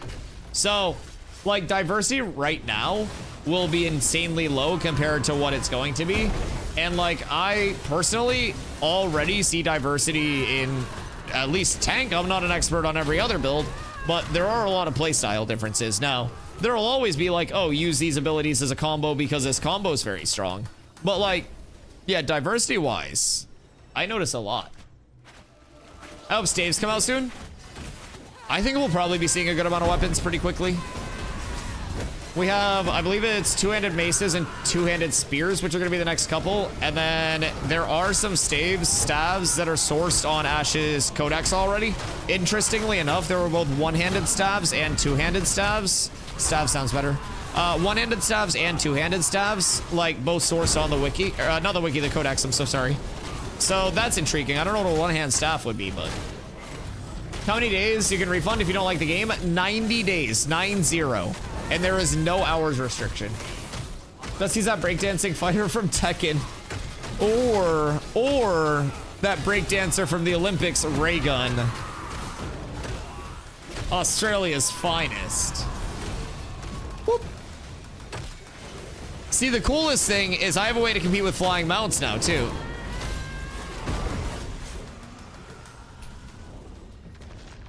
What in the glitchy hell / bug report time? What do you mean? I don't... What's the glitch? There's literally nothing impacting any gameplay here. You're just being dramatic. Gamers are just so quick to feel entitled nowadays. Am I right? Like, nobody's willing to just adapt to the situations and improvise anymore. It's just the modern age of gaming. The consumer is so fucking demanding, man.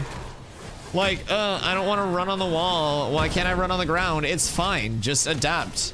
I'm tanking just fine. Oh no, we got an ad. What am I gonna do? I'm gonna fling myself through the fucking air, and then I'm gonna pick up the aggro on the ad.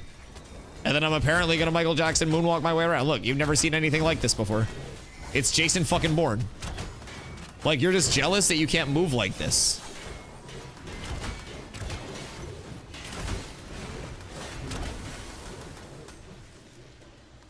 So Feeding said, gonna compete with WoW and Final Fantasy with a submodel. So it'll definitely be a little bit like different in terms of full market, right?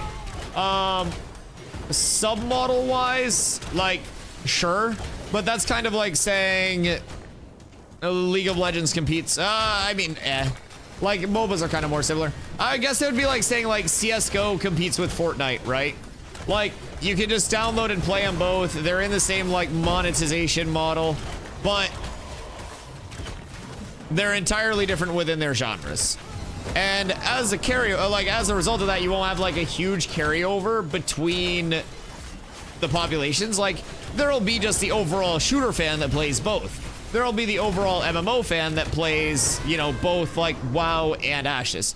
But WoW and Ashes are near antithetical in terms of like their MMO like landscape.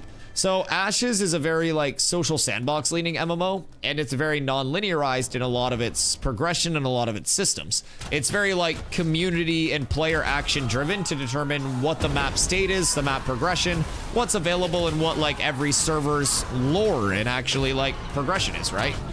WoW is a lot more set in like, this is the linear route that you follow. You go here, you do this, and then you're done and you wait for next phase. Congratulations, you won the phase, you beat the phase. So Ashes is one of those MMOs where it's a lot less handholdy. There's a lot more to do off of just like, okay, I'm geared, what do I do now? Well, the second you're geared, that's when things actually start. And that's when you can start, you know, succeeding in node versus node wars, trying to build up your node to a higher level so you don't get sieged, participating in guild versus guild wars on a larger level, running more caravans successfully so your caravans don't get hit. Then you can secure better gathering, crafting, and refining routes. You can fight for better world bosses, more PvE like areas to get better gear. Like, it's really just a start. So yeah, I think it's a lot different in terms of its like its core than WoW and Final Fantasy, but in terms of the sub model, it'll be just the monthly sub, no box cost, no DLC cost.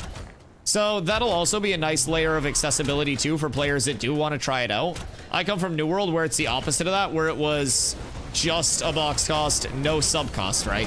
So with New World, their entire focus was around like selling copies of the game, and that's it. They got your money once they sold you. With Ashes, once the game launches, anybody that gets into it then that didn't get into it during playtesting, right? The only monetization is going to be that $15 a month sub. Unless they buy skins in the store, which is entirely optional. They have no like obligation to do that. So to play the game, the only barrier of entry for first month players is $15 instead of a lot of AAA games and a lot of MMOs having box cost, sub cost, DLC cost, this, that, the other, pay to progression, all of that, right? Pay for convenience, everything. Ashes isn't going to be plagued with any of those things. So I do think it'll carve out its own area, and because of that, I also think it'll have quite high numbers on launch. You also have to remember it's completely transparent, and they've spent $0 on marketing so far. So with Ashes, through their transparency, a lot of people will continue to see the game evolve through testing.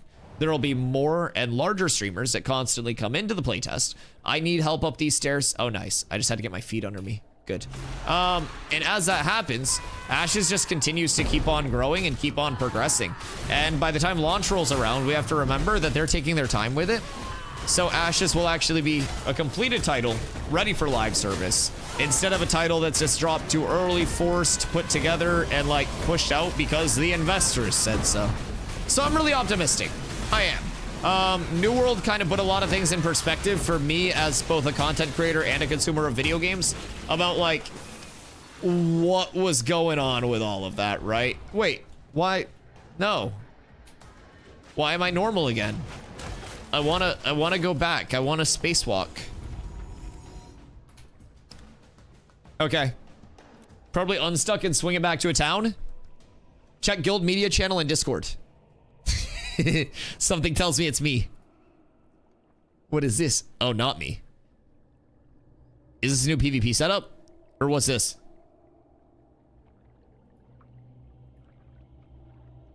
Oh, the PvP setup. 242.8 and 83% evasion. Yeah, that's reasonable. 83% evasion on a rogue is sick. I love that. I think that that's perfectly reasonably balanced. Yo, by the way, do we know why rogue evasion stacking is additive and my tank grit stacking is multiplicative? Just question. Like all of my mitt stacking is multi, and then rogue just additive stacks evasion. It becomes literally unhittable.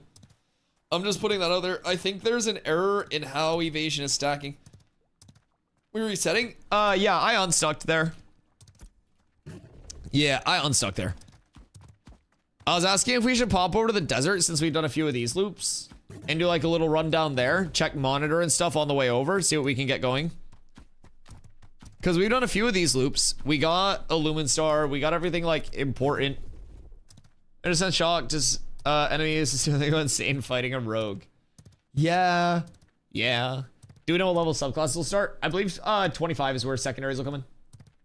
What'd I miss? Oh, we're just discussing how rogue is in a very peculiar spot because as a tank, my mitigation stacking is a multiplicative stacking, right? So like if I add 10%, it's not just a direct 10% add, it's a multiplier of what I've got.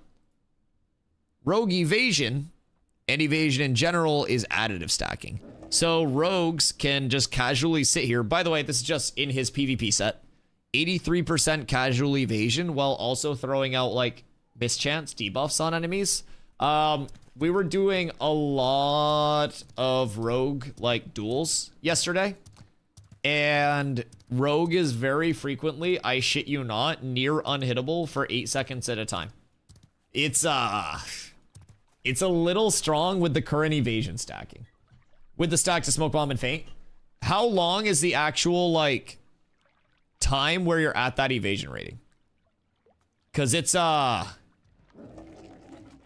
yeah, he's evading with a belly like that too. It's crazy. 8 seconds. And what's the cooldown on it? Because you can also have 19-second uptime and 1 second downtime on your poison for mana burn, which was also two-shotting my mana pool.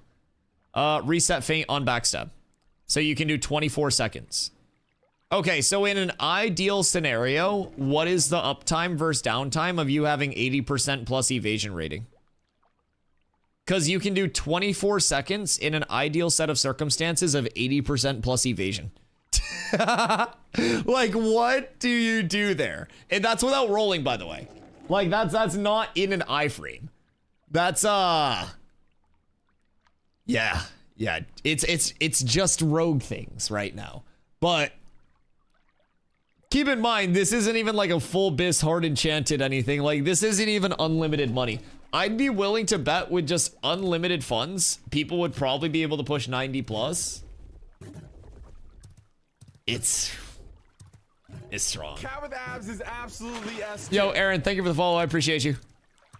Yeah, we've been testing a lot of things. Cat with abs is absolutely S. Tight Sorrow, much love. Boys, if anybody else out there is new, I appreciate y'all coming through. My name is Dusty. I stream every single day starting at 2 p.m. EST for a long time. I typically stream right around 70 hours a week, so. Dusty vs. Shock, Broken Rogue. Oh god, what is this? Is this just you evading everything? Where are you, bitch?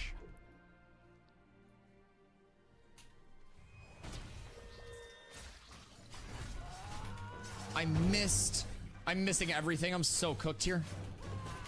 Chat, are we cooked? Oh my god, chat. It's bad. I'm in fucking Diddy's pleasure pit right now. Everything's a miss. I missed again. There's literally nothing left in my kit. I'm just cooked. GG. Dude, it's the evasion, man. I don't even know what to do against the fucking evasion. I just get one-shotted from this. Keep in mind, by the way. Oh. Keep in mind, watch that in cap. Watch how hard he has to work to put me in a 12-second incapacitate, Dorf. Ready? Ready? Watch. Evasion. I just get one-shotted from this.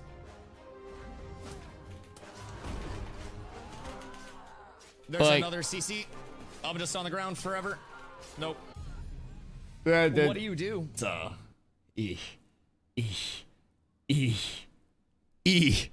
Yeah, the road kit's nuts. We were dueling a lot yesterday, and like the evasion was just fucking strong, man.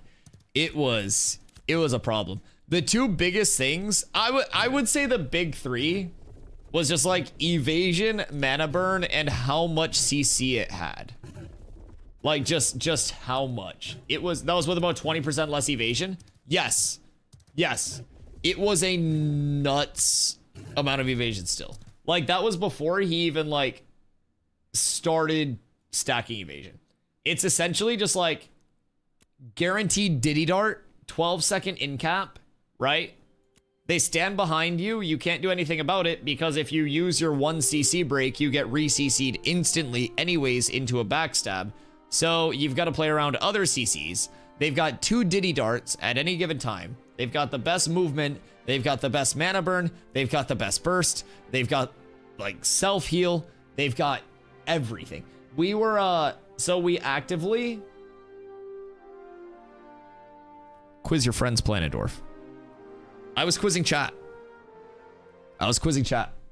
And we were saying, we were basically saying, name one thing that is in the Rogue's kit, or that's not in the Rogue's kit, that could be added in between now and level 50 that would give it something it doesn't have.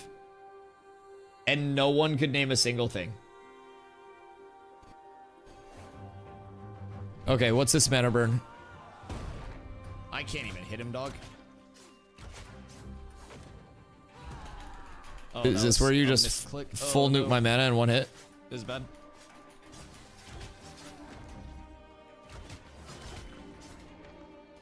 Dog, there's just like, what do you mean? The Diddy Dart tank has a lot of fucking CC.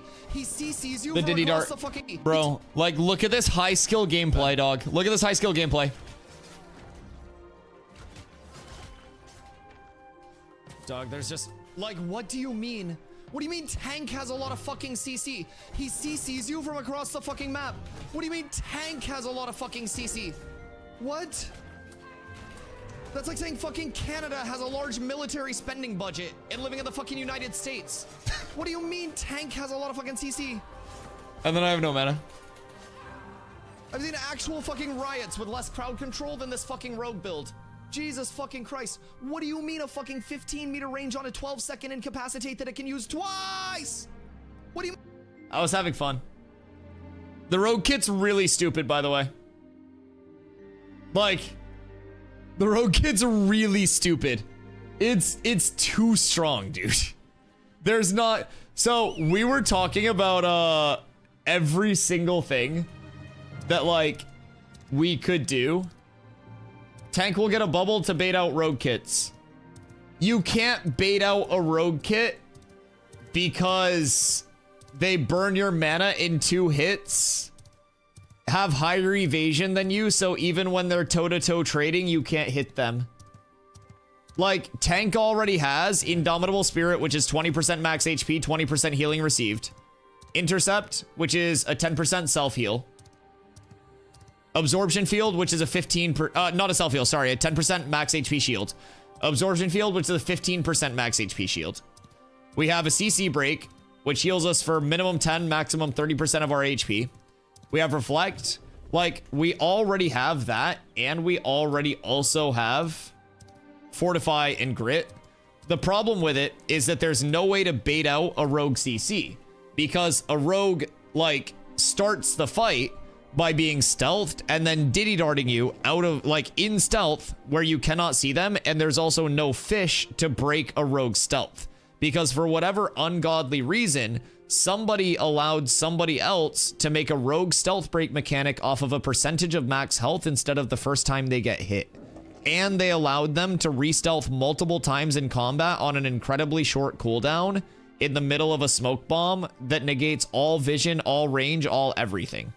Like, it's nuts. You need to be able to fish people out of stealth and get the initiate in the counter, but you can't fish them out of stealth because you have to do 5% of their total HP pool after a nerf. So I, as a tank, have nothing that I can actually fish with. If I could put on Intimidating Aura and then run around and try to tick the rogue once, that would be a different story. But as a result, I can't fish them out of stealth, even if I do find them in stealth. 80% evasion stacking is still not okay. And that's up to 24 seconds in an ideal scenario. Double Belt gives 2x charges to throw, sleep dart, poison, caltrip, smoke bomb, and grappling hook. Yeah, I feel like Double Belt should give a second cast to one of those things, not to all of those things. Like, I feel like you should have to select which augment, like which ability you augment your belt with. Smoke bomb giving stealth is great IMO, just need to give LOS. Like I said, rogue CC and control is fine, but the damage needs to be tuned down. I think it's not even a matter of like the damage being insane though. Like, just dueling rogue, I'm not gonna lie, Colton, like rogue damage was less than bard damage in the duels that we were doing. I was in a very similar set and you were hitting me harder than the rogue was. The thing with rogue was the mana burn and the fact that, like, in any scenario, they had so much CC that the second you broke a CC, there was a second CC that was a guaranteed in-cap setup. That's the biggest thing that was just like fully, also hi Dagon. That was the big thing that was just like fully unfuckwithable. But again, this is 1v1s. Nothing's intended to be full balanced around 1v1s. And rogue is always very strong in 1v1s, but it felt extremely bad to fight something that could invis, not be fished out of invis, re-invis at will, heal while they're invised, dictate every single pace of fight, diddy dart you in stealth without breaking stealth, get a full guaranteed in cap into a full guaranteed initiate that you cannot evade that burns your mana instantly because they have a 19-second uptime and a 1-second downtime on poisons. They have 24 seconds. Like, I don't know if you were just coming in, Colton, but keep in mind, we're not even just talking about the rogue kit, we're talking about the rogue scaling as a whole. Do you think that this is okay? Is this something a rogue should be able to achieve for 24 seconds on a replicatable basis? Because this is 83% plus fizz evasion and 242 power in the same set. Like, rogue kit's fucking nuts. Its stacking is absurd. Its utility is absurd. If I'll give you the same task that I gave chat previously. Right now we're at level 25 and halfway through progression and like tree development, right? Right? What could you give a rogue in its future kit that it doesn't already have? Scrims are less useful than a major ranger. I mean, if you're looking for like large scale, any melee is going to be able to. That's like saying a fighter is less useful. Yeah, that's any numbers match group shit, right? If you have a way to get them out, then sure. But unless you have that one specific thing, a taunt. The one thing that it's missing. Yeah.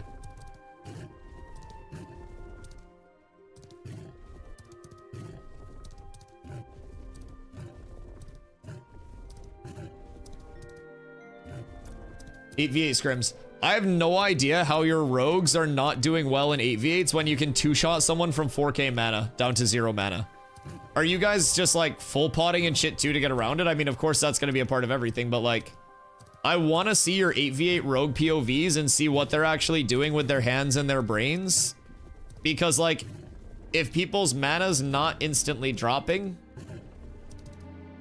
then I don't know. Are they trying to like full initiate on the front line instead of going after casters once shit initiates?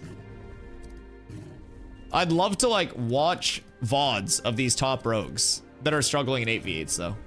Because with their entire kit, there's no way they're struggling in anything. Like, it's fucking nuts. Their best success is the mana drain style.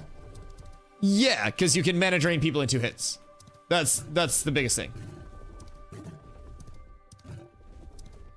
But it's also because, hear me out, I was talking about this earlier. The 85% evasion doesn't work on mages. Oh, he still has insane magic evasion too. He just couldn't put it in the screenshot. Yeah, it's just evasion rating. It's not just fizz evasion. Unfortunately, it's just evasion rating stacking.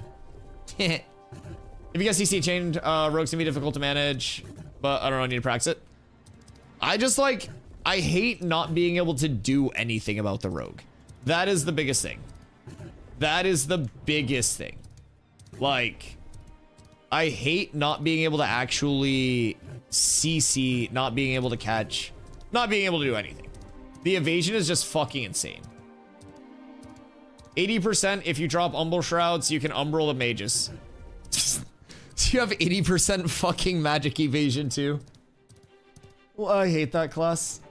I hate that class. Oh my god. I hate it so much. I hate it so much. 2 cleric, 2 bard, any 3 DPS non-rogue, and we'd win 90% of the time. I mean, I personally think you wouldn't take fighters either. You would probably go any 3 DPS in a combination of mages, rangers, and or bards, just because ranged is stronger right now in group play. Like, a tank exists to hold frontline and put out, like, support and ancillary effects and shit. And then from there, everything else melee is just devalued. I bet you'd rather have a rogue than a fighter. If you had to, like, if you had to be forced between the two. Yo, rogue. Speaking of which, thank you for the posture check. I appreciate you.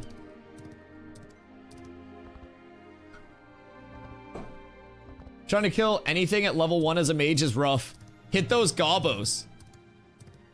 My ideal 40-man comp has 3 rogues, but it's very dependent on who's piloting those 3 rogues. Right now, my ideal 40-man comp has 0 melees in it. It's literally, it's a bunch of ranged. No, TTK makes it a little bit better. I wish we could get node siege testing, man. Like, we haven't had good siege testing. Unfortunately, fighters on the back burner, rogue best bet.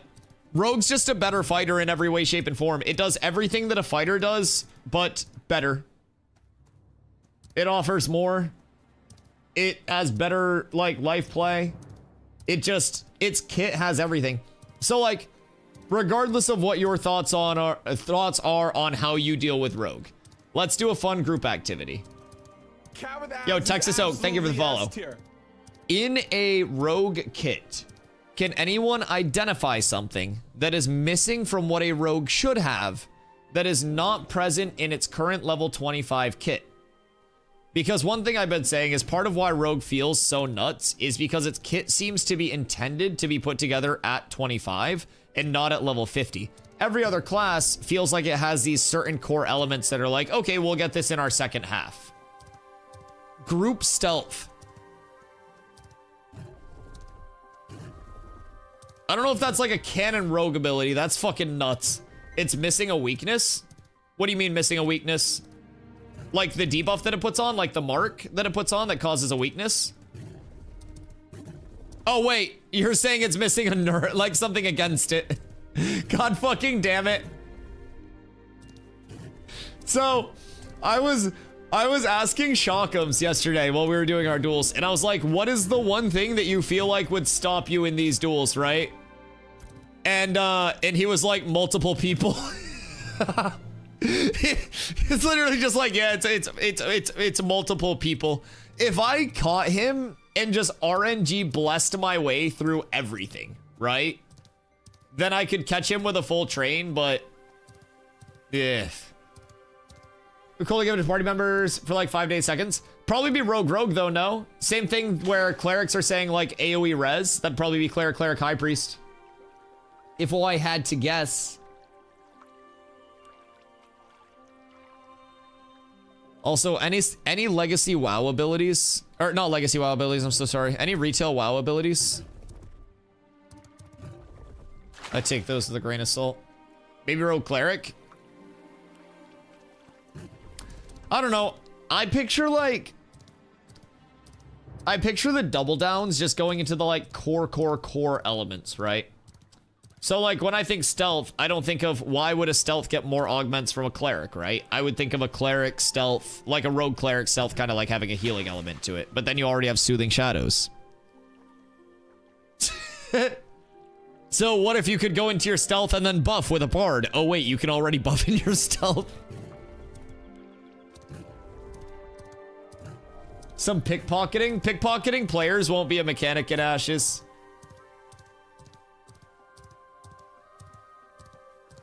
Because that wouldn't really be like a combat system, you know what I mean? Imagine double rogue in 2v2 arenas.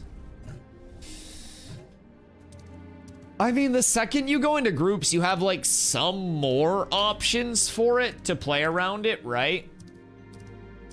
But there's, I don't know, there's not a lot of fish in the game right now. Not like fish like fishing. But like, there's not a lot of fish to get people out of their stealth without them diddy-darting you and getting a full initiate on you.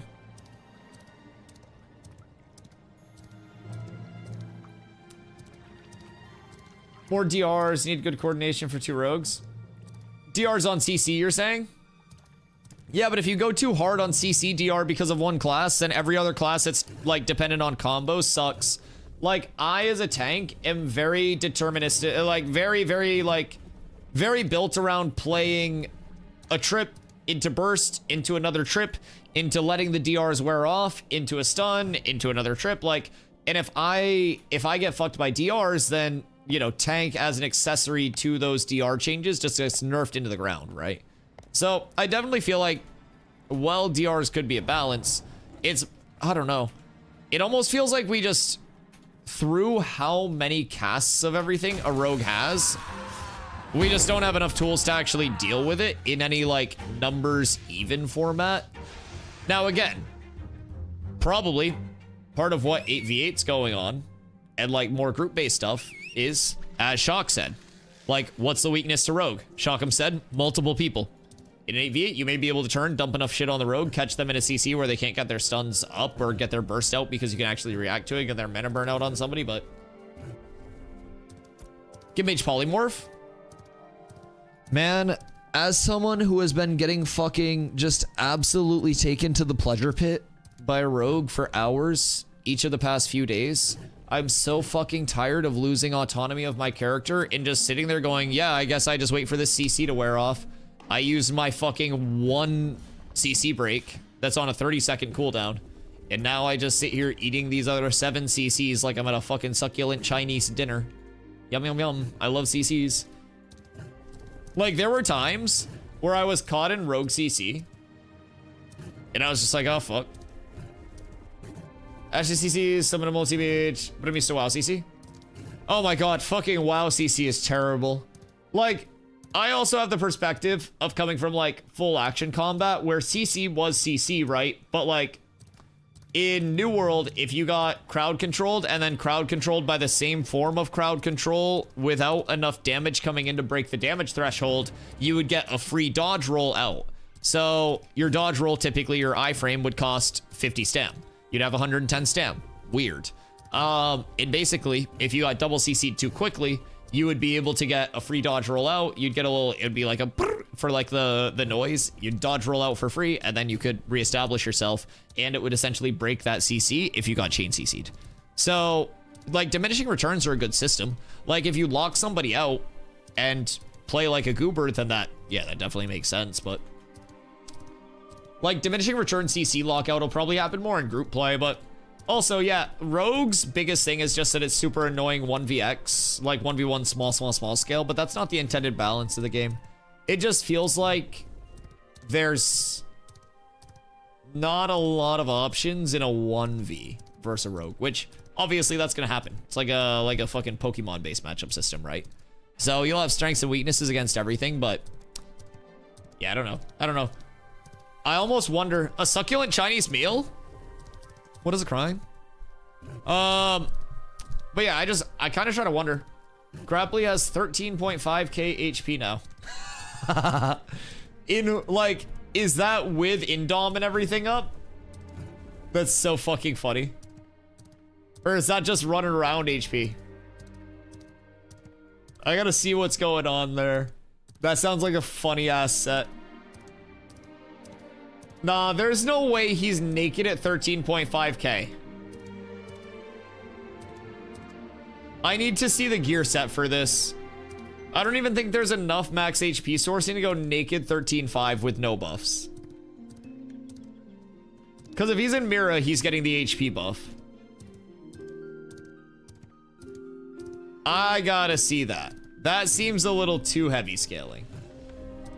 I mean, maybe like full enchanted god gear, right? But I don't know. And if he's not going Mitt, because you could go like Black and Chain for an amulet instead. Like you could source a ton of max HP, but there's no max HP offhand or range weapon.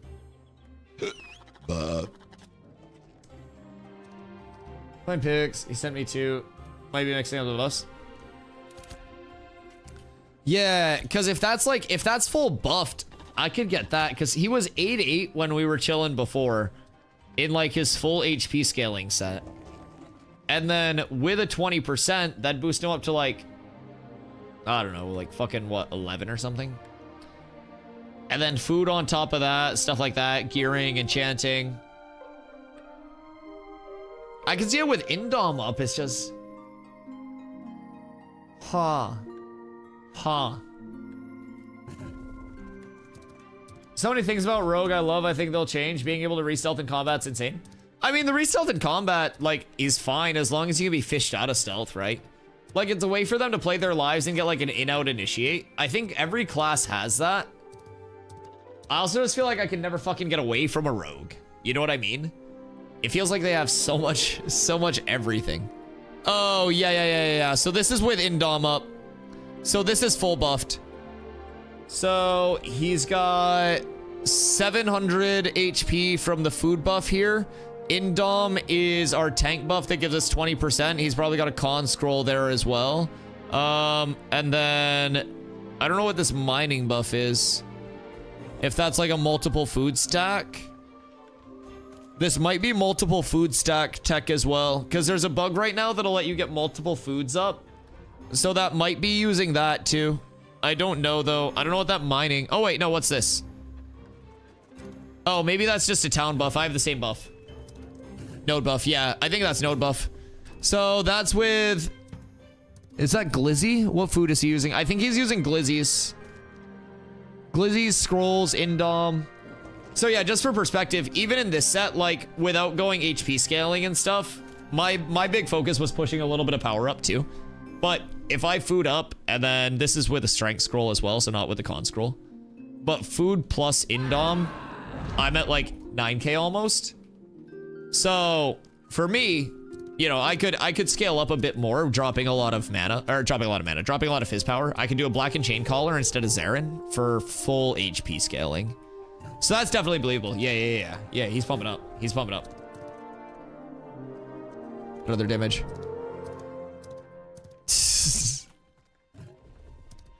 Yeah, the old 35,000 damage Shadow Cascade. That had to be a bug though, right?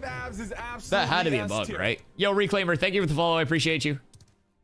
You're rocking an ultra wide? I am not. I have 3 monitors. So I have a dual PC setup. Middle monitor is just game. Left monitor, vertical monitor for stream and chat and stuff. And then right monitor to like Discord and all that shit. Bard res weapon bug? Wait, is res bugged again?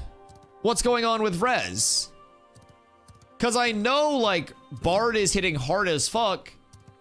But like what's actually going on with res that's causing it to, like, what's the bug with it? Is it just damage scaling out of control? A lot of abilities are bugged at the moment with damage. Why the fuck aren't my abilities bugged with damage? What do you mean?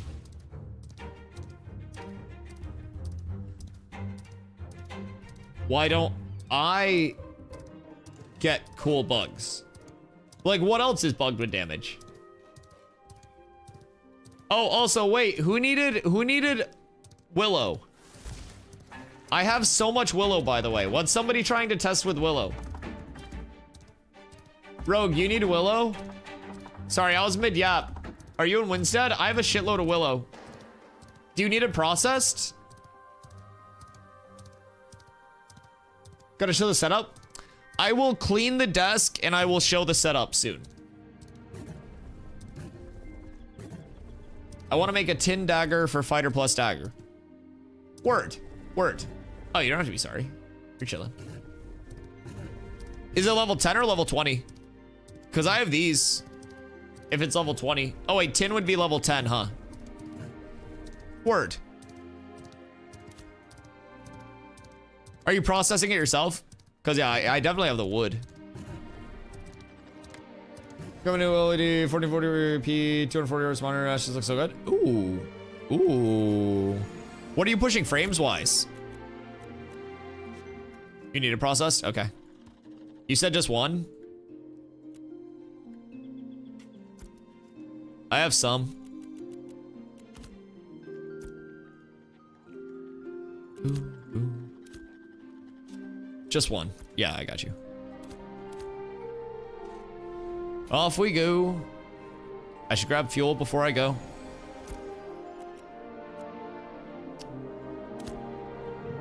I'll grab 20 common willow to process 1 blue willow for you.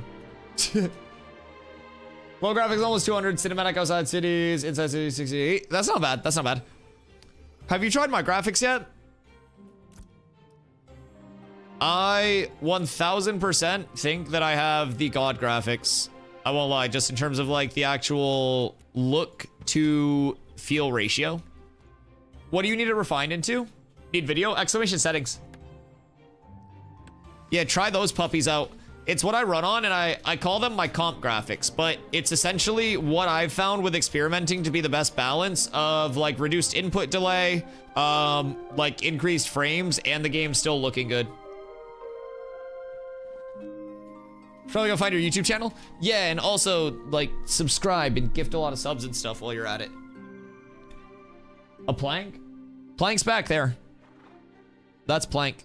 Plank has a weapon. It's an axe. Someday Intrepid will give us axes, but we don't have axes yet. Soon. Soon. Do you need dried plank or regular plank?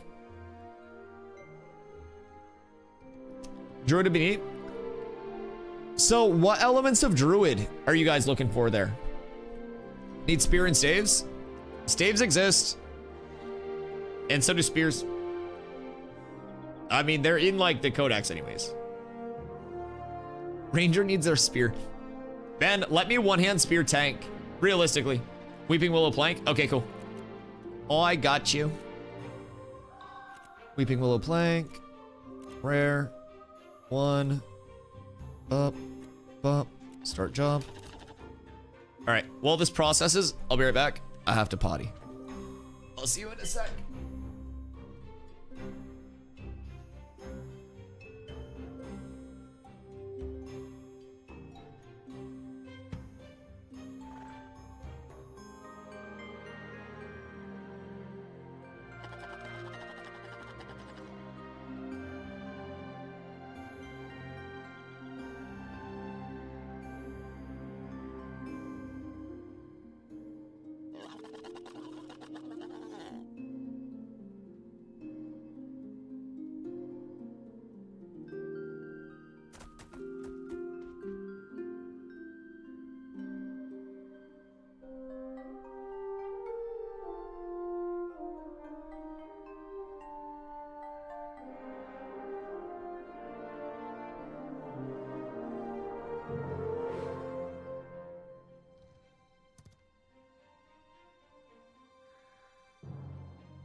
miss you guys. Okay, you're heading over here. Huge. Spear shield, some Leonidas type shit. Yeah, that's what I'm saying. Also, what are your guys' thoughts? I had this consideration the other day. So like, finishers being a little bit more finishy with certain weapons. So Spellbook has like a little animation that goes above its head with the finisher. Hey, what up, Brahms? Where it's all like, la, la, la, la, la, la, and it like, you know, flings above the head, right? With Hammer, Brahms, why are your tits out? Brahms, what are you doing to that fox? I don't like that he just ran off like that. Chat, pray for that fox. Pray for that fox. But one thing I was thinking was like two-handed maces. Kind of swing it above your head and then do like a downward slam, right? And kind of like AoE on that finisher, like a deadly extended. Like small things like that that could be like more flary. Kind of be cool. Or like a two-handed axe, you have like a little bit of a fucking whirlwind animation for the finisher. Although stuff like that would just reduce fluidity a lot too. It's more of a way out there like, oh, that'd be cool. Hey. I know Sulos. I have something fun. Node Fizz Power. Oh, wait. Mayor ability. I didn't even know those were in the game yet. Oh, shit. Wait, that was cool as hell. I hadn't seen one of those before. So, what if I told you I have a relic in my pocket?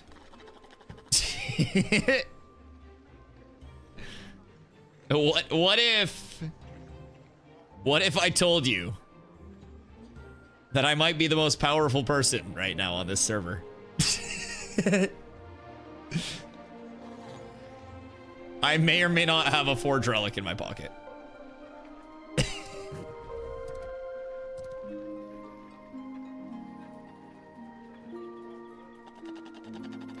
We have to try to figure out where to bring this though. Oh, Colton, did you see this as well? That we got the forge, relic. Because if you didn't see it, yeah. Yeah, Rogue, I'm over in Winstep, by the way. Yo, what up, chatter? Have they talked about what the quest revamp is? It's the main reason I'm not playing right now. They have not mentioned specifics, but I hope by all means that they fix it. Like, it's going to be hard to have questing be like considered a one-to-one worthy trade-off with mob grinding, right? Because mob grinding just gives so much fucking XP. It's also incredibly boring for a lot of people though. So with questing, I think they do have a really big challenge of like making it fluid, making it playable, and making it rewarding enough with like a trickle of XP earn and like, you know, working towards that, while also not de-incentivizing other modes and making it so questing is just predominantly the thing. But I do definitely hope that they get questing in a good spot. One thing that seems to be like a commonality with chat is, I want to see how much HP you get with node buff. Oh wait, HP you say? Oh, that's so bright. That's so cool.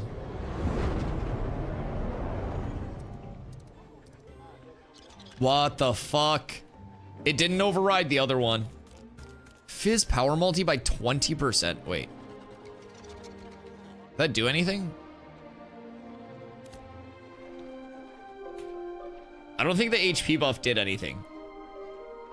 Still got the old one. Those look so sick though. What the fuck? But yeah, one thing that we talked about with chat a lot is where the world is so large, right? It's really hard to have just like a main story quest, like go here, go here, go here, go here.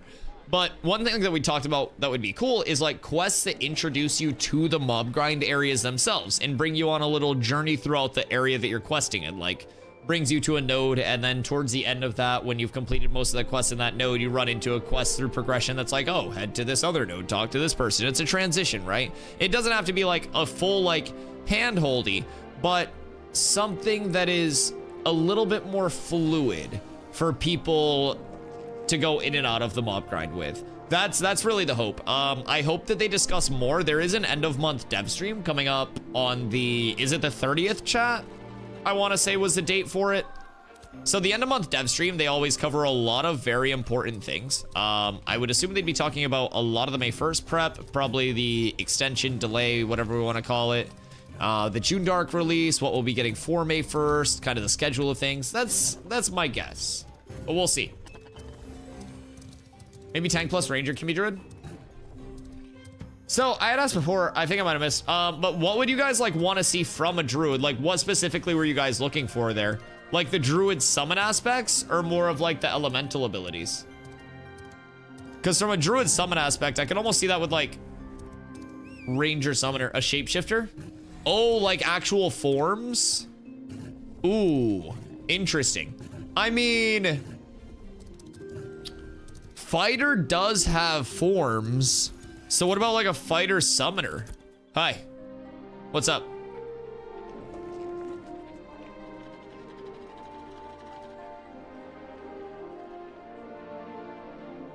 Can I help you, sir?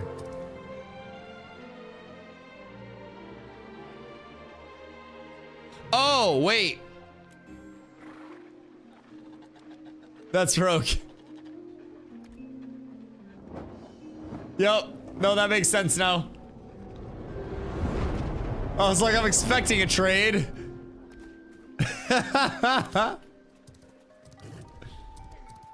Say a druid in many games, shapeshifter plus natural forces magic. Yeah. I mean, I could see shapeshifting come out maybe in like forms, but I wonder. 8432? Oh my god, wait. Max health by 20% for a 5er? Oh my god. Hold on. 10k plus? And this isn't even an HP scaling set. Like, I could get a black and chain collar. I could get a lot. I can get a lot. But yeah, that's a nice 10k. I don't even have a con scroll on right now. Since it'll be sub only, how rampant do you think bots will be? Haven't heard any discussion to counter. Yeah, absolutely. I think bots are always super prevalent, and it's kind of like a game of cat and mouse. The thing that makes me optimistic about them being handled properly by Intrepid is the fact that A, they'll have in-game GMs to respond to these things in real time and kind of evaluate, and B, like Intrepid is predicated from a bunch of gamers. Like it is a bunch of gamers that got together to create a studio. Steven himself is a gamer. He's very aware of RMT. He's very aware of botting. And I feel like a lot of studios just kind of ignore it and like shove it under the rug and act like it's not a thing, right? So with the in-game GMs being always here, with them being acknowledging of like, hey, we know botting's going to exist. Please report it when it does. We'll deal with it. We know RMTing is going to exist. Please point it out so we will deal with it. When that happens and that level of trust of like, oh, something's actually going to be done about it is established, then I definitely think it becomes like a community outing things, right? I feel like a lot of what happened in New World was that there was never, because New World, for those that didn't play, had a rampant RMT issue. Helen Wong was a very loved figure in the New World community because that bitch sold more gold than pretty much anyone that I've ever seen before. I was not a swiper, but I played in a lot of guilds that were a bunch of middle-aged men that were convinced that having gear would make them a better player, so they definitely swiped. And I saw a lot of swiping in that goddamn game. And let me tell you, Amazon Games did nothing about it. So, as people were like, all right, well, I guess they're just like, I guess this is just what it is. Everybody at that point starts feeling obligated to swipe. It's like, well, they're not punishing it. And if you want to play on a competitive end, then people are like, well, I want to be the best. I can spend money. I'm going to spend money. The second it's not punished on site for RMTing, it becomes to be the best. You either have to be the best players and having people in your guild spending money to access everything the fastest, which facilitates that through the entire competitive scene, which facilitates it through everything, which then ruins your entire gaming culture. So I am like very aware that it's hard as fuck to always deal with, but I'm pretty optimistic. Pretty sure Amazon's will go. That's my conspiracy theory. No one believed me. No one fucking believed me, Selvin. They said I was crazy. They said, Dusty, you're insane. They said it doesn't make sense, Dusty. Why would they do that? Amazon made the gold seller accounts to sell gold to make more money off of New World. Thank you. Fuck. Also, hello, Sidithian. Sorry about that. We're talking about New World. Been wanting to check the scale out for a while, following it for years. Should I wait the 10 days and just buy P3 or buy P2 and test now before the realm reset? I would personally wait the 10 days. So we are also going to have Tuesday, Wednesday downtime this week. So you'd be losing 2 days, technically 4 days, I believe, actually, because it's Tuesday, Wednesday this week and then Tuesday, Wednesday next week. So you would be honestly be like $1 a day, right, and change. But right now you'd be able to play for a few days. And then it would hit like an optional soft reset, right? So Vyra and Lyneth, the two NA servers, will be getting merged into one. Then you have a new fresh start server opening up on NA servers. Yo, Ninja, thank you for the follow, man. So then, Duffs, what you thinking about doing? So then you have a fresh start server that's also opening up on May 1st. That's an optional that you can kind of like play on if you want to, or you could keep playing on the older server. On August 4th, there will be a full wipe of everything. And that's where everyone will go on to a brand new server, and that will be the longest concurrent server. That will be like the true phase 3 start. So basically, what you'll be looking at is coming in on May 1st, in my opinion, the best value, and learning the game over the course of that 3 months. I myself came in back in December after quitting New World to come over here, and I had access to the game for about 10 months. I had the January 2024 pack. I didn't start playing until December. So I was always really intrigued, like systems wise, it was looking great. It was just like, okay, I see the vision. I'll be over there when I see it starting to get some momentum, right? And ooh, Braidwood. Sorry. I basically waited until I was ready to hop in. And as a result, I hopped in and I was just immediately like, oh, this is what I wanted. This is what I wanted. Yo, Sid, thank you for the follow. So I definitely think May 1st is going to be a great time to hop in and use that. Sid, thank you for the prime as well. Much love. I would say use May 1st as the chance to kind of like learn for a few months. I've made it very far myself, and a lot of people in the community have also figured out a ton during this few months that we've been here as a community. Again, we hopped in December, and we're getting ready to go into the May 1st reset with a few hundred people that all know the game. So with that being said, if you guys are looking for a community, please feel free to come through. Exclamation Socials, just join the community Discord. We'll be moving to our standalone guild Discord for the next round of servers in the next few days. So best place to be is there. But we have a few hundred people that are very well versed in the game right now. We're going to be helping a ton of people learn the game, and our goal is always just to spread the knowledge to every player that we can, whether you're competitive, casual, anything in between. So we've got room for everybody for the new servers. We'll be re-rolling on May 1st, then again in August with that force re-roll, of course. But great chance to learn, and there really is so much to learn. So many gameplay loops and ashes that you can fill into with the community. But you also get 90 days after you end up purchasing your pack, where if you don't enjoy the playtest, you can just get a full refund. So keep that in mind. It's like a no-risk purchase as well. They legitimately give you 90 days with no hours limit. So what are you talking about with RMT? Seems to apply to exploits also. Oh, yeah, absolutely. So in terms of like exploits with like the community weeding them out and everything versus just like embracing them and abusing them. Yeah, I absolutely agree. As long as it's this level of like, you know, this is the established line of what's described as tech and what's considered tech, where it's like, oh, I figured out this really cool interaction that gives me, you know, a movement advantage, like with charge on a tank. If your charge ends with the charge itself, then your momentum stops. If your charge ends with a block and a jump, you get a little bit extra momentum from it, and you can just kind of cancel that momentum stop that's associated with tank charge. Tech. Me figuring out a way. Midier, thank you for the follow. I appreciate you. Me figuring out a way to spam my charge nonstop and be invulnerable while I'm charging which I haven't done, by the way, not yet. I plan to, though. Exploit. If I'm abusing that, I should get in trouble. If I'm reporting that, boom, easy. You know, it gets fixed. So that's kind of my take on that. But yeah, I definitely think RMT botting, like, exploits that are actually detrimental to the player base, all of that stuff is very community oriented. And I think Ashes does do a great job of finding those exploits and bringing them to light. And it's almost kind of funny because a lot of the communities that do find a lot of the exploits are very active, very competitive communities. And while they're finding a lot of these things, people will like see them figuring this stuff out, see them using this, see them testing this while it's being reported and passed up. And then the people that are actually finding out a ton of the exploits are like demonized by people who are finding way fewer exploits. So it's kind of this funny dichotomy through testing that you run into. But yeah, it's definitely something where the Ashes community does a great job of bringing everything like out to light and putting it in the right hands. Yo, what up, Tremendous? Was full wipe of every server, new and old, confirmed? Yeah, so on May 1st, it's a merge of Vira and Lineth, so the two NA servers, and then a fresh start server opens up. And then on August 4th, that's going to be the new start of like quote unquote phase 3, right? But that was confirmed as the forced full wipe of everything. So, do you know if they're improving UI? Oh yeah, UX will come a long way. UX has already made significant not revamps, but significant improvements like since I've been here as a player. UX is always something that's becoming more customizable, more like everything. They're also extremely open to feedback with not only like class design, mob design, everything, but like UX stuff too.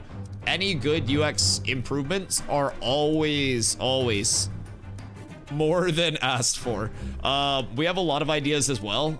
One thing that I've run into is as a raid lead, if I wanted to like drag people into group 2, say I had a bunch of people that were joining up and I wanted to use like a different group as like a fill over, right?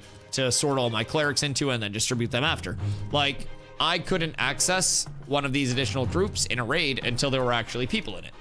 So that's kind of one thing that I would definitely change, but I'm also confident that will change. Like all of the node UX stuff, Riverland's map UX has come a long way. All of these indicators here, like these small diamonds indicate like a normal grind area, like a normal POI. Fancy diamond is an elite POI. Red door is a dungeon. They now have indicators on the flags for like different node types or different node levels. Different node types are also viewable there. They've thrown a lot of like more UX design in here, a lot more optimization in here, so it's come a long way. Absolutely. Is PvP any fun in this game? Yeah, PvP's real fucking good. PvP's real good. It depends on, I mean, honestly, like the biggest thing is if you're cool with a tab target based combat system or not. And if you are, yeah, it's a lot of fun, man. Especially depending on like what type of class you like to play. I play a tank and I love initiating. I love taking like big fights and making things happen for the entire team. And it's not as much about like me getting all of the kills as it is me setting up a bunch of kills. The fuck? Being gang stalked. So for me, it's all about, why is this guy eyeballing me?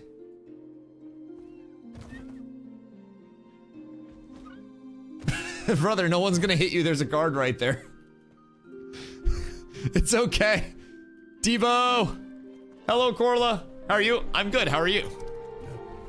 We're cooking over here. But yeah, so with PvP, there are currently... Why the fuck? Why are you stealthed? Who's being fucking creepy near me, chat? Who's being a freak? I don't like rogues, dog. Right now, a lot of the more organized forms of PvP tend to be larger scale. But in terms of just like a rundown of modes that will be available, quote unquote, like modes, right? There's the entire open world system. There are caravans, which you start a caravan in one town and you slowly drive it to another town. Players can opt to attack or defend the caravan. You buy goods to put on your caravan with glint, so basically for money. And if you make it to the like other town successfully, you get a payout for completing your caravan. If other people kill you, they can steal your caravan and complete it themselves. So caravans can have a lot of PvP associated with them. In terms of modes past that, why is every rogue just fucking stealthing? Why is everyone being so fucking creepy right now, man? Outside of caravans, you have node versus node wars, which are kind of like declarable between 2 areas and active in those areas anywhere within the areas. And basically with that, citizens of those 2 areas can fight freely throughout the map at any point in time. You have node sieges, which are going to be the highest risk, highest reward mode in the game. It's a huge build up to attack the town itself. And if a town fails to defend against a siege, it'll eventually get completely de-leveled to ruin. So they'll have to completely rebuild. A lot of ramifications with that. Very expensive to deck one, very long cooldown after a node siege and everything like that. So then on the guild side, you have guild versus guild wars. Those are the same thing where like, if we declare on a different guild, we can fight them anywhere. Sidebow, thank you for the follow. I appreciate you. So with guild versus guild wars, that's kind of like everywhere out there, right? You got a spare forge scale shield I can buy. Which one's forge scale? Is that the one from Forge?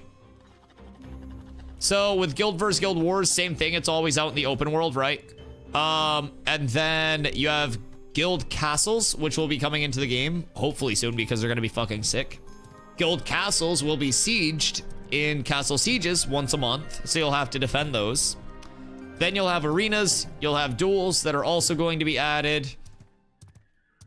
What the fuck else am I missing? Anything else? There's naval combat. If you like boats, there are fucking boats. Different sizes of boats. We got potion launchers and shit. there's so much in PvP. And if you're interested in like class versus class stuff, right? You can do exclamation classes and see what the entire class build out will be with like primaries and secondary archetypes combining. So I play a tank, so I'll always have tank abilities, but I'm gonna be a tank rogue, which is gonna be called a night shield. So I'll have my tank abilities, but I'll be able to augment those abilities with parts of a rogue. We don't know exactly what all will come with that, but evasion rating is strong right now. Rogue in general is pretty strong right now. So hopefully I'll be able to snag some good things from that. Need a class with a spell similar to EQ Druid's teleport. Travel's a bit oppressive. Travel is meant to be oppressive in all fairness. And even right now, this is only a small portion of the map. So the map equivalent is 1,200 square kilometers in the overworld and about 800 square kilometers in the underworld. So in a lot of games, you're meant to feel like a citizen of the entire world, right? In Ashes, you're meant to feel like a citizen of a region within the world. So as the map continues to expand, you'll start to see people playing out of certain areas and kind of finding the economy that they need and the ecosystem that they need within a region. And if you want to go elsewhere, because every one of these biomes will have unique gatherables, like unique trees, minables, unique loot tables, unique dungeons, unique everything. And every server will also be different because once a node hits a certain level, it'll lock out other towns around it from leveling past a certain level. So you'll have kind of these like forced regions in an area where it's like, this is the capital of this region, this is the outskirts of this region. And you'll start to see a lot more of like, oh, I play on Fyra. Oh, I play on Fyra. What community are you in? Oh, where do you guys play out of? Like, all of that will be a thing. And likewise, if I'm in Frostgrave and I want to go to the June Dark to do dungeons in the June Dark, I will need to get on a boat. I will need to go in the Lawless Zone, which is a force flag ocean, sail down the ocean and actually like invest the time to spend time going down here and spend enough time down here to get my money's worth. Yo, Meta, have a fantastic night, brother. I appreciate you. Tanks Afraid of Rogues is funny. The worst part about it is that it's like, if it wasn't for the evasion rating and the mana burn, I could probably just like absorb the burst and be fine, right? Like, I have enough HP to not just get full fucked by a rogue's damage, but it's like the mana burn, I'm not a mana pool heavy class, nor do I have any mana regen. So like my mana gets ripped in 2 hits and I'm just like, I can't do anything at that point. I'm gonna pop down to the desert, maybe run down towards Jinnah. We're gonna head down there, I think. But yeah, so with travel also being oppressive, that means on the contrary, you have safety in space and time in Vera.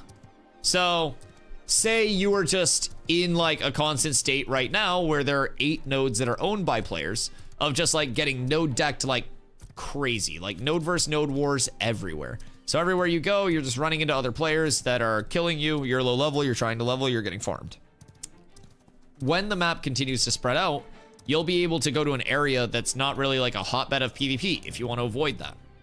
If you're a big PvP enjoyer, you'll be able to decisively go into a PvP area knowing that it's going to be like higher risk, but also higher reward, and the amount of content that you're going to get is going to be way more.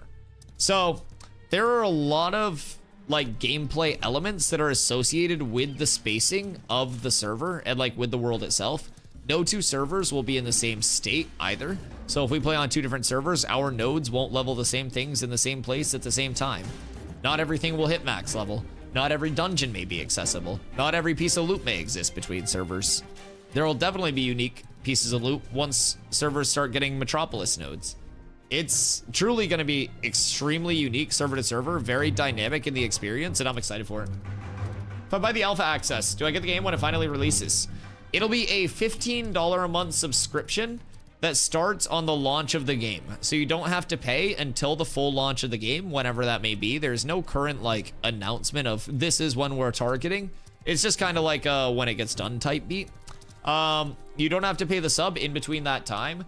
And if you get the alpha access, you do actually get your first month of sub time included with your purchase, which is $15. And then you also get $15 in the in-game store, which is no pay to win, no pay to progress, no pay for convenience. It's transmog only, like dyes and stuff like that.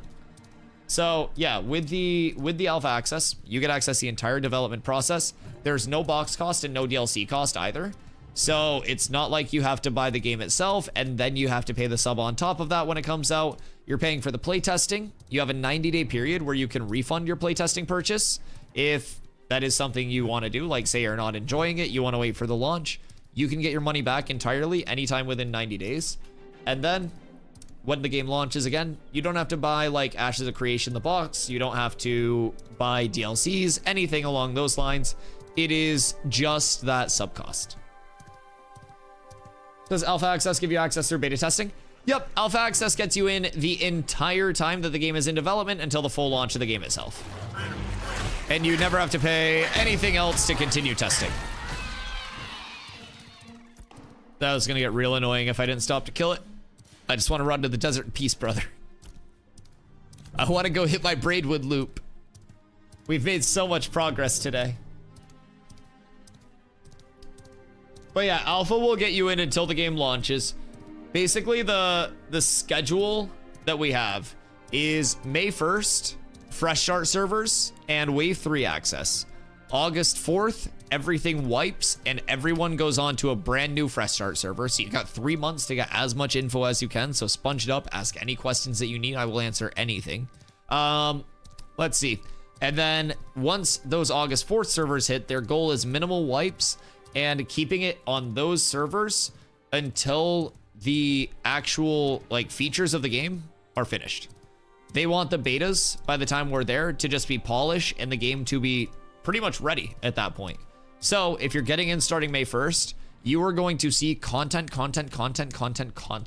Not just here because I stream 10 hours a day every single day, but because our content cadence from Intrepid is insano style. It's fucking wild. Month of information. I appreciate that. I appreciate that. A lot of people ask very good questions, so I get some good practice. I'm just happy to be able to spread info, and I'm very thankful that people show up to stream and hang out every day, man. I love playing the game, both PvE, PvP. Like right now, I'm doing a gathering loop while I run down and kind of like chill out on my way down to Jinnah. So right now, I'm gonna be looking for Braidwood and for Willow down on this little area, and we'll see what's up. But good luck on the Braid loop. There weren't any on my way. I'm around 20 minutes ago. I'll give it a shot. I'll give it a shot. Max level still 25. Max level is Ministry. Thank you for the follow. I appreciate you. Max level is currently 25. Yes. Braidwood. I win. Streamer loot. Confirmed. Kristen, you just missed it. Maybe you were running on the wrong side. I don't know. But we win. Watch it be fake. I'll be pissed. Oh, after May 1st? So at some point around that time, right? The level cap will go up to 30. It was planned for the original phase 3 launch, which was going to be May 1st. So level cap will be going up to 30. I would assume probably in between May 1st and August, but we'll see how that shapes up. It could be put back to the August launch in terms of the actual level expansion, but either for the May 1st servers or the August 4th servers, we'll see level 30. I would assume at this point, probably the, oh, 2. Yeah, I would assume at this point, probably more likely for the August servers, but you just chop in random trees. So right now, I'm actually going through and running down to the desert. And while I'm running down, I'm chopping very specific trees. So the ones that have braided trunks are called, appropriately, braidwood. Braidwood is the highest tier of tree that spawns in the Riverlands. So I look for braidwoods, which have the braided trunk and kind of like a mushroomy type canopy. And I also look for weeping willows, which are weeping willows. They have like the very droopy leaves. So while I'm out and about, I'm just kind of constantly scanning, and I stop and chop anything that I see that could be value, because in addition to being the highest tier, I will also have different rarities. And if I hit high rarities, high rarity wood can go into making high rarity gear outputs. So there's a lot that you can do with gathering. Someone actually asked how the endgame loop worked in terms of gearing. So basically what you're looking at is, you'll notice I have a bunch of different rarities. You can grind certain mobs and certain areas to chase drops from the loot table. They're both like open world drops, like trash drops, I call them. Still good pieces, but just drop from trash mobs. They're like named items. Blitz, thank you for the follow, much love. There are like named mobs that have named item loot tables that are a bit more specific. And then you have boss mobs. Then you have like open world bosses, raid bosses, different levels of shit. So through that, Kenny fucking Powers, much love. Thank you for the follows, guys. Appreciate y'all. So with the like open world system and with the loot system in general, if I kill a mob, I have a chance. Explicit. Guys, thank y'all. Jesus Christ, I appreciate you guys. So yeah, if you kill any of the mobs that have loot tables and you're looking for items, you can either get the item itself in any rarity. Obviously, less common rare, or like less rare is going to be more common. High rarity is going to be way less common. I have found 0 legendary items in 700 plus hours of this phase, playing pretty constantly and hitting shit all the time, just from drops. Had multiple crafted. So with that, if I kill a boss mob, it can either drop a piece of gear from its loot table, the recipe for a piece of gear from its loot table, which you could then give to a crafter, or the material to make its piece of gear. So if you're looking for like a targeted piece, let's see, do I have anything on for bosses? So my Amulet of Zarin, this dropped from the mob itself. I could also go to somebody that can make this, a crafter. I could assemble all the materials, and if I had all of the materials in high rarity, I could go through the crafter and control the rarity output of a piece of gear. So if you're a crafter, you'll really enjoy knowing that crafting is the #1 way to get like determined bis. So through Ash's Codex, we have access to a crafting calculator. So earlier today, we're making long sight bows. So you go here, you'll search up long sight bows. Crafters can have different quality ratings based on gear, based on buffs and everything like that. So we'll put in a quality rating of 800. You'll notice down here that moves the rarity scale up. So this started as a common with no rarity, like this. Starts as a common. When we put in the 800 rarity, you'll see that move up. Then you can do your mats. So say you have epic braidwood, that's gonna bring you to epic. If you want to split your rarities, you can do that. So say I have 15 legendary and I have 5 epic, boom, calculates a rarity. Oh, you have an epic, or you have a Lego thread laying around. You have a Lego ingot, bam, you have a Lego bow. This will also show you the exact outcome of the rarity, where on the rarity scale everything will fall, all of the stats as that changes. So say you go down to rare, you'll notice that changes all of this. So entirely in-depth crafting system, and like mob grinding will be the best way to get like the base pieces, right? So you'll see that I have a good mix of greens from just like shit that dropped. Hardened chitin armor. These bracers are the best fizz power scaling option right now. The highest fizz power on a piece of bracers.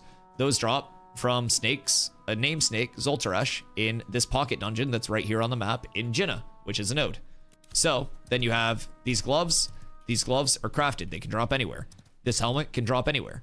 Black feather tunic. This drops from Grave Peak, which is all the way up here. Drops from a rune mob, a named mob named Corvish. Corvish? Something. It's a fucking crow. Corvus. That one. Corvus. It's a crow. Spawns up here in like the graveyard area. So then you have Ragebringer Stone as well as Amulet of Zarin. Those both drop from a giant pocket dungeon in the desert. Then you have Boots of the Tardy. Boots of the Tardy drop from a named mob in the wreckage of Carfin. So then we come up here. We do the monitor when he spawns. He has like a 1 hour spawn time. So we go all the way over here, and we find that mob. If it's up, we kill that. We hope for Boots of the Tardy. Igneous Striker drops from Forge. So over here, we did Forge until we got an Igneous Striker drop. It happened to be blue. Steel Shield can drop anywhere, so that's a random drop. Long Sight Bow. We go back to Carfin, but instead of the Wreckage of Carfin, that's a drop from the Tower of Carfin. So you're seeing, like, how everything kind of gets sourced from different areas. My rings are obsidian rings. Those were crafted from gatherables that are exclusive to the desert with obsidian. If you're in the Riverlands, you won't be able to get obsidian. So it's a pretty cool system already, even with only like 3 biomes, 8 player ownable nodes. It's expanding extremely quickly. We got 2 new nodes that haven't been owned by players yet. We have 4 node corks out in the tropics and a new type of node. So when I say node cork, that's basically the square that a node or a town is contained in. So in the Riverlands, you have river corks, which are the square with the river through it. And you have non-river corks, which, guess what? Don't have a fucking river. And then over in the desert, you see those 2 squares. And then you also see a new type of node, the coastal node. So this is Jinnah. And the coastal node is like a harbor, right? So that's got ship access. This will have a dock, all of that stuff. Then over in the tropics, you see another type of node cork, a circle. So we haven't seen this circle yet. We have no fucking idea what this is actually going to look like, what it's going to do, what it's going to be, how it's going to build out. So circle, circle. Over here, you also have potentially another circle. This one looks like it could be like a less ambiguous circle too, but if you really zoom in on it, it looks pretty circly still. And then this one doesn't show on the map, but right over here, there is another circle for another node cork. So we'll have 4 more nodes coming into the tropics. And then at the end of this month, we have the June Dark, and that's going to be before the May 1st servers. So with May 1st, everyone will be spawning in the Riverlands, playing out of here as a central area, kind of like spreading out after that. Relax, brother, I'm yapping. And then for the August servers, they'll be adding in a second spawn. Now, at the end of May, we'll get the anvils, which will be up here. That's going to be like the Dwarven area. That'll give us a second starting zone. So there's a ton coming. So if you guys are like already excited about Ashes and you're looking at getting it on May 1st, I'd highly recommend it. You get the entire 90 days where if you don't enjoy it, you just get a refund. It's insanely safe in terms of a purchase. If you guys do like it, you're in the entire playtesting phase until the game launches and you're good to go. There's a guard in trouble.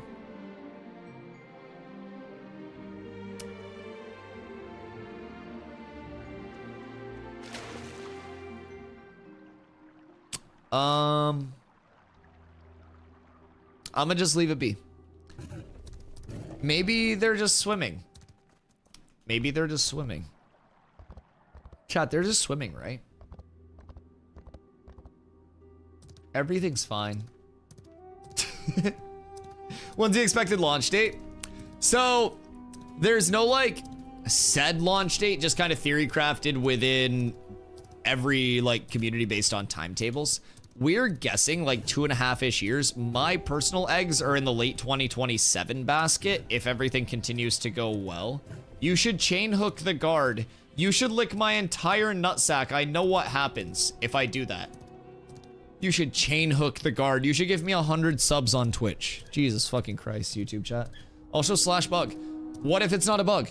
What if that's just to prevent the Kraken from getting into the town? Like, the Kraken is going to be added relatively soon when the Tropics node staging is in. Also /bug. Fucking Christ. Fucking harass me to fucking /bug. Do you need... No, you don't need the 4 scale. Steven needs a 4 scale. Steven, I have that 4 scale for you, by the way. But yeah, been in for 3 weeks now and loving it. Okay, expected launch. I'm guessing late 2027.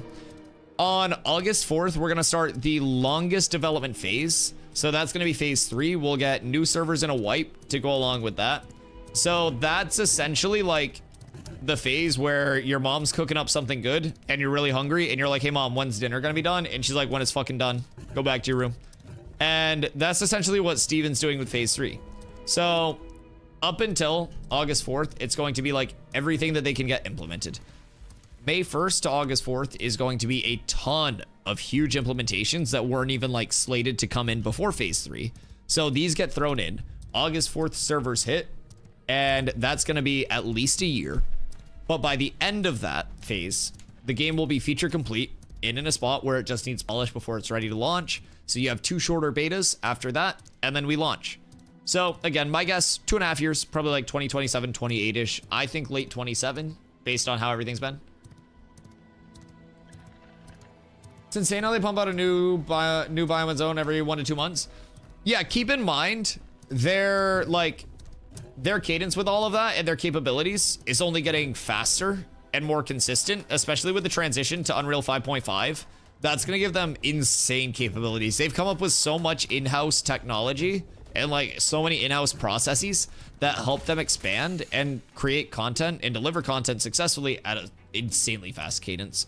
Like, I come from New World. The rate at which we got content there comparatively to here is fucking insane. It's remarkable. Oh, a fishing update? Hunting and fishing updates are going to be nice. Ken, thank you for that, Jake. On May 1st was scheduling of the game. On May 1st, it's going to stay in the current cycle of uptime. The reasoning for it staying Thursday, Friday, Saturday, Sunday, Monday uptime is because they still need to have PTR testing sessions, and with the huge implementations and transition to 5.5 and everything, it's important that they get that like downtime to work on shit. So, does suck to not get 24/7 during that time, but there will be like weeks where we stay 24/7. It's just not going to be every week, and I wouldn't really expect it many weeks. Just consider it a bonus when it does happen. On August 4th, they transition to the live service. What up, Zate? Does it feel empty right now? In terms of things to do, or in terms of like players, I would say like player base, even if it's a lower player base, like currently because of the, things to do? Oh God, no. Oh God, no. No. I mean, so right now I've just been on a little bit of a run, but that's because I was farming up in the Riverlands a lot of the day. So I've run from down here, well, up here, I guess, Winstead, to over here, Jinnah. So Jinnah is a desert node where there's a really, really, really good pocket dungeon to farm. A lot of snakes, a lot of experience, a lot of money you can make, some pretty good drops as well. So I personally think there's a ton to do. It's a full PvX loop, and it's also a social sandbox where, not like a full sandbox, right? Sand park. But you have a ton of tools at your disposal to make the content that you want to do. I also feel like it's a gameplay loop where it's the opposite of like a theme park, right? A theme park type MMO, you kind of walk in, you get on a conveyor belt, and it's like you go here, you go here, you go here, you do this, and then you get off. Have a great day. You completed the game. Good job doing your dailies. Pat on the head. Have a piece of gear. And I feel like with Ashes, it's you walk into this big like open area or like a fucking trampoline park, and you can just bounce around wherever you want freely, doing whatever you want. So I definitely feel like there is a ton to do. If you have a community that you enjoy playing the game with, that creates a ton of content within itself, just from PvP, caravans, PvE, going out to farm, gearing other people, and more systems, more accessory systems especially, are coming in. More opportunity for communities to get involved in node development at higher levels, more system accessibility. All of that continues to come in. So I personally, I play about 10 hours a day. I have 700 plus hours since December. So they show player numbers currently. We do not have a concurrent player count poll. I was auto running and it showed. Server cap is 6K. Right now, we're nowhere near that because it's like the end of this kind of phase, this server period before May 1st when fresh starts hit. So this, in my opinion, will be the all-time low in player count for the next like 10 days up until May 1st. And then I think once May 1st hits, it will be just a constant up. May 1st to August 4th is enough time for a server to develop, but not really hit the point of like, okay, what do we do now? And then on August 4th, after that 3-month period, they're going to have a completely finished time to kill an attribute rework that they started 2 weeks ago and is already great. Completely revamped gathering, refining, and crafting system. All of those changes put in. Questing system, revamped and redone. First time user experience, completely redone. So even if you level on May 1st and you play May 1st to August 4th with that wave 3 accessibility, August 4th is still going to be a completely different leveling process the second time around, and that's going to be a longer concurrent playtesting period too. Those servers are a minimum of a year, and that's intended to be present until the game's like feature complete. So yeah, I personally think there's a ton, and you have to remember, we're going into a phase where you're going to have more content coming out than you can keep up with. As the map expands, you're not going to be able to, and I said this when I first started playing, we only had this part of the desert, and it was less polished than it was now. There's barely anything to do when I first came out here. There was like mob grinds, but not much else. And then you had the Riverlands. Now you have the Tropics. The Tropics is in its first state. It's about to get its like node dressing and all of that stuff, all the mobs and shit like that, right? So then we're getting the June Dark, and as it's expanded, I've hit the point where I'm like, man, it's getting real rough to try to like run to every biome to do shit today. Like, I actually have to plan things out, right? So it's expanding at a very rapid rate. It always feels like we have a ton of different stuff to do. Yeah, what up, Tabs? Community solid leaders, national leaders drop, community drop, being very dependent on communities is an issue in this case. Do you think Ashes will make casual players which play long term? No, the game is somehow hyped. Are you saying like casual accessibility and retention? So like casual accessibility and retention is definitely something that I think Ashes has at the forefront compared to a lot of PvX gameplay loops. There is, hey, what up, sexy? There is like a lot of casual accessibility on a baseline, but there's a lot of depth in systems where you're rewarded for well thought out investment of time. Oh wait, Statos, you're Steven? Wait, well, Stephen Perry, not Steven, but other Steven, YouTube Steven. But yeah, you can just have the shield, dude. You don't have to pay me for it. Okay, that makes sense. I thought you looked familiar. Yeah, you can just have the shield. I don't need money. But yeah, so basically, Ashes systems are very like accessible at a base level. And one of the things that I use is something so simple as chopping trees. If you're a new player, you can just go out and randomly cut trees. If you are Zaite, thanks so much for the primer. I appreciate that. Much love. If you are a player that's very familiar with the Artisan system, then you can go out and you can have all of your gathering gear. Tabs, thank you for the follow. All of your gathering gear, all of your gathering buffs. You can have a high rarity gathering tool that's enchanted properly. And you can use all of that knowledge to take that very basic system and go deeper. Say you're a part of a community and you're like, okay, we are nowhere near the level of all of these competitive communities. We've got to fuck off elsewhere. We can't PvP with them. We can't compete with them, and it's really intrusive. Thank you for the follow as well. And all of your competitive communities, you're like, okay, they're based up in this part of the Riverlands, so we're going to go over to Dunes and kill. We're going to go to fucking Sejoma and have an island to ourselves. You'll be able to use all of the space on the map to have over the 85 ownable player nodes, a ton of options that will fit your actual community, right? So whether you're a casual player looking for more of just kind of like a chill experience, whether you are a competitive player trying to throw yourself into like the fray all the time, no matter what you're doing, all accessible. Retention wise, I think there's so much to do in the game constantly that retention will be absolutely insane. Accessibility, when the game does launch, no box cost, no DLC cost, $15 a month only. So players that do want to hop in on launch, it's $15 to try it out for a month instead of $80, $90 for AAA titles right now. So very accessible on that level as well. Localized subs as well, based on the servers that you're playing on. So I definitely think long-term retention is huge. Whatever happened to the Battle Royale thing? Oh, Apocalypse. Apocalypse was a very early systems test for them. I never got to play that, but fuck, I wish I could. If they bring back Apocalypse with like current Ashes systems during a downtime for a week, oh, it'd be so good. I want to try it with like Ashes capabilities now. Because the early gameplay of it looked janky, but fun. Like, what you could actually see. How do you feel about Pirate Software server merging with this one? Lit is dope. There are a lot of cool people over there. I think pretty much everyone will go to the Fresh Start servers anyways, but is dynamic gridding already in the game? Dynamic gridding, as I love to call it, is going to be tested and implemented in between May 1st and August 4th. So it's been on a lower dev branch, not quite up to private test realm or live yet. So that was part of the extension to May 4th before like the final Fresh Start happens. They want to actually test dynamic gridding on this live state. So for those that are curious about dynamic gridding, if you're like, Dusty, what the fuck is this? Dynamic gridding basically affects how the world runs. So you'll notice in my entire run from Winstead up here down to Jinnah in the desert, it was a very long run, and I didn't hit a single load screen. I didn't hit a single like stutter, a hitch, anything. That's because everything's seamless. So the world is divided up into different server workers, it's called, which are responsible for like running this part of the world.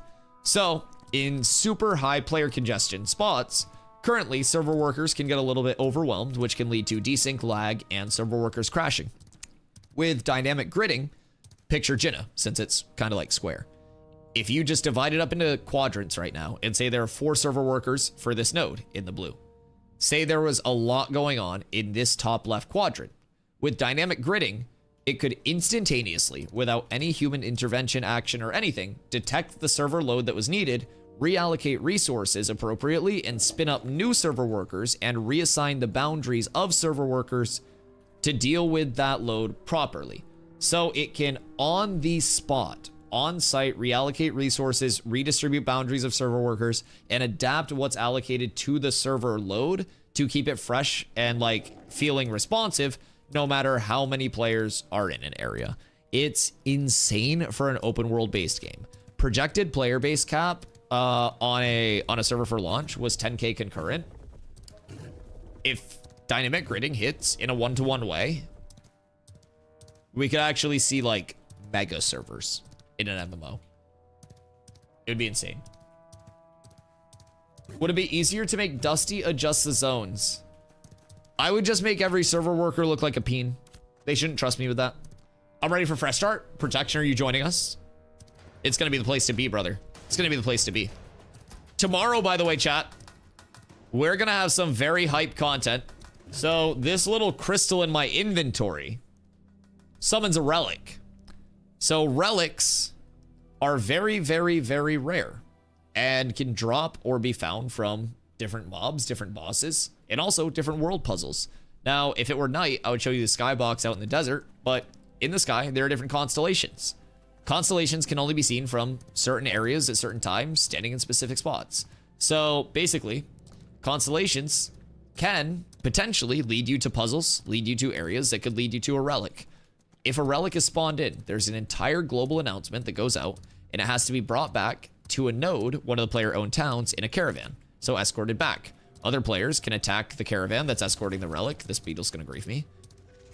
And basically try to take that relic. If the relic makes it back to a node safely, that node gets bonuses. So with this one from the Forge, it is the Befallen Anvil relic. So when it's active, it unlocks special weapons and gear recipes. And then inactive, you get physical mitigation increased by 10%. So just big chungus bonuses just for having that. So the node that gets this receives large benefits just for owning it. Can I join the guild on 5-1? Yeah, absolutely.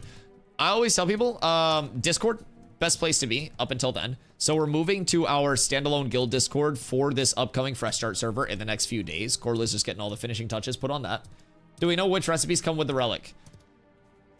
We don't know all of the implications. It's the Forge recipes, people were saying, but we don't know all of like exactly what's activated, right? So people were saying like Jova for the armor smithing and stuff like that, but I don't know like what all is... You fucking rat. I don't know what all is unlocked by it, you know what I mean? So we were thinking if we bring it to Jova for the armor smithing. On EU, I heard it was bugged with recipes. Where did EU bring theirs? Mira for the glittering steel ingots. Interesting. Niso, thank you for the follow. Much love. But yeah, so discord.gg/DustyWhy, exclamation socials for the Discord. We will post in there with the standalone guild Discord as soon as it's available. And in the request to join section, just put like joining for 5-1 starts, and then we'll get your roles in there before we move away. Maybe Jova or 8th for the weaponsmith. Do you know which weapons it would open up?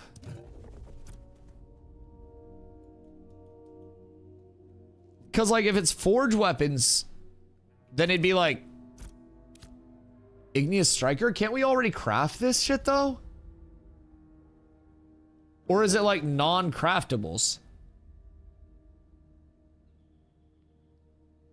I was afraid it would vanish. Dude, I was so scared.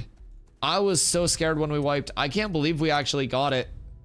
This server doesn't have one of these. I think it's meant to unlock everything you can craft in the Forge Anvil in a town. So what can you craft at the Forge Anvil?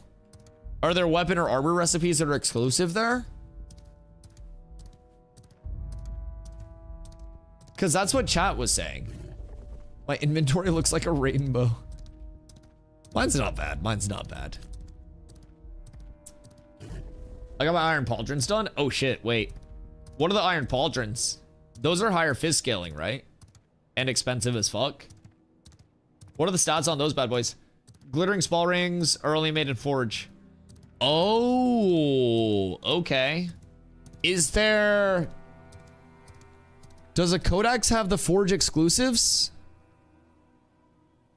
Artisan... Recipe tracker? No, not that. Weird. Which things would be Forge exclusive, chat? Do we know? Feel like it'll unlock the crafting versions of the weapon that drop from Forge's bosses.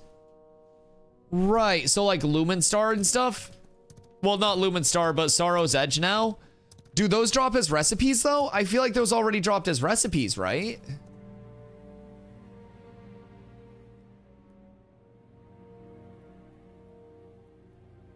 What would be exclusive armor drops from there? The nurse gloves. Shields are categorized as weapons. Yeah, Khadgar the sword. You can already craft them. Figured it would be special. Yeah, can't you craft every, like... You can craft all of those drops, though. Those are just recipes. Like, that wouldn't really make sense. You know what I mean? I feel like it wouldn't make sense to have it say... Where'd I put it? Oh, frick. This one. Unlocks special weapon and gear recipes. That's the confusing thing for me. I don't quite get that. You know what I mean? I don't know though. I wish there was like an indicator here. But there's no like sourcing it. I know the Tauren chest doesn't have a recipe, but maybe that's a bug and not an unlockable thing. Is that a boss drop or is that just one of the trash drops from there? Everything's a fucking puzzle. Dude, even when I get the fucking relic drop, it's still a goddamn puzzle.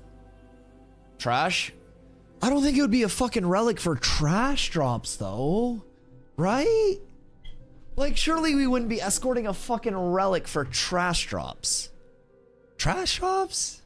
What are we talking about? Trash drops. Not the named. Not the named items. Where I go out there and farm to every name like it's my last. Not the named. But trash drops? Maybe level 4 stuff. Relic acquired? I've got the whole world in my hands right now, Zine, and it's emitting a smoldering heat. So this crystal drops from Forge Lord Zammer. There can only be 2 on a server at any time. We have the first. So, we've got this. This gets put in a statue outside of Forge, and then it gets escorted back to a node. And if it's back in a node, the relic is there. What's the fire resist for the node? Well, when it's inactive, it gives 10% Fizzmit. And then it's just special weapon and gear recipes when it's active. You didn't need a van? So this activates the relic. So basically, the way that we got here is Forge Lord Zammer drops in his loot table. Can I sort by rarity? Either way, in his loot table, he has the molten crystal. The molten crystal is an incredibly low drop rate, and it's in your items, so you don't drop it when you pick it up. But basically, this says a crystal emitting a smoldering heat. The closer you get to the entrance of Befallen Forge, the hotter it becomes. So there's a statue that I stumbled upon actually yesterday, funny enough. Found the statue yesterday, found the relic thing today, by the way, and I say streamer loot doesn't exist. But right here, there's a statue on the ground where you interact with it, and it says this statue emits a smoldering heat. Same thing. And it says there's a socket that's cut out in the bottom of the statue where if you found the right object, it can be placed in to unlock something. So this is what you place into that statue. There's another statue outside of Carfin where you can also find a minor relic, like a less impactful one. No Diddy, no Drake, no Dr. Disrespect. And with that, this is a major relic. This is huge. We don't even know like all of what this does because with this relic, it gives you Befallen Anvil. So what we're trying to figure out right now, and what I'm going to be hosting like a fucking guild summit in here for tomorrow, is where do we bring this? How can the server get the most worth out of it in the remaining 8 days until nobody cares where it is anymore? Because a few people will probably want to be like, oh, well, we want it for ego. We want to see what the fuck this actually gives. Mira, chortle my balls. Anyways, so we're trying to figure out where the server would benefit most from this. And then from there, we're trying to get an escort with like all of the powerful guilds on the server to fucking police escort this bitch where it actually needs to go to ensure that it goes there and rapscallions and hoodlums don't get access to it. So that's essentially where we're at right now. That's where we're leaning.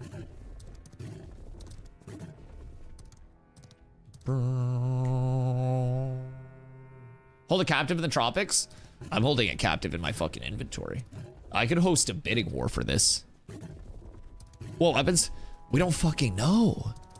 We have no idea. Like, nobody knows what the actual crafting is.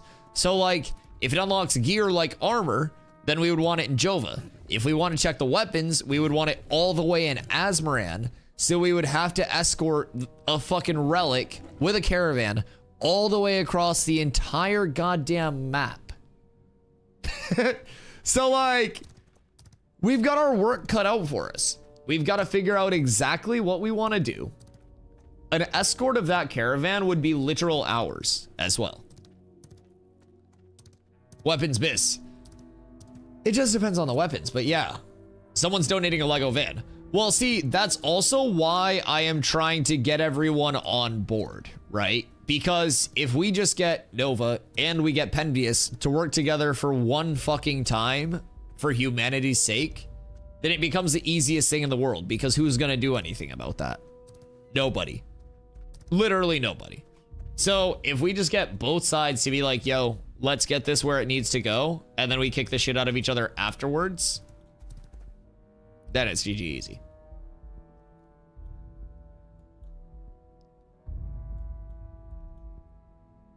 Why not put weaponsmith and armorsmith in the same town? So basically with your smithy building, you have to specialize each building in like one of many like sub-specializations. So for example, the wood shop in Nuela is specialized in carpentry. In Winstead is specialized in lumber milling. And in Azmoran is specialized in lumberjacking. So you have like smithies, and then you have like your armorsmith specialization and your weaponsmith specialization. So you can't have like everything just max leveled in every town. So it's a bit of a peculiar node design system, and there's a whole system that shapes up within that where you have node planners for areas. Right now, it's incredibly limited in what nodes can do because of the lack of nodes that are present. There are only 8 that are actually developed and owned by players in any way, shape, or form. There will be 85 ownable nodes when the game does launch. So, things to keep in mind. Node planning will be more like regional based, but work together, those two, they would. They would for me. Personally, I think they would. I want to see what happens with the relic. Yeah. So what we're trying to do is get like people out there for the escort tomorrow, Because almost certainly there will be rapscallions, but... Yo, what up, BD? The graphics look so much better than the last time I was watching your stream. Were you in here like yesterday? What do you mean? What? Were you here like yesterday, brother? Week ago. Oh, I don't think anything went crazy in the last week. I was like, are you on the goofy juice? What are you doing right now? Where are we going with this?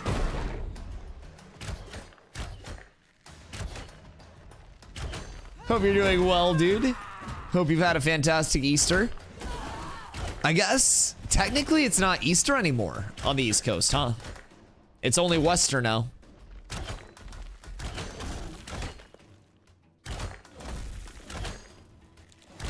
Sorry. Sorry. That's my bad. That's my bad, chat. I'm so sorry. I'm so sorry. I'm so fucking sorry. It's late. I'm getting fucking delirious. I'm out of control at this point. That's on me. That's on me. I understand if you guys want to cancel me. Pray on my downfall. Hate watch. It is what it is. Unhinged. I'm out of control. Twitch can't ban this, baby. I found a loophole. Because you're streaming after midnight at his 70 instead of 69 day. Ha, no nice for you. I feel like they should let you share the 69 instead of the 70. It would be more impactful. Am I wrong in that? Because like somebody would share their 69 and then everyone would just be like, nice. But I don't know. Maybe I'm simple-minded. I feel like that's close-minded of them.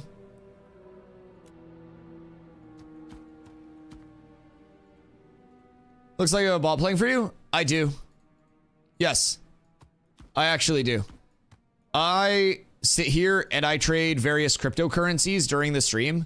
And you guys have been watching Quebblecop AI play the game for the last few hours.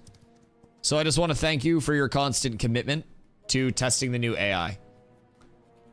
Yo, what up, Ty? Thank you for the hydrate, brother.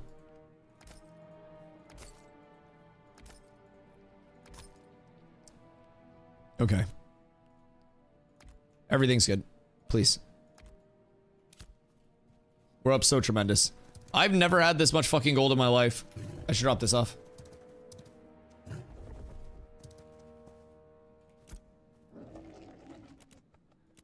You had both hands on camera reveal your to combat stuff? That's my third hand. AI doesn't exist. Well, that sounds like something AI would say. Vajona. Stop making stuff up. Wait a second. I'm not making it up. What? Are you making it up? AI doesn't exist is something AI would say. How do I know that Vajona on YouTube is not AI? Forgot the beep boop at the end. Yes, beep boop and playing within parameters. Exactly. How cute is Dusty? Not cute. I don't know what you mean. I'm in a pond? What do you mean you're in a pond? You just came into my stream at 12:24 a.m. Had me hydrate and said I'm in a pond. Are you okay? Do you need assistance? Should I call my mom and prepare baked goods? Drinking his pond water. He's probably like fishing or something. Computers don't make decisions, they simply follow code a programmer wrote given data received. Sounds like something a computer making decisions would say. If you ask me, Vajona. If you ask me. I'm in my waiter's smelting. Oh, okay, that makes a lot more sense about the whole pawn thing. No, that makes sense. Stream's been dope though, dude. Great day, great day. We're just chilling. Just putzing around today. Didn't even get any PvP in, but I ended up making a bow and getting my gear set really just shaped up to the point that I want it to be. So yeah, we're chilling. I had a huge day finding a relic piece too. So tomorrow we will get that, hopefully escorted safely to a new home. And if we can do that, it's gonna be huge for the server. Stop ignoring me. Well, stop lying to chat. I got hit by a car this year. Being okay isn't the answer. PT, I hope you're doing well, dude. I hope recovery is coming along, man. This man got absolutely like wackoed by a car too. Like it wasn't just like an oopsie daisy. Like it was a full smack. So I hope you're doing well, dude.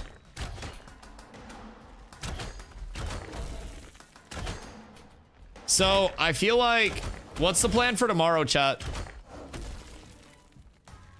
I feel like desert loops to start, van escort, and then probably team versus team. Who got the dark ass purple? Is that Nin? Nin, I use dark mode on my OBS, bro. Anytime somebody's name is like a super dark shade, I'm like, oh fuck. Wait, who's that? Okay, that's Nin again.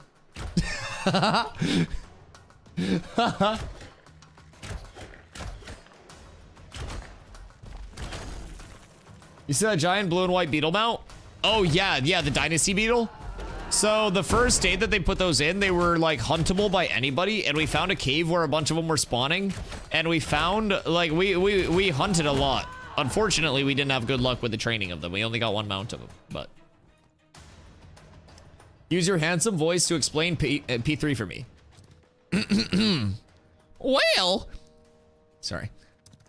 So basically, you can think of it as P3 getting delayed, or in your head, you can think of it as P3 and P4. Either way. But on May 1st, I made it more pink. I can see that so much easier now. On May 1st, Vyra and Lyneth merge. I had a burp. One server. There is a fresh start server that will open up if you want to play on that. We will be. In between May 1st and August 4th, there are massive updates coming. On August 4th, there will be a full wipe where there will be then another fresh start server, right? So, with that, ads. No! No! How dare people get ads? How dare people get ads? Real voice. Well, can you imagine that's just how I talked all the time off stream? You come up to see me at TwitchCon, I'm like, howdy. Just like, what? I pay money, keep going. No, you guys are insane. Actually demented, holy fuck. I pay money, keep going is ridiculous. Okay, we'll wait for Blue Bunny. We'll wait for Blue Bunny. We'll wait for Blue Bunny. Oh, you asked about the Iron Pauldrons. 251 armor, 141 con, 813 fizz power. Ooh. Ooh. That's not bad. I might use a few days to try to get a max HP scaling set going as well. We need to know when Bunny's out of the ads. These ads are killer. Heroic? Interesting. Maybe Ashen Haunt is the play then. I feel like I should enchant some of my 10 pieces as well. Like, I might as well. I have the fucking money for it. I'm not going to use the money on anything else, right? Buy a bunch of apprentice enchanting scrolls, roll it. So. Huh. It's intriguing. It's the highest magic damage reach. Like, power-wise, people aren't really pushing past 240, 250 because of the diminishing returns. Like, since, if you haven't hopped on since the rework of the, like, attribute scaling and stuff, or if you have, like, 240, 250 is where most people are scaling up right now, and then they're diversifying from there. So, I'm personally, like, keep in mind, this is with a legendary long sight bow plus 6. I'm at 231.3, and that's with the strength scroll up. So, Belf, thank you for the follow. Much love. I was at 450. Yeah, so after the scaling, you're probably at like 180. I'm not even gonna lie. All of the gearing is completely different. So you'll notice that like gear looks completely different and like the stats are different. You'll also notice that I'm wearing like max health gear because there is, if you do exclamation DR, if you're a huge numbers fiend, here's a diminishing returns breakpoint sheet that talks about, or not talks about, but basically shows like the ratio of rating to power output with the current state. So theoretically impossible to reach 500 power output right now. And this essentially shows a rate of diminishing returns. So I'm sitting in the 230 to 240 bracket where it's 1.33 billion, not million, sorry. Basically 1.33 thousand to go up 10. And then down here, it's slightly less than that. And then 210 to 220 is significantly less. So you start to hit like slight DRs, and then up here, 240 to 250, it goes from like that like 1.2, 1.3, 1.33, all the way up to like a 1.54, then a 1.66, and it just keeps going up there to like 1.8 almost. It's actually 1.8 plus. So that's where your diminishing returns really hit. So everybody's pushing up power rating to like the 220 to 240-ish if you're looking to do damage. And then you're kind of diversifying from there. Crit chance, crit rating. If you're a rogue, evasion. If you're a tank, mitigation, max HP, all of that stuff. So, not gonna lie, Dusty, I don't understand this rating thing. So, the biggest purpose of this is like, this is the power rating. Yes. So this is your power rating, roughly. So like, whether it's physical or whether it's magic. And the numbers will be slightly off in terms of like your actual application. But the biggest thing to source from this is like the ratio of diminishing returns. So the difference here is like from here to here, it's like 1.3K rating, right? And then from here to here, it's 1.6K, 1.54 technically. And then this is 1.66, and then this is 1.8 plus. So you see that as you go up, you're into your diminishing return bands. So like numbers are relevant. This kind of gives you a feel of like how hard the diminishing returns hit once you go past the 230 to 240 ballpark. So as you push past that, you've got to kind of like commit more to get less of a return on it. So once you hit that point of like diminishing return or stress in gearing, that's when I work in more max health. I work in more max health. I work in mitigation. And through those pieces, we're able to kind of like have diversity in gearing. Yeah, tanks are building tanky so we can initiate. Rogues are going evasion rating and crit for more pop. Like casters are building different shit. So it's quite nice. It's quite nice. What was 500 fizz power? Because 250 was 20,000. 500 fizz power is theoretically unreachable because of diminishing returns right now. So to reach 500 power, it is over 1 million. So it is theoretically impossible. If you wanted to reach 390, you would be looking at 70,909. So keep in mind, like 250 is 20,000 roughly. 300 is 30,000. So you go up 50 power with 50% more investment. So the diminishing returns hit insanely hard. Insanely hard. And again, 300 to 310 is 2.6, whereas 200 to 210 is 1.15. So the diminishing returns that they implemented are extremely punishing as you get past that like 250-ish. And that's a way for them to kind of like limit the top end power scaling, because previously everyone was just going power piggy where it was just linear scaling. The more power you had, the harder you hit, the more success you had. So you would just go power piggy, you'd scale, and then eventually you run into a spot where you and somebody else that are both really geared run up to each other, first person to cast, just vaporize the other person. GG. That's how it was previously. Now you have long drawn out fights where there's actually like scaling and stuff. Do these mountains in the back, these mountains? So those are a lot less mountains and a lot more potentially like a fucking golem's hand. So they're not very subtle about it, right? But yeah, this is a golem's hand. There are a lot of world puzzles and shit and like dynamic world things that will happen. Eterna, the statue, is the goddess of time. She's looking directly at Carfin. So little lore tidbit. Eterna is a human statue, human monument. Carfin was a university complex where the humans learned magic from the elves. There's an evacuation spell that was cast during some shit that was going down. Evacuation spell was cast using blood magic, which is why it got all corrupted. Evacuation spell went terrible and killed pretty much fucking everybody. So there's this big thing where like the teleportation teacher escaped, yada, yada, yada. Now there are some world events. So I have a theory that this statue is tied into Carfin, and there's a world event under the statue that we were able to maybe or maybe not exploit through a wall. Haha. We did, by the way. And basically, we discovered that there's a little dungeon build out underneath here that has like 6 interactable tombs. So there's definitely more with that.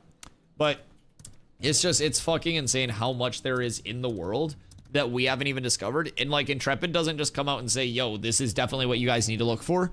Go here, do this, do this, do this, and then call it good. Like, it is constantly just always out there, always changing, always evolving. Anything is possible there. So it's nuts, man. It's a really fun time to be in Ashes. It's a really great thing to be a part of, and I love it. I like it a lot. What's Derek doing? Why is he looking all emotional? All right, boyos. Does anybody have any burning questions? What do you think the Phoenix Wings are in the tropics? Phoenix Wings in the tropics. Wait, where were the Phoenix Wings in the tropics? What do you mean the Phoenix Wings in the tropics?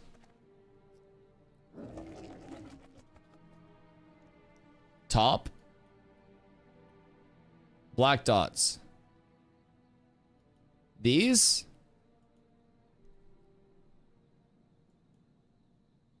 Or like further up?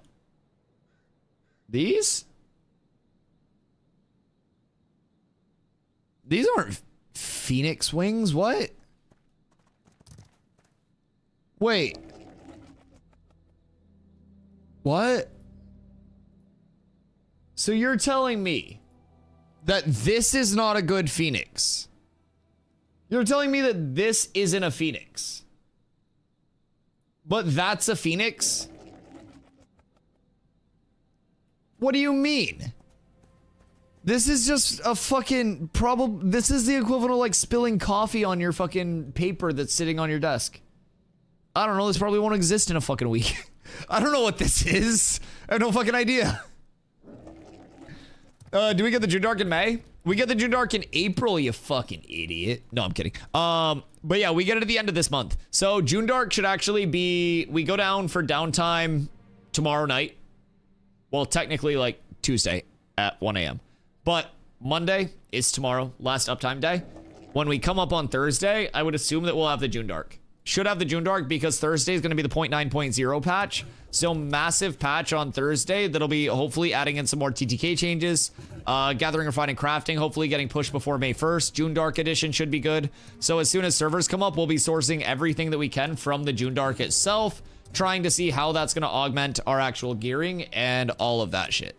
So that'll be massive, man. There's so much to constantly do in Ashes nonstop. It is insane to me.